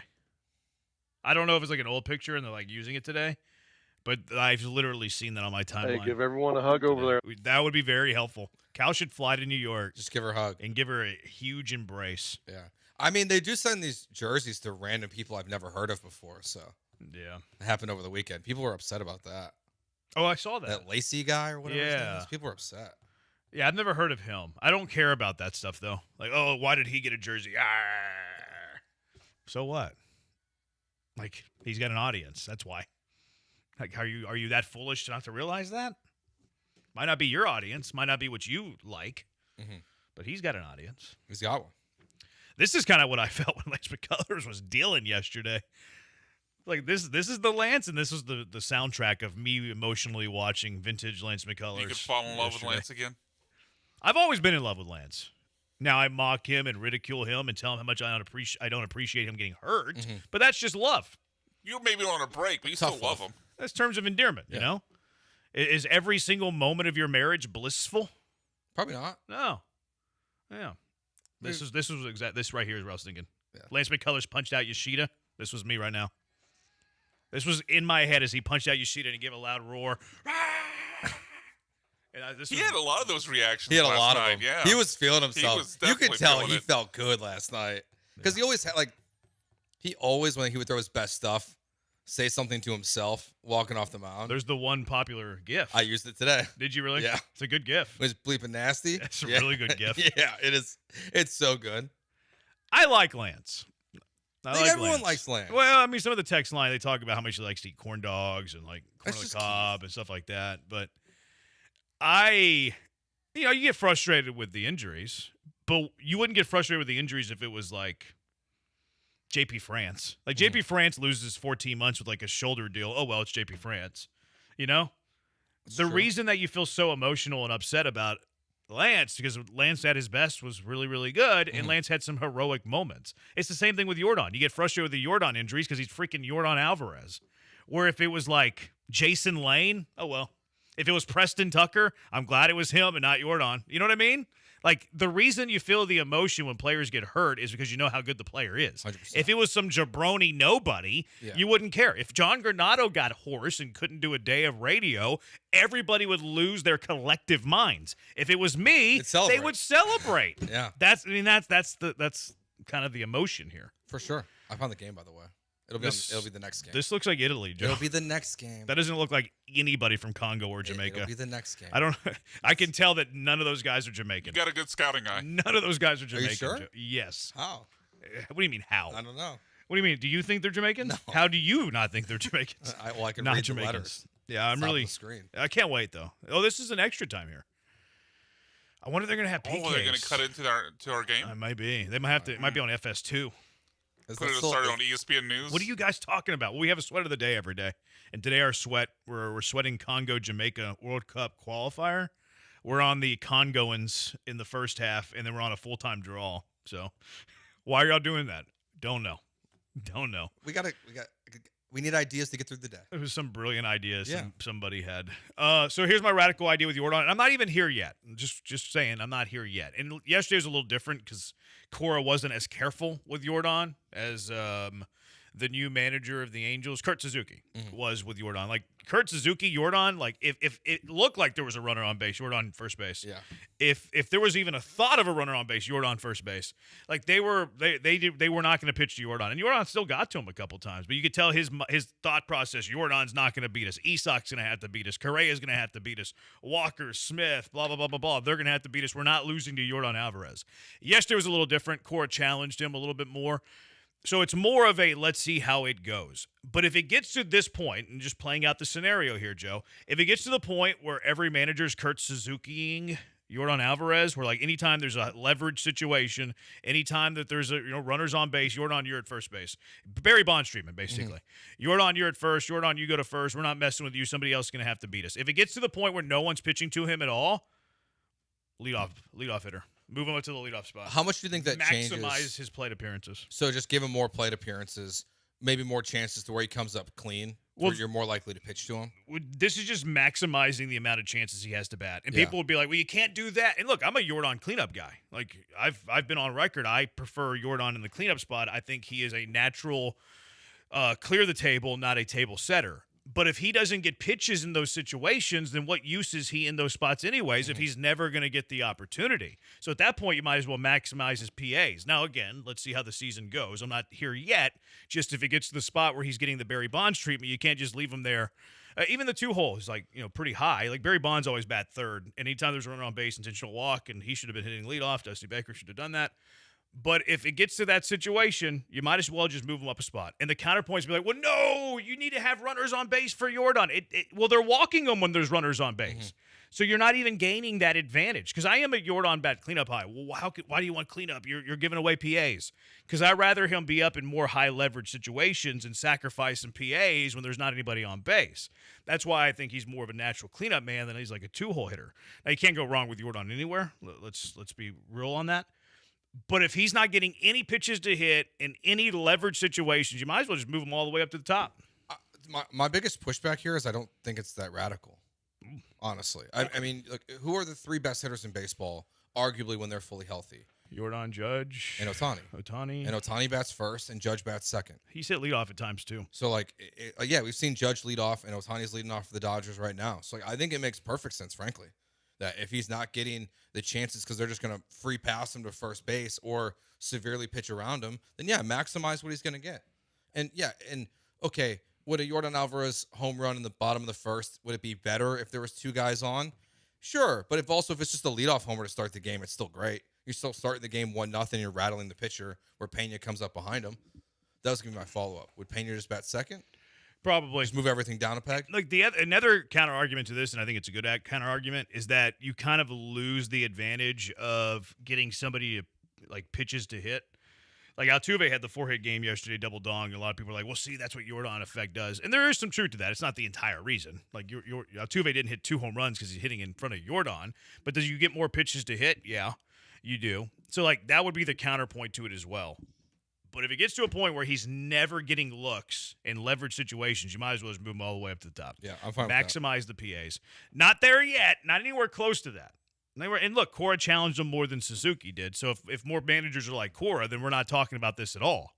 But if more managers like Suzuki, just an idea. And look, you probably need to be reeling too. You're not going to do it whenever your offense is like clicking. Yeah, you're not changing it right now. No, this is like whenever you're in a summer slump and Jordan's not getting anything to hit, and it's like, okay, let's see what this looks like for a day. Yeah, I'd be fine with that. To me, it's you do whatever's the best for the team. If that means Jordan bats first or he bats third, it's what you go with. But I think it's that point you said there is the most important one. It's just you do that change when things aren't going well, and it doesn't even have to be permanent. It can be, but just change it up at some point if you need to. But I don't think it's radical at all. I'm totally open to that idea of Jordan batting leadoff or at least second. Did you guys know Glenn's niece is married to Jeter? Yeah, did. We did know that. Love when Jordan is healthy. He's healthy. Profound speak from J-Bone Branham. That's an inside baseball reference. There was a beat writer on his podcast that says if you eliminate the years where Jordan's been hurt, he's actually pretty healthy. That wasn't me. That was an inside joke. Walker's not looking like Abreu. Praise emoji.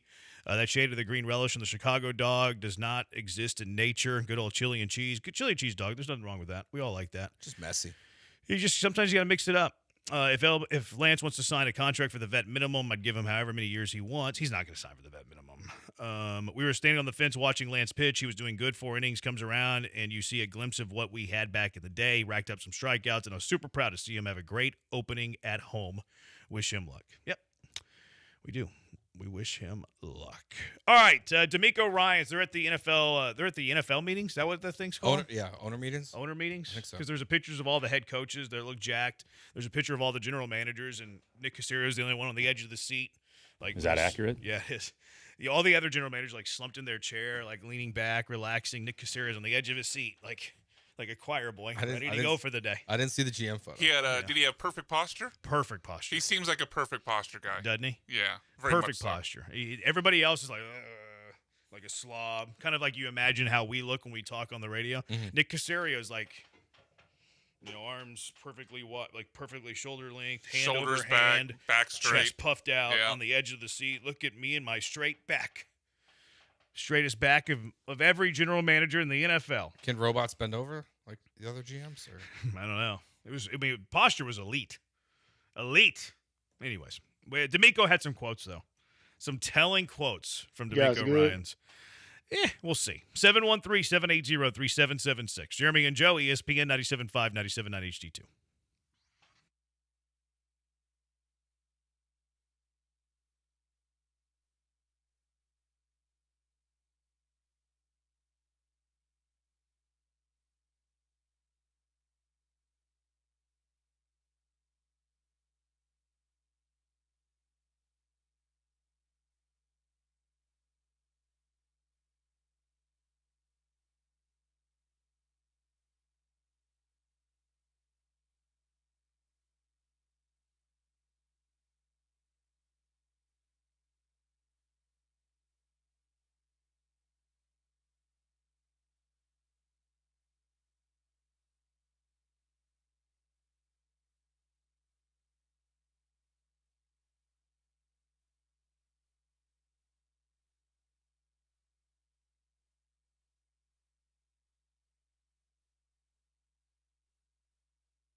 We think our sweat of the day is kicked off, Jamaica-Congo, but the stupid Italians are going into extra time with this other team they're playing.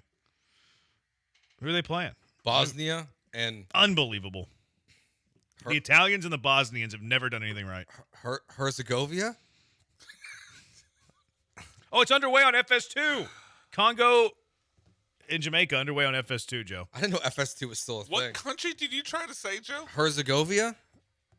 It says Bosnia and Herzegovina. Herzegovina. Yeah, you didn't mention the last N there. You said it via. Herzegovina.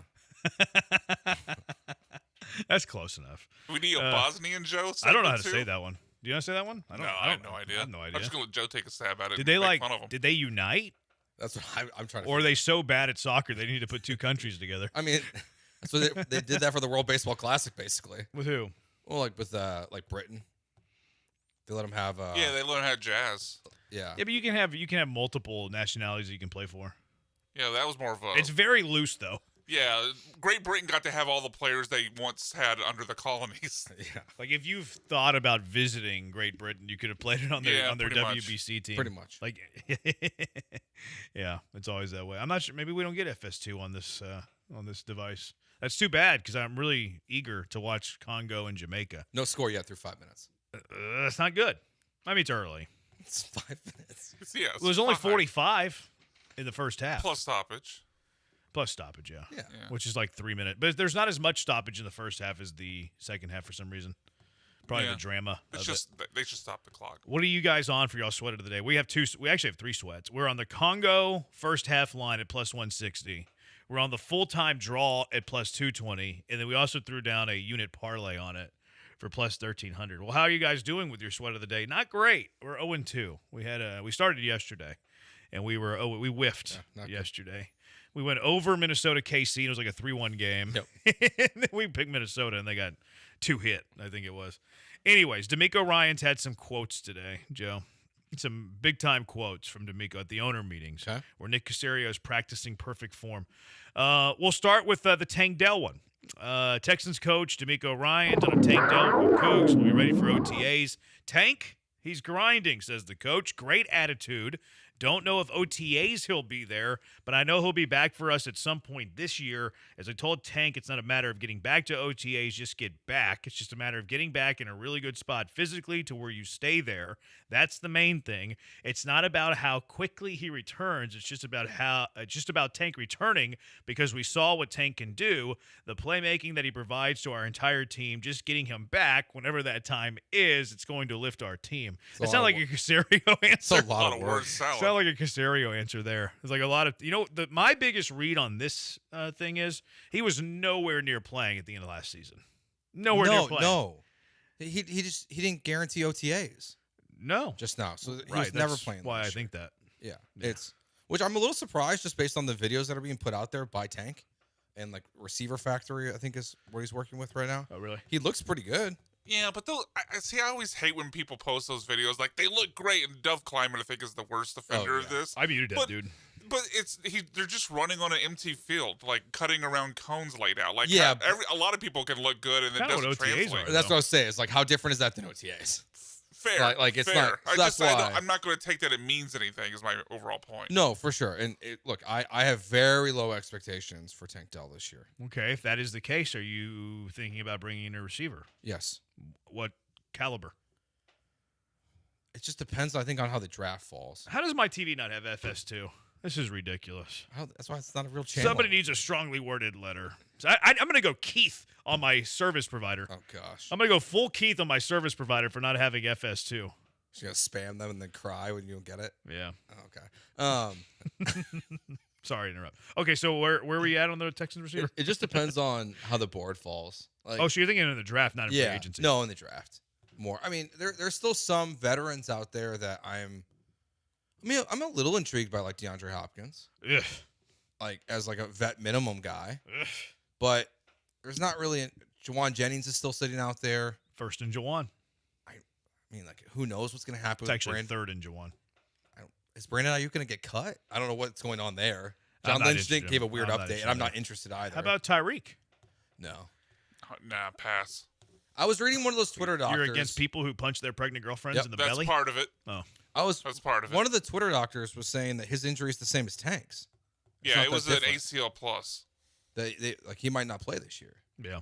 So that to me is just not worth the risk of a guy coming off a major injury. What about Diggs? No. Scumbag. So you're out on scumbags. To I'm be out clear. on Okay. at least those two. Yeah. I mean, like I didn't love Mixon, but With the punching of the girl at the bar. yes. Had you feeling some sort of way? People didn't like when you brought that up. But no, they didn't. They didn't but like when you brought that up. at least he was good at football. I'm not sure Tyreek has been good at football.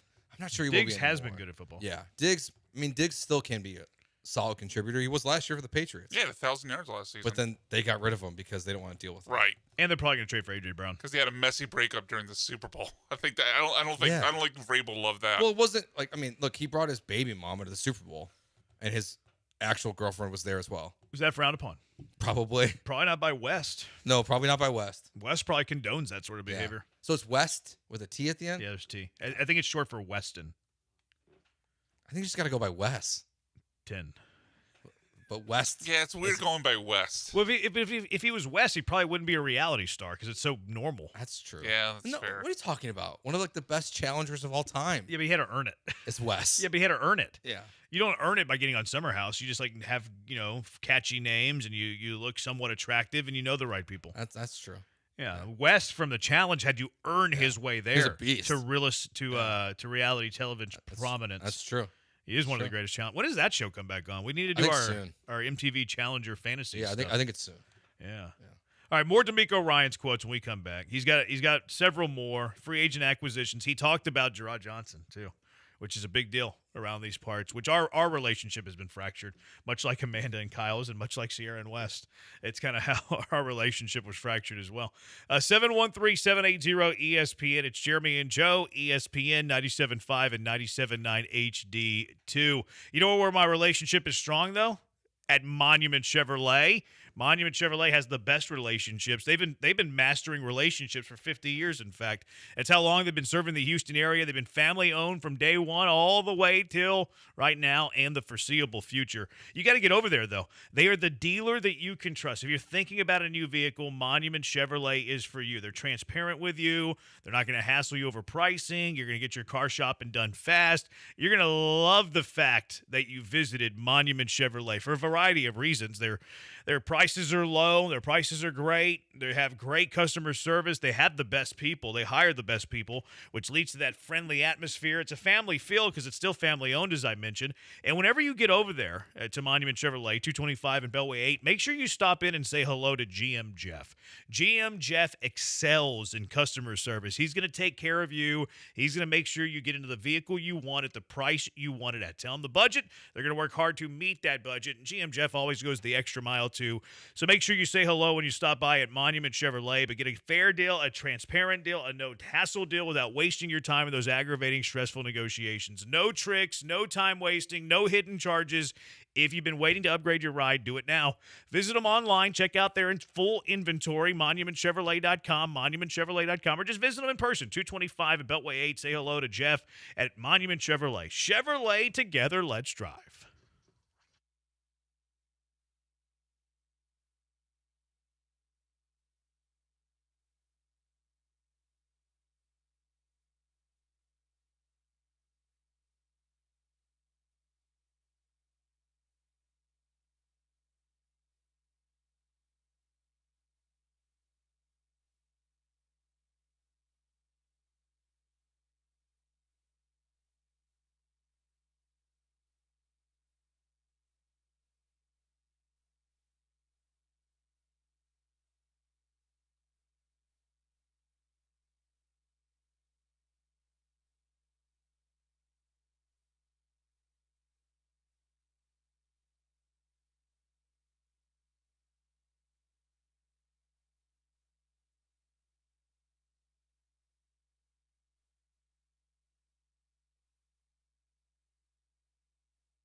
It's Jeremy and Joe. On ESPN 97.5 and 97.9 HD2. Broadcasting live from the Huntington Bank Studios. Here's Jeremy Branham and Joe George. The junkie, Junkie's mad at us. Or maybe not mad. He just says we suck. You guys are so bad. There was a whole war back in the 80s with those two countries.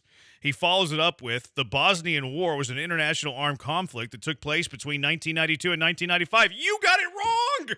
You were correcting us by saying there was a whole war back in the 80s with those two countries, and then after you Googled it, you found out it was between 92 and 95. You got it. You got your facts wrong.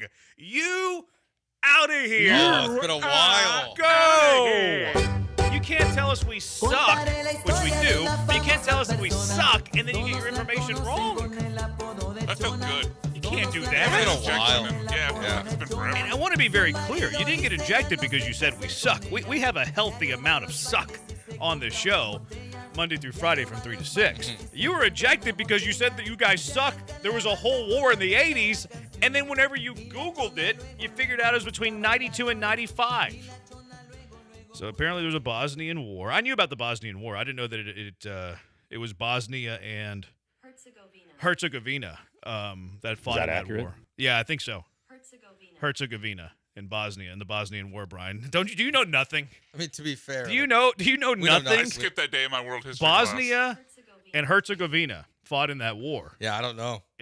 From 92 to 95. Not in the 80s like this jabroni. Yeah, I mean, to be fair, like you guys were like in middle school when this war was happening. So. Not true. Brian's 92? very old. No, 92 I was not in middle school. Are you sure? Yes, I'm 1,000% sure. I was 9. 7? I was 9. That's not middle school. Sheesh. Joe was born then, right? I was born in 92. Yeah, Joe was born at the beginning of the Bosnian War. Yeah. In fact, they say he's a Bosnian War baby. Yeah, that's what I am.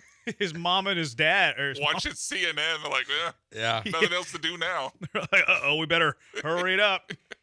They're going to need soldiers to fight in this war. There's war over in Bosnia. We need a baby to see this. To be fair, I think I was born before the war started, but there was conflict prior to the war. I'm sure there was. They saw conflict and they're like, let's go. Yeah. No little Joe around here. All right, more D'Amico Ryans. He said, another Cougar, by the way. Go Cougs. He said that he envisions Logan Hall starting off at one spot inside. I think 3-tech.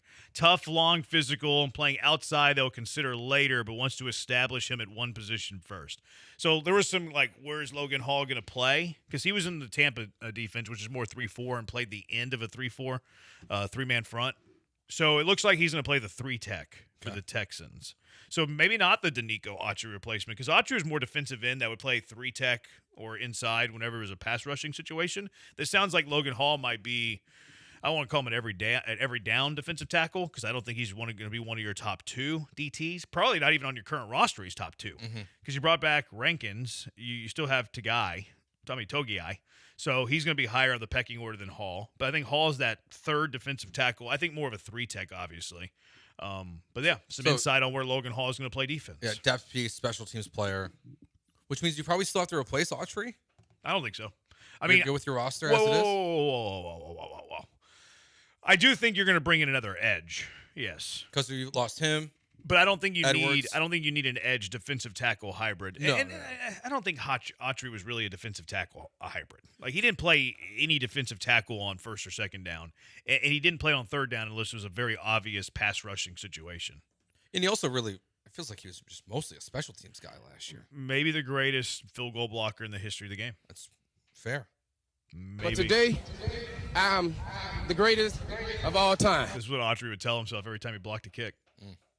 Say, I'm the greatest of all time. I'm the greatest of all time. There's nobody better at blocking kicks than me. Not one. Danico Autry. But yeah, a little insight on Logan Hall. Go Cougs. The relationship with Gerard Johnson, which our relationship has been fractured as well. But D'Amico Ryans and Gerard Johnson going to Eagles, quote, thank him for his service to the Houston Texans. I think he did a really good job. Him and CJ have a connection from back in high school. Hate to see him go, but also the nature of the business. Things like that happen. I think Gerard's going to be a really good coach, looking at everything where we were past 3 years. Sometimes change of scenery, change of voice. How can we help CJ best? Maybe changing of the voice, who's giving him the information. From my perspective, a lot of tough decisions. Put us, the Texans, in the best position possible. emphasized on Gerard Johnson sometimes about what it takes to raise up the room in a big picture direction. He made it clear that he has a ton of respect for what he did for the Texans and is excited for his opportunity with the Eagles. Yeah. So D'Amico taking the high road. Which, I mean, look, and it was like a nice way to say why you fired him, basically. Yeah, and I still like Gerard. I know that we've, our relationship has fractured, much like West and Sierra. But I still root for Gerard. I still want his best interest. Yeah, but I do think it was the right decision. So what D'Amico said there is you're trying to elevate the quarterback room, and sometimes change is just necessary. Mm-hmm. If you're not going to change the offensive coordinator again, change the OC. Change it out and see how it happens. If it gets any better. Now, I kind of would have liked them to go and bring in a new quarterback coach from outside the building instead of just promoting Jerry Shaplinski. Mm-hmm. I think that's how you say his name. But because that guy was already there last year, so why couldn't he just help last year? Well, I mean, I think very similar to how I felt about Cole Popovich. Yeah, I think you'd be hoping for the Popovich thing, where he's got a bigger voice in the room, so it allows him to be, a greater impact. Which I think it worked for Popovich. I'm happy in hindsight with the Popovich hire. Yeah, it is better. Like Popovich was much better than what was the dude's name? Strausser. I think it was Strausser. Yes. He was better than him. So it's their line was better. Yeah, it was better, and it wasn't significantly better, but that to me is more about the players on the field than it was the coaching itself. You could tell that it was the stunts issue the year before. They solved that this last year. For whatever reason, Cole as the assistant coach, because as you said, doesn't have the biggest voice in the room, they can't really figure it out. So you're hoping that Shaplinski can do the same thing with Gerard Johnson being gone. And he ended up with Philly, right? Yeah, he's with Philly. It's a good spot for him. Yeah, I texted him that, saying, hey, I think Philly's a good landing spot, and he didn't respond. Oh, yeah. He's going to the city of brotherly love and can't text a brother back. Can you believe that? Can't do it. 713-780-ESPN. Junkie says that the same Gerard Johnson from Humble High School, or am I getting old? No, it's the same one. That's Gerard Johnson, Humble High School fame. Only the best from Humble ISD. And then he was College Station. Went to College Station, played his quarterbacking there, and had a banger music video. He did. Banger music video as he wore his Abercrombie and Fitch polo with too tight of jeans. Talking about the core. All right, 713-780-ESPN. Final one on D'Amico here. D'Amico Ryans on C.J. Stroud. For me to C.J., I let him know that again, just reaffirm that support for him. And also, I see there's a guy who's dialed into the offseason. He's in full grind over right now. So I'm excited to see what comes from the work that he's putting in. It's only going to be better. The mindset is right. Physically, he's in a really good space. Mentally, in a really good space. So I'm excited to see him get back to work. Well, hopefully he's right, that he's fully grinding. The podcast interview circuit's fully stopped. What else would he have said, though? If Stroud was having a bad offseason, is D'Amico's answer any different? He'd be like, well, he's not really working. We'll see how it goes. He's not going to say anything different. No, it was I think the Logan Hall and the Tank Dell were interesting. This is just a very normal quote about your quarterback working hard in the offseason. This is how he would answer every question about every player. Yes. He's working hard. We're excited. We can't wait He's to see how working it hard. looks. We're excited. Yeah, we believe in him. Yeah. Can't wait to see it. Yeah, the other stuff was okay, get a little bit of a timetable on Tank, and then a little bit of where's this guy, clarification on what position he's and why you moved on from Gerard. Yeah. This is just Junkie's, working hard. Junkie says North Shore wears Humble out. Not in sports that matter like baseball. That's my counterpoint to you. If you're talking football, sure, but how could you be so short-sighted? How could you have blinders on to one sport? Huh? Now, North Shore's got a powerhouse football program. Started with, what was the old guy's name? The guy before K. I can't remember the guy's, was it? I'm blanking on the head coach before John Kay. And then now I think it's Gaston. I think it's Willie Gaston over there now. They do a great job. North Shore's great. Powerhouse. They're no Katy, but they're a powerhouse. Powerhouse in football. 713-780-ESPN. Junkie says, text me when y'all start talking baseball again. Nobody cares about football. It bores me. All right, we'll let you know here pretty soon. We'll text you. You want us to text you at this number? You want us to text your number? We'll do it. What a wild take. No one cares about football. I'll text you whenever we start talking baseball again. We get these texts all the time. It doesn't matter what you're talking about. Why are you talking know, Texans? Yeah. Why are you talking Rockets? Why are you talking football? You know what we never get, though? Why are you talking Summer House? No, we never get those. Never get I think those. People are riveted, especially with today's news. We never get a stick to sports text? Not really. Sometimes. Okay. They love Jeremy's updates. I haven't seen one anti-Summer House text at all today. Now, maybe people don't know what I'm talking about, and they're just ignoring this guy. The idiot. You don't know about Summer House. I know, but I only know what Summer House, what you've mentioned about Summer House. You don't know who West Wilson is. Only because you told me that today. You don't know who Sophie Cunningham is. Never heard of her. Really? No. That's a lie. BS flag. Oh, wait. BS flag. Wait, That's Sophie a lie. Cunningham, is that the WNBA player? Yes. Yeah, okay, I do know her. Challenge successful. Yeah, she's the one that beats up the people who beat up Caitlin She's Clark. She's like Bill Laimbeer. Yeah. Like, that's the only reason why I know her is because she's a boss. Rules in the WNBA? She's like Bill Laimbeer. She really is. She's hard nosed, like sticks up for Caitlin. I assumed you were talking about another Summer House person. No. So. She might be number one on my WNBA big board for the expansion. Oh no, they're not expanding. Never mind. Just trade for her. Trade for Sophie. Yeah, they're not letting Sophie out of. We're just in Indy. They're not letting her from Indy. She's the personal bodyguard of Caitlin Clark. Just find a way. I can't wait till we do 2.5 hours on Comets basketball. Can we do segments about what it would take to trade for Caitlin Clark? We can, yeah. We can do that. Who is the greatest Houston Comet ever? 713-780-3776. Swoops. Is she better than Cooper? Cynthia Cooper Dyke? What is he laughing for? What's her name? Answer the question, Brian. I'm not going to answer the question. No, I don't know ball. No, we're just going to move on. You wouldn't go Cynthia Cooper or Cheryl Swoops? No, honestly, it would be Cynthia Cooper, yeah. Cheryl Swoops, you think she had a better career? Swoops was just a bigger name, certainly when the franchise started, but Cynthia Cooper had the better career. Should this be a Jeremy and Joe poll? Go for it. Go for it. 713-780-ESPN. Who had the better comic career? Cynthia Cooper Dyke or Cheryl Swoops? Also, when we come back, let's talk a little bit more football. Since that texter wants us to talk less football, you know what we do? Because we're defiant sons of guns. We do the opposite. We're going to talk more football. We're going to check in on the NFL, actually. We haven't checked in on the NFL in a while. If this junkie would have just been quiet, we might not have checked into the NFL until the draft. There's a good chance we wouldn't have checked in on the NFL until the draft. But then you send a little text like that, we become defiant, and it makes us want to talk football. So we're going to do that next. 713-780-ESPN. Jeremy and Joe. ESPN 97.5, 97.9 HD2. That's why HRP is on my side, though.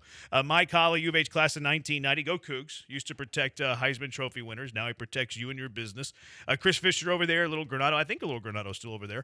But the people at HRP are awesome. They are the best. But you don't care about the relationships. You don't care about the people. Maybe you do. Maybe you don't. But you really care about your business, right? Doing right by your business. What is in the best interest of your business? And HRP is in the best interest of your business. And they've been doing that for 25 years, too. But they provide comprehensive human capital management services like HR compliance, benefits administration, and payroll. They're going to help your business in any of those areas or all of those areas. They're going to customize a plan for whatever you need. They're going to tailor a plan for whatever you want. Nothing cookie cutter. You're not reading off a menu.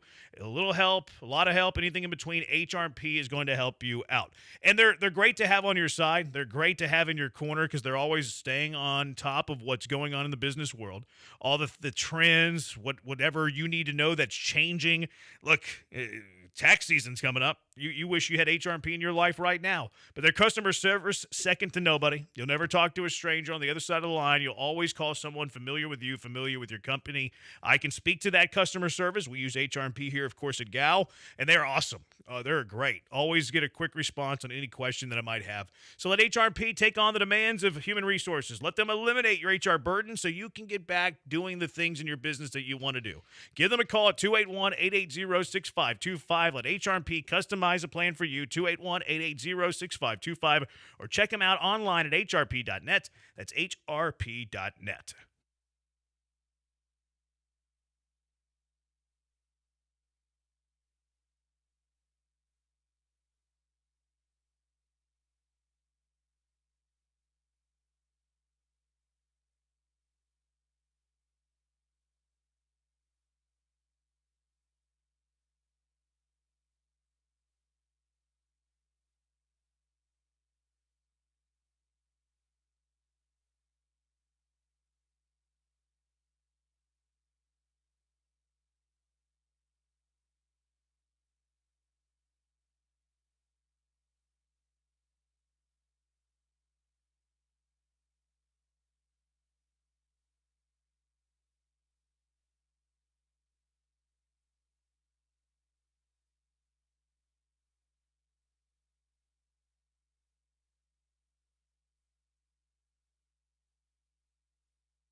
It's Jeremy and Joe. On ESPN 97.5 and 97.9 HD2. Broadcasting live from the Huntington Bank Studios. Here's Jeremy Branham and Joe George. Our sweat of the day is still not on our TV because this match has gone to PKs. Italy in trouble. Italy and Bosnia Herzegovina are in PKs. We're in trouble, too. We went down? No, still 0-0. Oh, what minute? 33. It's in the 33rd minute. 33rd. I don't know why I said it like Glenn would that. be so disappointed. Stop shaking your head like that, Brian. Do you even know football? 0-0. Even a casual like me knew you were Oh, saying he hit that it wrong. off the woodwork. Bosnia Herzegovina just hit it off the top of the woodwork. No, that was Italy. Missed it. That was Italy? Yeah. Oh, things are looking good for Bosnia Herzegovina. Looking really good. We need our match to come on. We need Congo to have that first half lead. Anyway, 713-780-ESPN. Let's get to a few texts here from the Junkies. David Amon was the coach ahead of John Kay at North Shore. He had a legendary career. Another Junkie said Gaston is the head coach of North Shore. Yeah, that's what I said. Actually, he said Gaston is head coach of North Shore. Great typing.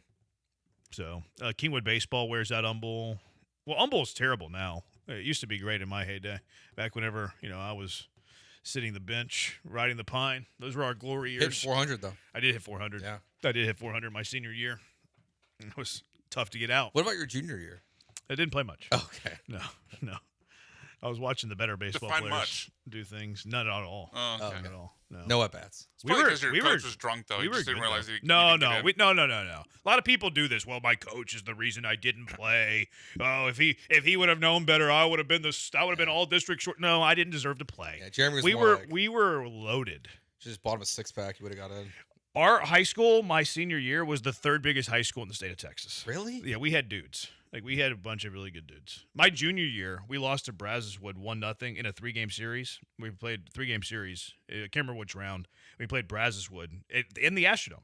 Played them in the Astrodome. We lost 1-0. Brad Lincoln threw a one-hit complete game shutout, struck out like 15. And again, you only played 7 innings in high school. So it was 21 possible hitters, 21 outs, 15 were strikeouts, and he hit a solo homer.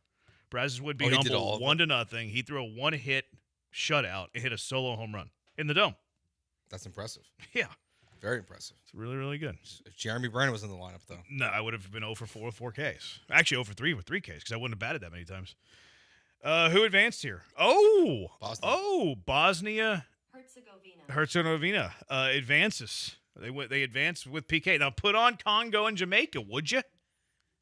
FS1? RIP Italy. Don't they know what the people want to watch? Text me when you guys start talking about food again. All right, we'll let you know. We'll be right on that.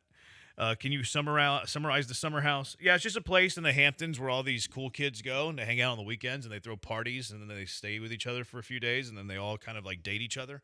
And then Kyle and Amanda had been married for years. Kyle used to cheat on Amanda, but they stayed together. And then Amanda left Kyle, and now Amanda's officially hard launched her relationship with West. West used to date Sierra. Sierra and Amanda are really tight, really good friends, and now I think that friendship is probably as dead as my friendship with Gerard Johnson. Probably. Hope that accomplished what you were. You still might have a small chance. I don't know, man.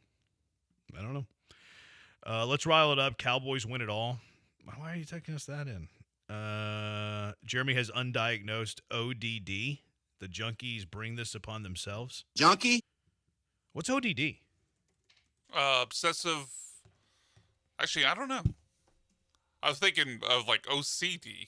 I think that's maybe it was a typo. See, that's what I was thinking at first, and I thought ODD was a different oppositional defiant disorder. Oh, no, that wasn't a typo.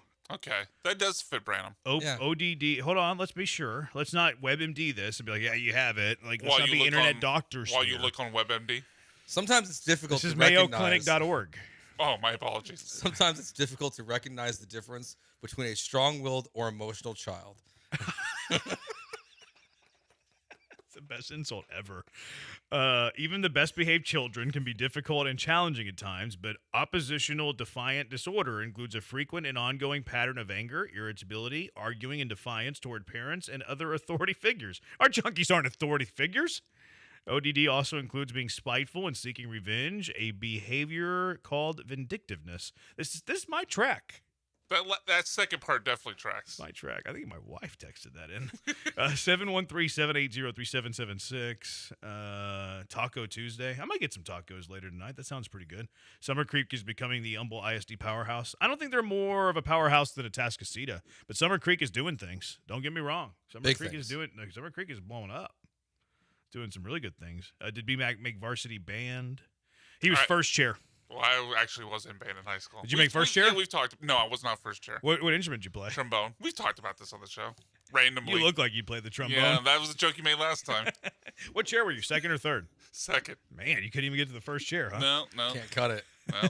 Guy named Dustin was much better than me. Have you ever seen the movie Whiplash? No, I've wanted to, though. That movie's great. That's the one with I Miles can't believe Teller, you right? haven't seen that. I Yeah. know. It looks really good. Yeah, Miles Teller and that dude from the insurance commercial. Yeah, what's that guy's name? I couldn't tell you. I'm J.K. terrible with Simmons. names. Jake, yeah. I thought he was an author. I'm just kidding. The great movie. 2.1. Great movie. He chuckled. Doesn't mean it was good. That's fair. It's valid. Yeah, I chuckled. Yeah, that's a good movie. I've though. seen the I clip. mean that sincerely. It always pops up on like my Facebook reels. It shows up, so I need to watch it. There you go. What's another band movie? Drumline. Great movie. That's a good movie. I don't think that was the band that Brian was in, though. No. I think Brian was in a Drumline. My high school with didn't his look like trombone. that. Could you imagine Brian walking to a drumline with his trombone? No. Deer Park High School didn't quite have that. I mean, they did have trombones, mix. I think. I don't think it was only drums. I'm just saying, could you imagine Brian in his trombone? No. Being on a I didn't have that drumline? sort of That rhythm. takes rhythm. That was Nick Cannon movie, Yeah, wasn't it? yeah. He's got a lot of kids. Is ODD what the kid from Superbad had when he couldn't stop drawing things? Maybe. It might have been. My boy took Matt Stafford deep during the high school baseball playoffs. How old are you? You got to be old. You're friends with Kershaw as well? Yeah, he was at, what was it? They were teammates. Highland Park? Was it Highland Park? I think it might have been Highland Park. Definitely Dallas area. I don't remember the specific. Let's guess how old this junkie is. If his kid took Stafford deep during the playoffs, how old is Stafford? Like 38? 38, yeah. So he was in high school 20 years ago? This guy would have to be 22 like years ago? 58 at least. I just realized that Matthew Stafford's younger than me. Yeah. So Stafford was probably in high school like in 05. So your age is probably, 25 years older than that? 20, 40, 60, early 60s? I guess that's not that old. No. Now, you know what? I'm sorry. Yeah, that was mean. I'm sorry, junkie, that texted that. I was like, you're old. He's in his early 60s. That's the new 40. It is. I've heard that. So, junkie, I'd like to apologize for that. That was kind of mean of me. And I just want to say I'm sorry. B-Mac looks like Hoarder from Game of Thrones. Brian was the Lena Hidalgo of sports radio. Chris and Humble. Will Kunkelson that in? Chris and Humble. I wonder if I know this Chris and Humble. Because if I do know that Chris and Humble, there's a little inside baseball to that, too. So during COVID, I grew my hair out. You did? That's hard to imagine. Yeah. And I was skinnier. How long did it get? It's pretty long. Like almost past to your my shoulders? shoulders. It wasn't past my shoulders. Really? Yeah. I just can't. I can't picture it. No. And I was out working in the garden one day, and I Hippie Branham. So when you're working, like when you're sweating and stuff, you makes your hair like get longer because it's like wet. Sure. So I took a picture where I look just like Lena Hidalgo. I can't find it now though. I was going to show it to you. This can't be public information. I'll find it during the break. 713-780-ESPN. No. Have you ever been asked to leave the rodeo? No, I have not. No. My kid threw Bryce Matthews a 6 slider, and Bryce took him yard. Kershaw threw a perfect game and struck out every hitter and hit a bomb. Fact check me on that during his high school time. No, I'm not going to fact check you. I'll believe you. I'll take your word on that. Okay, 713-780-ESPN. Now we're going to get to the NFL stuff now. We're going to do it now. I was kicking the can down the road just to irritate that junkie. Why? Because I have ODD, 713-780-ESPN. We'll discuss that next. It's Jeremy and Joe, ESPN 97.5, 97.9 HD2. You know why I don't have ODD, though? You know how I can prove it? Because I use OwnWell. I use OwnWell.com, which saves me money. It means I'm adulting the right way. But property taxes keep going up. It's amazing how much they keep going up. It's complicated, time-consuming doing your own. The assessment letters are arriving from the county. And if you're not protesting your home's value to pay less in property taxes, you could be missing out on hundreds or even thousands of dollars. And look, that's where Ownwell comes into play. Ownwell is going to fight for you every step of the way. Well, that's so expensive. Well, you're not going to pay anything up front, and you only pay once you save money. So it's great. Risk-free. You owe nothing up front, and they're going to help you out. It's so easy to do. I did it. If I can do it, you can do it. You head to ownwell.com. You fill out a little bit of information, your name, your address, a little bit about your house, and then they're going to be fighting for you every step of the way. They'll send you emails every step of the way, and then voila, at the end of it, they're going to send you how much you save. And that's the first time you owe them a dime. So it's easy to do. It's the responsible thing to do. You can spend your savings on whatever you'd like. Maybe a steak dinner. I don't know. But it's so easy to head over to ownwell.com, and you're going to get the best in the business. Well, how good are they? Well, I'll tell you how good they are. If you're in Harris County, Ownwell delivered an average net savings 21 to 51% higher than competitors. What does that tell you to do if you're in Harris County? Use Ownwell, not the other people. Montgomery County, homes 250 to 500K. Ownwell received a 94% success rate and $349 per successful protest. Well, that doesn't sound like $1,000. Do you want $349 or not? Also, the market 81% success rate, $231 average. Ownwell is better. They're way better. New customers can expect to save on average $774 a year, and Ownwell has lowered property taxes for more than 500,000 Texans. So you're in good company if you use Ownwell. Do not wait. The deadline to protest is rapidly approaching, May 15th for most counties. Save money on your property taxes with Ownwell. Just do it now. That way you don't have to procrastinate and do it later. Sign up in less than 3 minutes at ownwell.com. That's ownwell.com. And let them know Branham sent you when you complete your sign up at ownwell.com.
You're listening to Jeremy and Joe on ESPN 97.5 and the ESPN Houston app. Live from the Huntington Bank Studios. Here's Jeremy Branham and Joe George. It's not looking so good, Joe, for our no. This sweat of the day thing might be for the birds.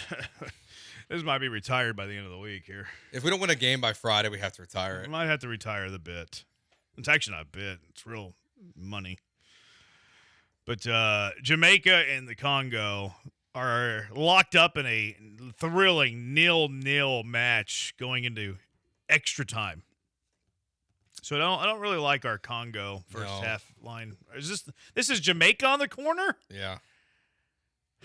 We're in trouble. Yeah, it's not going to hit, which is going to ruin our parlay. Now, if we do get the full-time draw, we can get a plus 220 return, so it almost makes up for all three. Yeah, we're okay then. Actually, yeah. We'd still lose, but we wouldn't lose a full unit. Yeah, we'd be okay. Like it's like it's an 8/10 of a unit. Yeah, it's a fine day, and it's a lesson of don't parlay for the show. Well, I tried to tell you that yesterday, Joe, but you didn't want to listen to me. I said it's a fool's bet. You approved it. I know. I need to stop listening to you. That's a bad idea. Junkie says I'm only down with OPP. What about ODD, man? Junkie, during COVID, I grew out my hair and beard. A disgruntled customer demanded to speak with the manager. And when I told him I was the manager, they yelled at me, "You look like a homeless person," and walked out.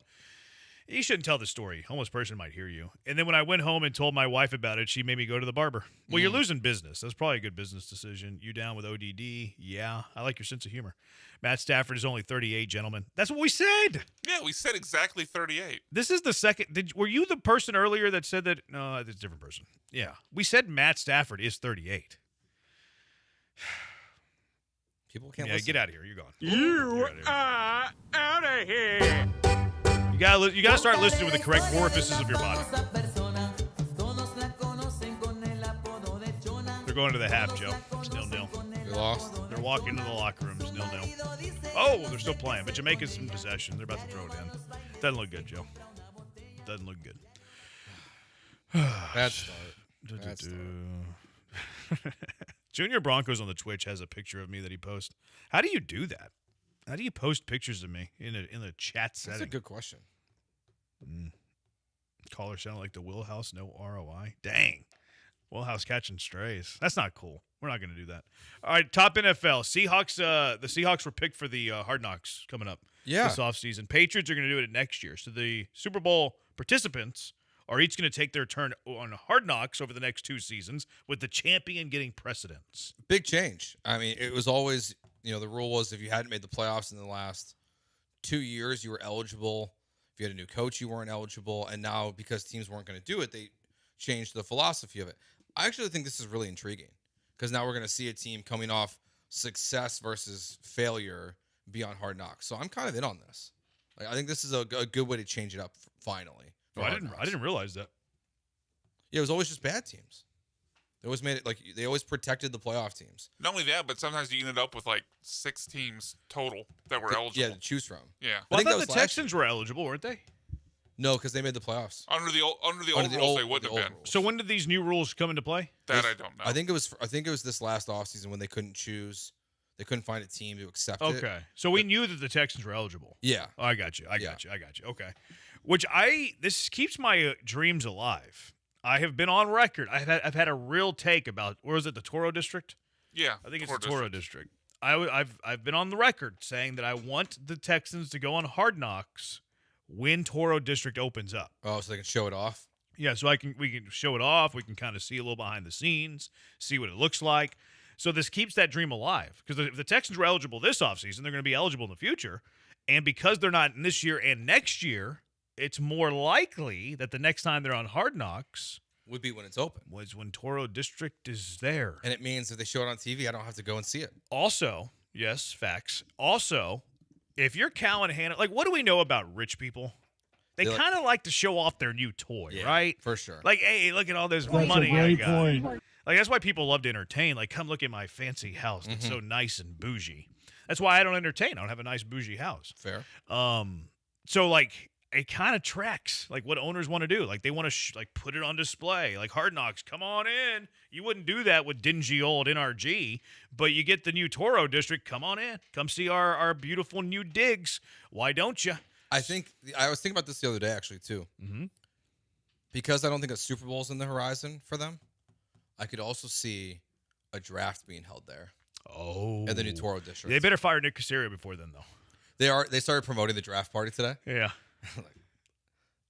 Would you waste your time going to that, knowing that last year I think draft parties are fun, even if it's better when your team's picking. No argument there. I still think a draft party's fun, even if your team is not picking, because I just love the draft. It's fun, but it's just it is still kind of deflating to think like, oh, you're going to go and celebrate the Texans draft. Yeah. And then they trade the pick during the draft. The expectation of having a draft pick hurts it for sure. Yeah. Because if you're sitting there like, counting down the seconds until the 28th pick. Oh, they traded it. Oh. Well, last year was worse because they traded it, the day before? Or I think it was? No, not last year. No. They didn't. That was the year before when they traded out of the first round. They got pick whatever in a future second, and then they flipped the second for Diggs. That's right. It wasn't last year because last year they were on the clock when the Giants wanted to trade up for Dart. Yeah. Now, if you went to the draft party the year that they drafted Stroud and then they traded up to 3, incredible. You'd be losing your mind. I mean, we had a draft party that night, and it was one of my favorite nights ever at the station. That was fun. Yeah. It was a good time. It's a night that lives in infamy for me. And some people said some wild things that night. Yeah. Would you rather have Will Anderson or Jahmyr Gibbs, Sam Laporta, and a future first? I'd rather have Will Anderson. You can't go wrong with either side. The Texans gave up a hefty price. Let's not ignore that. They did. I love what Will Anderson's become. I love Will Anderson as a player. Might be my favorite Houston Texan outside of the Cougars, actually. But let's not ignore that they paid a hefty price for him. Was it worth it? Yes. Was it a hefty price? Yes. Also, yes. Now, it helps that Will Anderson hit. If you're going to make a trade like that, the player better hit. And Will Anderson hit. See, I think now the question can almost change where you can almost do it as just, would you rather have Will Anderson and those players or C.J. Stroud and Will Anderson? Yeah, you could. You can kind of pivot the question a little bit. Would you rather have Jahmyr Gibbs, Sam Laporta, and a future first, or C.J. Stroud? Jahmyr Gibbs, Sam Laporta, and a future first. Probably. Yeah, I think so. Probably. Davis Mills can win with that team. Yeah. I wouldn't have said that after. Davis Mills would be the starter. Yeah, you would go veteran market, yeah. Or you would have been bad enough to draft a quarterback the next year, and you might have Drake May. Maybe. Yeah. You might have Caleb Williams. But you gave up your first. Well, you wouldn't have in this scenario. Yeah, you wouldn't have kept your first. Yeah. In this scenario. Our dream is dead. Congo and Jamaicans could not muster a goal. Well, the parlay is dead too. It's 2 bets. We're down 2 units currently. Yeah, we can salvage a full-time draw. Yeah, we're 0-4. We're the losers at the craps table that are betting the don't pass line. Those people suck. Don't score. None of you. Those are my least favorite people at a casino. Yeah. So we're down 3 units now on our sweat of the day. Oh, we're down 4 units. Yeah, 4 on the sweat of the day. We hope to recover. We hope to rally here. It's early in the week. Hopefully the junkies took our advice to fade you guys and bet the other way. But they'd be 4-0. I did say it'd be a better ROI than anything Dave Ramsey does. But you know what's the old betting adage, don't chase money? Mm-hmm. That's not us. We're going to chase the heck out of this lost money. Season 3 of Quarterback on Netflix is coming back too. Which I like. I like this show. I watch all these shows. Can we not have Kirk Cousins on again? They didn't announce which quarterbacks. Okay. So we don't know yet. It'd be awesome if they had Stroud. They would never let Stroud do it. They would not let Stroud do it. It would be boring. Stroud would be boring. Stroud, from my perspective, would be the most entertaining one to have. Are you for real? Yes. Stroud, I think Stroud's personality there's two different boring. perspectives here. You're looking at it from a director's perspective. And I don't disagree with you. I don't disagree with you from a director's perspective. Okay. But as I sit in this chair, do I want C.J. Stroud or do I want Daniel Jones? Stroud. In fact, C.J. Stroud, from my selfish perspective, would be the number one guy I'd want on the show. Sure. You're right. I was looking at it from putting together the most entertaining and show. I don't disagree. Yeah. And I don't disagree. If you're going to do that, I'd almost like to see them pivot in a way. If they could convince the Falcons or the Vikings to follow both quarterbacks. Oh, whether that like a Tua, quarterback competition? Tua and Penix, Kyler and JJ McCarthy. like that. Well, this would have been from last year. Oh, it's from last year. Oh, okay. So this has already been taped. Been in the books, It just hasn't been leaked on who it is. Gotcha. Because they're not going to film this off then I really want it to be Stroud. Right? To get a look at how this season went bad. That'd be awesome. Yeah, that would be great. That'd be awesome. I doubt that it was Stroud. I think we would have known too if it was Stroud, because I think you would have noticed the extra cameras around. Yeah, and I don't know one ever talked anything about that. No, but we don't watch the other franchises that closely. So we don't see their beat reporters tweeting on a random Tuesday when the quarterback's talking there's extra cameras around today, or you could see them on the sideline. Maybe you can, because NFL Films does a really good job of filming everything, or maybe it doesn't look out of the ordinary. If it's just taking NFL Films footage, it wouldn't be an extra camera. You just mic them up, and you would never know. And really, the only time that we would see it is in the small portion of open media practice. Well, they're in the auditoriums and stuff, though. Would you see them walking in to the press conference? Probably not.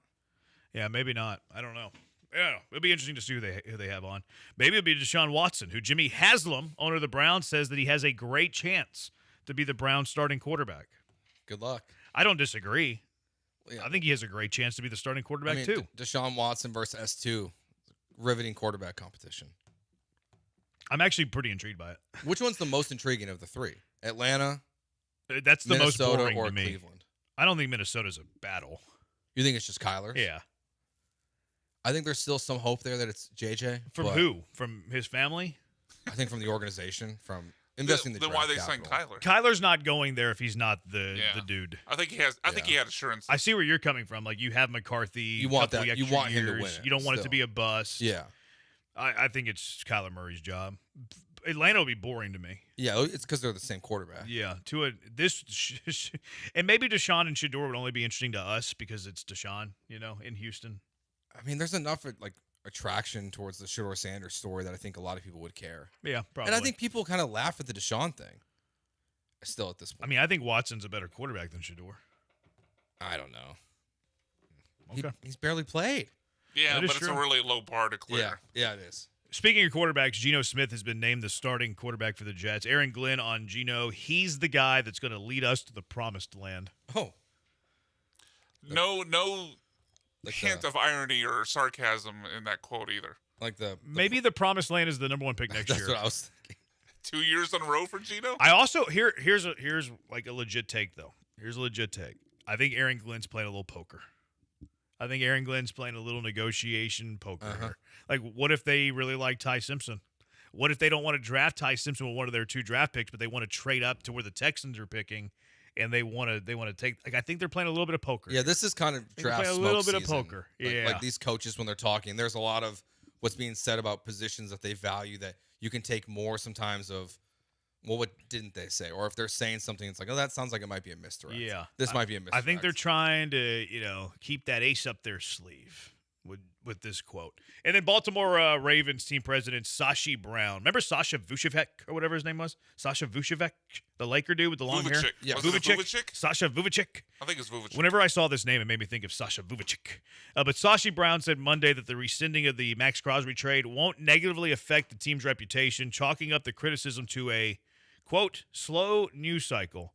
Okay, bro. Mike Francesa's school of you could have done that in the fastest news cycle, and it still would have been topic 1A. That's a challenge flag. That's you not having any sort of feel. That's you being just completely wrong. Yeah. That wasn't blown up because of a slow news cycle. It was blown up because it's one of the best defensive players in the NFL. You traded a couple of first round picks for him, and then you yanked the trade after they made moves. This would have been the lead topic in the NFL under any circumstances. 100%. Any circumstances. Yeah, it was a massive story. Outside of like Aaron Hernandez. And it might not negatively affect their reputation too much. Like some teams are gonna buy what they're selling, but I would be like nervous dealing with them now.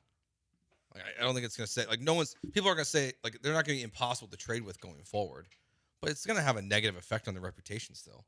Yeah. Junkie says I'm 58. My oldest is 36. That was the one talking about Stafford. So hey, you got early, got going early. You said early 60s. You're pretty close. Yeah, I mean he was having a kid at 22. That's an early kid. Very early. Jacksonville also announced officially today that they're going to be playing in Orlando in 2 years. Yeah. I thought that was already out. I thought so too, but like they made a big announcement about it today. Huh. Seen a lot of people saying there was extra crews in Chicago. Kayla will be good for that quarterback show, especially with the new coach. That would be fire. That would surprise me. You would love that. I would, but that a new coach would allow that would surprise me. Junkie, I've never watched any of Hard Knocks, KNOX. And then, who wants to watch the Jets every year? Jake Asman. He wants to watch the Jets every year. All right, cash them or trash them. What are you cashing? What are you trashing? 713-780-3776. Jeremy and Joe, ESPN, 97.5, 97.9, HD2.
What are you cashing? What are you trashing? 713-780-3776. Jeremy and Joe. ESPN 97.5, 97.9 HD2.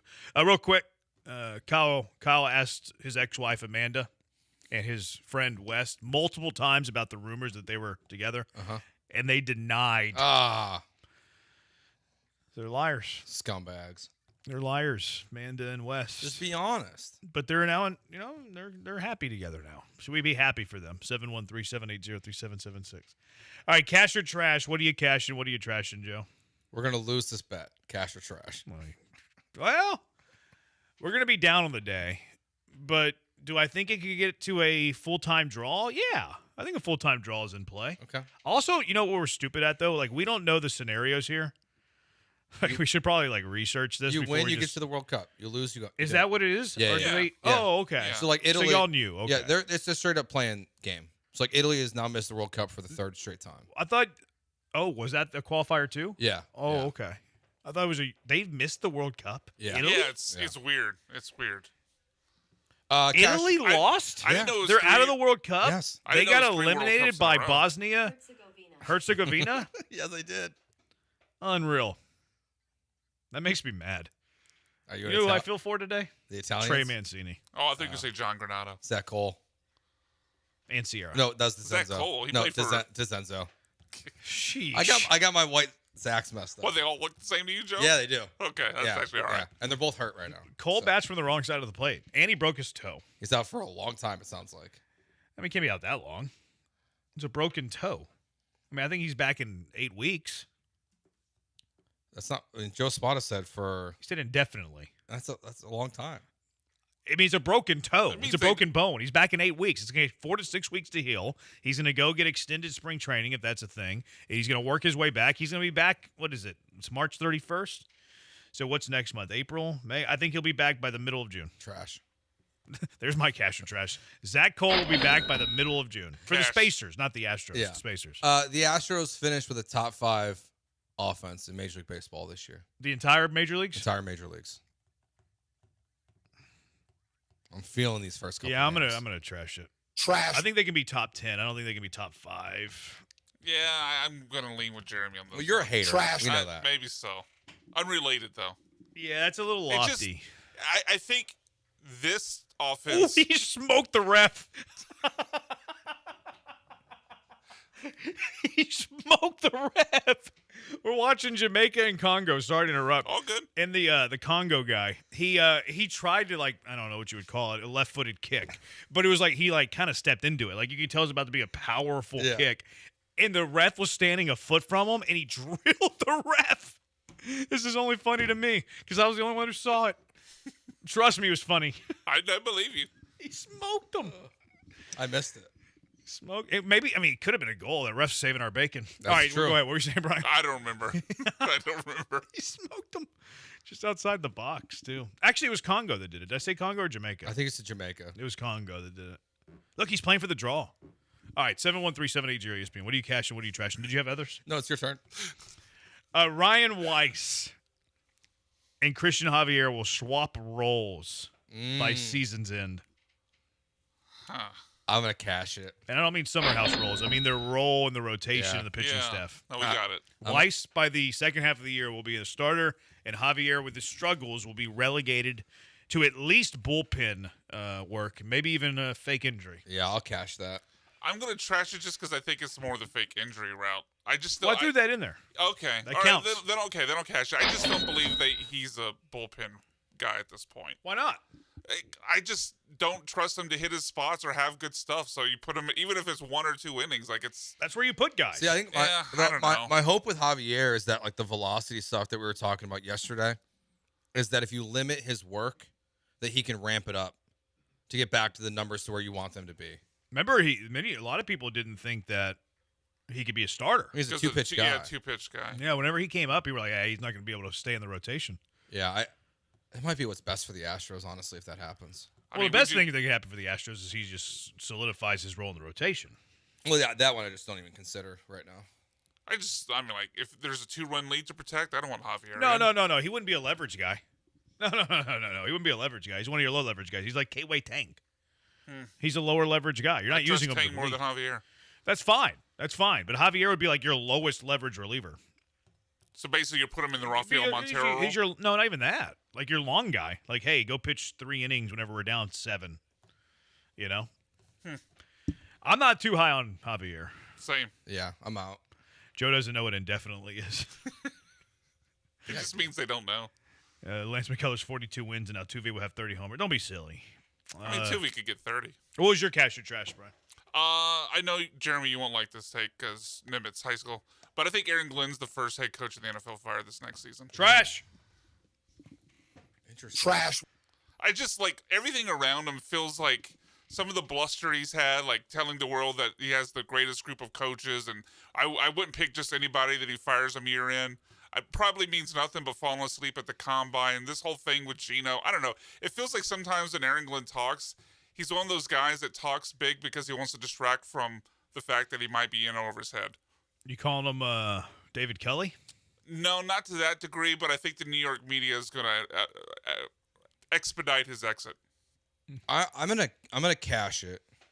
I think there's some interesting contenders though. I think Dan Quinn for me is one. Or if they start slow, I think he'll get the year. I don't know. Like the Cliff Kingsbury thing to me is weird. So if they start slow, I do agree. I don't think it's going to go well in Washington this year, but I think he gets the year. So I just pulled up a random article, like biggest hot seats or whatever. Aaron Glenn's 1, so it's not like unpopular. And I'm saying trash because I love Nimitz. Nick Sirianni's 2. Ooh. Super Bowl winning coach. Crazy. Nick Sirianni, 2. Been to 2 Super Bowls. He's 2. Todd Bowles is 3. That makes sense. Dave Canales is 4. That seems wild to me. I don't see that. Zach Taylor's 5. Okay, I can see that. Go slow start in Cincy. The ownership group's terrible. I just struggle with that because they're so cheap, and he signed an extension. Shane Steichen 6. Kevin O'Connell 7. See, Steichen came up in my mind. I could see Steichen. The owner's kind of crazy too. That's why she like sits there. They start slow. Even if Daniel Jones is healthy, if they start slow, she might just coach the team. She's got the headset on. I want to see that. I do want to see Kevin O'Connell 7's crazy to me. I think he's so good. That would be. I mean, he could be the first coach fired, but then he might be the first coach hired. Oh yeah, in that cycle. Yeah. Dan Quinn 8, Matt LaFleur 9, and then Brian Schottenheimer 10. It doesn't feel like there's a ton of coaches on the hot seat. Like some of the dudes on that list, like I don't think are on the hot seat at all. I mean, we've had so much turnover in the last couple of years. It's been between like 6 and 8 coaches the last 3 years. The media market's a great one though. Like top 2 dudes are in huge media markets. Aaron Glenn, who's not won a thing, and then Sirianni, who I can't stand Sirianni. At the same time, how do you not give him flowers for his resume? I mean, how many coaches that are coaching in the NFL have been to 2 Super Bowls? Not many. Yeah. No. So, but if he was in Carolina, would Sirianni be on the hot seat? Absolutely not. If he's in Philly, everybody's on the hot seat. 100%. I mean, right now, the like Matt LaFleur you mentioned and Zach Taylor, they are currently 4th and 5th for longest tenured head coaches in the NFL. I don't see LaFleur as being on the hot seat.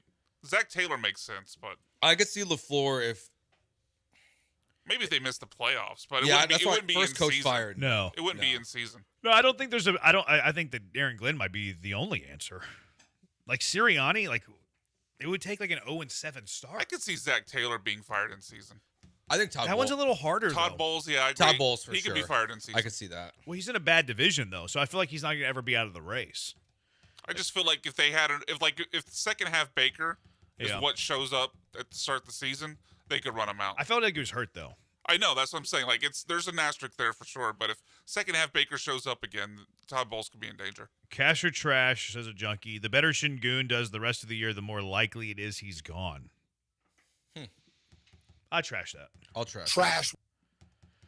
CJ Stroud will be better next year. Cash or trash? I mean, cash. Low bar. Yeah, I think he'll be better. Shut up, Stroud! Cash that. Cash or trash, Jamaica has a white guy. That's not a cash or trash. Somebody's sweating this game with us. They do. Looks like one of their forwards is a white guy. One of their midfielders is a white guy. One of their defenders is a white guy. They have 3 dudes on the pitch right now who are white for Jamaica. So we got a junkie sweating. I hope you faded us though. Yeah, I hope so too. Pass into the box. Oh, cleared it. Ooh, that was close. Replacing Aaron Glenn with just talking about notable alumni and Yada, yada, That's yada. all the junkie's doing. Tell me off the air. It really wasn't that funny. It's more that Joe's losing it though. Because he's laughing at my reaction to it. 'Cause I'm a funny guy. Because I knew you wouldn't want to read that one, and then you started reading it, and I was like, he's gonna back out of this. He's gonna bail.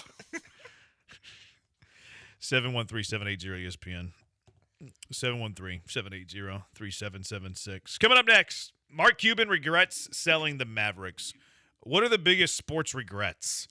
No regrets. 713-780-3776. Jeremy and Joe, ESPN 97.5, 97.9 HD2. Since 1976, D&M Leasing has been in business, and they opened their doors with one mission: make getting a vehicle easier, smarter, and more affordable than buying it the old-fashioned way. 50 years later, that mission has not changed, but the reason that people come to D&M has only grown. They're tired of negative equity, tired of wasting weekends at dealerships, and tired of paying too much for too little. And at D&M, you don't get a rookie. Their average manager has been there for 20 years, salesperson for 10. You get someone who knows how to save you money, protect you from depreciation, and design a lease around your life. All you got to do is call 713-290-1000 or visit dmautoleasing.com today to see all the new vehicles that you can lease right now. When it comes time, they'll bring that lease vehicle right to you, to your home. You're out at lunch, they'll bring it, they'll take your trade-in as well. So if your payments are too high, you're stuck in negative equity, or you just want a smarter way to upgrade, call D&M at 713-290-1000 or visit dmautoleasing.com.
This is Jeremy and Joe. On ESPN 97.5 and 97.9 HD2. Live from the Huntington Bank Studios, here's Jeremy Branham and Joe George. 713-780-ESPN. My who's the greatest Houston Comet of all time vote isn't gaining much traction. There's been one vote. Just throw this crap out there to get clicks. It's got 221 impressions, and no one has bothered to put a vote on there. Why'd you vote Swoops over Cooper? I just picked one. I don't know. There's been more comments than there have been votes. How does that happen? That's a great question. So you're the one who voted. There's been nobody else that voted. So it's somebody in the comments said Cynthia Cooper without a doubt, but couldn't bother to press the button. Somebody else said maybe Kim. Was it Parat? I think it was Parat.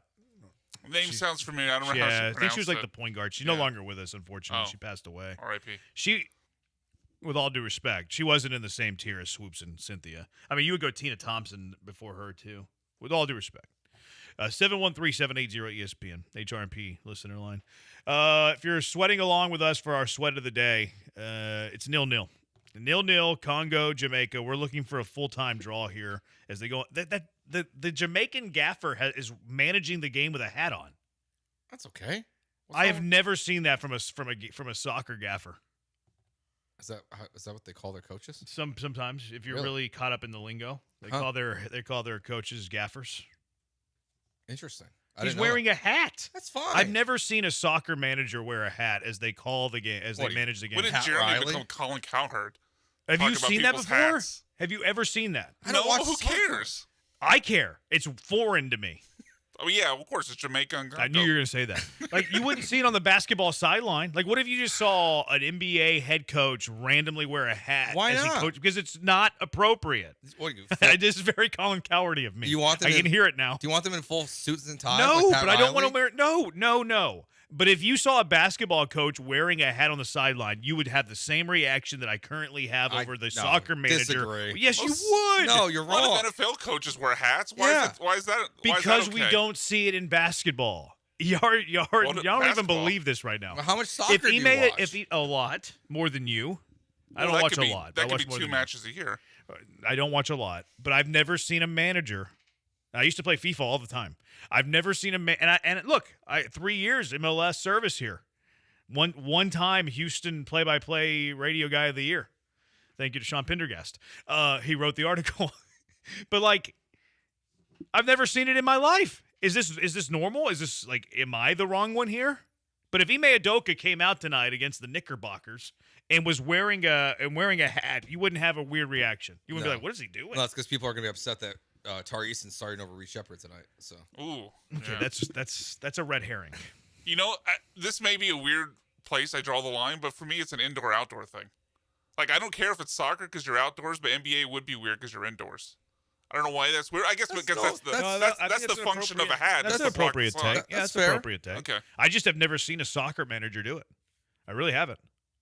I don't watch a ton of soccer, but I've seen a lot. I never saw Owen Coyle wear a hat on the sideline. Who's that?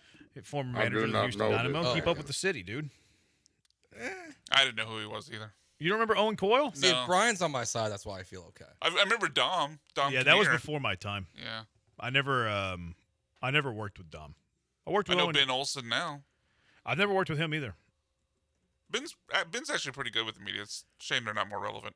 Yeah, I think we've had him on the air. He was pretty good. He was like quoting good. Mike Tyson, and I mean, you quote Mike Tyson with me, you're good with me. You're locked. Final. You have a forever friend. We owe each other to fight each other. So to elevate our life. To elevate our life. Sign the contract, big boy. Sign the contract. How could you not love Mike Tyson? I can't believe he's fighting again. He's one of the most entertaining athletes of all time. He is. Did you ever see Wade Barrett wear a hat whenever he replaced Owen Coyle on the interim basis? I did not. He had bad news and didn't wear a hat. Oh. Did you ever see Wilmer Cabrera? When you said Wade Barrett, I thought you meant the WWE. Did you ever see Wilmer Cabrera? No. Wear a hat on the who? On the sideline in the dugout? No, you didn't. Is that another Dynamo coach? Yeah, you don't know Wilmer? No. Managed 93 games for the Houston Dynamo. Second longest tenured manager in Houston Dynamo history. What was that, 3 seasons? Yeah, I think it lasted about 3 seasons. Yeah, he was fired as well mid-season. Davey Arnaud took over. They've had a lot of managers since I've left there. Sheesh. They fire their managers like they fire their TV personalities. Yep. Just you, Joe. Crazy. All right, what are the biggest sports regret? Mine's the Dynamo getting rid of Dynamo getting rid of Glenn Davis. Yeah. But Cuban says he regrets selling the Mavs. But what are the biggest – so it gets us to the point. What are the biggest sports regrets? 713-780-3776. First one I thought of, Pete Carroll not giving the ball to Marshawn Lynch. Oh. That's the first one I thought So of. what's the What are the parameters of this here? Wherever you want to go. So like no parameters. But does it have to be like a decision? I think it has to be a decision. 'Cause Yeah. you can't be like, I wish the ball would have went in. You know what I mean? No, you're right. Yeah. It's got to be a decision. Yeah, like he chose to pass the ball with Marshawn Lynch on his team on the 1 yard line or whatever it was. My initial thought went to like not between the lines during the game. Like my first thought went, I mean, obviously this is going way back, but Babe Ruth getting sold to finance a play. Yep. Honestly, that was where my head went first. But like, I think you're looking at it from that team's perspective. Like, I think you're looking at it from a Red Sox perspective, though, right? Of course. Like, from my perspective, I'm happy that happened because it's one of the greatest stories ever. The Red Sox had a curse of the Bambino because of it. Like, my life has been enriched more because Babe Ruth was sold. If he never got sold, we wouldn't have had the curse of the Bambino. We wouldn't have that he was sold to finance a play. Such a great story. So, like, from a Red Sox perspective, it's awful. It's terrible, blah, blah, blah, blah, blah.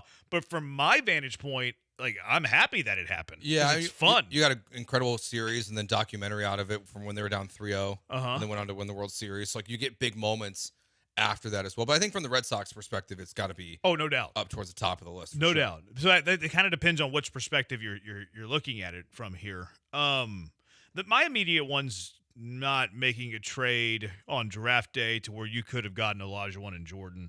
And there was a couple of different ways you probably could have done that. Portland was so desperate for a center. You could have easily. I mean, there was rumors that it was Ralph Sampson to Portland for the number 2 pick and Clyde Drexler. I remember hearing that they could have had all three. You could have had the first pick, the second pick, and Clyde. And you would have had Olajuwon, Jordan, and Clyde. Like that would have been. And you win how many championships? The original big all three. Of them. Yeah, all of them. All of them. So like that to me is That's a good call. Way up there. Like pull the trigger there, and like it's hard to blame them though because Ralph Sampson was unbelievable at the moment of time. Yeah.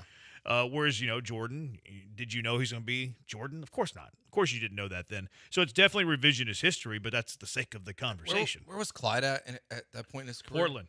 He was year 2. Year 2. So okay. that's another of Akeem. That's another big sports regret. The Rockets were on the clock with Clyde Drexler on the board and selected Rodney McRae over Clyde Drexler. Didn't they also tell him they were going to draft him? I've heard that story been told. I did. Now that you mentioned that, I vaguely remember, but I don't know that for sure. Yeah. So just draft Clyde, right? I mean, that's another big one that immediately jumps out for me. Taking it to baseball, trading for Mike Fiers. That's up there. Yeah. Yeah, that's a big time regret. I actually didn't mind the trade in real time. Like I actually liked Gomez when they got him. I hated him quickly after. Like watching him play every day made me gray in the beard. And then of course what happened to Fiers, and then Hader too. Like Hader turned into one of the best relievers in all of baseball. And you could have had him under club control. You could have had him cheap. So, like, there's a lot of, onions to peel back from that trade. That one's up there for sure. Not taking Derek Jeter. Yeah. Like, there was a scout banging the table for Jeter. I think he quit. I forget the scout's name. That's the story I heard, too. He quit over it. And the Astros instead took Phil Nevin, which, eventually Nevin became a pretty good ball player, but it wasn't for you. You could have had Jeter. Yeah. So like that would be pretty high up there from from my perspective, because I hated Jeter, but I hated Jeter because I had a lot of sports respect for him, and I hated the Yankees. So because I hated the Yankees, of course I'm going to hate their captain that's winning all the titles. Yeah, and not from the Houston perspective, but more from the other side of the trade. I'd imagine the Browns Deshaun Watson trade is pretty high up there. Speaking of NFL trades, don't Saints fans have to have a regret over the Ricky trade? Yes. Their entire draft plus? Yeah, I think that's got to be up there as far as, or in same vein, the Herschel Walker trade with Minnesota in Dallas. Yep. 100%. Didn't play a ton. No. What are the biggest sports regrets? 713-780-ESPN. I'm definitely taking it more from a selfish, my point of view perspective, but you can take it however you want. 713-780-3776. Jeremy and Joe, ESPN 97.5, 97.9 HD2.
You're back with Jeremy and Joe, broadcasting live from inside the Huntington Bank Studios. On ESPN 97.5 and 97.9 HD2. All right, here's a noob soccer betting question. I think it's the first time I've ever bet soccer. 713-780-3776. Our sweat of the day.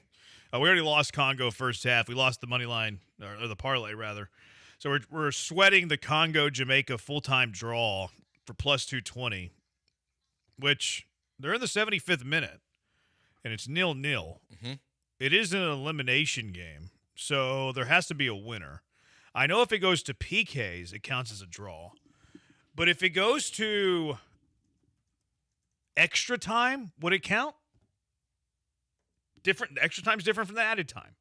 Because added time is like, here's the stop or stoppage time, as it's often called as well. Like, hey, there's going to be 5 minutes of stoppage. Okay, that's part of full time. But if you go to the 30 minutes of extra time and they score a goal there, does that count as full time or not? Do we still win if we get that? I don't know. Another thing we should have probably researched before we just made these bets. Yeah, I don't know. Yeah, I don't either. All right. Well, I guess we'll find out. Yeah. Maybe. I mean, if it doesn't happen, then great. Then we don't have to worry about it. But I think it's just it looks like I think it's just after 90 minutes and stoppage. And stoppage, yeah. Because that would be full time. Yeah, full time. All right. Okay. We got to survive the next 15 minutes, Joe. We think. We got to survive the next 15 minutes of Congo and Jamaica, and you can put it on the board. Yes. That's paying homage to your favorite baseball team. 713-780-ESPN. What are those biggest sports regrets? For Cuban, it's selling the Mavs, he says. Junkie says, Branham, give your 10 listeners. It's not tens, it's dozens and dozens. I'm going to change what your wording is. Give your dozens and dozens of listeners your goal call for the Dash, whatever team you called. It was Dynamo, and I don't work for free. I charge for those goal calls. Junkie says Barry and Calvin retiring early. That's a good call. I would have, but selfishly, I don't really care that much. Other than I would have loved to see the rest of their career. I was going to use this for Junkie of the Day. I don't think the Lions regret that. You don't think the Lions regret that? They're doing the same garbage right now that they did with them. I think they regret that. They're making Frank Ragnow pay back guaranteed money. I don't hate that they do that. But they're one of the only NFL teams it seems like that doesn't. They don't treat their players well. But then don't retire early with the Lions. That's true. I mean, you're paying for services rendered. They're not going to provide their services anymore, so you collect. If somebody was doing your fence and you paid them half of the money up front and then they quit 3/4 of the way through finishing your project, would you pay them the rest of the money? No. Yeah, I don't blame them. But it's a little different because it's typically health, concussions, so I kind of give the players the benefit of the doubt. You just want to just do the whole Joe Mixon, just pay him while he, sits with a gun exit wound in his foot. Are we ever going to learn what happened to that guy? Hopefully. I really hope so. Chargers getting rid of Drew Brees. That's tough, though, because they had Phillip Rivers, who also is probably a Hall of Fame quarterback. Yeah, I would say that's not a regret. That one went fine for them. Yeah, I would think so. Another junkie said Miami signing Dante Culpepper and not Drew Brees. That's a way bigger regret. Yeah, that one for sure. They took the word of the medical staff. I mean, I think it's kind of fits into the big sports what ifs as well. Does Drew Brees and Saban work in the NFL? And then do we get the Alabama football dynasty? Or does he just have a successful NFL career? The domino effect. Yeah. Because I kind of think he does if he has Drew Brees. It would have been a way better. Yeah. Way better chance. No, you still have Brady to get through, so maybe it's not multiple championships, but maybe it's 7 years as a head coach. Yeah. Doesn't go back to Bama. Yeah, and he's or wouldn't have ever went to Bama. Yeah. Maybe just stays in the NFL forever. And never goes back to college. Yeah. He's currently not on College game day. That'd be kind of sad. I like him on game day. Yeah, he's very good. Yeah, so I'm glad that he went back to college. I'm glad that he signed Culpepper because we wouldn't have had him on game day. Robert in a word says Astros not re-signing Nolan Ryan. I think that's more nostalgia because Nolan Ryan was in his early 40s. He did make one more All-Star team. The very next year, he made the All-Star team, finished 5th in Cy Young voting. And he two more no-hitters? I don't know how many he had. I think he had two no-hitters with the Rangers. I mean, he had good numbers, no doubt. He had no doubt he had good numbers. But I think that's more nostalgic than anything else. Yeah. Now, he would have finished his career in Houston, would have went into the Hall of Fame as an Astro. Would you throw in letting Akeem leave? No, I wouldn't. Same reason? It's not the biggest regret. Yeah, not the biggest. Just a regret. I don't really care about that. Okay. I'm just some curious. people get bent out of shape that hey, he look at Olajuwon in a Raptor uniform. That should have never happened. I understand that he got old. Yeah, I think it's more almost like a pet peeve almost in a way, or like a sports annoyance. I really like don't the photo care. Yeah, but a lot of people do. I think I it's get more it. the photo than letting him leave. And it was also the Raptors. Like, it wasn't like the Lakers. Like, that might have hit different, you know? If it was That's like the true. Jazz. Okay, that hits Oh, different. Jazz would hit way different. You know, if it was a Western Conference, if it was the Spurs or the Mavs, that hits different.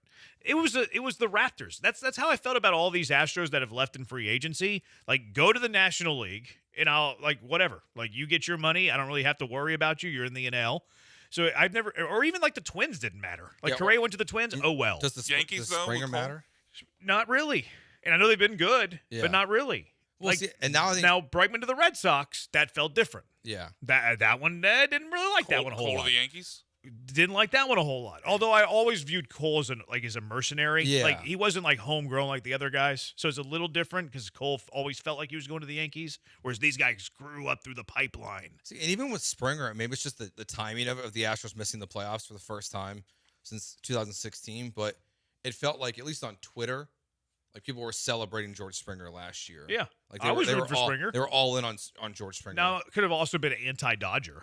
Sure. Because the Dodgers, we all hate the But Dodgers. even the series before, like when Springer had big at-bats, everyone was kind of on board with it. That's true. Like, I don't even care about Bregman with the Cubs, and that's a huge market, right? That's a I very don't care about popular that team. one. But they're in the NL, whatever. Like, if Jose Altuve played his last year or two for another organization, how bent out of shape would you be about that? I think it depends on where he goes. It'd be up there with Akeem. Whatever level annoyance I have with Akeem, I think it'd be equal. Now, if he went to the Dodgers, Like, yeah, like Dodgers, if he goes to the Yankees. If he finished his career with the Reds, I don't think we would care. He goes to St. Louis, even an old rival, whatever. Yeah. Colorado, whatever. That would probably be the equivalent. They wear Colorado, yeah, purple. Colorado They're would in be the the opposite equivalent. league. Yeah. Go to Colorado. Go rack up some extra hits in the mile high. I thought of a few more Astros ones. One, that was a good opportunity. letting James Click go, not being able to work that out. I'll go one step further. Luno? Firing Luno and Hinch. Yeah. I think that's a great call. Craved to Robert Manfred. That one, and then obviously the decision in Game 7 in 2019. Cool. Yeah. Yeah. What would you have done? My decision was taking out Greinke. Same, because I don't hate that they didn't go to Cole there. Yeah, I would have hate gone to that they Cole took in a out clean Greinke. inning, not in the middle of You know an what inning. ticks me off? Like revisionist history of that game, that stupid ball 4. I don't even remember if it was ball 4, but The that Howie Kin? No, to Soto. Oh, that's right. Remember there was Soto. like a strike at the knees and they called it a ball Yeah, and it yeah. changed the course of that at bat, and then Soto walked and then they pulled Greinke. Mm-hmm. Like that should have been a strike. ABS would have had this strike. Exactly. Like the Astros have another World Series if it were for ABS. If they had it back, which they should have had this forever. Right. They could have. Like, there's no reason why it took them 2.5 years to implement it after starting it in the minors. I think I still prefer a completely automated zone. Same. I don't think I like the ABS. Although the theatrics and drama of the challenge system, I think it's fun. I like the ABS more than last year's system. Yeah. But I believe that the ABS falls short of a completely automated system. Like just get rid of the human element, get rid of the human error. Like just go to a completely automated system, but you have the technology. Why don't you do that? Yeah, I do think the one they're doing right now in the minors is a bit weird though. The check swing. That one's weird too. Yeah, I think like, so. And it's the same amount of time. It doesn't take long to go through it, but that to me is a little strange as well. I get why they're doing it, but I'm with you. I'd rather just go full automated at this point. White Sox throwing the World Series. That's going back in time. That's Shoeless Joe. Texans picking Carr over Peppers. That's a good call. Texans not drafting Reggie. Go Saints. Well, that's not a regret for you. And Mario Williams was fine. Not signing Manning when he was available. Jay Burt. That's a good call. Yeah, Signing great Osweiler. It's a pretty good call. Yeah, especially since the report always was that like Bill O'Brien was not even really all that into Brock. It was kind of forced upon him. Yeah, and then they traded a draft pick to get rid of the contract. Yeah, second. Someone doesn't know enough to know soccer. Gambling matters. Dodgers trading Jordan. That's a good call. Yeah. Now, they've won a lot, though. They've won a lot even without that trade. Does it add a World Series to their maybe? I don't know. Trophy shelf? Yes. It probably takes one away from the Astros. Yeah. Trying to think of the years that they would have had them where they were close. I mean, they probably win in 22. Caden Boozer for not dribbling the ball instead of trying to throw it over two players. That's a good call. That's a good point. Tucker to the Dodgers says that. Jordan's suspension, mid-career retirement, could it have been 8 in a row? Nope, could not have been 8 in a row. Junkie not drafting Vince Young. Vince didn't have a great pro career. Mario was better. Yeah, I think Mario's the right pick there still. Reggie was fine. Mario was better than Reggie, too. Our sweat of the day. We're in the 84th minute. Still 0-0. But Congo's got a corner kick. Not feeling good. As we speak. Did you guys get an answer if extra time counts? We think we did. Oh, yeah. We're not totally Went through sure. the byline. We got a goal kick coming up. We dodged a bullet there. Yeah, we think if we get to extra time, we win. We think. But so we got to survive 5.5 minutes. What is change. the language on the bet you made? I don't know, man. I gotta look that up. It's hard to do as I do radio right now. I thought you had it up. No, I don't have it up. I Pause. have to go to the history. 713-78. I got like a. You all right? I think my nose is sunburnt. It's like I can see it like peeling a little bit. You been outside? You know, around the yard a little bit. 713-780-ESPN, HRP listener line. Let's get to our junkie of the day. Who is your junkie of the day? They scored. Is he offside? He's offside! He's offside! He's offside, Joe. That makes it a sweat. He's offside. They're mad. They're very upset. Oh, that's so clutch. 713-780-3776. Junkie of the day coming up next on ESPN 97.5 and 97.9 HD2.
Junkie of the day. 713-780-ESPN. What's your junkie of the day? Jamaica and Congo still 0-0, 90th minute. The Congo, is that how you say that? Congo has had multiple shots, multiple opportunities. Yeah, we're getting nervous in here. They just got into the box, and this Congo dude tried a heel kick, and he put it on target. Mm-hmm. The goalie had to make a full extension save to the far post. Unbelievable save. It was a great it would have play. been it would have been a number one play if Yeah. it would have scored. And he almost did. It took a great save. Would have been a heartbreaker for us. The corner we've dodged, passes into the box. We just had a goalie leave the box. Left the box. Unfortunately, the Jamaican tripped on the ball and couldn't get a shot off. So we're sweating bullets in here between Congo and Joe. That's a hard tackle. Is that a card? No, it's not a card. We'll let you know how it goes. 90th minute plus whatever they add. Hopefully they don't add a whole lot of time because they know extra time's coming. That would be nice. And then hopefully we helped can us out here a little win if there's an extra time goal. They added 6 minutes of stoppage. Oh boy, 6 minutes. It'll be over by There the time. wasn't that much stoppage. I don't know. I've only watched the last couple of minutes. All right, junkie of the day 713-780-3776. What is your junkie of the day? Do we want to make a sweat of the day for tomorrow? For tomorrow? Yeah, we can. Astros play at 1. Should we make that our sweat of the day? Whatever the Astros are doing. Yeah, I like that. All right. So who's on the mound tomorrow? Hunter Brown's pitching today, so it would be Burrows. Burrows for the Stros. And then who's going for – I hate the new MLB.com. Every time you click on a game, it just pops up tickets. Buy tickets. I want the pitching matchup, bro. That's obnoxious. I know. It is awful. They ruined it. It's crochet. Ooh. So the odds on that are probably pretty advantageous. Are the odds even up yet? Yeah, I've got 7.5 as the run total. Astros are plus 123 money line. Yeah, but the crochet's on the mound. What are the Red Sox? Minus 149. And you said the total was what? 7.5. I feel like they can score 7.5 runs off Burrows. Now, the run line, Red Sox minus 1.5 is plus 123. Ooh. Is run line a thing? Do people actually bet that? I think if you can get plus money, it can be. I think I like the Red Sox money line or bet line, whatever you call minus it. Minus 150? Minus 149? No. The last thing you said. Oh, minus the run 1.5. line. The run line. Yeah, minus 1.5. I think I like that tomorrow, and I think I like the over. Astros have the best offense in the American League. Okay. Like, I think they score a couple off crochet, and I think they lose like 6-2. So the Red Sox would cover in that sense, and then that would hit the over, right? Yeah, it would. So do you mind doing that? We can do that. You want to go Red Sox? Okay, Red Sox. Minus 1.5 runs as Congo into the box. Oh, they called offside again. That helps. 2 minutes into the 6 minutes of stoppage. And then over 7.5. So we're on over 7.5, and we're on Red Sox minus 1.5 yep, runs. It's minus 102 for the over. Okay, it's about pretty even. Yeah. All right, I'm in on that. There you go. All right, Junkie, that's where we're sweating tomorrow. So you can sweat before the show, and we'll finish the sweat on the show. All right, what's your Junkie of the day? I got to go back to my junkies. Mark Cuban, I'll nominate him first, not just for his regret. I hate his idea of fixing like the NBA issue. Instead of eliminating games, he wants to cut the games down to 40 minutes. Soft. I think it's soft. I hate that. I think it's so soft. And then just Roger Goodell speaking with the media right now continues to say that they're not close into a deal with the referees. We're going to get replacement refs this year. I hate it. Yeah, it's not great either. It sucks. We're going to have to talk about refereeing. Like, it becomes a point of conversation if it's replacement refs. You can't just ignore it like we normally do, I think. You actually have to talk about a D3 ref making the wrong call. We're going to really appreciate referees, though. We will. Actually, we won't, but we did for a little bit after the Seattle Green Bay game. Like, I think when the real refs came back, everyone felt a little good about them, but it didn't last very long. It gives you an appreciation of how much better the real refs are versus every tier below them. It's night and day. I mean, these essentially are going to be like high school referees coaching NFL games. Refereeing NFL games. Like, good luck. My junkie of the day is Tiger Woods. According to the cops, Tiger had pills in his pocket. A special kind of junkie to have pills. Who carries pills in their pockets? Like, we all take pills at certain times of the year, like allergy medicine, sure, mommy's wrist medicine. Like, you have to take certain pills, but who just carries them in their lint pocket? Junkies. Yeah, 2 hydrocodines. And then Tiger also announced he's stepping away. Yeah, he also pleaded not guilty today. Brian? First, Anthony Edwards was asked why he didn't start the game last night, and he gave this explanation. What happened to you for the first minute of the game? I was taking a Oh. yeah. But, yeah, like I said, Mike held it down for me, yeah. Yeah. So that's my first explanation. Then John Lance, the Hall of Famers, had Kevin Sumlin on, the Gamblers head coach, and Lance started going to his scouting profile on one of the players, and it kind of gave away part of the Gamblers' game plan. Coach, I'm reading my Jalen Cropper draft report from when he came out. I had a 6th-round grade on him. And something I mentioned in here that you might want to keep an eye on, I talk about the fact that he threw 2 touchdowns as a gadget option and ran a lot of zone read as well. So you might be able to throw a little shenanigans in your next game. Dang it, Lance. I know. Lance. Oh, I mean, no, I was joking. There's nothing like that's happening. Lance. You screwed up my reverse pass already. I guess I got to take that out this week and wait for a while. Appreciate it. So, appreciate it. Thank you. So that's not part of someone's game plan. I know it was a joke, but it was just a funny moment. It would be funny though if he did that like first play of the game. Who do the Gamblers play? There's no way to know. He's still in bits. I imagine they would be listening to Radio Hall of Famers. They play I know they're at home, but that's all I know. Head coach of the rival opponent. Birmingham Stallions. Oh, the Stallions. You know who's the halftime show? Panda. Red Panda. Really? Ludacris. Oh, it's a lot different than Red Panda. Here. I might go. It's Shell Energy Stadium. You like Luda? I like Luda. Is he playing his Christmas song? It's great. Oh, here's a big shot. Oh, it's blocked. Oh, it's blocked. Stop. Blow the whistle. They're 6 minutes into stoppage, Brian. Oh, that was weird. So are you going to come around to my take that they should stop the clock so we don't have this nonsense? No, it would be the same thing. Junkie says Italy for not qualifying again to the World Cup. Another one says Jaden Ivey. Yeah, that's and we won!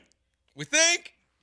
We won! They blew the whistle. They're going to extra time. Full-time draw, 0-0. A 0-0 draw has never been more exciting. Do we know? Look at us. You can put it on the board. Yes, we are winners. We are winners. 1 of 5? We still lost money on the day. 1 and 4. You don't look at win-loss records in betting. You look at units lost and units won. And we just won plus 220. Mm-hmm. But we lost an eighth of a unit. Or, I'm sorry, 80% of a unit. We lost 0.8 of a unit today. All right, it's going to do it for us. Thanks to Brian for all the hard work. Khalid working harder than Brian, though. He's Joe. I'm Jeremy. We'll talk to you tomorrow. Hall of Fame with that Jobber Booker T coming up right now on ESPN 97.5.